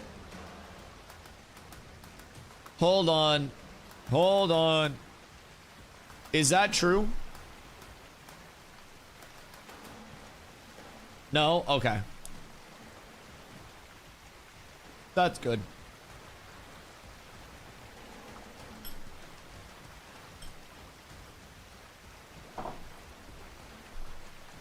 I haven't heard about the refund before 3 months. I think the biggest thing that was holding me back was a $100 entry fee. That's honestly the most common thing that holds people back. Especially for an alpha. Sorry, I just ate a gummy and I have gummy in my teeth. Hold on. All right. So especially for an alpha, in today's day and age with like live service games, early access or playtesting games, it's real bad getting into a lot of shit. Because your purchase isn't insured, you don't know what you're getting into, you haven't seen a lot about it. All of their dev streams are on YouTube. There's a ton of content on YouTube and some content here on Twitch as well regarding Ashes. And genuinely, I think that the visibility and the transparency that Ashes has right now, paired with the like insurance provided by that 90-day refund, it genuinely makes it like a near no-brainer in terms of like, oh, you're interested in MMOs, you're cool with coming into an alpha that, you know, is in progress, that they are very clear that it's in progress. Cool. You're gonna enjoy it a lot. It's just a matter of like, it's just a matter of kind of like checking your expectations when you do come in. I think that's the biggest thing. But if you come in with the proper expectations, you're set. Very, very set.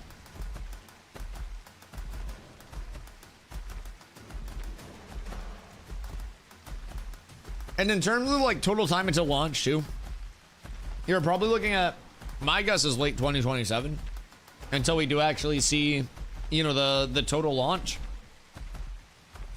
Could be sooner, but I wouldn't really expect it sooner just with how much content there is to come out, but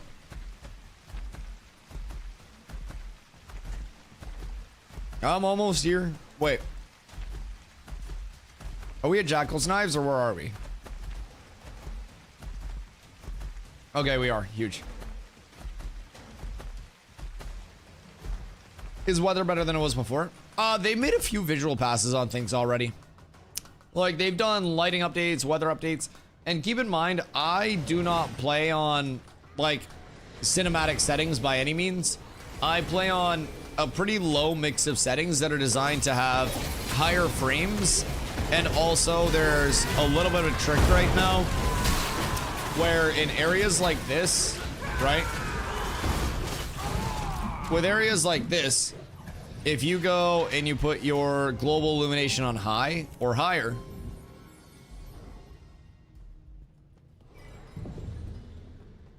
you get the big aesthetic lighting.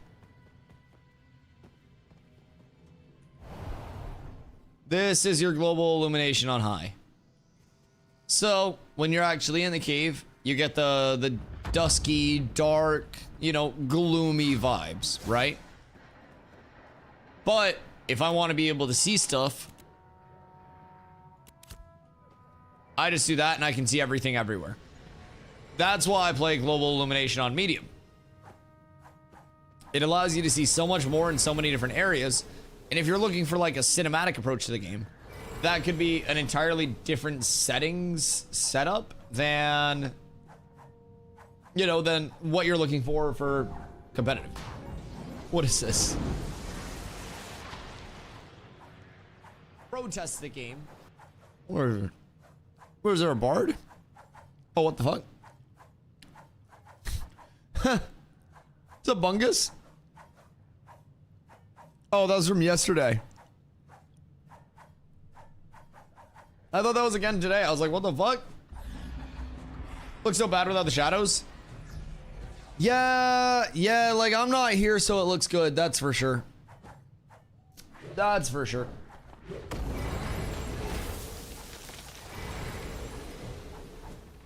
I prefer playing worse, but have the gloomy ambience.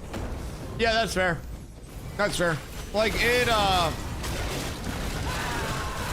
definitely does not look the best running it like this.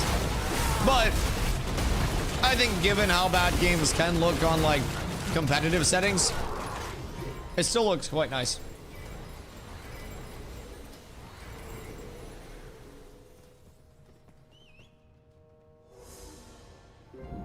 You're running this at 10 FPS. You must have got a fake GPU. Like, I'm convinced you got a fake GPU. There's no shot that shit actually works. Also, boys, if anybody is lurking in the chat that wants to come over and check out Ashes at any point, make sure you create your account using !Ashes to help support the stream, so they let me into the content creator program. Haha. Haha.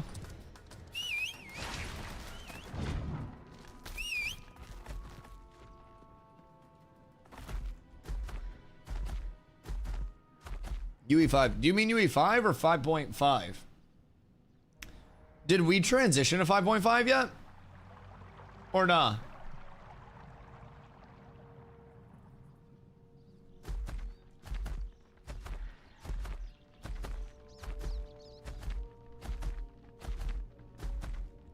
Yeah, because they were skipping 5.5 to go 5.6, right? And they're not transitioning to 5.6 close to the P3 start for fear of like server stability stuff, right? And crashes. Yeah, so I don't think it was like you were playing the entire time that it was Unreal 5 scene. That's been since we've been here. So I think it might have been one of the recent updates maybe that was borking your performance, because keep in mind Leon can't launch his game at all right now. Like at all.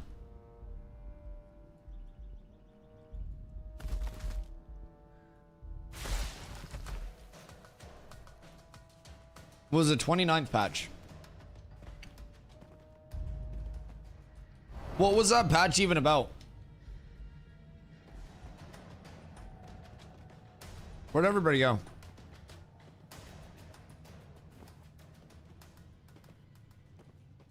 Wait, Nin, are these your ops? Or nah? I can't remember. I feel like they are your ops. Hello. We're a group. They're all in the back. Shit, I should have got uppies for this. We're fine. We just sneak our way back, and then we're good. Who? I don't. His name's Small Tank. Why do I feel like you were saying all of like the small people were your ops or something? I feel like something like that. Or what? What were like the group of names that you were opposition with?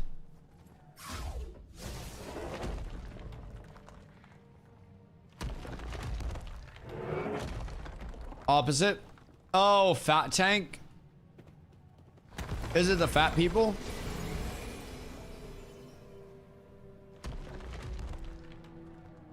Tip to your drivers, try rolling back the update. Dusty is also at war. Oh, fucking no, I'm not. I'm not at war at all. I just got to relog. It's probably because of the who's it? Oh my god, what is this? Thank you. I love you. Oh my god, wait. Carla cooked. What the fuck? Tell me if it's bad, she says. Well, I can't taste anything. I bet it's delicious.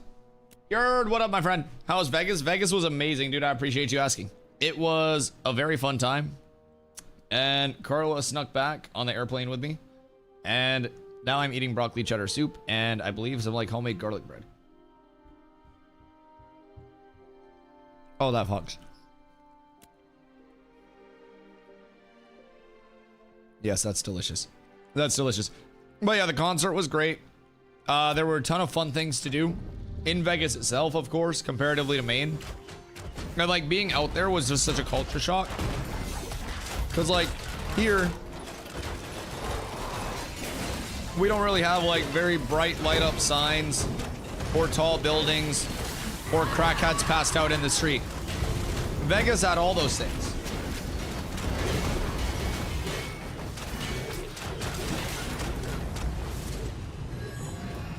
Is it bad? No, I haven't been breathing. This shit slaps.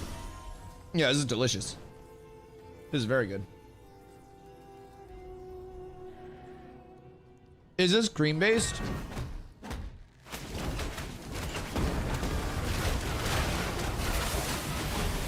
Don't lie to me. I mean, I think it fucks. I don't know. You can hate your own soup if you want to, but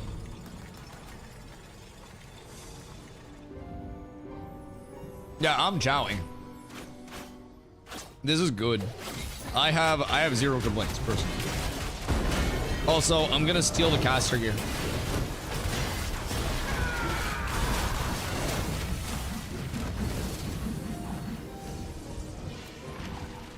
I can't taste anything. Oh, because of the mouthwash? I thought you had COVID for a second. Which mouthwash? The blue one or the white one?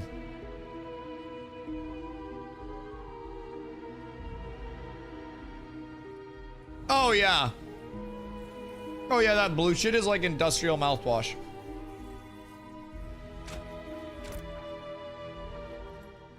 Where are you at? Right down here. This is Gypsum Outpost. Wait. Not there. That's bugged. We're right here. Wait, no, never mind. We're not in Gypsum Outpost anymore. Sorry. We came over here. The food got me distracted. This is Calder's. And then we go back to Gypsum Outpost. My bad. It's Prismarium now. See, the food literally has me, like, hallucinating, Carla.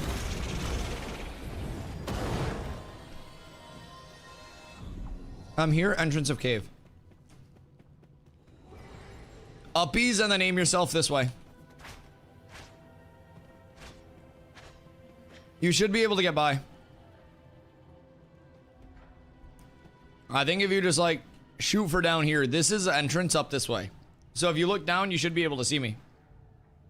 D to you.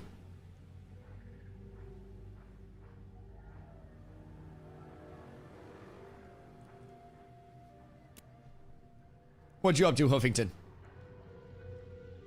Oh. I've been using it before bed, and it feels so clean. Oh, yeah. Yeah, that shit'll clean you out, that's for sure. What if Dusty's putting bleach in mouthwash? Bleach isn't bad for mouthwash. Like, it's not the worst.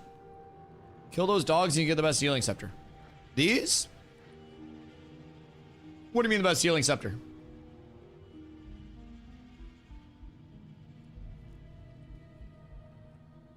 Ravidium?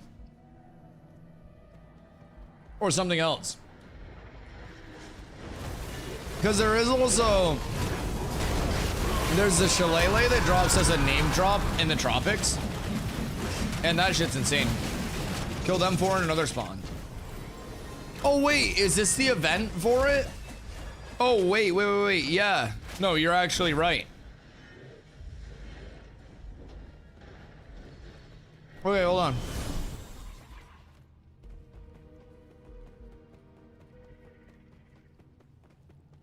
Once a day.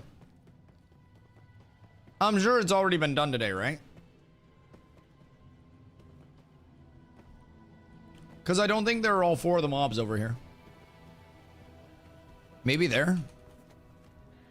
Okay, maybe they are here. Like it spawns in the morning? Oh, wait. Game morning. Oh. Interesting. I'm gonna kite this back onto my group then. Got the 4 dogs around the altar despawn, then you missed it. Okay, so just like the dogs that I can see from the altar itself. Interesting.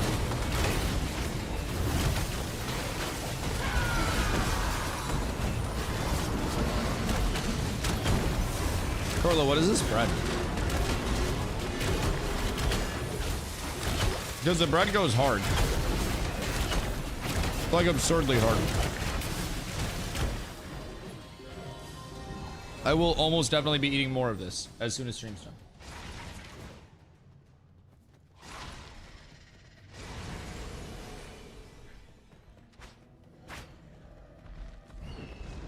Okay, so that should be like... That should be 1 doggo down.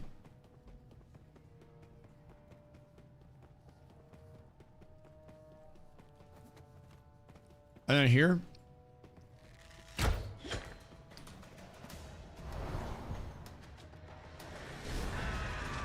And this will be 2 doggos down.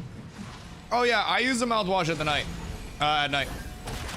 It's a 4 that spawn right up on the middle thing. Oh!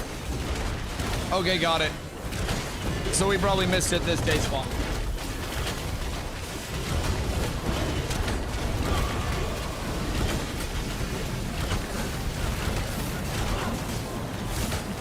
Interesting. So if they only last a few minutes, you gotta catch them really quickly. That makes sense. We're gonna find out what that main spawn is.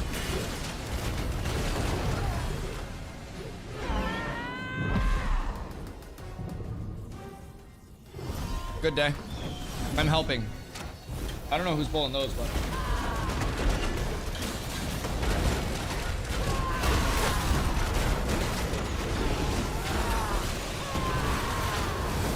So, I think tonight we're just doing the loop back and forth between the slippers and calders.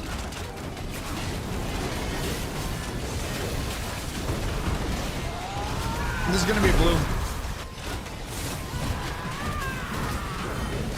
Easiest name drop of my life. Unfortunate that it goes to casters. Bing bang boom. I don't think we got anything. Should we unstuck? Oh, I thought that was it. Because we can either mount or we can unstuck. Alright, I guess mounting.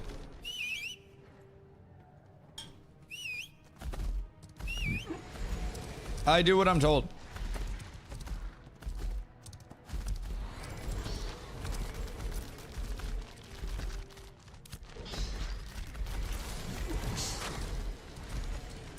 Unstuck? Yeah, that's true. I guess it wouldn't be that efficient, huh? Since we're going across the river. I don't know. I'm just trying to recommend things. You don't need to shame me for trying to help.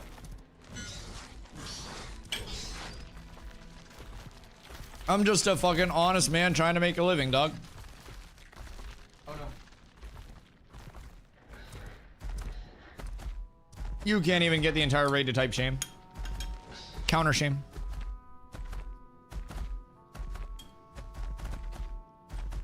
Counter shame on you, zombie.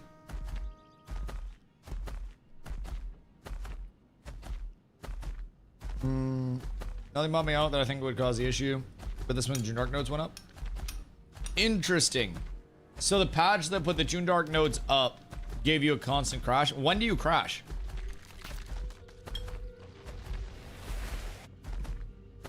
Is it like a specific like screen every time, or what is the typical?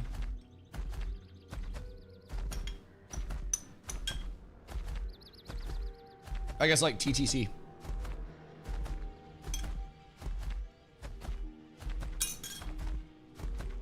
Okay. Well, I just destroyed that entire plate of food. I'll be right back. Bringing it up.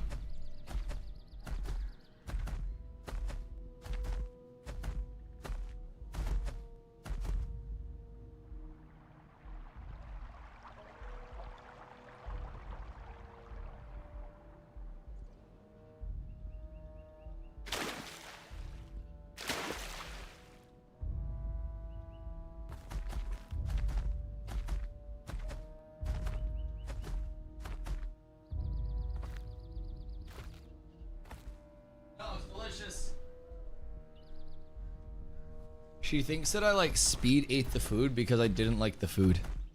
That's our conspiracy theory. I just fucking chowed. I was just sweating when I finished eating because of how much effort I put in.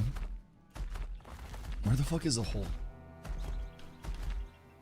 Pengu! June Dark nodes are up. Did they take away the lawless? Yes, they did take away the lawless in the June Dark. And that has been met with mixed feedback from the community itself. Some people are happy about it. Most people are unhappy about it.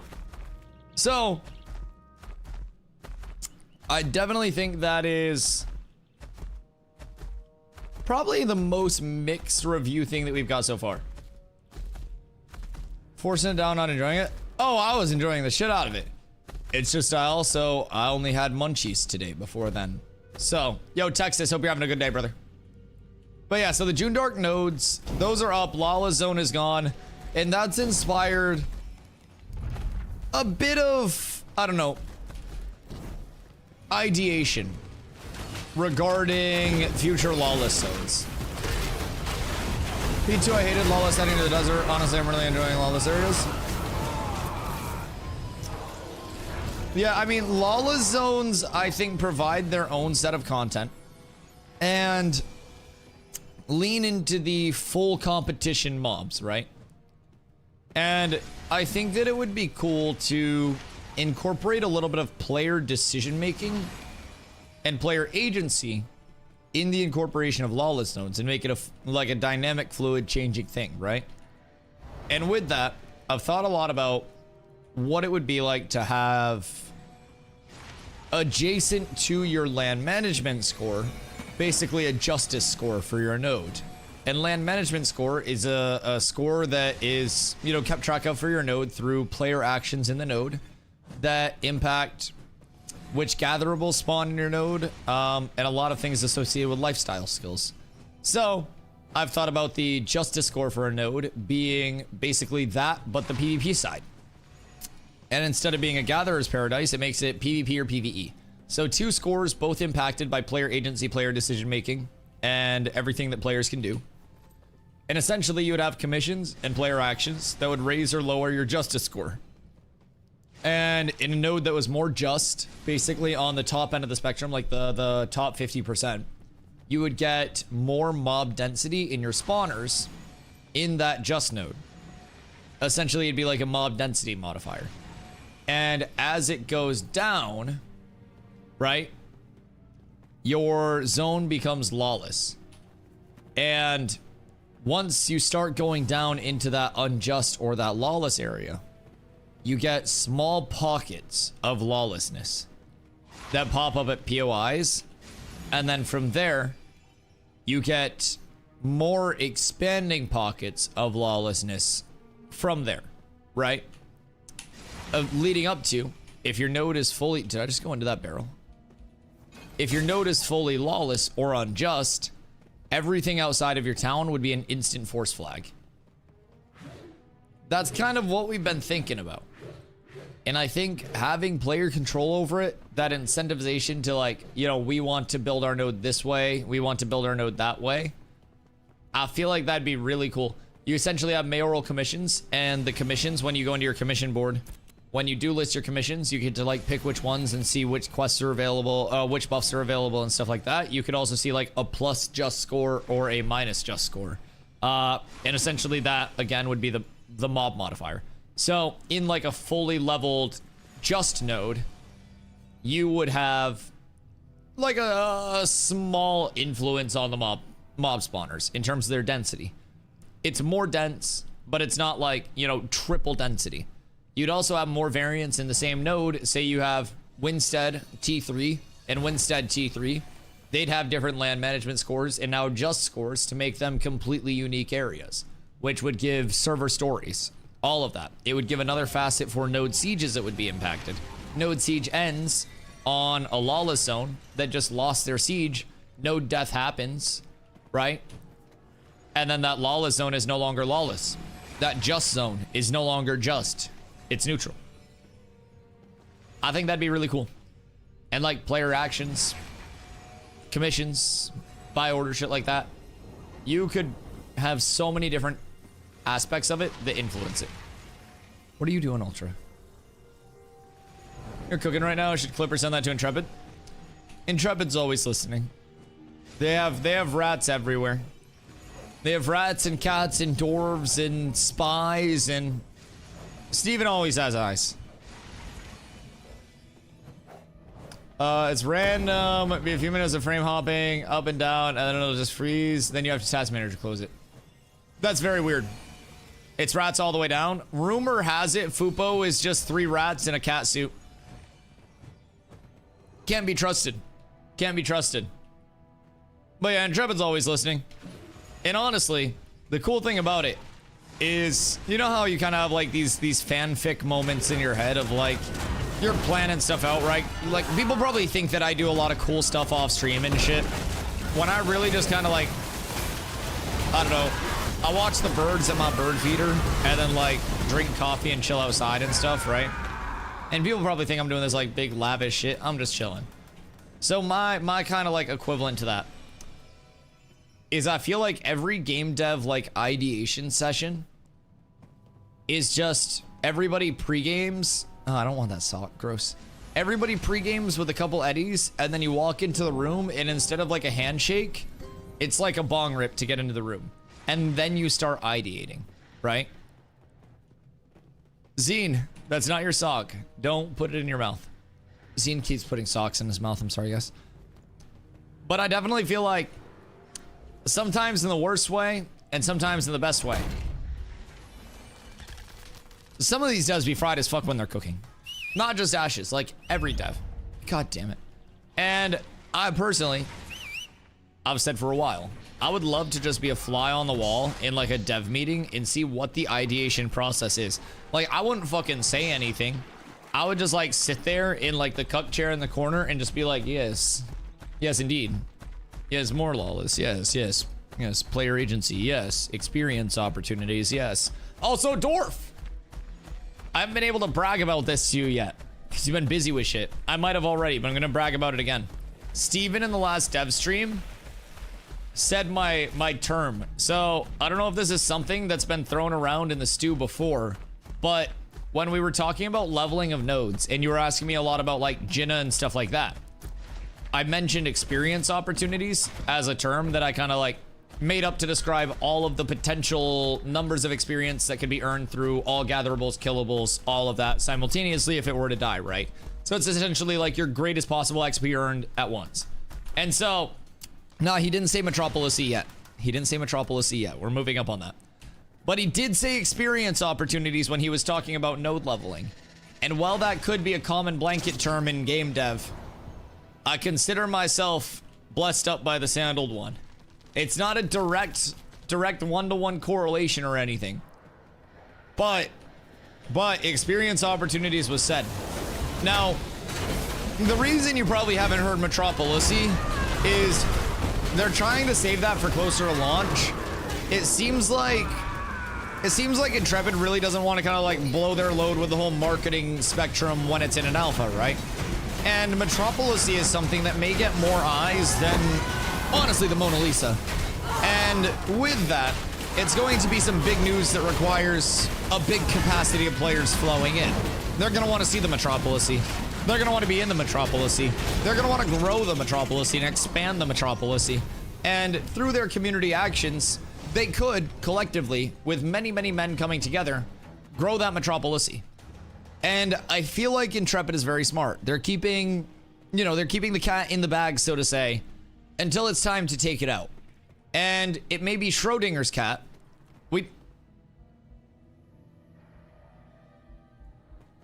Did I just teleport?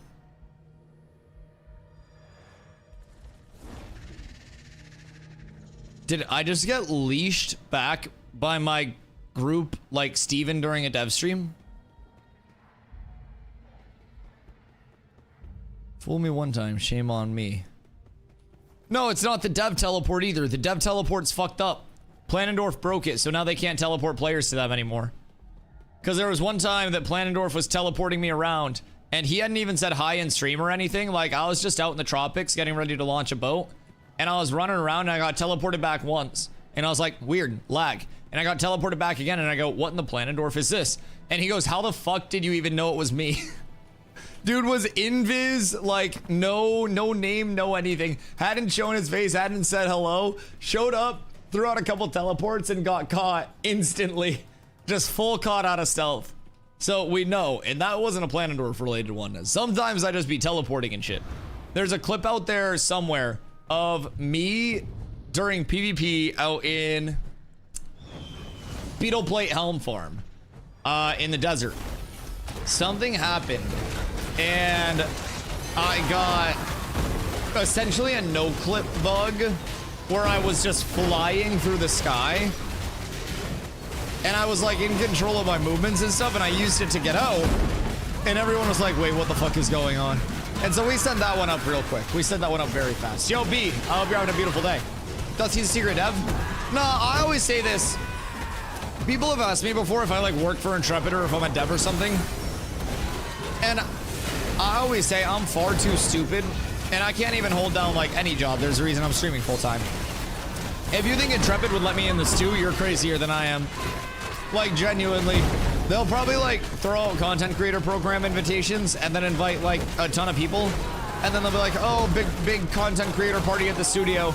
And then they'll have the party and then invite me after the party so they don't have to deal with my dumbass showing up at the studio. Like, genuinely. I wouldn't be surprised, nor would I blame them. I think that's a quite reasonable approach to everything. It's like, oh, is there going to be a party or anything? And they're like, no. There's never been a content creator party. The content creator party doesn't exist. What do you mean? There's no AshCon. AshCon is a myth. There's never been an AshCon. Metropolis-y or Metropolises? So, Metropolises is the plural of metropolis. But I would be willing to move it to singular metropolisi, just honestly, like, moving forward. I think a rename could entirely be in order. Also, Muzzy thinks we're reaching maximum goon levels. We're not the gooners. I would like to remind you that there is a point of interest that is quite literally named Cock Rock Island. And you may say, Is that what it says on the map when you go over there? Nope. We named that in this channel.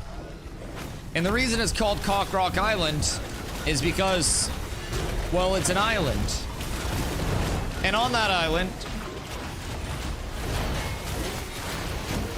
there's this rock that looks exactly like a giant bulging penis. So this is Cock Rock. This is Cock Rock Island around Cock Rock. And this is the Backshot River. You may say, Dusty, why is it the Backshot River? Well, you've got two legs.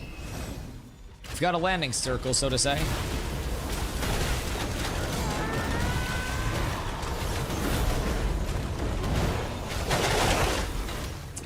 Dusty will single-handedly get Cock Rock changed. Oh, you would need two hands to change this thing.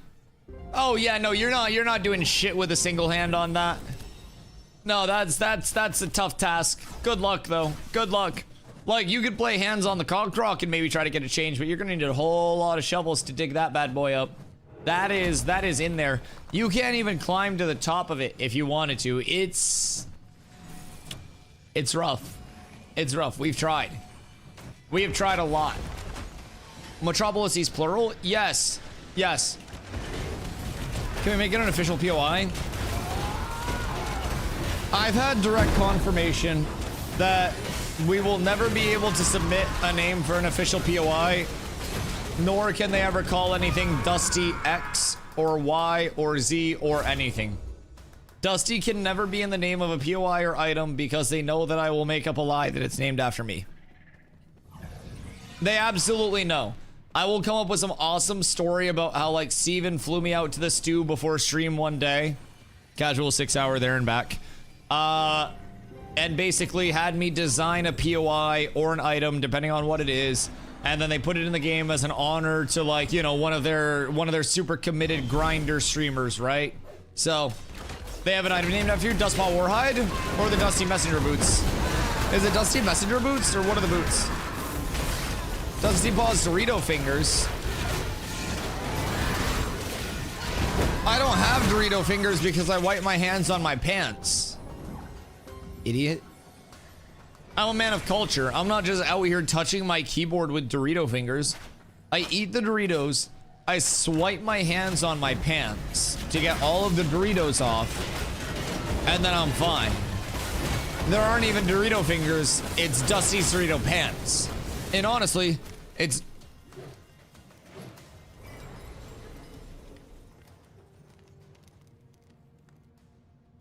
Man, if only you were something cool. Anyways...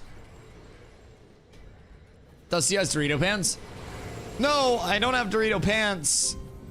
Because I eat the Doritos out of the pants. Because eventually you get enough of a buildup where you can essentially take the pants after you take them off at the end of the week or whenever, and you can scrape the thigh of the pant where you wipe your hands on your front teeth, and you'll accumulate the Doritos as you go. And so it's almost like eating an ear of corn, except you're eating your reclaimed Doritos. So no, we don't have the Dorito pants. The Doritos get eaten, and then the pants get put in the washing machine with the once monthly wash cycle. It's fine, you guys don't have to worry. And yes, I do use the double water with the wash cycle since I ran out of my Tide Pods because I was eating all of them. I think that makes one of the better scrolls. I don't think anybody's using scrolls right now anyways. If anybody's been enchanting, good for them, but I don't really think there are many people that are doing anything. What the hell? What the hell? Rude. Rude. I don't know why I'm subjected to this on a day-to-day basis. Has anybody been enchanting gear just at all at this point in time, by the way, or not? Because I feel like it's a very simple, straightforward no. But who knows? Could always be wrong. What are you doing out here, Meta? Don't hurt yourself. You just chill, you relax, you ball. You'll be fine. You'll be fine. I love farming for caster gear. Chat, does anybody else love farming for caster gear for their casters? They just sit there on the back line and free cast and do nothing.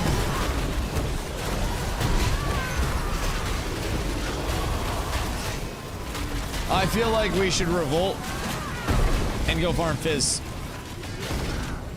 Takes way too many rubies to do scrolls. Takes a lot of rubies to do everything right now, dog. Let's call a spade a spade. Why are we all standing around? We didn't get shit. GG's. Well played. On to the next.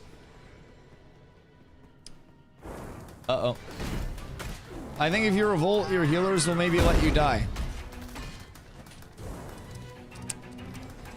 I feel like maybe they do that anyways. I don't know. I mean, my repair bills would like to discuss the recent deaths that we've been going through. No, I'm not saying it's all healers' fault. I don't know. Maybe just like Metacrow's fault. True, but more. Can I die more than I already do? I mean, sure, we'll give it a shot. We'll give it a shot. Cook. Ni hao, ni hao, ni hao, ni hao. Ni hao, Victor. How you doing, my friend? What you up to tonight? I feel like if you revolt, a certain bard might swap HP with you when he's at 5%.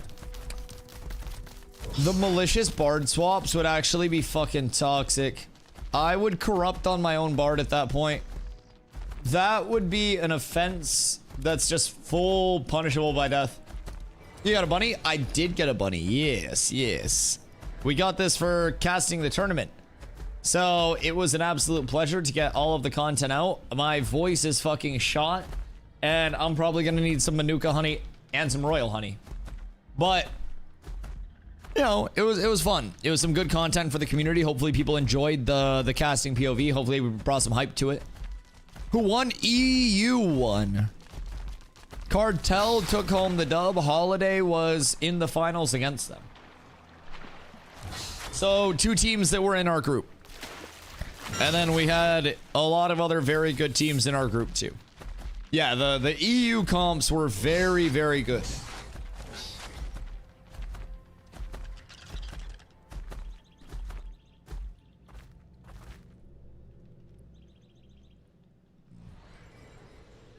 You basically dominated? Yeah, EU played really well, man. EU did very, very well, and I think a good portion of that, it's a big Dr. Peppy. Meta told me yesterday, I think it was Meta, right? Meta, did you say to get this bullshit, Dr. Thunder? This is like the domestic violence version of Dr. Peppy. But yeah, it's not bad. It's all right. It's like, it's better than you would think it is. It is good. And it was $1 for a 2-liter, which is a great value.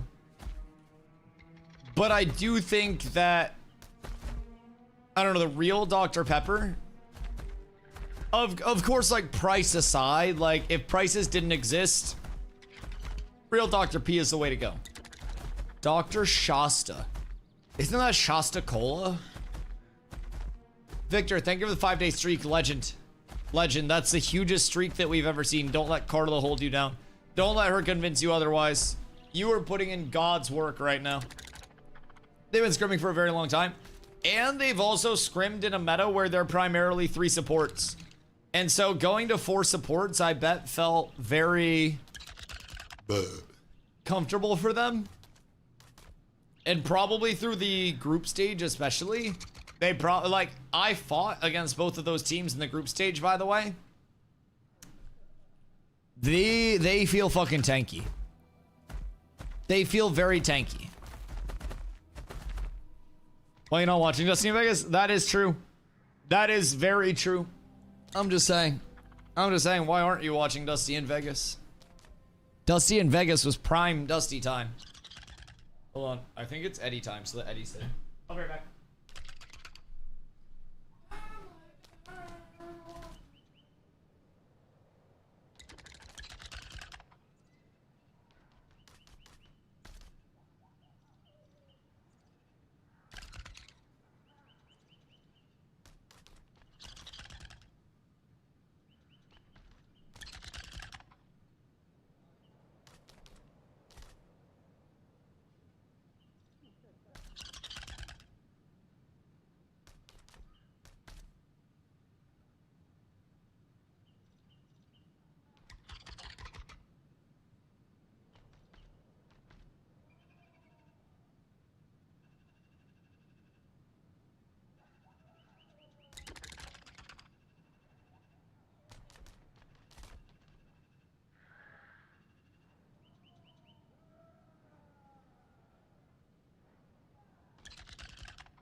Wait, what just happened? Did Meta just get wombo comboed? I just wanted to get an Eddie. I'll be completely honest. That was my one goal in life there, and I've succeeded. Dusty cooking stream when? Brother, I'm always fucking cooking when I'm on stream. What you mean? What you mean? We haven't stopped chefing since I was a kid. It's been constant levels of cook. They're calling me DustyWhy up in this bitch. And that's not racist. Why can't I dismount? What's I think I'm fucked. It's okay, guys. I'm here supporting. I'll give you guys something to look forward to. It's about all I can contribute right now, but I can make this bunny shake its ass for you. I'm trying my best.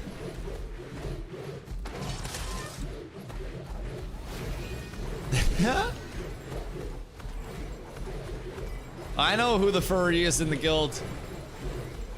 I think we've isolated that.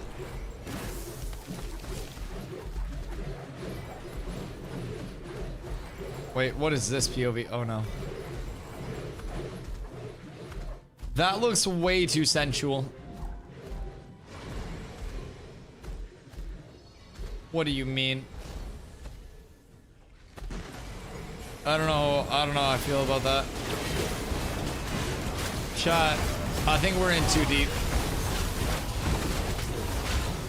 The fuck is this? Don't worry about it. Did we get one? No. Tragic. Tragic. Alright, off we go, lads. Really good farm. High skill gameplay. It's time to go. We roll out. And then we go farm something else that I don't care about. Stop marking me, stupid. Fucking mark me, I'll mark you, dummy. Fuck off with your helmet. I know what your mark is. There's a reason I went with the cross. You can farm elves? I mean... Do you need some help disposing of some elf scum, Mr. Thogley? I may be familiar with what you're asking. Zombie always won, zombie always marked. Always marked. There's no stopping it. Brother's throwing out marks on his keyboard like he's a fucking piano player right now. I don't crash from it. I don't crash anymore either. I hope. He says confidently. Yeah, I may crash from it. I may crash from it. What the hell? Excuse me. Who's got just diamond and cross? That's not the Zombler marks. Somebody's got some dumbass marks. Excuse you, pardon you. Tank coming through. I know. All the big scary mobs, they hit so hard. You poor sweet summer childs. It's okay. I got the dim glint too. We're up tremendous. What if you all just came in here? What if we all just vibe? All right, we will. We're good. Everything's wonderful.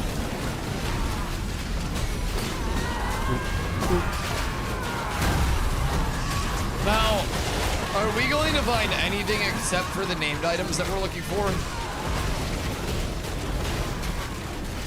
Because I do love farming items for casters. Like, don't get me wrong. There's nothing that gets me more bricked up than farming items for casters, right? It's just the number one way I want to spend my time. But like, what if we just fucked off? Cap? No, I love farming caster gear. My casters are my favorite people. I like casters and I like range DPS that have no responsibilities in the world other than pressing buttons and cool things happen. No, it's awesome. It's awesome. So, yeah, I love farming gear for my casters. It's only a 2-hour event. Yeah, but like, what if in that 2 hours I did anything else? You know, what if I like, I don't know, rescheduled it to a Fizgear farm, like something cool like Dunemore Helm, or like Hawkbow, or I don't know, unreleased Crucible content. I have this, I have the streamer client. We can do anything. What kind of music do you listen to? I listen to a lot, genuinely. I'm not much of a like, I don't listen to this at all type person.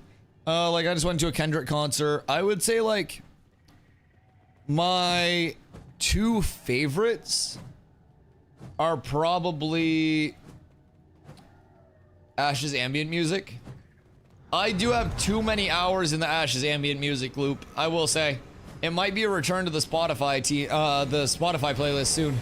But no, I would say like a lot of rap and a lot of like, I don't know, pop punk would probably be my two like most listened to genres.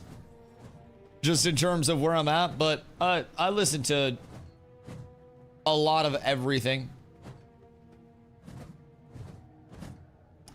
MGK, I actually used to listen to more MGK than I do now.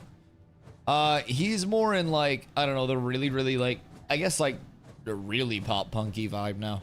But like, I listened to MGK like pre-lace up and like his mixtapes and shit like that, before he was dropping albums and everything there. And MGK was an interesting one to follow, because it was like he was originally like coming out of Cleveland, raging, moshing, like all of that. And now we have what we have. And it's like the evolution of MGK. Like, I liked old MGK, like, I don't know, true rap. The most out of his, I guess, discography. But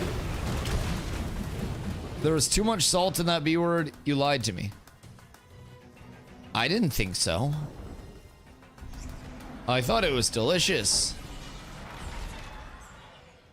I thought it was good. Maybe I just like salt more than you. But like I was chowing on that shit.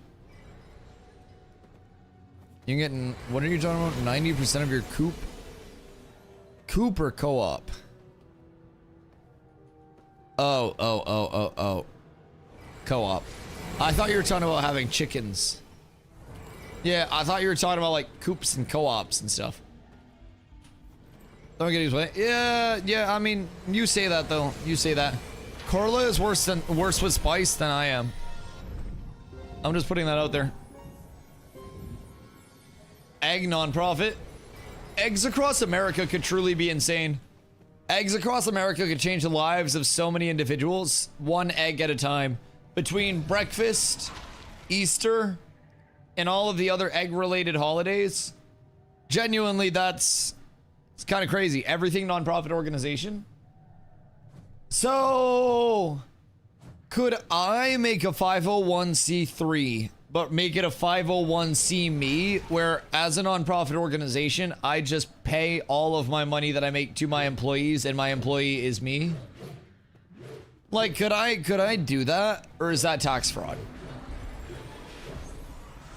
Yes. Wait. So what would I have to do to have Stream be a nonprofit organization?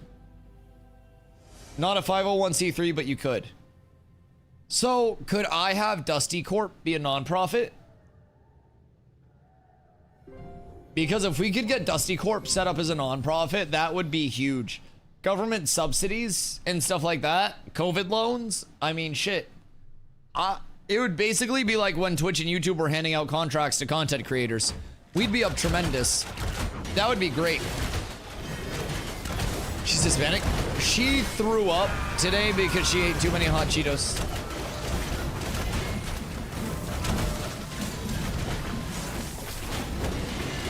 Twitch please, speedrun getting got by the IRS any percent. All right, hear me out, Beedorf. In the words of the not so late but still incredibly great Marshawn Lynch. I know I'm gonna get got, but I'm gonna get mine more than I get got though. And as long as you're getting yours more than you're getting got, then there's no getting got to worry about because you've already got yours. And that's just very important to keep in mind. As long as you're out there, you're truly getting yours. You are truly, you know, living your best life. Getting got only matters so much because by the time you get got, you've already got so much already. Sadly fair. Yes, sir. Yes, sir. It's like, I mean, shit. Marshawn Lynch, RM tiers, tax evaders. Eventually they gonna get got. But if they're getting theirs before they get got, then they already got theirs and theirs was for the getting. Dusty Corp advised by Dusty Karis, 501c4. I mean, the Dusty Karis Foundation could be crazy. And then we could like, how would we put it together? We would fund ambitious entrepreneurs that are at a very healthy peak age, before their peak even, and help them make their dreams of being a true entrepreneur come true. And I would be that entrepreneur. Question, does it have to have LLC after Dusty Corp? It would be Dusty Corp LLC if it was an LLC. But if we're not filing as an LLC, it would not have to be Dusty Corp LLC. But yeah, an LLC would be a for-profit organization and Dusty Corp LLC would be for-profit. Dusty Corp would be probably the non-profit sector of Dusty Corp LLC. So that way we have tax breaks. Dunehold is an LLC. I wouldn't be shocked. I don't think that's cap at all. You seem like you would do things the official route, a businessman route. Want to be the benefactor of a small business that nets 1.2 million a year? I'll do all the managing.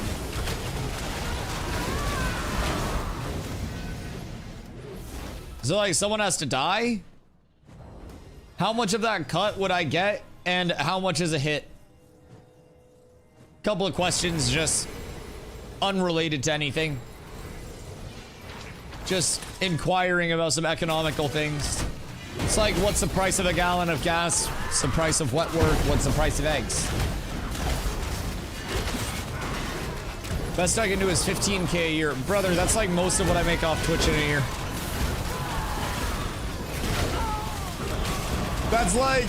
That's a good chunk of my actual yearly income. Just throwing that out there. Good fucking God. Could this be Dusty Scorp? Wait. And then we manufacture scorpions? Or I become the scorpion? Wait a second. Wait a second. Listen, man, wet work is something that's kind of like gone out the window lately. I feel like the good old days of rolling your sleeves up and calling in an organized hit on your foes are just past us. It's like that and bald men polishing their heads to make them as shiny as possible. Those are two things I think should come back. Personally, I think if there's a whole issue with like government funding for certain things, why not just have a price that you can pay the government to kill a motherfucker? They doing it anyways, might as well make some money off it, right? Like, goddamn. Goddamn. Feels late 90s for wet work.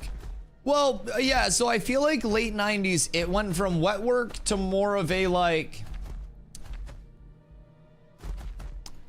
I don't know, it felt like hitmen were getting busted regularly, you know?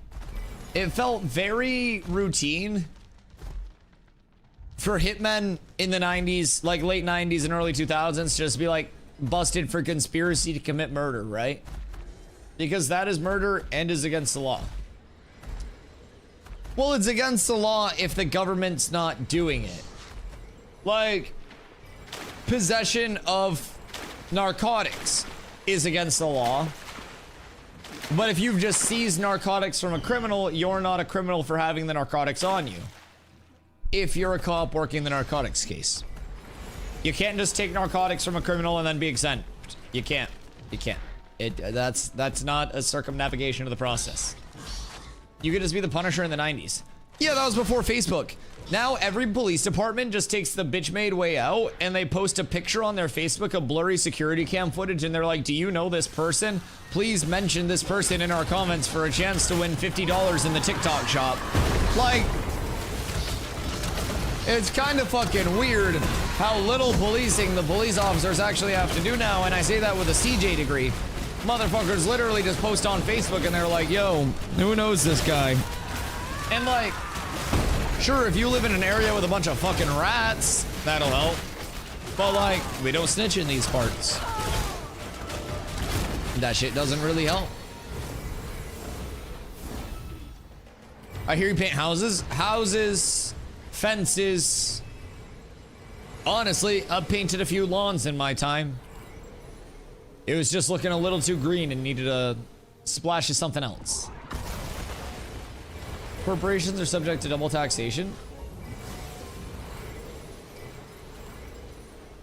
Some people do that in Arizona. Murder people? Yo, Dorf, have a good night, brother. I appreciate you popping by. Keep the dead grass and spray paint it. No, we were talking about murdering people. No. Common misconception. No, I'm in wet work now. Also, I'm gonna need a packed lunch tomorrow. I don't have much time for my lunch break, so just something that, you know, it's a quick, easy, on the go. I do actually have a really cute soup thing that I could take some broccoli cheddar in that would even allow me to like drink the soup a little bit. So that's cool. We'll get it figured out. But yeah, we're in a new line of work now. Carla probably doesn't know what wet work is. Carla, is that in like the English vocab yet? Or is this a new learned term? Oh, Game ran this good in PvP. I'm doing pretty good here. Wait, so this is a new learned term? Oh shit. I can look it up. I would not Google wet work near me. That would not be good. Wet work is paying, basically, if I'm a wet worker, somebody pays me to murder people. I'm like a hitman for hire. So, yeah, that's wet work. 30 FPS in PvP is playable. Try 10. Paying gold for the head of Bob Johnson. Bob Johnson? Wait a minute. Where the hell is Bob Johnson? Silk Road stuff. Wasn't Silk Road like the original dark web? I thought they just did like crypto and drugs and shit. Were they doing wet work too? Wet work is a term often used in espionage and military contexts, referring to operations involving assassination or other covert activities that result in bloodshed. It can also denote any task that involves dealing with potentially dangerous or illegal actions. Hashtag bad. Wet work is bad. That's what AI says. Creating a non-profit subsidiary allows for tax-exempt status on income related to its charitable mission. Donations go to the non-profit. Donations to the non-profit can also be tax deductible for donors, enhancing funding opportunities. Additionally, it can reduce tax liability for the parent corporation. Wait, so if I make an LLC,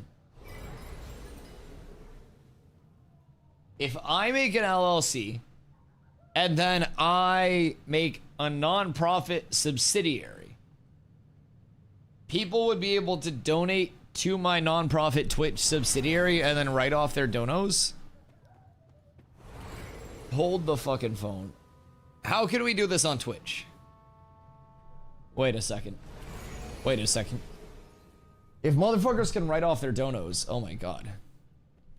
Yes, but you need strict conflict of interest policy.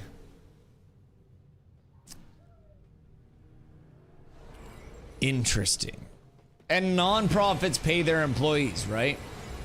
You'd have to donate those donos to actual charitable mission. So what if my charitable mission is helping 6'5" upcoming entrepreneurs?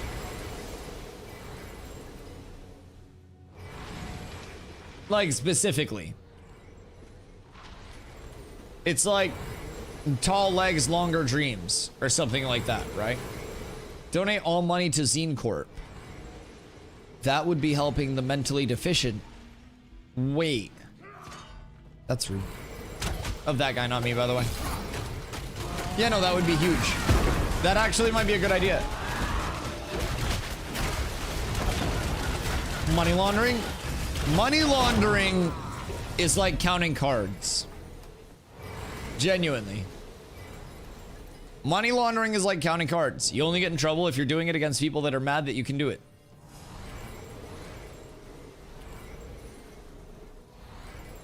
You understand the casting? I appreciate you, Roxy. Thank you, thank you.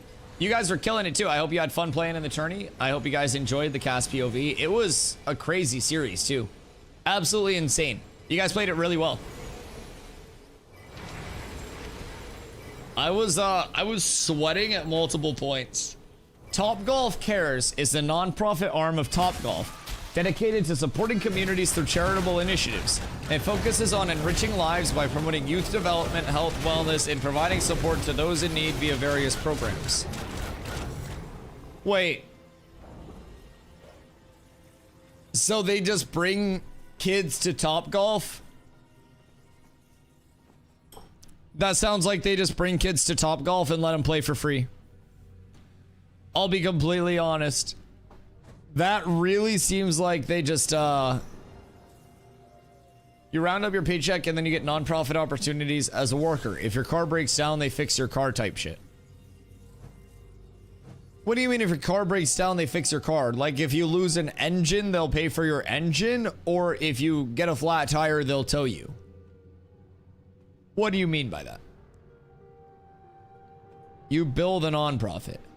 Oh? And that's just any Topgolf employee? What the fuck?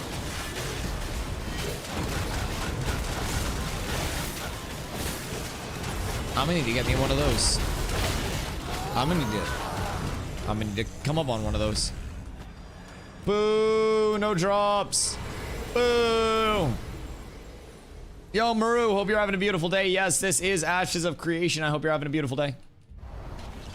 Let me know if you have any questions about anything. Oh, there's my bunny.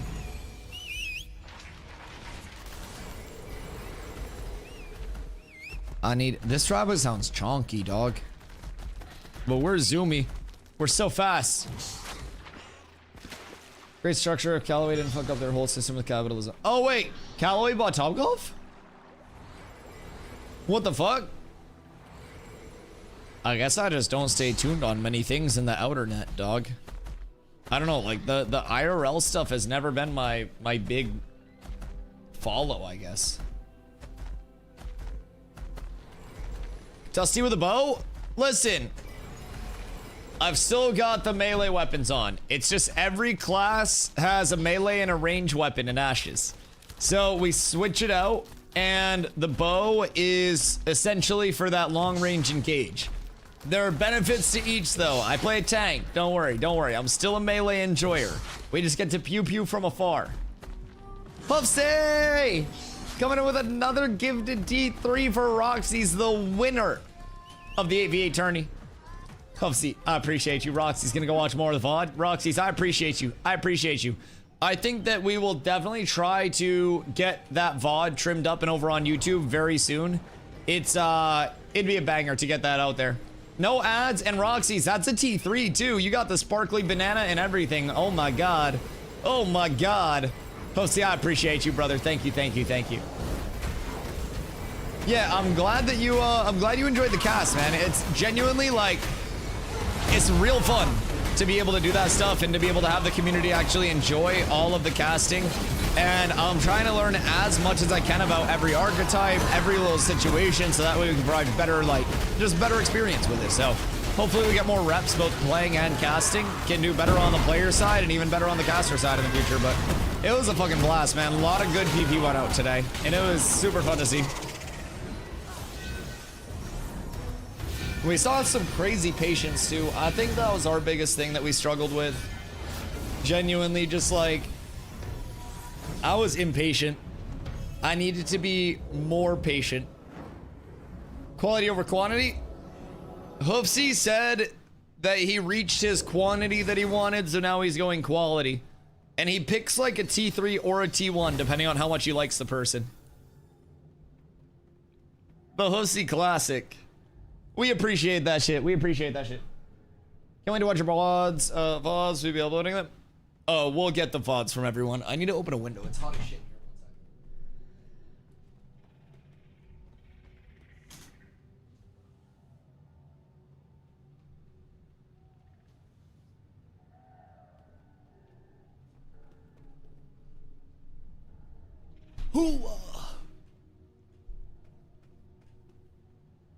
My good gravy. I'm so glad that I don't have to get on early tomorrow. It's gonna be so nice. So nice. I have a morning again. Hey yo, Zine with the 69. Hey yo. What was that roll for?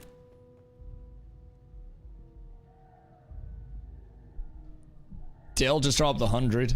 Good fucking god. Wait, no, not Dale. That was Elf. Oh my god. Elf just wasted the 100. Oh, that's so unfortunate. That's so unfortunate. That hundo might go down the drain. You really do hate to see that, man. Probably do a video about it. You should. You should honestly, like, so I was asking like other tanks and shit, just people that are coming by the chat, like 3 things that they would tell somebody that plays their archetype after playing in the tourney. With like all the knowledge that they've got, everything that they learned through the competition edge of it. Just kind of like what major things are that you feel made a difference.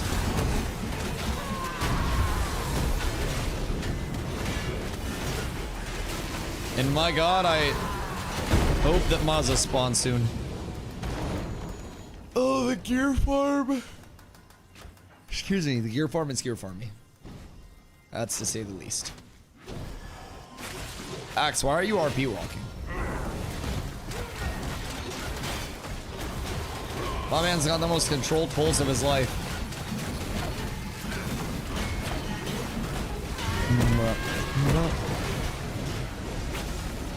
Ew. Ah. Why is that menu so fucked? Strike paid zombie 5 gold to kick me because my luck is too fire, so I rolled a 69 and walked away. What do you mean he paid him 5 gold to kick you? Bruh. Why is Zine being bullied? What is this tomfoolery? Good gravy. Good gravy. Then the bow speed reset when you destroy slash place it. Oh, we talked about Nin's boat. Is there large scale PvP mode on Ashes like New World? What if I told you that Ashes takes every single mode that New World has and extrapolates on it so much? So basically, this is the map that we have right now. For perspective, this is the Riverlands biome. The entire New World map is about as large as this one biome. Okay? We also have the desert, which is where we are right now. Then there's the June Dark. Then there's the tropics. There are going to be 18 of these different zones. There will be 85 of the player ownable nodes or towns. 4 different types of towns. So you have your basically scientific, which is democratic election, economic, which is an auction, religious, which is through questing to become a mayor, and then military, which is PvP to become the mayor. Once a month, there's a re-election, and once you essentially become mayor, you have the option to declare node versus node wars. Now, everything in Ashes is open world. New World is instanced. New World pulls you off the map. Ashes incentivizes you to be on the map, out in the open. So, we have multiple guilds. We have Cats with Abs, our main guild. We have Cats, our second guild. So, if we had Cats with Abs, our main guild, declare war on Cats, our second guild, we would be able to PvP out in the open without the normal, like, PvP flagging rules. Same thing with node versus node wars. If I'm a citizen of Athenar, and Athenar gets a guild, node deck on it from Jova, citizens of those 2 nodes would be able to fight anywhere in the open world at any given time. So, there's typically a consensual PvP flagging system. If I press Alt and F and I walk up to you and I hit you, I'm purple. If you turn and hit me, you're also purple, and we're combatants. If I kill you without you hitting me back, I corrupt, I turn red. Then I drop pieces of gear because corruption is going to be always punished, never rewarded in terms of a gameplay mode. Like, you're not supposed to corrupt. It's supposed to be a bad thing. So, wars are the open world. Sieges are the things that are going to be most similar to a New World War in their functionality. We have a siege tomorrow at 11 p.m. EST. I'm going to try my best to get into that siege, but sieges are very hard to get into. They're 100 versus 100 right now. They'll keep going up in size as capabilities increase, but for now, they're 100 versus 100. Eventually, because keep in mind we're in alpha, eventually a siege will lead to a node being completely de-leveled down to level 0 and having to rebuild from the ground up, right? So, it takes a very long time to actually level a node or a town all the way up to level 6. Right now, level 3 is the highest. 6 is meant to be a long time. And there can only be 5 tier 6 nodes or metropolises on the map at any given time. So, if there are the 5 on the map, you'll see another node try to siege one of those metropolis nodes to open up the lockouts. There will be a system called vassaling, where if there's a tier 5 node in an area, there can't be another tier 5 node near it for a certain vicinity. So you'll have forced regionality through node upgrades. Past that, you also have in each node a certain number of plots. So we can show over here. When a node reaches village state, it's got 4 empty plots on it. As a mayor, you have to build up materials through your node, through buy orders and commissions. You have to raise money for your node and incentivize people to come out there to your node to actually be able to put the buildings down in the first place. You can't have every building down because there are 22 different lifestyle skills to match this. Can't have every building in every node, so multiple nodes have to work together. It's not like New World where you're just gonna have everything at T5 and it'll never get de-leveled. So, your citizenship is very important. The once a month re-election. Builds the node helps, build the node helps, sustain the node helps, keep the node sustained. Past that, nodes actually have to make decisions on what they want to have within their node, what they want to build, what they want to, you know, focus on, what they want to specialize in as a node. So, that's node sieges. Nodes are meant to be multiple communities coming into one area for like the town. Then on the guild side of it, you have guild castles. Guild castles will oversee 1/5 of the playable world, right? And basically with guild castles, once a month, you will have, once a week, you'll have taxes that come out on automated caravans. Caravans, you drive place to place so players can control caravans. You use glint, which is a currency that drops from mobs, to buy commodities from vendors. You put those commodities on a caravan, and you drive that caravan place to place, town to town. The further you go, the more money you get. You may say, why not just, you know, why not just push the caravan all the way across, right? Well, because it can be attacked. The caravan itself is an open PvP. Boo. So basically, if I'm driving a caravan and you see me driving a caravan, you can attack that caravan and try your best to stop me from getting to the place that I'm trying to go. If you kill my caravan, you can basically take the goods and escort it yourself. So once a week, there will be automated caravans that go out to the guild castles that have taxes from the nodes that are in the purview of the guild castle itself. And through that, the guild castle can make money to defend its once a month siege. So the same way mayors have to be re-elected once a month, guild castles get sieged once a month, and if you can't defend your guild castle in the monthly siege, another guild is going to take your castle. There's a lot of very large scale, and keep in mind, everything is also in the open world and it's PvX. So it's not like you just farm up your best in slot in a dungeon. Right now, we are going back and forth in the desert between... this is a pocket dungeon called the Prismarium, and then we're bouncing back and forth between a named mob in the Prismarium and a named mob in the Gypsum Outpost. Named mobs have specific loot tables, so we're trying to find a chess piece, Calder's chest plate or something like that from the Prismarium, the one we just left, and up here we're trying to find slippers, both caster items. So there is so much depth, there's so much complexity, there's so much organization. If you basically want New World systems, but an infinite amount of extrapolation, community-based content, and everything else, Ashes is it. Ashes takes every social system of New World and goes so much further. So much fucking further. And the best part about Ashes is you get a 90-day period after you purchase your pack where you can get a full refund if you're not happy with it. If you do like it, you're in until the game launches. If you don't like it, you just get your money back and wait for launch to come check it out. Super simple. Also, !Ashes will get you the link to make your account. Go for it. That is going to be quite possibly, if you're looking for an MMO, the best thing you can do, man. I left in December. I haven't been back to New World, and I don't plan on going back. It's an alpha. It has its own problems. But Intrepid is also very, very, very responsive to everything that's going on within their game. And they want the best for the game, and as a result, they listen to the community extremely well. They value the community input, they value community feedback, and they value their playtesters' input more than any other development team that I've seen. It's nuts. Zombie said some of the griefers in your match got warnings from Intrepid. Sent it to you. Ain't no way. Huh?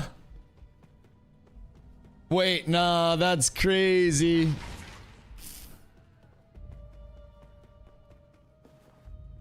That's actually crazy. The character failed to follow the direction of an Intrepid game master. It's expected that all testers will follow game master instructions and will be respectful to Intrepid personnel at all times. The account holder is responsible for all activity on the account. We do not want to remove anyone from the alpha test, so please be considerate to your fellow testers in order for us all to make Ashes of Creation the best game it can be. Shay! Yikes. Yikes. I mean, hey, they tried. But I mean, keep in mind, even if it's just like, even if people just say it's a warning, Intrepid is very vocal that they keep like behavioral tabs on people's accounts. So that's why mob trainers in P2 ended up getting the bans that they got, because there were so many behavioral tags on their account, and basically like that behavioral data is like weighed in on decision making. So essentially that infraction is just going to be attached to their account forever. And that's just the situation of it. And I always tell people, man, I don't like, it's just not worth it in an alpha. There are things that are just like, is this the way you want to go about it? And everyone's free to do their own stuff, but my God. I'm working on a Discord bot right now, about halfway through, but when I finish it, would I be able to get you to try it on a downtime day? Try to break it. Try to break it how? I'm not very good at breaking things, but I could maybe try to help. I left in January, but the $100 made me hesitant. Knowing I can get my money back. If it's not for me, it makes me want to try it. It's a zero loss scenario. If you come over, you have a community to play with already. We're over here all the time. I play Ashes 10 plus hours every single day, 70 to 80 hours a week. It's down Tuesday, Wednesday right now until August 4th. Right now is, in my opinion, the best time to check it out, Brando, because we're in the middle of a 3-month stress test. It is August 4th, or sorry, May 1st to August 4th. So start of May 1st goes till August 4th, and then this server wipes and we go to the phase 3 server. Phase 3 server is 24/7 up, no Tuesday, Wednesday downtime. And a lot of the changes that we're in the middle of now should be shored up by the time the phase 3 server starts, making phase 3 a much better launch than this stress test was in terms of playability and enjoyability. So with that being said, I think it's a perfect time to hop in right now, because you've got 2 months to learn as much as you can and try to hit the ground running for the P3 launch. And P3 is where a lot of people will be trying to get a little bit more serious, get a little bit more competitive. And there's always a competitive end of things, but on our side, we came in a little bit late to P2, made the community with just a few people, and we've grown out a lot since then. We're now trying to get more into the PvP scene and make our way into like the true competitive end of the PvP spectrum. And it's very hard to get into, but you're going to have a ton of people returning for P3 in our guild and every other guild.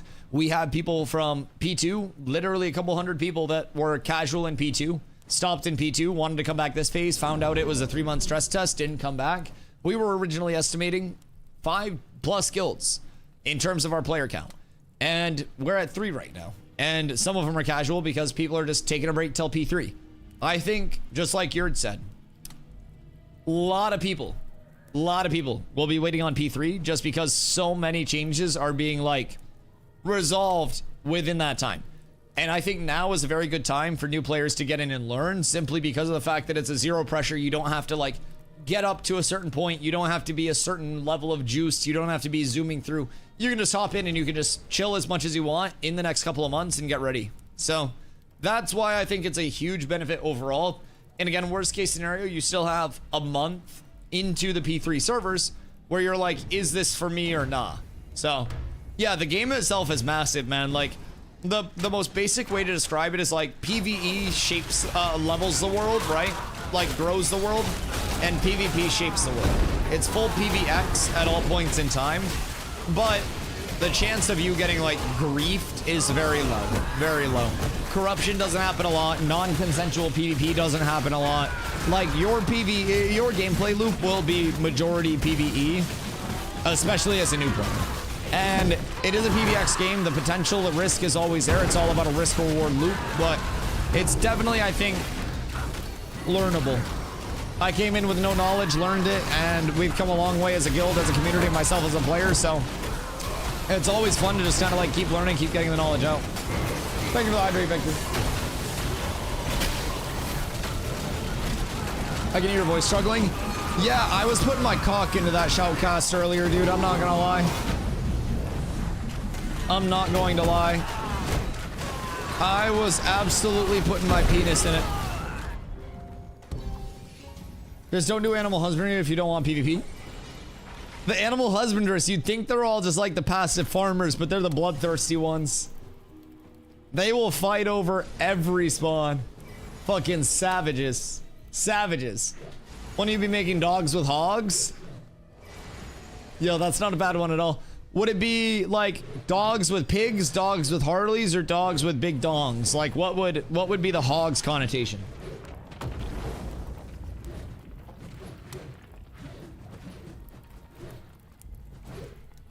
Dogs with big dongs. Jesus Christ. I mean, would that be the furry guild? I feel like at a certain point, once Tolnar drops, we're gonna have to have the furry extension.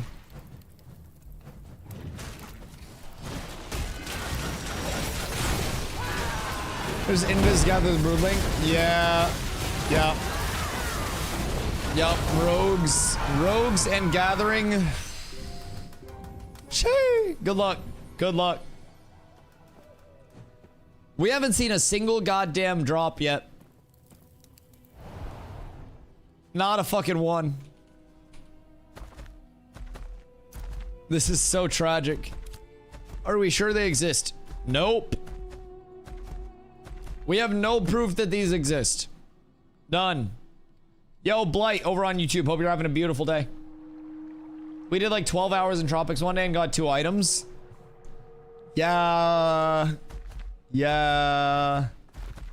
The named mob drops right now can sometimes be a little leaving something to be desired, but it is what it is. I'm sure there's also a delicate balance where you don't want them to be like dropping like crazy everywhere, but this tends to be, I don't know, a little bit under what we want. But the other day we saw 4 lungs of the abyss and 5 kills. Shit, maybe we just got the bad RNG all the fucking time. Maybe. Is the bunny faster than the Scorps? No, I think the Scorps are slightly faster than the bunny is because the Scorps are bugged. So it seems like the bunny is supposed to be like 165. Right around there. It's not the fastest mount, but it is quite fast. And it is also adorable. Bunny 175. Oh, is it? Word. A little faster than Daystrider. Okay, that makes sense. That makes sense. Yeah, I haven't done anything to compare it to, but that would make sense if Daystrider is... I have a Daystrider in my inventory too. Somewhere. Because Daystrider is 170. So that would make sense. Bunny plus 10, awesome. Yes, and it was a gift, and I greatly appreciate the gift. It was, I guess it was like a little thank you for casting the tourney or something. So, never expected, but very nice, and it's cool that we can do things like this in the alpha, because ain't nobody getting shit when the game launches. So it's nice to just kind of like, I don't know, have those fun things happen. You guys are lowering the value of my bunny?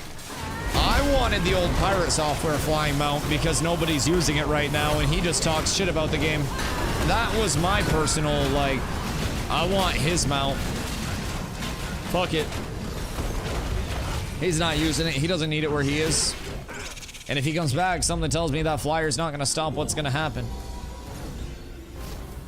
The rarity tonight, 3 giant bluebell 4 nodes in a row. I think you might have a cluster. Pirate playing Dune at the moment. I don't think Pirate Software is going to come back to Ashes. I'm going to be completely honest.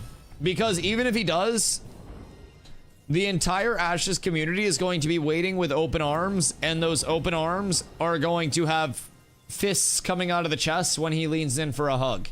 It's going to be a big debate, and it's not going to be a good reception. Because essentially, he talked about for so long wanting to smoke with every single person and every single community in Ashes because they were the biggest and the baddest, right? And then they dodged the PvP server. They dodged the mega server.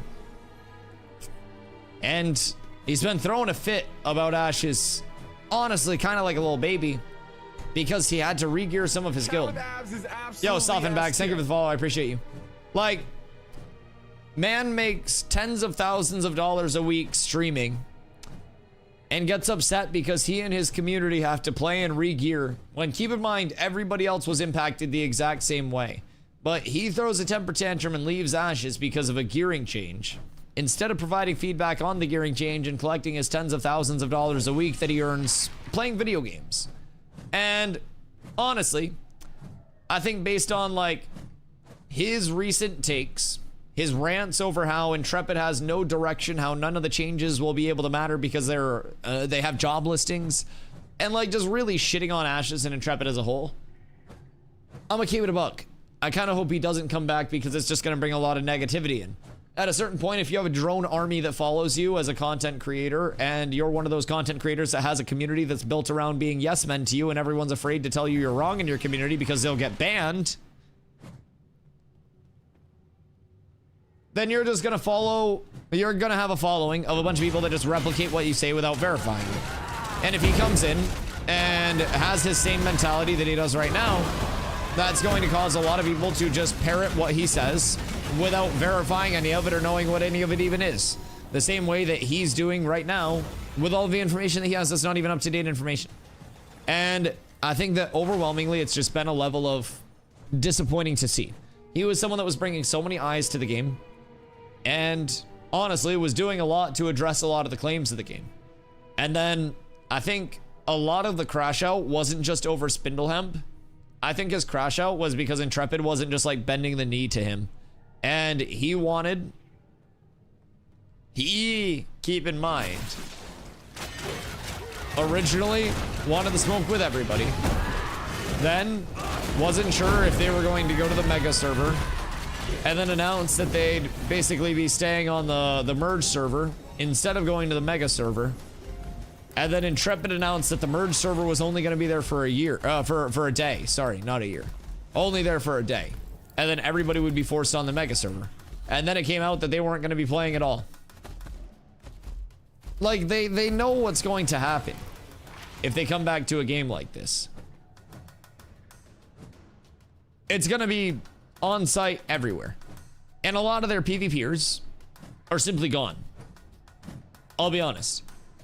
A lot of their Ashes players have gone to other communities. They've moved on. They don't have the punch that they had before. They don't have the force that they had before. But you know what they do have? The same delicate, fragile ego that led to a lot of the people not liking them in the first place.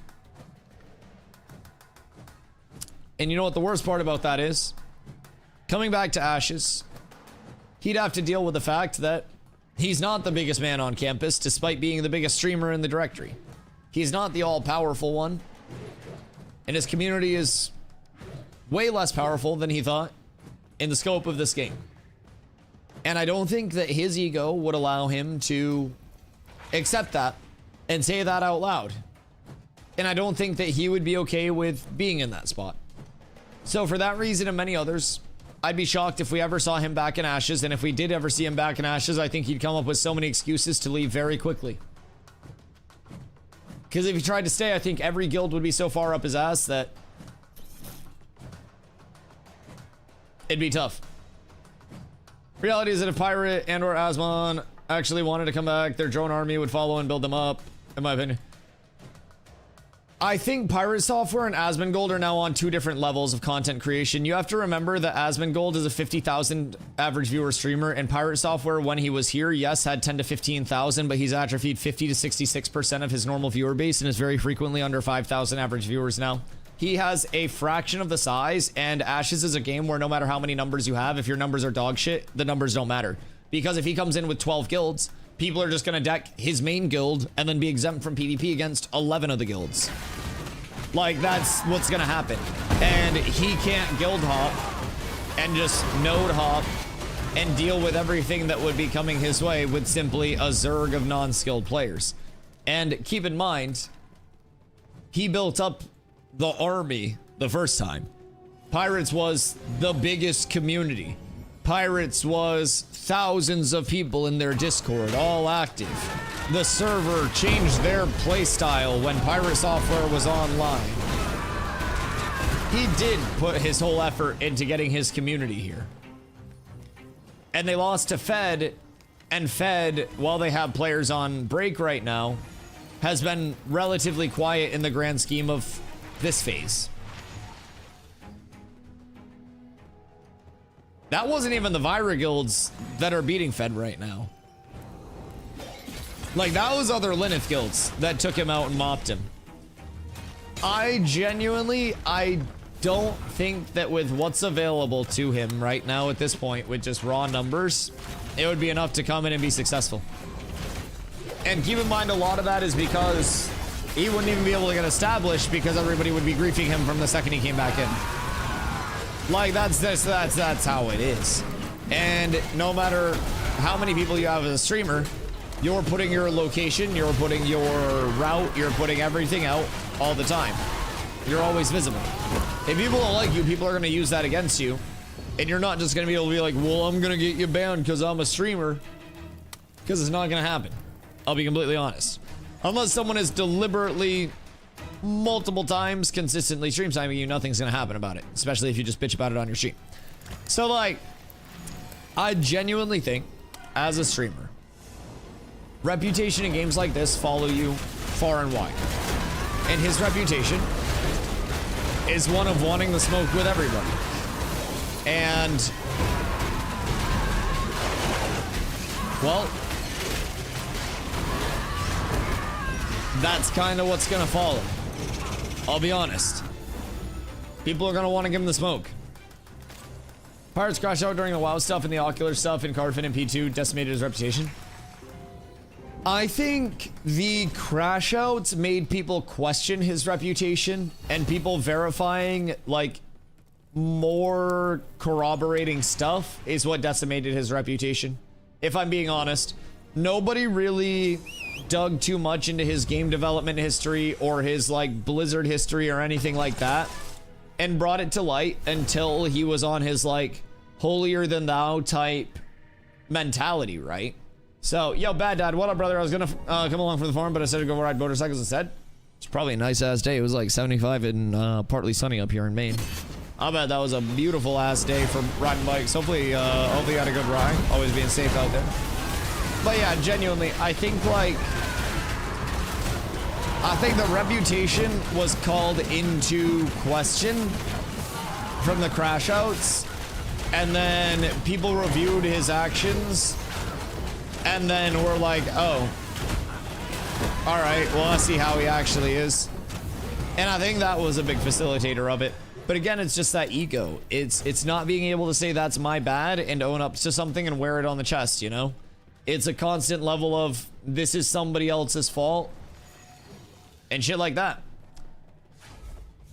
Dude, I don't think he'll be back. I really don't. And at this point, I'll be honest. Again, I'll say this. I hope that if he's not in a state where he's coming in to enjoy the game, he stays the fuck away from the game. I think streamers are some of the most detrimental people to games and communities that exist. I think streamers can promote so much toxicity and shit within communities that it's nuts. Jolly! Thank you for the 21 months, brother. 21. I appreciate you. My legend, my goat. Come join us. It's time. What's everyone farming? Right now we are over in the desert. We're doing Mazza's flame farm for Calder's chestplate. And then we're also doing Gypsum Outpost Farm, Nearly Dead Prisoner for the boots for casters. So big caster farm, just running back and forth there. I don't know how much longer they're going to be hanging out for over here. I'm just following along, helping out, making sure they have enough people to get the job done, because my needs are very few at this point. So just trying to get those drops. We have received precisely, sorry to count, 0 drops. Yep, you heard it. No drops. Not a single one received. It's okay though. It is what it is. This is going to be the one. This will be our drop. Kill the Venom about to end. Yeah. People may stay and farm later if there are people around, but we got a Calders. Wait, did we? When the fuck did we get a Calders? What the fuck do you mean? Oh wait, was that before I was there? Nah, there's no way. Bro, am I actually cursed with anti-streamer loot? You were on a boat. I hate this game.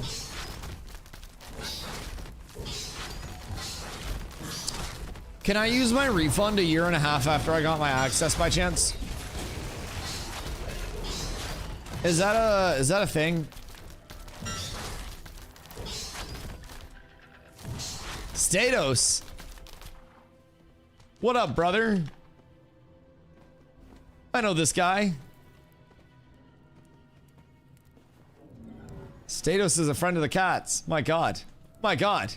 He's also stuck down there right now. What's up, dude?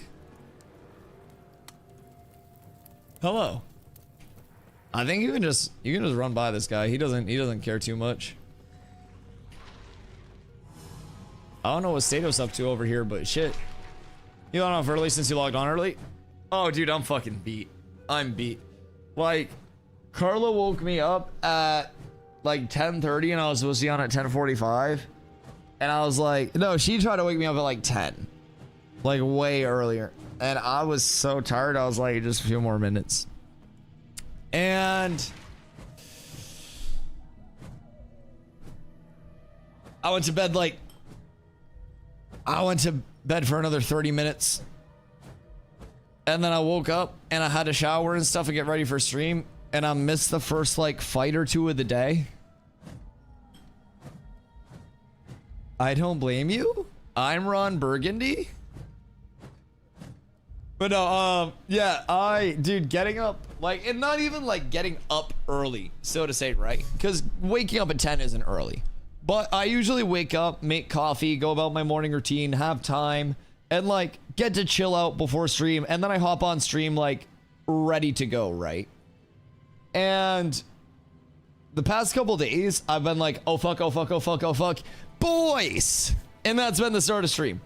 And it's been hectic. So yeah, we'll be back on the normal schedule tomorrow. And I say normal until we go to Iceland, and then the Iceland schedule is the new normal for 2 weeks, and then we're back again. So it's gonna be a time. Oh, so you can see all the active buffs on nodes just by mousing over the banner on the map. That would be quite nice. That would be quite nice. Ken, welcome back. Who won the tournament? EU won the tournament. Cartel was the winning guild over there. Then you had Holiday in second place. Both groups that we fought in our group stage, and really strong groups. Really strong groups, I will say.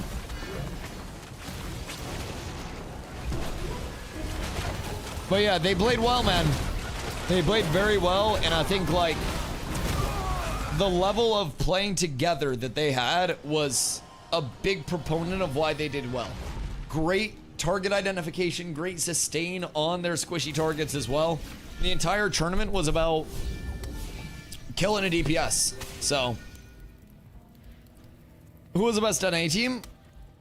Some had Cats 2 as the sleeper. We did have Pock and Zine coming in at like a combined 145 power. So like a lot of people had them as the sleeper pick of the tourney. Unfortunately, they struggled a little bit in the group stages due to some DDoS attack. Jesus Christ.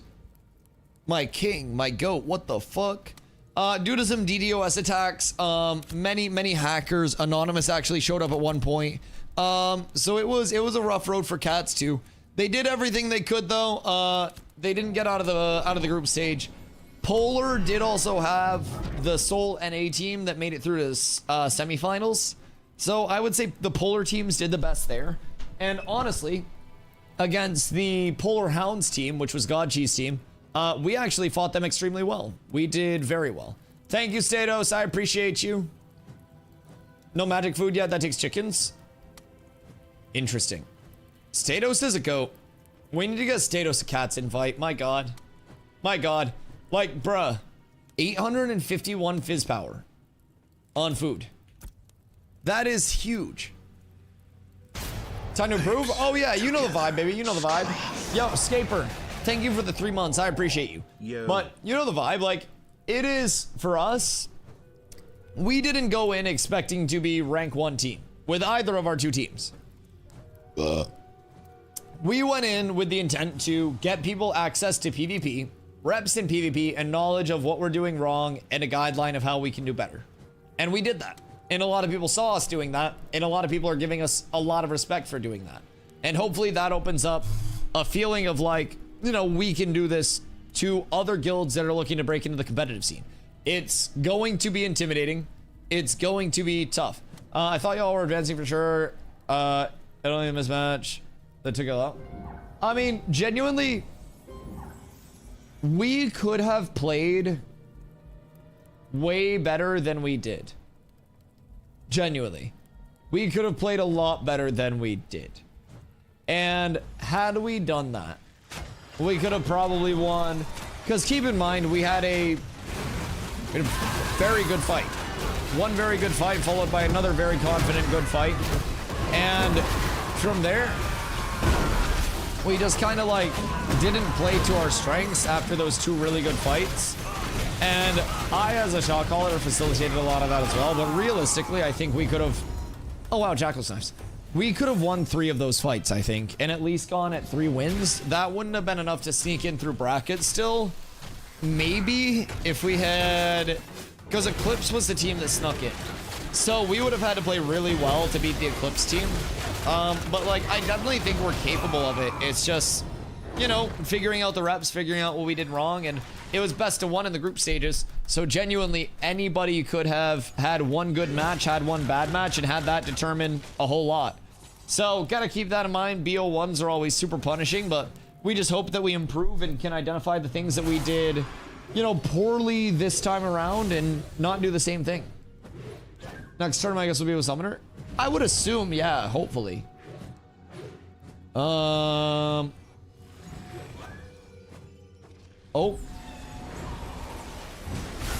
There we go. Blessings on blessings. Boop, boop, boop. The misses are crazy. My hit rating is 0. It doesn't exist. Okay, so we actually got 2 pieces of loot. Dope. No event nearby. Huh?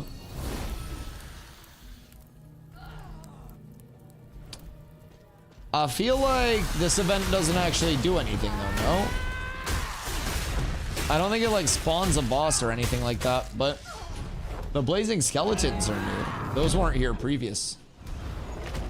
Hey. Oh, wait. Oh. Uh-oh. Uh-oh. I gotta hightail it. Great googly moogly. Alright, people, we going back over to Calendars for another one? I would assume probably Calendars, and then they call it relatively soon. Ultraman already dipping, but... We should do a Cats Ran Naked Tournament. Naked Tournament would actually be biz. It would just be hard to verify, like, what people were using for jewelry and shit like that, but it'd be fun. I think it'd be very fun. Naked duels are huge in terms of development, especially if you're mirror matching. Naked duels go crazy. Oh. I mean, I think most people are going back for another Calendar skill, right? if I had to guess. If I had to wager a gander. Feels like a time down competition with gear right now. Yeah, but I mean, all of that data is also very important to like keep everything going and progressing, right? So that I do agree, but it's also very important to remember that that data and like the gear and everything is a large part of the reason why things are the way they are. So that ongoing balance will be huge, but gonna die now. Yes, I agree. I agree. But I thought about doing something related to captains coming in and doing like a guild limit and a class limit. So like captains come in and pick their teams and you can only have like so many players from each major guild on your team and shit like that. I think that'd be fun as hell.